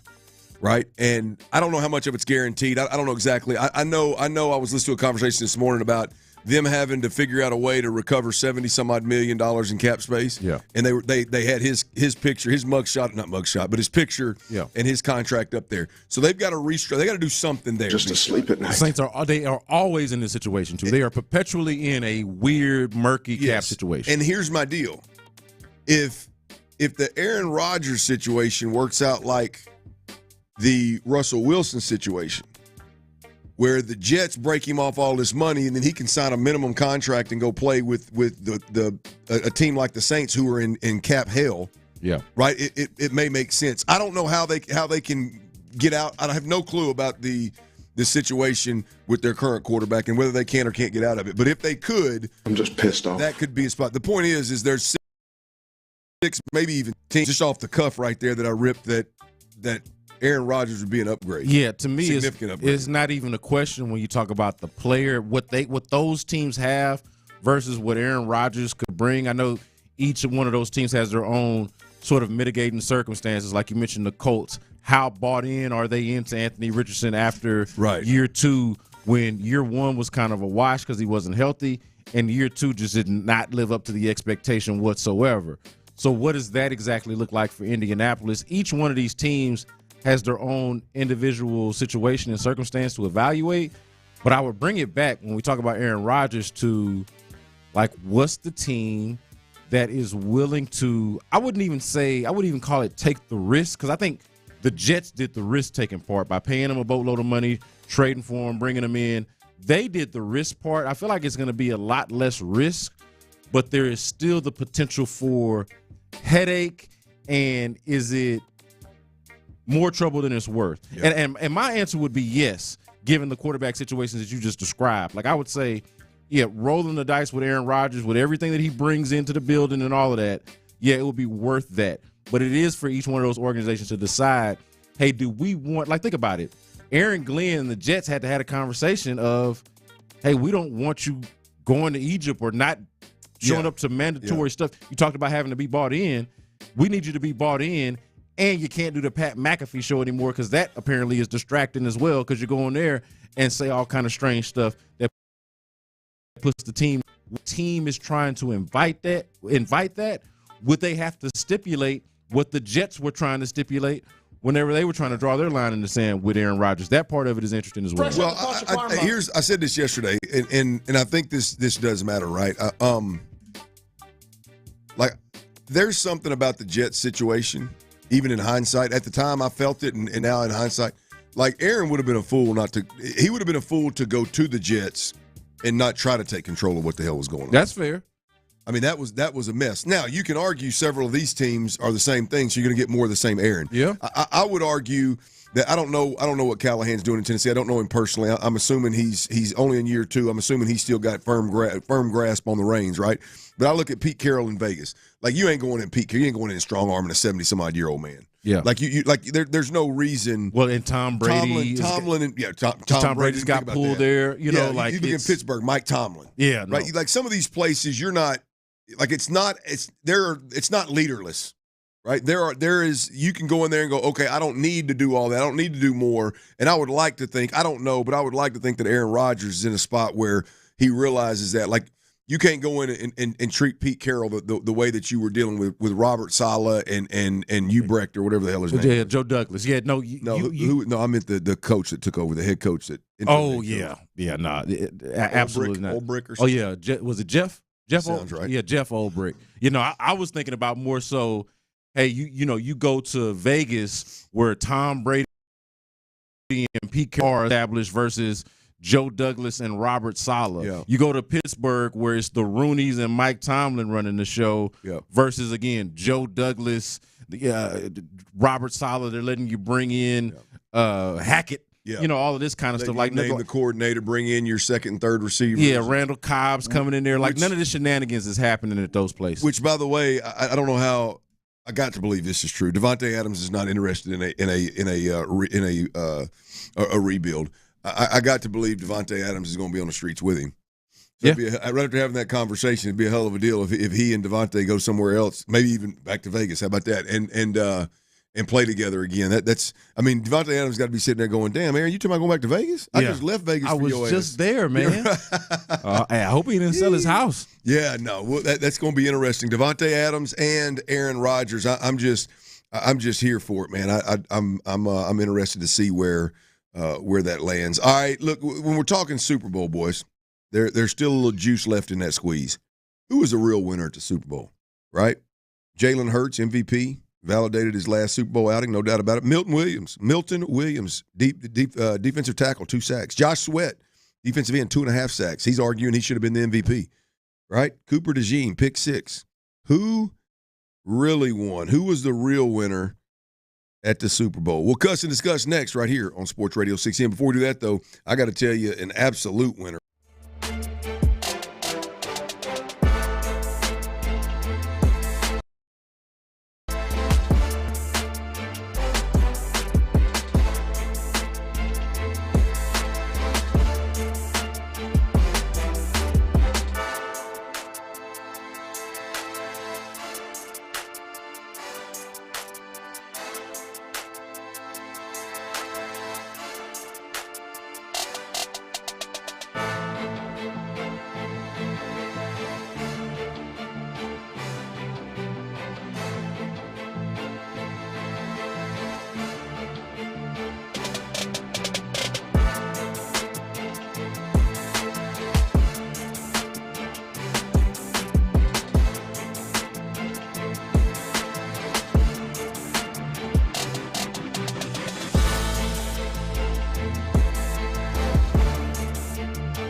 800-668-6655. That's 800-668-6655. Again, that's 800-668-6655. This is the story of the one who, as a maintenance specialist for a historic high-rise, knows that vintage charm historically needs constant attention.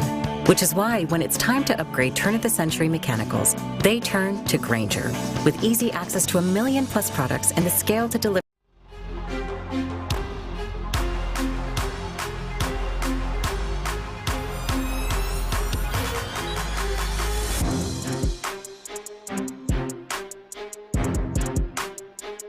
Fixing your car and realize you're missing that one part? Yeah, been there. That's why eBay's my go-to. It's guaranteed to fit. I'm talking brake pads for when yours have seen one too many miles of stop and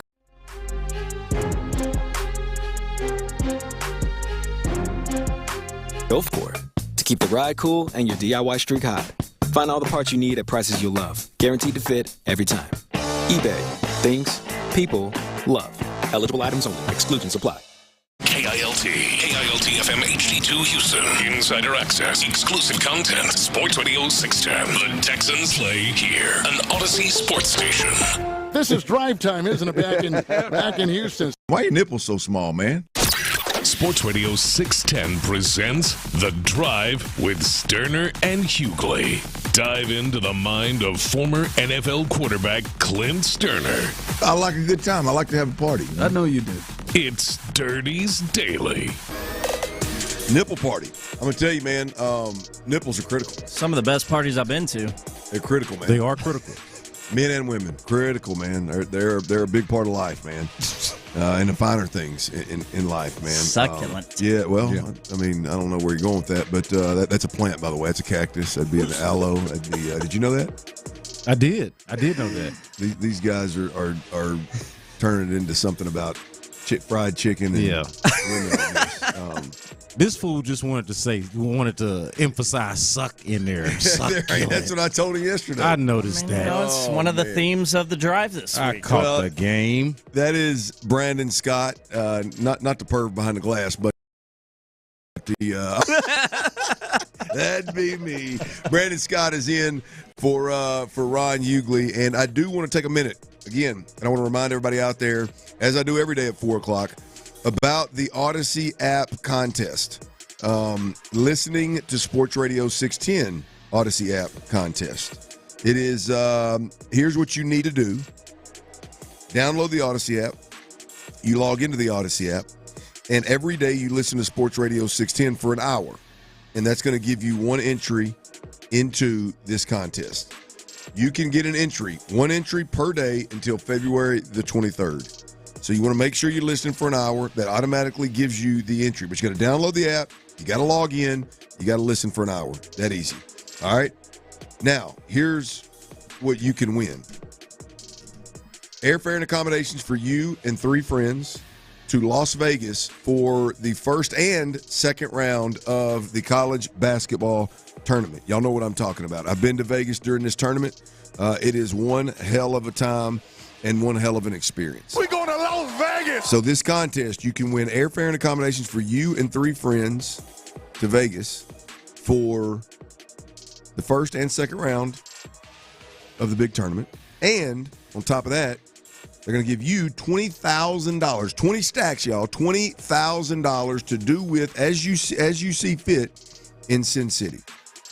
That's a hell of a deal. 20 stacks in Vegas. I ain't never gone to Vegas with 20 stacks and thought I'm gonna do whatever the hell I want. That's being me right there. No, normally you go to Vegas and say you have 20. You're fortunate enough to even have 20 stacks. You just trying to get home and still have 20 stacks. Hope that you still have something close to that. Yes. Try not to blow that thing. But this is money that you can, if you wish, could blow. That's it. I need everybody out there to do that. Download the Odyssey app. Log in, listen to Sports Radio 610 for 1 hour every day. We greatly appreciate it. And if you win, you will greatly appreciate it. All right, we had a Super Bowl that, to be honest with you, if it wasn't for Jalen Hurts, I didn't have – the game was boring. I mean, because it got lopsided so fast. Yeah. It got lopsided so fast. It stayed lopsided. It was like it never was even a close game. You know, you hope and pray, especially if you don't have a dog in the fight, you hope and pray for a close game, something that's going to come down to the wire, and you got a reason to stay plugged in for 4 quarters. See, I was entertained by the shock of it all because I didn't have a blowout coming. So I was like, "What? The Chiefs getting their ass whooped?" What? Yes, as was I. But it was so obvious from the very first drive that was going on. It's like, damn, you want to watch 4 quarters of it? Typically, that happens in the third quarter, and you kind of. I mean, it was so obvious from jump. But I do obviously. I'm a little biased at Jalen Hurts being a local dude.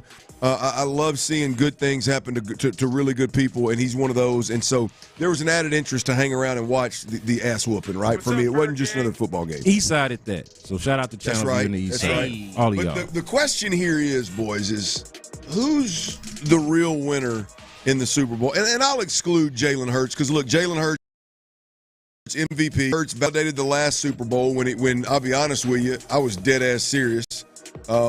He very well could have and should have won the MVP in that Super Bowl off the losing team. I know that never happens. I know people think I'm crazy when I say that. He was clear. He outplayed Patrick Mahomes in the first Super Bowl 2 years ago. He was that good. To the nines. He was that good, right? Well, he did it again and validated, I think, that last Super Bowl outing, was given the MVP.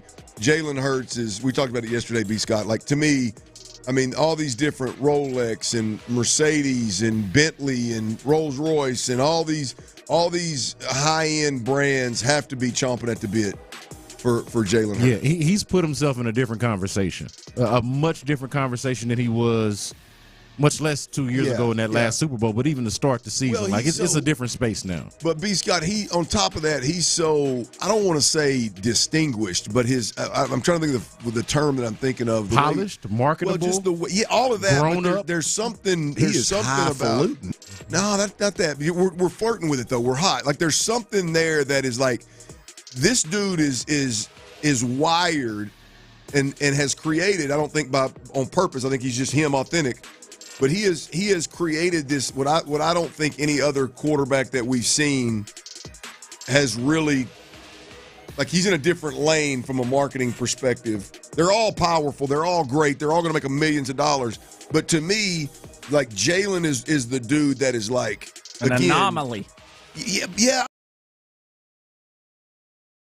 I mean, look at man. He's smooth. He is suave. smooth. He is smooth in a way that most forget quarterback that just most period are not. Yeah. So you know where I'm going with it. Like so I think there's certain brands that he just fits so well with that quiet excellence. You know, that kind of thing is just. I think it's so he clearly won, right? Jalen Hurts clearly won. As I said earlier, Milton Williams, defensive tackle. It's his put up or shut up year, where if he performs, contract year for him, he goes out and gets 2 sacks in the Super Bowl from the interior defensive line position. Josh Sweat is a guy that 2.5 sacks. I mean, look, when I read it, I don't know how real it was, but I think Josh Sweat may have just made a comment of like, hey, man, I could have and should have won the MVP in this game. His teammate Jalen Hurts did. Yeah, he's like, what about me? Right, what about me? I Did y'all couldn't see won it me, right there. Yeah, so he clearly has jumped to a different level, maybe even stratosphere from where he was coming into the game. But boys, I gotta go with something I thought I'd never see. Damn sure not in 2025 NFL. If you had white boy pick 6 on your Super Bowl bingo card, you are living right. Well, that's what the whites used to do. To be fair, that's what the whites used to do. Yeah, that's right. You're right. That's what the whites used to do, and that's what this particular. I mean, he has been the exciting white of the season. Yes. Like we've been following, just any old white defensive back gonna give me a pick 6 in the Super Bowl. Yes. I would have thought that you were joshing me, but. Channeling his inner Jason Sehorn right now. This particular one, did not surprise me. Cooper DeJean, we've been talking about since the Iowa days, going into the draft, was somebody that I think that even Texans fans had an eye on. Now, we saw how that thing played out. You know, it went a run of corners, and the Texans had the last pick of them, and they ended up with Kamari Lassiter. Everything works out. But Cooper DeJean has been one of those guys that we talk about, and all he did was go out there and live up to the expectation, probably exceeded it a little bit. Well, I think he has, as if, you know, the all-rookie first team, right? Him and his counterpart there in Philly. But as if that wasn't enough, the pick six. But you're talking about one of 3 white corners in the NFL. I saw that being reported on, I think it was on ESPN, one of the major outlets, by the way. I thought it's interesting. Now we're reporting white corners, but there's one of 3. I'm impressed that they found 3. You said, yeah, me too. Okay. Apparently somebody's keeping tabs, right? They're not hard to spot. That's for damn sure. That's true. But here's the deal. You mentioned one thing, and I don't typically see slogans, gimmicks that I really, really like out of the gate. You mentioned exciting whites. Yeah. When I saw that T-shirt my man had on, I said, he's going to sell 8 million of them shirts. Yeah. Man. Huh? Exciting whites. Every white fan of the game of football is going to have a exciting whites. Yeah. That's what the whites used to do. It's got a ring to it. Oh, it does. Got a little bit of a rhyme, rhythmic element to it. Yes. And look, y'all forgive me, y'all correct me if I'm wrong, but I feel like there's something white sounding about it, like exciting whites. Oh yeah, no question. You know what I mean? It's like it is purposely white. This is exciting, Doug. Overtly white. It's like they were too cool to play the vanilla game or the white chocolate game, or they just went straight exciting white. Yeah, and we wanted to rhyme, but we didn't want to be too cool with it. We wanted to be just cool enough. No, I can dig it. As if that's not enough. One of 3 white corners in the league. The T-shirt that he's rocking, exciting whites. I saw him a little earlier. He was on with what's our girl that was right next to us at the Kay Adams. Kay Adams, who's my favorite on TV right now. She's a beautiful chick, but I enjoy her work. She is so. No, she's good. She's so natural and authentic in that setting, and obviously they do well with it because. They keep building around her, but that's a. But also well schooled on top of it. Like she's got the style and substance element she's the going whole package. on. I agree. She's the whole package. I don't know if y'all saw this floating around social media, but apparently Cooper DeJean's ex-girlfriend is out there talking. Apparently Cooper DeJean's girl's out there talking, and she's bragging. No good can come from this. No, I can't. Smashing his good friend in college while he was asleep on the couch. She's pulling a Mrs. Stafford. That's what the hell she's doing. What are we doing? He was on the couch and bragging about it. And then at the end of the clip, she goes, but Cooper still hits me up, though. Oh, my. Yeah, girl. Well, it sounds like she just might be for the streets. There ain't no it might be. It sounds like that. But look, the fact that he still hits her up is what I'm saying. Like he ain't heard about it. He ain't, I can't believe that you did this to me, honey. No, it's like, nah, I understand what the game is. Jerry. Yeah, man. Untied and undefeated. Yeah, I get it. He's going to go back for more. There's no doubt about it. Yeah. But what kind of skeezer you got to be to not just smash old buddy's friend, but literally in the bedroom while you're asleep on the couch? Well, and then to tell about it. Like, is this not a secret that you would take to the grave? The night after he wins the Super Bowl and gets a pick six. That is absolutely Come on tremendous. now. Cooper DeJean, bury that information the legend is born. He's coming, y'all. It's going to be absolutely beautiful. Ron Hughley is out. Brandon Scott is in. T. Meal is behind the glass. I'm Clint Stoerner. You're listening to Sports Radio 610, Houston's sports leader. Y'all see what Cam Newton done started up? Have y'all been paying attention to this? God, man, I know one thing. I was around him a little bit in New Orleans last week, and that dude is a character. I could imagine that he's started up something. B. Scott, I said this last week. Like, Cam on First Take, you got some of the best debaters in the game, like locking on every word you're saying. That's the recipe for disaster. Oh my goodness. He's gonna ruin his chance, or it's not reputation because it's not that big a deal, but it's like his chance. Like he should be used in a much more cool, suave way, kind of like Jameis Winston's being used. Yeah. Now I don't need to see him dancing in the streets and eating what you call it, those damn them W beignets he was throwing out to people. Yeah, but water has like no soul. The debate setting ain't it. And he's feeling himself, and he's already got out over his skis a little bit. Did he say this on his podcast? I'm not sure if it was on his pod. He's been Damn it, doing a lot of TV I this told week. myself I wasn't going to make that mistake. But apparently Cam Newton come out and was talking about his years in Carolina. Yeah. And how he joined a locker room full of losers. I did see this because I saw Steve Smith responded. I know what you're talking about now. Well, Captain Munnerly's, now there's about 4 different teammates have responded. and it's just, it's clown stuff. You know what I mean? Like, it's just, just like those hats he wears. Well, now I don't get on his hats. I mean, he's but the so whack. God. He started talking last week, with I'd rather have an MVP than a Super Bowl. Yeah. And true, cool, whatever. To each their own. Doesn't surprise me that Cam Newton would feel that way at all, right?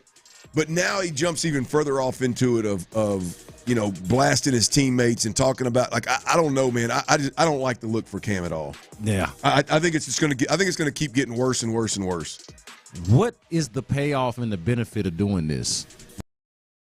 It's that check. It's that. But he's getting paid, and he's been paid. Like, Cam Newton is insanely rich already, and I'm talking about on the field.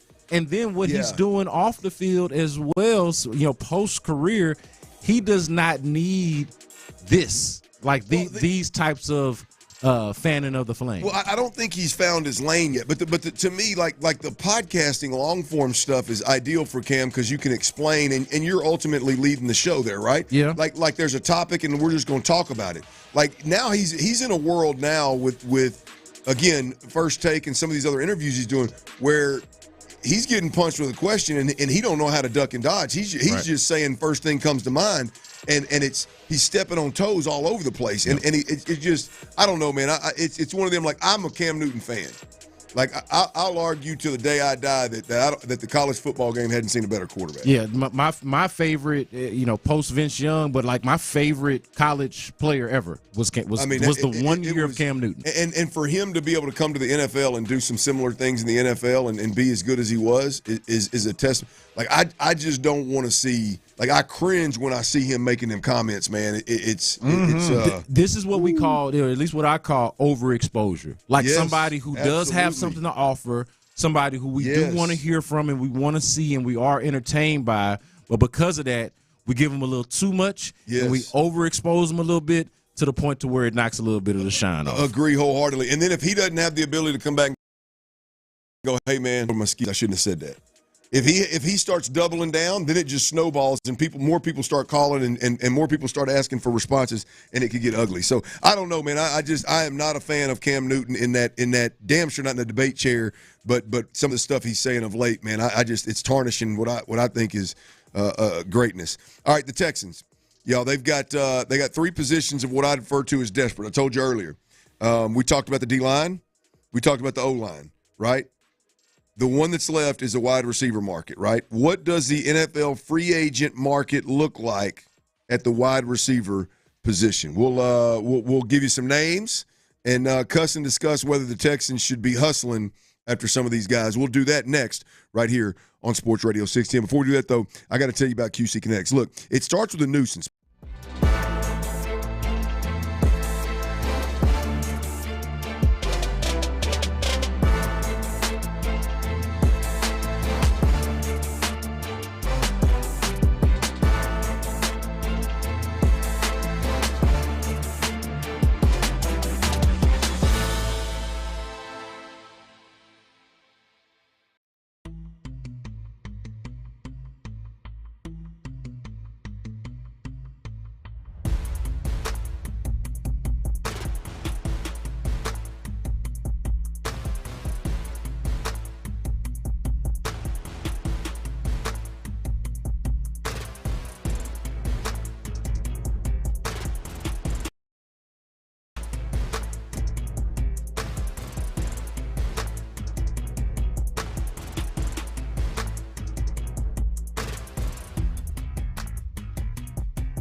Ticket Thursday. Just be listening to your favorite sports station in town for your chance to win. Houston's sports leader, Sports Radio 610. Tyler Milner just texted me and said, "What's up, cracker?"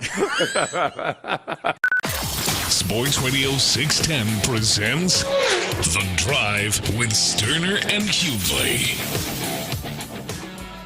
Ron Hughley's out. Brandon Scott is in. T. Mills on the ones and twos. I want to remind everybody, tomorrow, 1 o'clock, stay plugged in. Sports Radio 610 in the loop. Reginald Attitula, by the way. I feel like when I say Attitula, I got to say Reginald. You know what I mean? It feels like it's just distinguished there. Like Reg or Reggie Attitula. Like I feel like Reginald Attitula those go together. So I'm is highfalutin. Yeah, he may be. He's on his way now. He's definitely fluting. That rolls off the tongue. Reginald Attitula. Yeah, it's Becky Fit in the loop. They'll have it live at 1 o'clock. Make sure you're plugged in. Set your reminders right now. That's Nick Caley, Texans offensive coordinator, new Texans offensive coordinator, will be live right here on Sports Radio 610. We'll discuss that a little bit deeper here later in the show. But right now, there are three needs, y'all. There are three needs with the Houston Texans. And what I would say, again, every conversation I have, for those of y'all that don't listen on the regular, I think some of our regulars understand it. Like, I'm no longer talking about the Texans that are David Culley and Lovie Smith and sub 500 team. Sometimes divorce is a good thing. Yeah, it was for damn sure. Now, sometimes finding your next match is a really good thing. That's what happened. Callahan found D'Amico. That's a really good thing, especially when you do it in a matter of days, right? So when I talk about the Texans, it's about, we understand they won 10 games 2 years in a row. We understand they won the division 2 years in a row. We understand that they've gone to the second round of the playoffs 2 years in a row and really not put up much of a fight. Now, this year was better than last year. Baltimore was embarrassing last year. This was better than last year.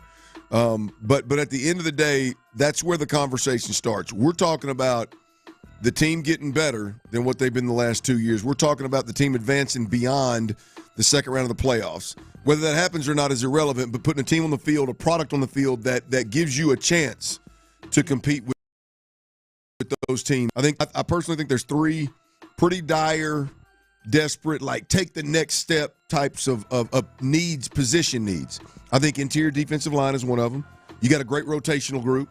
Can you get one dog at the front that collapses pockets consistently and poses threats consistently that commands a double team? And most of those guys were on 1 year deals too. So a lot of those guys you got to replace anyway. Well, you'd like to have some of those. You'd like to have some of those guys back. I've said it from jump. Like those guys exceeded expectations. Right. There's no doubt about it. I was dead ass wrong. I'm not minimizing their performance. I'm just simply saying you get a guy in there that commands a double team a good chunk of the time. Now you get a better Will Anderson and Danico and Daniil Hunter. Like you get different animals outside, even better than they have been. But as good. My point is, as good as they were this year, and as surprising as it was, the need that existed a year ago exists again. Whether you bring them back or you upgrade in the way that you talked about. Yeah, that's a good point. So interior defensive tackle, I think on the defensive side of the football, is one.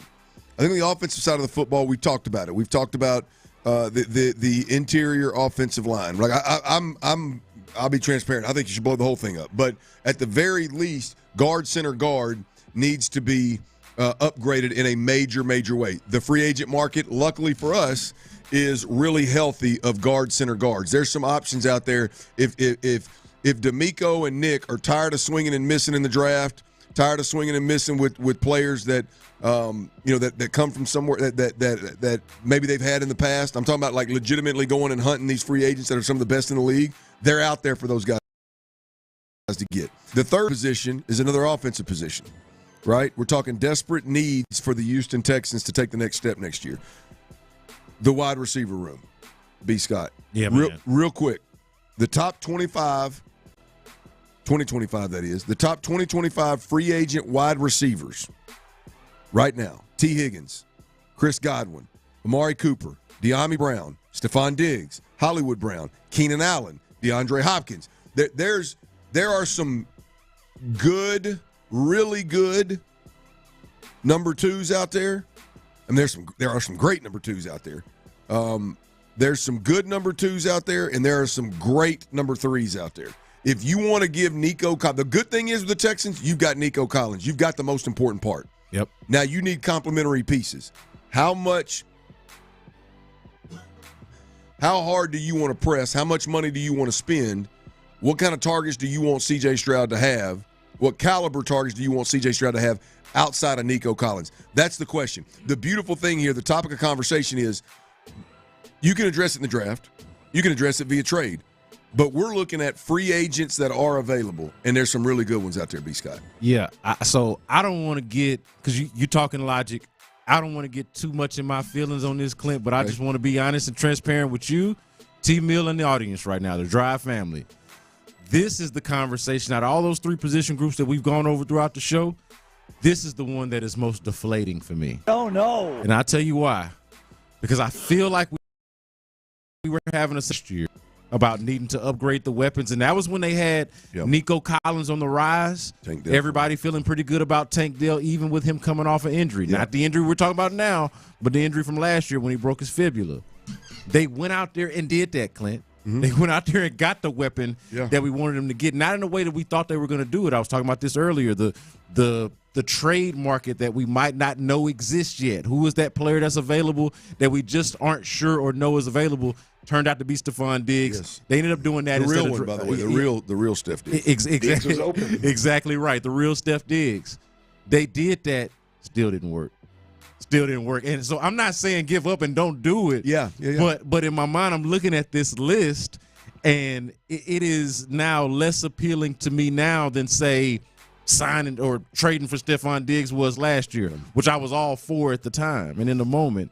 Now I'm looking at this like, man, this is so deflating because it feels like they loaded up on weapons last year, trading for Diggs, bringing in Joe Mixon via trade, and paying Nico Collins, so showing a real investment into that, and it not working out. I'm just like, man, I want them to get – I know that they need to get better weapons, but I'm a little bit deflated by how it panned out last year with the Diggs injury and, of course, with the Tank Dell injury. You got to get better, but I'm nervous about the whole thing. Yeah, no, that's very fair, very understandable, and you can justify it with what we watched. But like, here's the deal. C.J. Stroud has no doubt about it, y'all. C.J. Stroud is going to win football games the same way that Tom Brady, Joe Burrow, Drew Brees, that's who C.J. Stroud is going to be.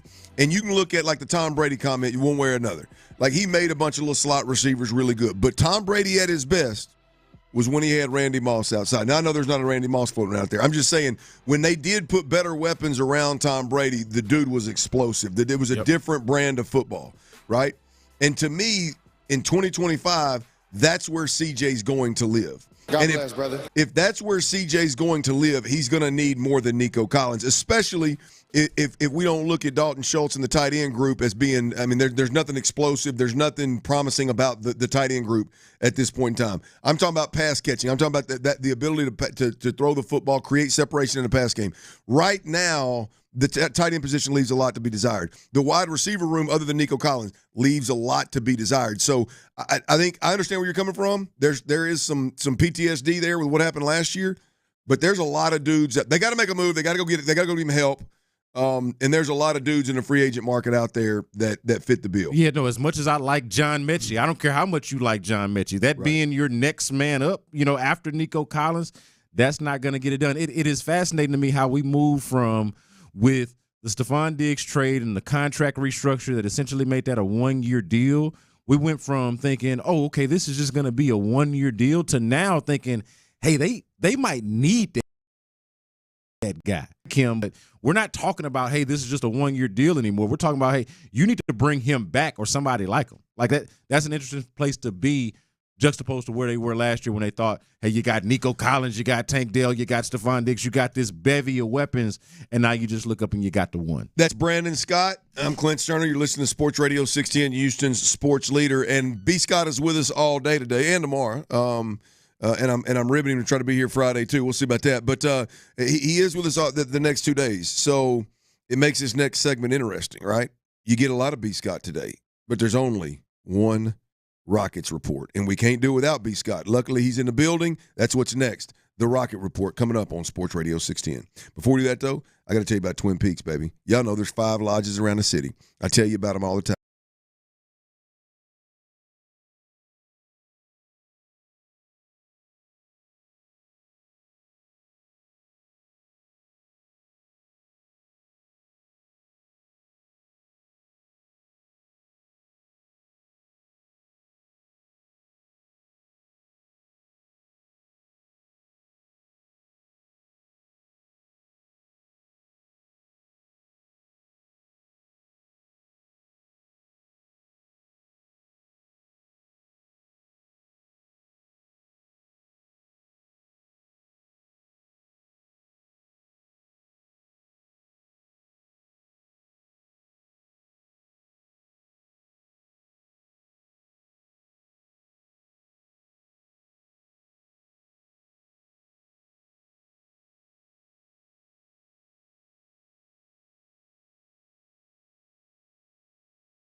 73 Network. Get a free estimate from Generator Supercenter, the nation's #1 Generac dealer. GeneratorSupercenter.com. We're talking hoops, H-Town. Our guy B. Scott has all the latest from the hardwood in Clutch City. Ain't nobody in here acting like no bitches. It's the Rockets Report. Don't ever underestimate the heart of a champion. On The Drive with Stoerner and Hughley. Hey, Houston fans, I am so happy. That's right. It's the Rockets Report. Brandon Scott's been with us all day. We got him in the building. We might as well go on and hit the old Rockets Report. It is one of B. Scott's many benchmark segments on our shows when he joins across the lineup, the entire lineup of Sports Radio 610. You can hear him all the time. But this Rockets Report, the Texans report during the football season turns to the Rockets Report during basketball season. And I don't know, maybe one day it'll be an Astros report. We'll see about that. But right now, we got to talk about these Rockets, man. They dropped 6 of their last 7 ball games. It's been a hell of a skid. A lot of injuries, a lot of key player injuries.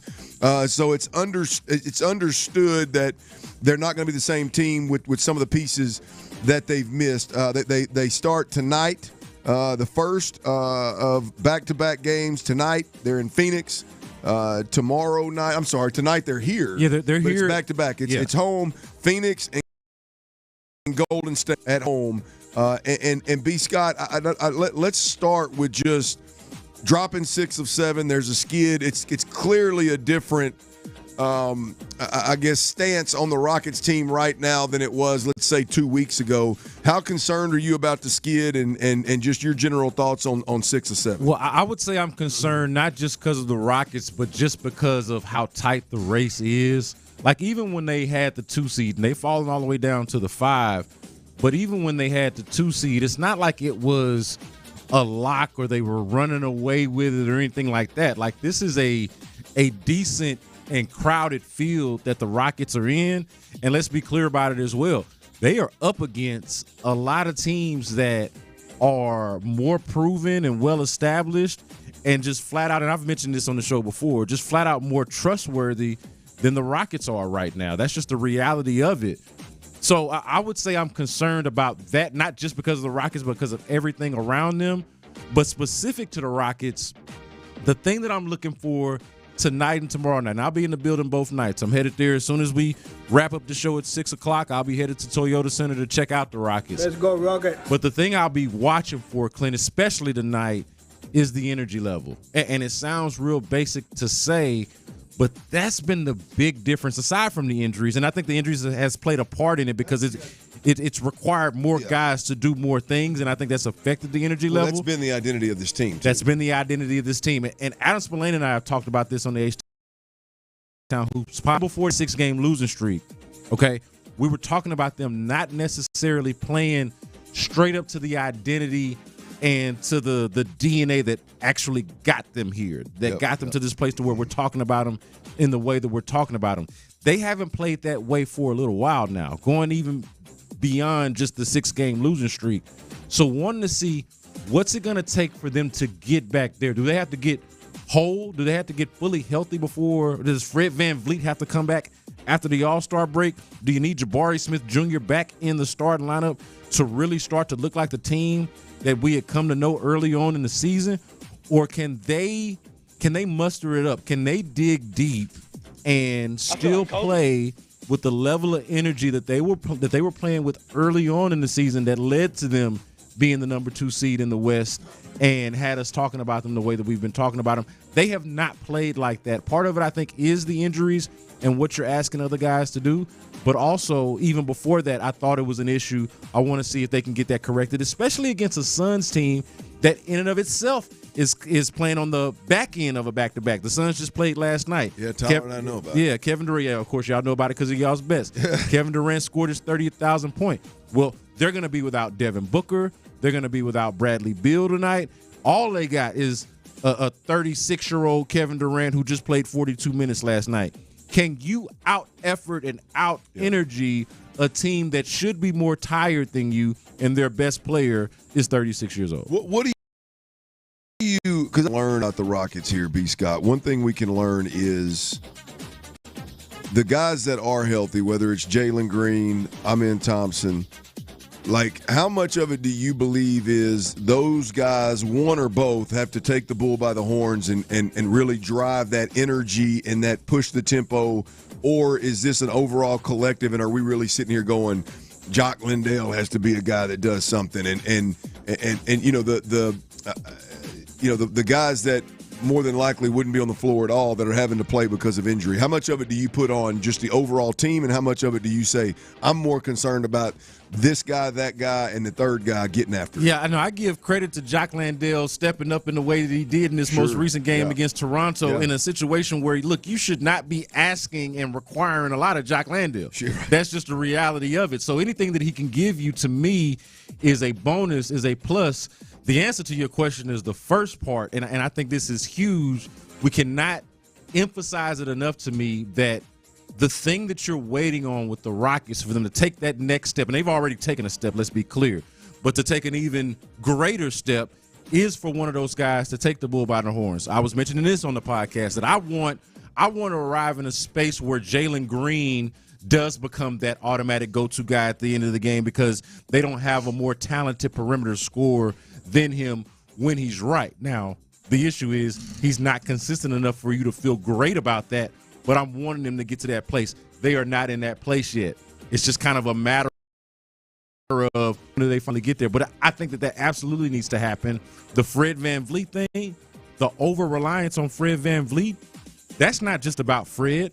That is in part because those younger guys have not taken that step. They have not taken the bull by the horns. They've not taken it by the reins yet. And you need them to. You absolutely need them to, so you can be less reliant on a guy like Fred VanVleet. I'm with you, B. Scott. Look, I mean, they dropped 6 of 7. There's a lot of injuries, and you can look at it at poor, pitiful me, and boy, they've dropped in the power rankings. They've dropped in the standings. But I look at it as opportunities. And I haven't watched every one of those games.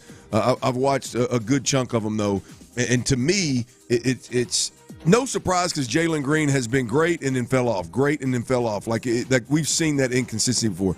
The one that gets me really is Amen Thompson. Like I think, and I'm not worried about Amen Thompson. I mean, I heard somebody, I think yesterday, Reg and Lopez talking about him coming out of the lineup, and I'm not to that level I'm not to that level at all. Like, to me, that's crazy, right? But at the end of the day, like I do think it's a missed opportunity for a guy that was a big reason why you were in the standings where you were and playing the brand of ball that you were. It's just a missed opportunity for him to take that next step and show that urgency. Yeah, and I think it is a missed opportunity, but it's also okay. Like, we got to remember, like, let's check this thing. This dude was just a bench player 5 minutes ago. Right. Like he really just stepped into this role to begin with, versus, say, a guy like Jalen Green, who's in year 4, who has started every minute, like has played for the – and to his credit, sort of element to him where he does not miss games. He's out there every night. You just needed to be more consistent, and that to me has been more disappointing than, say, Amen Thompson coming back down to earth or regressing to the mean. It is feeling like Jalen Green was taking a step earlier on in the season, and now it's going back to the 28 points on 22 shots. It's inconsistency and getting to the free throw line, and I think there is a little bit element of him not getting a favorable whistle. I think he could be officiated better, but he could also be a little bit more aggressive and I think be a much better finisher than what he has been in the past. And this is not to bag on Jalen Green. You just need him to take that next step. Yeah. I mean, everybody, you want him to. You're waiting on him to. You're anticipating it. You watch every night to see if it happens. You watch all week to see if it happens. Yeah, it's part of being a fan, right? Yeah. And I think on top of that, too, is the Alperen Sengun thing, which is pertinent tonight. Yeah. They're going to test out the back. Obviously, he played 3 minutes against Toronto. Then he was out of the game. And they ended up winning the game. But things, like you mentioned earlier in the show, things do not look great with him not out there. So that's going to be a big part of tonight, testing out the Alperen Sengun back. How effective is he when he's out there? And, like, this should be an opportunity for him because the Suns don't have a whole lot in the way of defending a guy like Alperen Sengun. This should be a night where he goes out there and he eats, and when he does that, the rest of the team does as well, and it should be a relatively comfortable victory if they play true to form. Hopefully the back holds up, and hopefully we see some up to the 2 spot in the West there, not too not too long ago. That is Brandon Scott, yes, of Sports Radio 610 and sportsradio610.com, but also, more importantly, H-Town Hoops podcast. I want to encourage everybody out there that is a Rockets fan to look them up, like, subscribe, get involved. H-Town Hoops, B. Scott and Adam Spolane. You want to talk about boots on the ground? As he just said, he'll be at the game tonight. He'll be at the game tomorrow night. He doesn't miss many, and this is the podcast, man. If you're out there and you're a Rockets fan, this is the podcast that you want to plug into and stay up and stay dialed in to them. That is the Rockets report with Brandon Scott. All right, y'all. Look, we got Nick Caley, the Texans' new offensive coordinator. There's an introductory press conference tomorrow, Thursday at 1 p.m. What is it that you're looking for? What do you want to hear? What do you expect to hear? Hell, do you want to hear anything? I know there's a lot of people out there that don't care, right? In terms of what he sounds like, what kind of vibe you get from it. You're going to listen because you listen to Sports Radio 610, damn it. But you don't mind. Where do you stand? 713-572-4610. The old Jim Adler, the Texas Hammer text line. We'll be plugged into that and seeing how y'all feel about Nick Caley and the press conference. Well, we'll do that next right here on Sports Radio 610. Before we do that, though, I'll tell you about Dr. Matoran. Breathing is one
Available where fuel additives are sold. KILT FM HD2 Houston. Insider access. Exclusive content.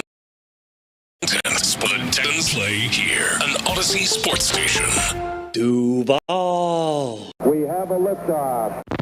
Sports Radio 610 presents The Drive with Stoerner and Hughley. It's the 5 o'clock fire. Ron Hughley is out. B. Scott, Brandon Scott of H-Town Hoops podcast. How you like that, B. Scott? Sports Radio 610. He's in the building. It's nicely done by you. Yeah, come on now. Come on. Y'all got to get on that H-Town Hoops podcast now. It's rocking and rolling. Good stuff. It's that time. Them Rockets are must-see TV. Good, bad, or indifferent. It's must-see TV. They're moving the needle, y'all. Hey, and especially the fact, Clint, we've been doing that podcast since the down years. Like, we were doing that podcast in the first couple of Jalen Green years, the post-Harden years, when there was little to no interest. Now that there's some stuff that's worth talking about, I implore y'all to rock with us, please.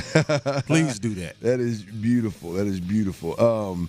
It's good stuff, no doubt about it. But 5 o'clock fire, baby. We are ready to rock and roll on a Wednesday with 5 o'clock fire, and the first part of this thing is about the Texans, y'all.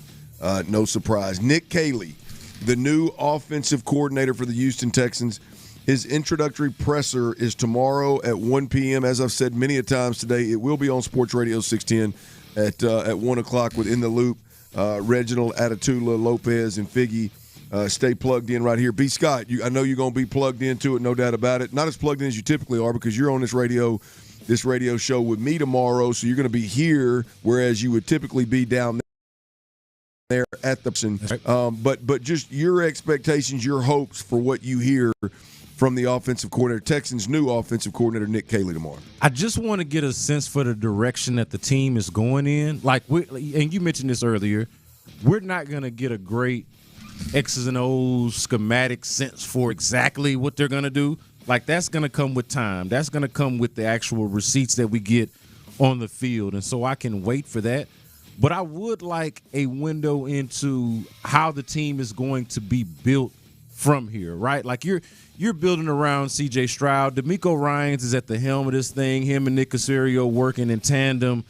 But in terms of what this offense needs, and we break it down all the time, we've been talking about it, right? How they need to upgrade the offensive line, how their weaponry is desperate right now. But what is that going to look like as it relates to what Nick Caley is bringing to the table? Like, and I mentioned this earlier, is this going to be a situation where they just bring in the groceries and ask Nick Caley to cook, or have they brought in a specific chef and they want him to have specific groceries? I'm not saying that he's going to be as powerful as DeMeco or as powerful as Nick Caserio, but is his influence and is his direction one where they are taking the lead from him? And that would be a bold strategy. That would be a hell of a strategy for somebody that's never called plays, that's never been an offensive coordinator, that does not have the pelts on the wall, let's say some of the other names that were in this conversation before they hired Nick Caley, the Chip Kellys of the world, if Mike McCarthy had been available or somebody like that. Doug Peterson, Frank Reich, there's a bunch of guys that are out Any of those guys you would expect, hey, okay, it's going to be built more than likely in that guy's image. Is that the case with a guy who, as you've described it, is not much of a difference resume-wise and in terms of experience in the guy that he's replacing in Bobby Slowick? Like, what's that going to look like exactly? I don't know if I'll get that answer, but I'm hoping that the questions that are asked and the answers that are given to those questions give us some sort of window into that. I want to circle back to this later in the hour at the 5:40 because, I mean, there's a lot here. This is important. As I mentioned earlier in the show, this Nick Caley thing is not just another offensive coordinator. There's a lot that goes into this. I'll tell you this. My bar is set very low. This is a guy that hasn't done anything relative to what he's going to be asked to do. My bar is low. I do expect to see, feel, hear something that gives me a little peek behind the curtain of why Nick Caserio and DeMeco Ryans thought that this was the guy that was best for the job. I'm again, the bar's low. I don't need to be blown away and I'm be all in on the guy afterwards, but I do need to start. I need to start hearing things and seeing things as we hear and see Nick Caley. I would like to start feeling a little better about it and moving in the direction that obviously Nick and D'Amico are at in terms of can this guy help the Texans take the next step. We shall see. But I want to circle back to this Nick Caley conversation later on. But for right now, 5 o'clock fire, baby. Make sure you're plugged in to Sports Radio 610 at 1 p.m. tomorrow and get first listen, if you will, of new Texans offensive coordinator Nick Caley. 5 o'clock fire. Hey, this is a developing story right now as we speak, y'all, and I don't think it probably doesn't surprise a lot of folks, but I'm seeing it run across the TV screen several times. Travis Kelce, the 12-year pro tight end for the Kansas City Chiefs, arguably, I don't even know if it's arguably anymore, the best tight end the game has ever seen. Travis Kelce has announced, or at least made a statement, that he is going to take some time to decide if he is going to play next year. Now, this season, I think it's easy to sit here after the way that offense looked in the Philly game and go, yeah, well, hell, there's a bunch of them should retire.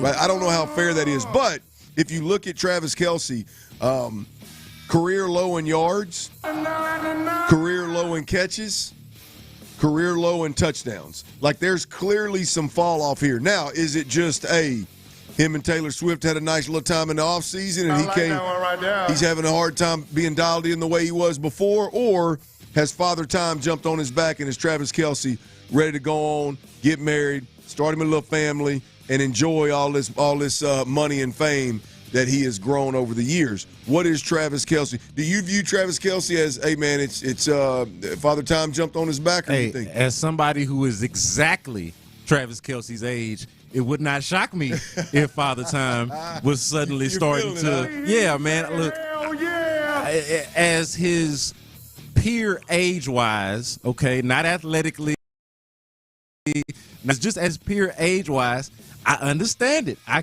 could get it if, Father Time is undefeated. I could see how that could have crept on him. But I'll make this point, Clint. This stood out to me watching the Super Bowl.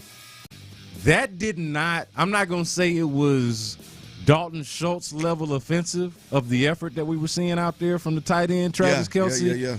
But it did not look to me, and this is just from a layman just watching the game, it did not look to me like somebody that was all that interested in playing football. Yeah. I ain't saying he quit.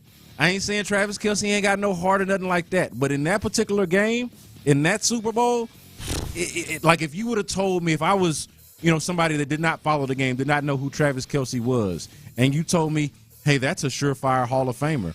That's a 7-time All-Pro. That's a 3-time Super Bowl champion.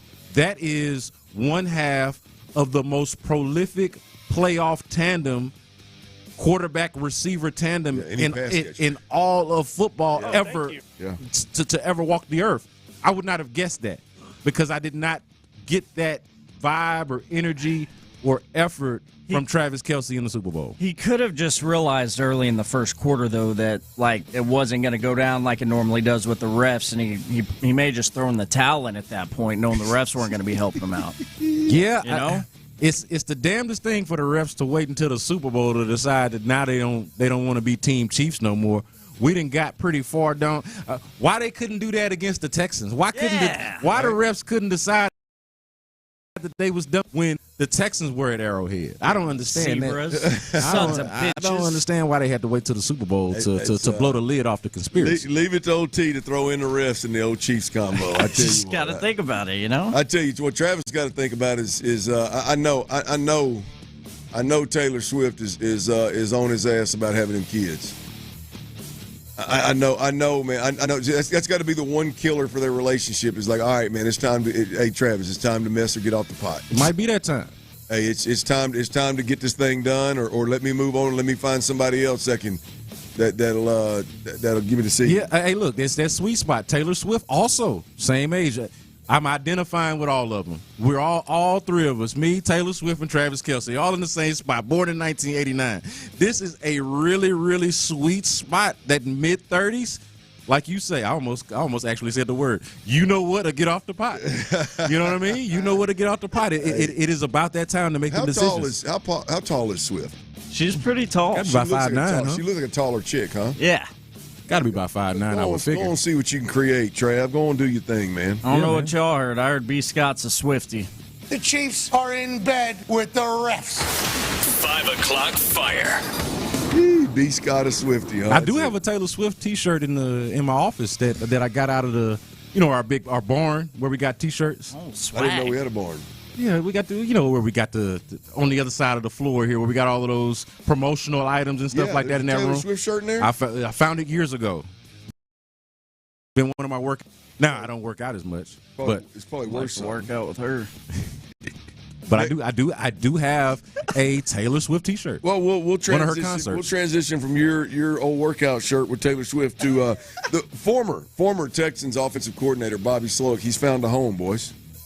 Oh, well, good for him. Good for Bobby. Bobby Slowick is headed to Miami, the Dolphins, right? A reunion with Mike McDaniel and his brother Ryan. Didn't know his brother Ryan was in the game. He'll probably be getting head coach interviews next year. I caught that on Hard Knocks last year. I saw a Slowick, and I was like, that ain't the one I know. Right. But, yeah, that's his brother.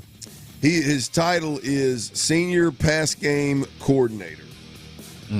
Sounds familiar. Not the passing game coordinator. There must already be somebody there. It's a pass game coordinator. They do. They do have somebody that's there. I'm trying to remember who it is, and it's somebody that we would know.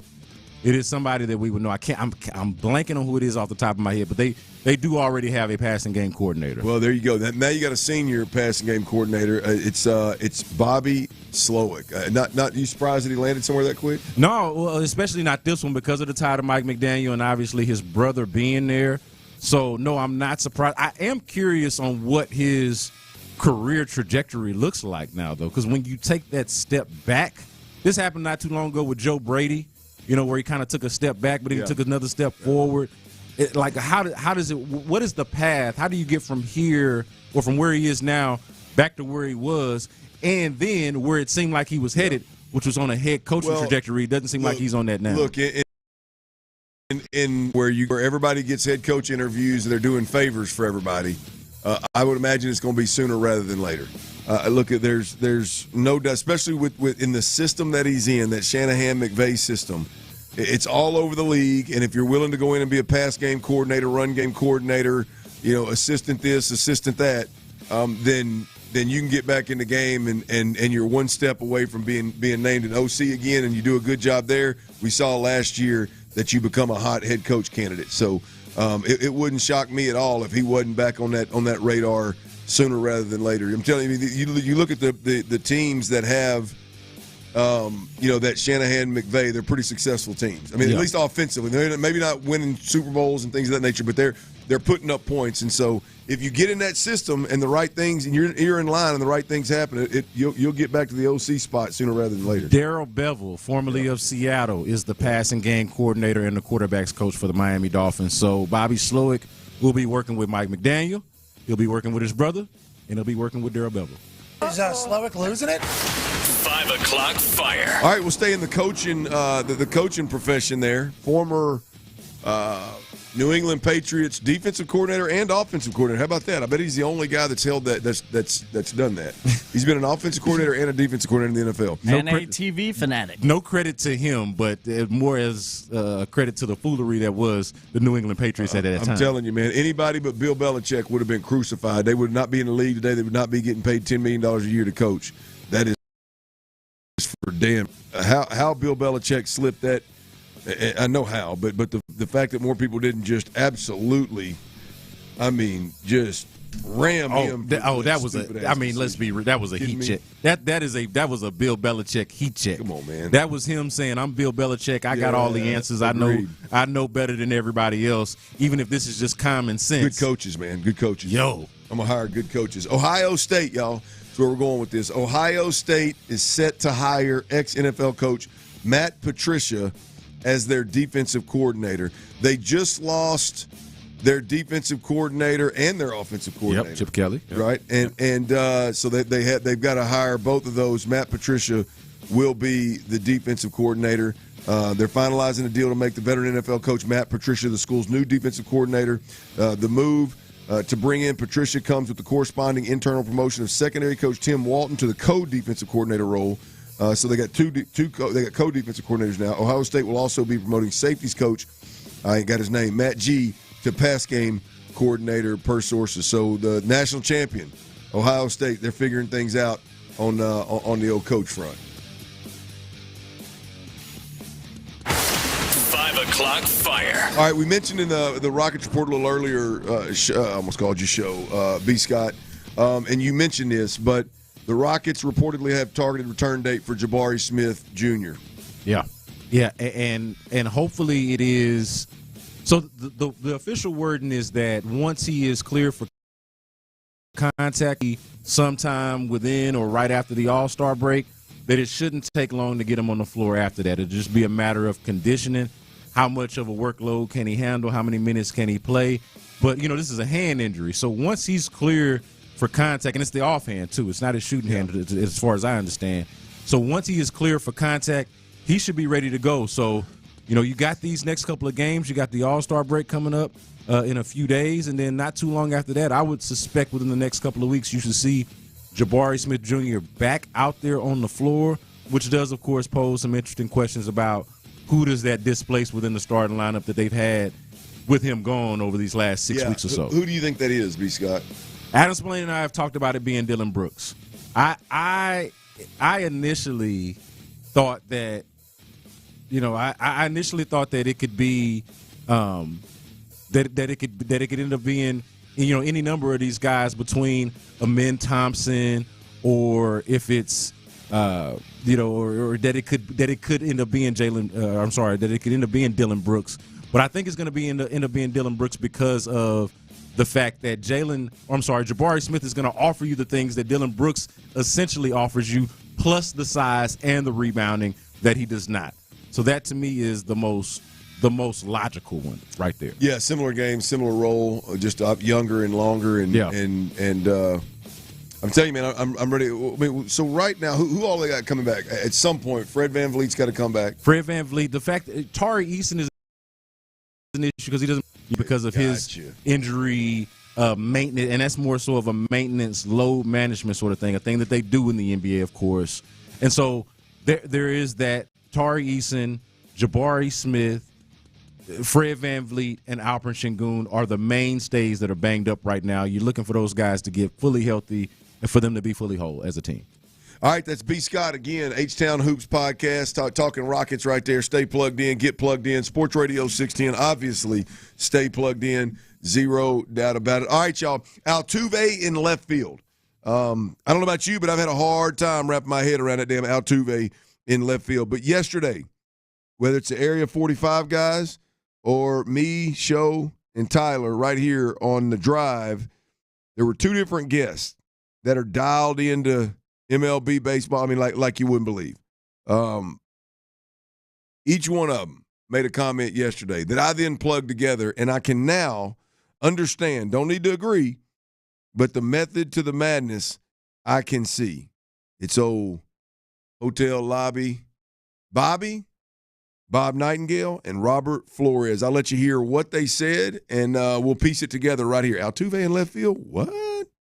We'll do that next right here on Sports Radio 610. Before we do that, though, Ability Tree Experts, y'all. If you got big, beautiful, valuable trees on your property, you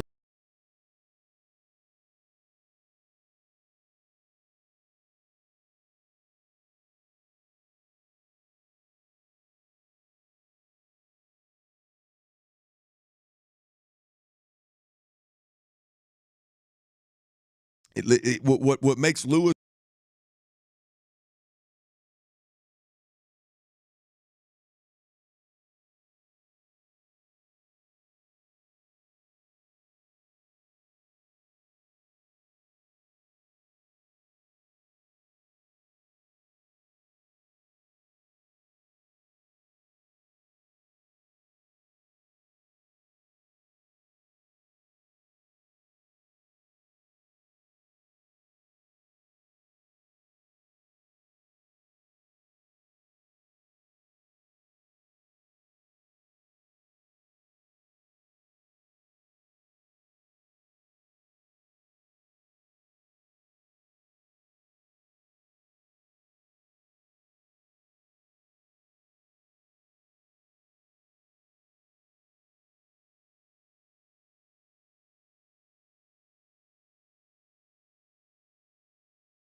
Attention Sports Radio 610 listeners. A slam dunk trip to Vegas could be yours. How? By tuning in to Sports Radio 610 for an hour a day on the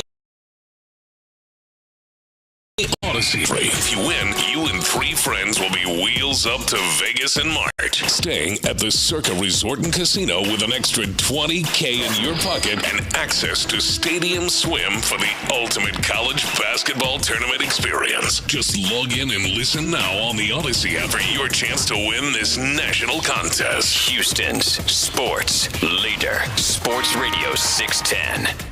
I'm a little teapot, short and stout. Bring us Bregman or get the out. Live from the Mokaram Injury Lawyers Studios, Sports Radio 610 presents The Drive with Stoerner and Hughley. That's right. Ron's out. Brandon Scott is in. T-Mill with that bumper music right there. You know he is in the building. By the way, that was Sean Bijani right there with that corny little Bregman jive. What the hell they got going on over there? Bregman jingle. But, hey, that's good stuff, baby. It made the promo, so it's clearly good stuff. You can hear those guys from 7 tonight to 11 tonight. Area 45, Sean Bijani, Patrick Creighton, along with Chris Santiago. And you wonder, well, what's going to be going on between 6 and 7? It's easy. Texans All Access is back. The Vander mock, right? It's mock draft season. Vandy and John Harris will be I guess highlighting a little mock draft right there that Vandy got going on. So stay plugged in to Sports Radio 610 today, as always. And after our show, we got a loaded lineup of solid listens coming at you. Also, we got tomorrow. I want to remind everybody, tomorrow, not a Texans ticket, not a Texans tickety, but a Houston Livestock Show and Rodeo ticket Thursday. It is a Texans too. Right? No show. It's not Texans or the itty bitties. It is Houston Livestock Show and Rodeo ticket Thursday. Yeah. And tomorrow we will be giving away Zach Top 4 tickets, a 4-pack to Zach Top, which is for all my country music fans out there. I may be wrong on this, but I'm pretty confident. The hottest traditional country solo act in the game right now. I mean, this is a guy that is cut from the cloth of the old school country music. Again, traditional. I mean, the twang is old school. The content, the music is absolutely tremendous. I would imagine that is going to be a monster night at the rodeo, as well as we're going to be giving away 4 more tickets to Bailey Zimmerman, which, again, a little bit more on that pop country side, but Bailey's got a couple of absolute bangers that the place will be rocking. NRG Stadium will be rocking. We will have those tickets for you tomorrow. We'll give the 4-pack away for Zach Top in the first half of the show, and the 4-pack of tickets to Bailey Zimmerman in the second half of the show. So call all your people. Make sure they're listening. Hey, Jose Altuve, the best Astro, greatest Astro of all time. Is that fair? Do you agree with that? I would not dispute that for a second. There's about a year and a half ago, I made that comment when I was emceeing a charity event. And I had a couple of people in the audience, of course. I mean, rightfully so. Old school Astros fans, they really turned their nose up at me, man. What about Mike Scott? Yeah, well, no, I mean, in their defense, most of it was Biggio. Most of it was Bagwell. That's but that's mostly nostalgia over logic. Like, nobody loves Biggio and Bagwell more than us. Guys that grew up here and come up during that time. Right. We hold those guys in a certain regard. Reverence. That's why I wore 7. But let's just be real about it. I mean, we have had enough time to update that feeling, and that guy is Jose Altuve. I tell you what, I don't remember what game it was, but it was 2 years ago, and I don't know if Jose Altuve. I don't remember what game was it late in the game in the 9th inning. He hit a bomb to win it. It wasn't a World Series game. Got something to choose from. But anyway, well, it was one just 2 years ago. Not this run, but the run before where they made it to another ALCS. Anyway, I got a text that night and said, "You were right." Yeah, man. You were right. He is the greatest. So, nonetheless, Jose Altuve, the greatest Astro of all time, playing left field. I'll be honest, I lost respect for people that were seriously wanting to have that conversation. I have lost respect for it multiple times for multiple weeks. Yesterday, I heard some audio. Bob Nightingale, I believe it was night before last. Bob Nightingale joined the Area 4 Nightingale, USA Today, covers the game as closely as anybody out there. We have him on the show all the time, or on the station all the time. The guys in the evening, Area 45, have him all the time. He's as good as it gets covering MLB. Here is Bob Nightingale talking about how often, how much left field do you see Jose Altuve potentially play? I think some move somewhere. I really believe that Altuve is going to be playing left field a whole lot more than people think. I think their plans are, I could see him playing more than half the games there, no matter what Bregman does. I think that's the game plan to move him there. Then instead of getting their outfielder, they could just go get another infielder or do with what they have right now. But I would think, obviously Altuve in left field would make that outfield a lot stronger. Altuve playing left field half the games, more than people think. Him in outfield would make the outfield a lot stronger. Look, I don't need to agree with it. I just need to see the method of the madness. When a guy that is as tied in Major League Baseball as Bob Nightingale is matter-of-factly stating, he's not only am I saying he's going to play left field, he's going to play half the damn games out there. Like, I've got to start leaning into it a little bit more. And then we had Robert Flores on this show yesterday on The Drive, Robert Flores of MLB Network. And Robert Flores, he's a little bit torn on how Altuve will be in the outfield, but he makes a comment about the team's confidence in Altuve at second base that really got me to thinking. You know what? Honestly, I don't know. What I do know is I think that there is a sentiment within the org that they're a little concerned about Jose Altuve's defense at this stage of his career. Now we're talking. Tyler left that last little eye in there. There's a pervert somewhere. It's just in every piece of audio. There's a pervert in every piece of audio that Tyler cuts. It sounds like Roflo was having a hell of a Tuesday. When you take Bob Nightingale and you take who he is and how he covers the league, Major League Baseball, and how matter-of-fact he is on Altuve playing left field, I don't have any choice but to believe that there's some truth behind wherever he's finding that information. Because he's not just saying it flippantly like he was a month ago. He's literally saying he's going to play 50% of the games out there. Yeah.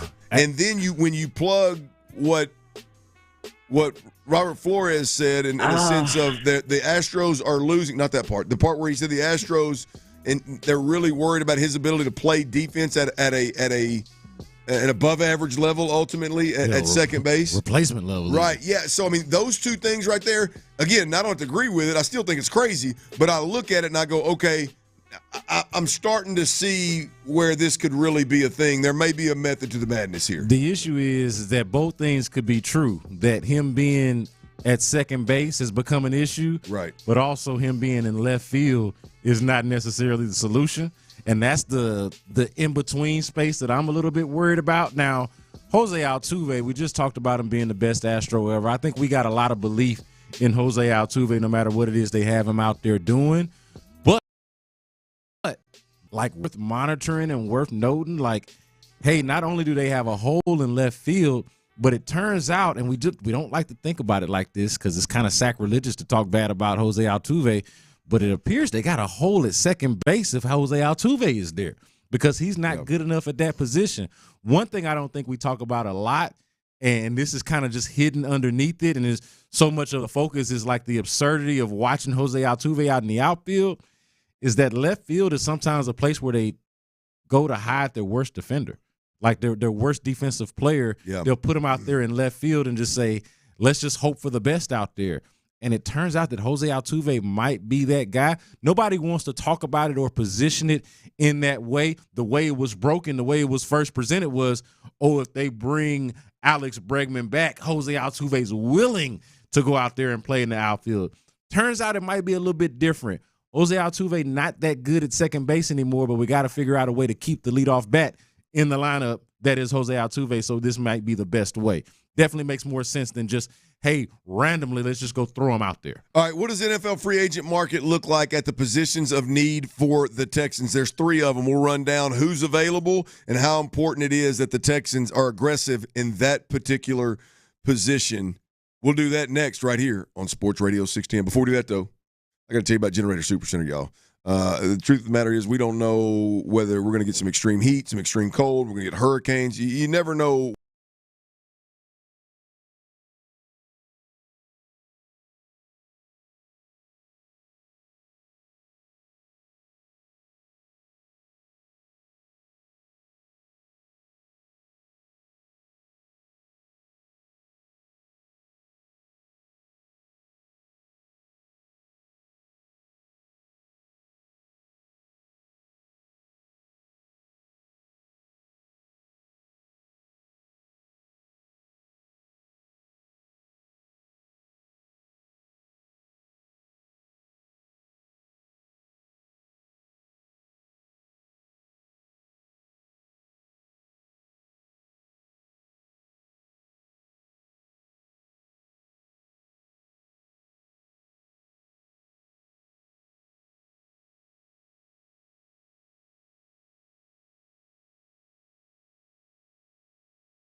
Workout class for free at orangetheory.com. Live from the Mokaram Injury Lawyers Studios, Sports Radio 610 presents The Drive with Stoerner and Hughley. That's right, Ryan Hughley is out. Brandon Scott is in. T-Mills on the ones and twos, baby. Behind the glass, no doubt about it. Hey, I told you last segment about the ticket rodeo, Houston Livestock Show and Rodeo ticket giveaway that happens every Tuesday and Thursday leading up to the rodeo. This Thursday, that is tomorrow, we've got Zach Top and Bailey Zimmerman 4-pack tickets to the Houston Livestock Show and Rodeo. You want to make sure you tell all your friends, stay plugged into Sports Radio 610, as well as you can follow me on social media at Clint Stoerner on Twitter and on Instagram. That's at Clint Stoerner. Easy to find. I will send you updates to let you know, hey, We're giving away tickets this hour right here. Y'all might want to stay plugged in. So one more way to stay tapped into Sports Radio 610 is in socials, baby, at Clint Stoerner, Instagram and Twitter. I'll see you on the gram. Well, I'm still calling it Twitter. Is it okay to call it Twitter? Yeah, for sure. I like Twitter better than X. Yeah, and anyone who gets upset either way, I think is stupid. I like Twitter better than X. By the way, I did not know Elon Musk's his son was named X. I did not know that. Oh yeah. That's an interesting. What? Yeah, I did not. I just saw that yesterday. The mother of Elon Musk's son, I believe, claims to be an actual real life witch, like she practices witchcraft. That's interesting. Yeah, strange cats out there. Yeah, man. Much like Aaron Rodgers' ex. Strange cats accumulating all of this power here in this good old U.S. of A. Hey, man. It's happening. We here, baby. Dude, I wouldn't be surprised at all if Elon Musk turned out to be an alien. And I'm being dead serious. I don't give a damn to tell you. I don't want to speak for you boys, but as it pertains to me, he's definitely sharper than me. So, I mean. Yeah, he's a genius. He's definitely not old hayseed from the dirty on the east side. I mean, there ain't no doubt about that. He's a damn genius. So, we'll anyway, whatever planet he's from, whatever planet he's from, I don't discriminate. Just keep finding them suckers that are blowing my tax money and get me right, and I can get down with you and leave Twitter alone. Let me keep doing my thing on Twitter, and I'm done making a little bit of money on that joker. Leave it alone. If you X, huh? His son's name X, huh? I didn't know it. He referred to him yesterday as X. Let me find out he's some kind of mugging going on here. Let me find out Elon Musk is in the nation. Oh, X, man. huh? No, I'm just kidding. Oh, man. All right, y'all, check it out, man. The Texans. There are three. I think positions. If we're talking about going from a 10-win team, a division winner, the second round of the playoffs, and taking that next step, there are three positions of need. Now, you can fill that need through draft. As B. Scott said, you can fill it through trade, obviously. But there's also free agency out there. I expect D'Amico Ryans and CJ Stroud, D'Amico Ryans and Nick Caserio to be awfully aggressive in the free agent market. One, because they need to. Two, because it's healthy.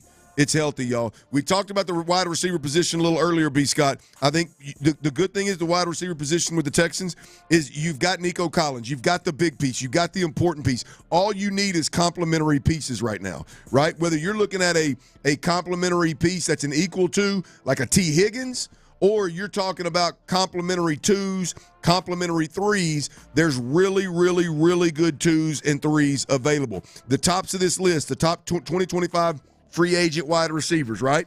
T. Higgins, Chris Godwin, Amari Cooper, De'Ami Brown, Stephon Diggs, Hollywood Brown, Keenan Allen, DeAndre Hopkins, some older, some younger, some smaller, bigger, some speed guys, some big-bodied guys. The options seem to be right now.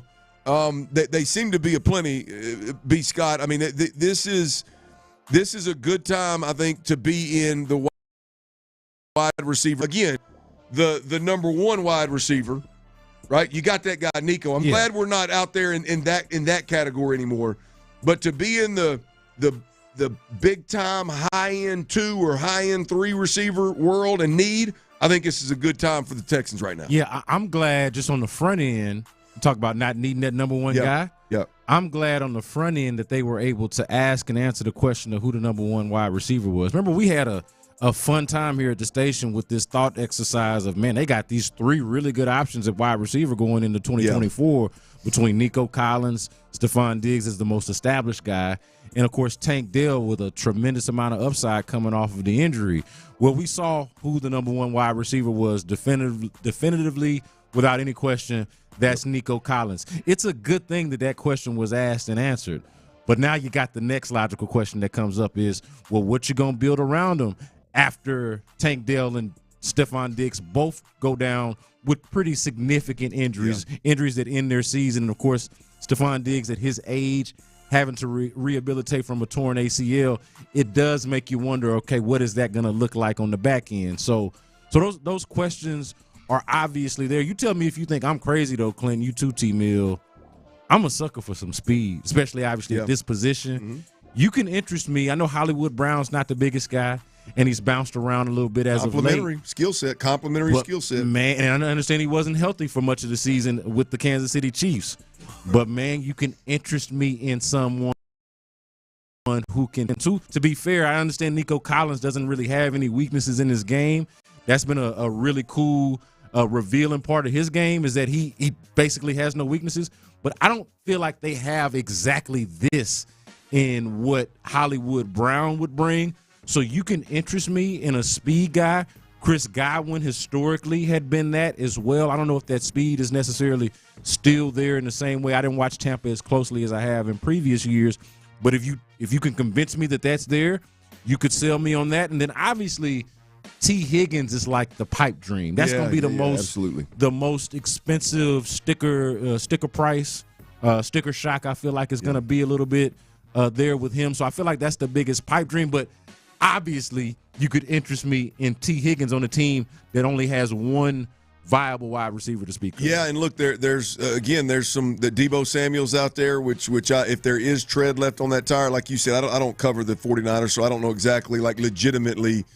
I hate to be a box score, or an advanced stat, guy to make a decision. Like I need to watch some film on him. Yeah. But if they do and there is tread left on the tire, I like that possibility. Look, Cooper Kupp is out there and on the trade market. Again, if there is tread left on that tire, which I believe there is. I mean, the numbers and the production in the red zone and in that system, the familiarity with the system. So whether we're talking trade, free agent, or in a lot of the mock drafts, I see that they have the Texans taking Luther Burden III out of Missouri, a receiver there. So they've got options. And the thing about this year is the options consist of a healthy free agent wide receiver market. Yeah, and I know things weren't necessarily great in Caleb Williams' rookie season with the Bears, talking about with Keenan Allen. But when you think about just like reliability, like think about this. Robert Woods is somebody they're going to have to replace. To me, if you go in there with Keenan Allen, that's basically an upgraded veteran, upgraded version of Robert Woods to me. Like Keenan Allen, somebody that is reliable, going to be where you want him to be, where you need him to be, and reliable hands, going to catch the football. Yeah. Like to me, you're not thinking of him in the same way, explosive-wise, as maybe you used to back in the Chargers days. But could he fill that Robert Woods role, and could he be an upgrade, and could he be an option as wide receiver number 2? That's somebody I would at least be interested in. Yeah, absolutely. Look, I don't ever want to cut him off at the knees, right? I mean, but I don't think Keenan's ever been a guy that won with speed. No, not that he couldn't, but Keenan is one of the better route runners that the game has seen, right? I mean, it's nasty. So that typically ages well. We'll see. We'll see what ends up. There are options in the wide receiver free agent market. The number 2 position is the interior offensive line. I'm a firm believer that the Texans need to blow up the entire offensive line room and start over. But there's no doubt about it. You do have bookend tackles that can pass protect. Should be able to pass protect. The no doubt need is the interior offensive line. And I looked at about 12 different free agents here. Again, line position in terms of free agents this year, it's healthy. It's healthy, B. Scott. This is big for the Texans. Trey Smith, guard out of Kansas City. Drew Dahlman, center out of Atlanta. Will Fries, guard out of Indianapolis. Mekhi Becton, guard out of Philly. He's had a lot of run lately with obviously the Super Bowl run. He's got a lot of attention. Was a guy that was all but written off at the tackle position. Philly moves him to guard, and now he's got a Super Bowl ring. Tevin Jenkins, guard Chicago. Josh Myers, center Green Bay. Kevin Ziegler, older player, guard out of Detroit. Ryan Kelly, center out of Indianapolis. Again, another one that we're all familiar with, having played in Indy. Zach Martin, guard out of Dallas. Another older player, 34, but a dog. Brandon Scherf, again, another older player, but a dog, guard out of Jacksonville. So there's, again, older, younger options, center, guard options. There's a lot to like in this interior offensive line free agent market. I tell you what, training camp with Brandon Scherf and Azeez Al-Shaair would be pretty interesting. Come on now. I wouldn't mind taking a look at that. And we saw last training camp that this is going to be a team that's not going to be afraid to mix it up at training camp if it come down to it. I would be interested in that as it pertains to the team itself. This is the greatest need. This is the most important thing. And we talked about wide receiver, and that's important. And look, I did not like C.J. Stroud having limited options to go with the football late in the season. I did not like it. But the fact of the matter is, it ain't going to matter who's out there running routes if he ain't got no time to throw it. Third most sacked quarterback in the league, 5th most pressured quarterback in the league. Yes, and just the simple fact that a lot of it was coming from the inside. Mm-hmm. And it wasn't even just, we talked a lot about their inability to handle blitz and stunts and things like that. It wasn't just that, Clint. Yeah. They were losing one-on-one matchups. You need some dogs to come through here, man. That's right. And the market is there. The draft picks are there. I don't know what the trade market looks for in the center guard range, but I imagine there's going to be a couple of guys available. The Texans, I think they need to be super, super aggressive in that world. The other position is interior defensive line. I love the rotation that they have. A lot of those guys are leaving. If they bring those back, either way it goes, upgrading one guy there and finding a guy that is a absolute game changer. I don't know if he's available. I don't know how you find him. I just think that's a position of need for the Texans. All right, it's time, T. It is time, baby. It's 5:50-ish. T-Mills, best bets. 5 of 10 this week. Rough go at it last night. I experienced it with you. Need a little bounce back here. What do you got? What's up, T-Money? Oh, hey, Ron. Yeah, best bets, man. We got a rebound tonight. It's going to be NBA plays per usual here lately. 1 for 5 is not what we're looking for, and that's what happened. Real quick, before I give you tonight's 6 best bets, because, I gave you 5, and it sucked last night, but scared money don't make money, so we're going to roll with 6 on a Wednesday. Piece of news from the Rockets, just real quick. Ime Udoka just telling the Houston media over at Toyota that Alpi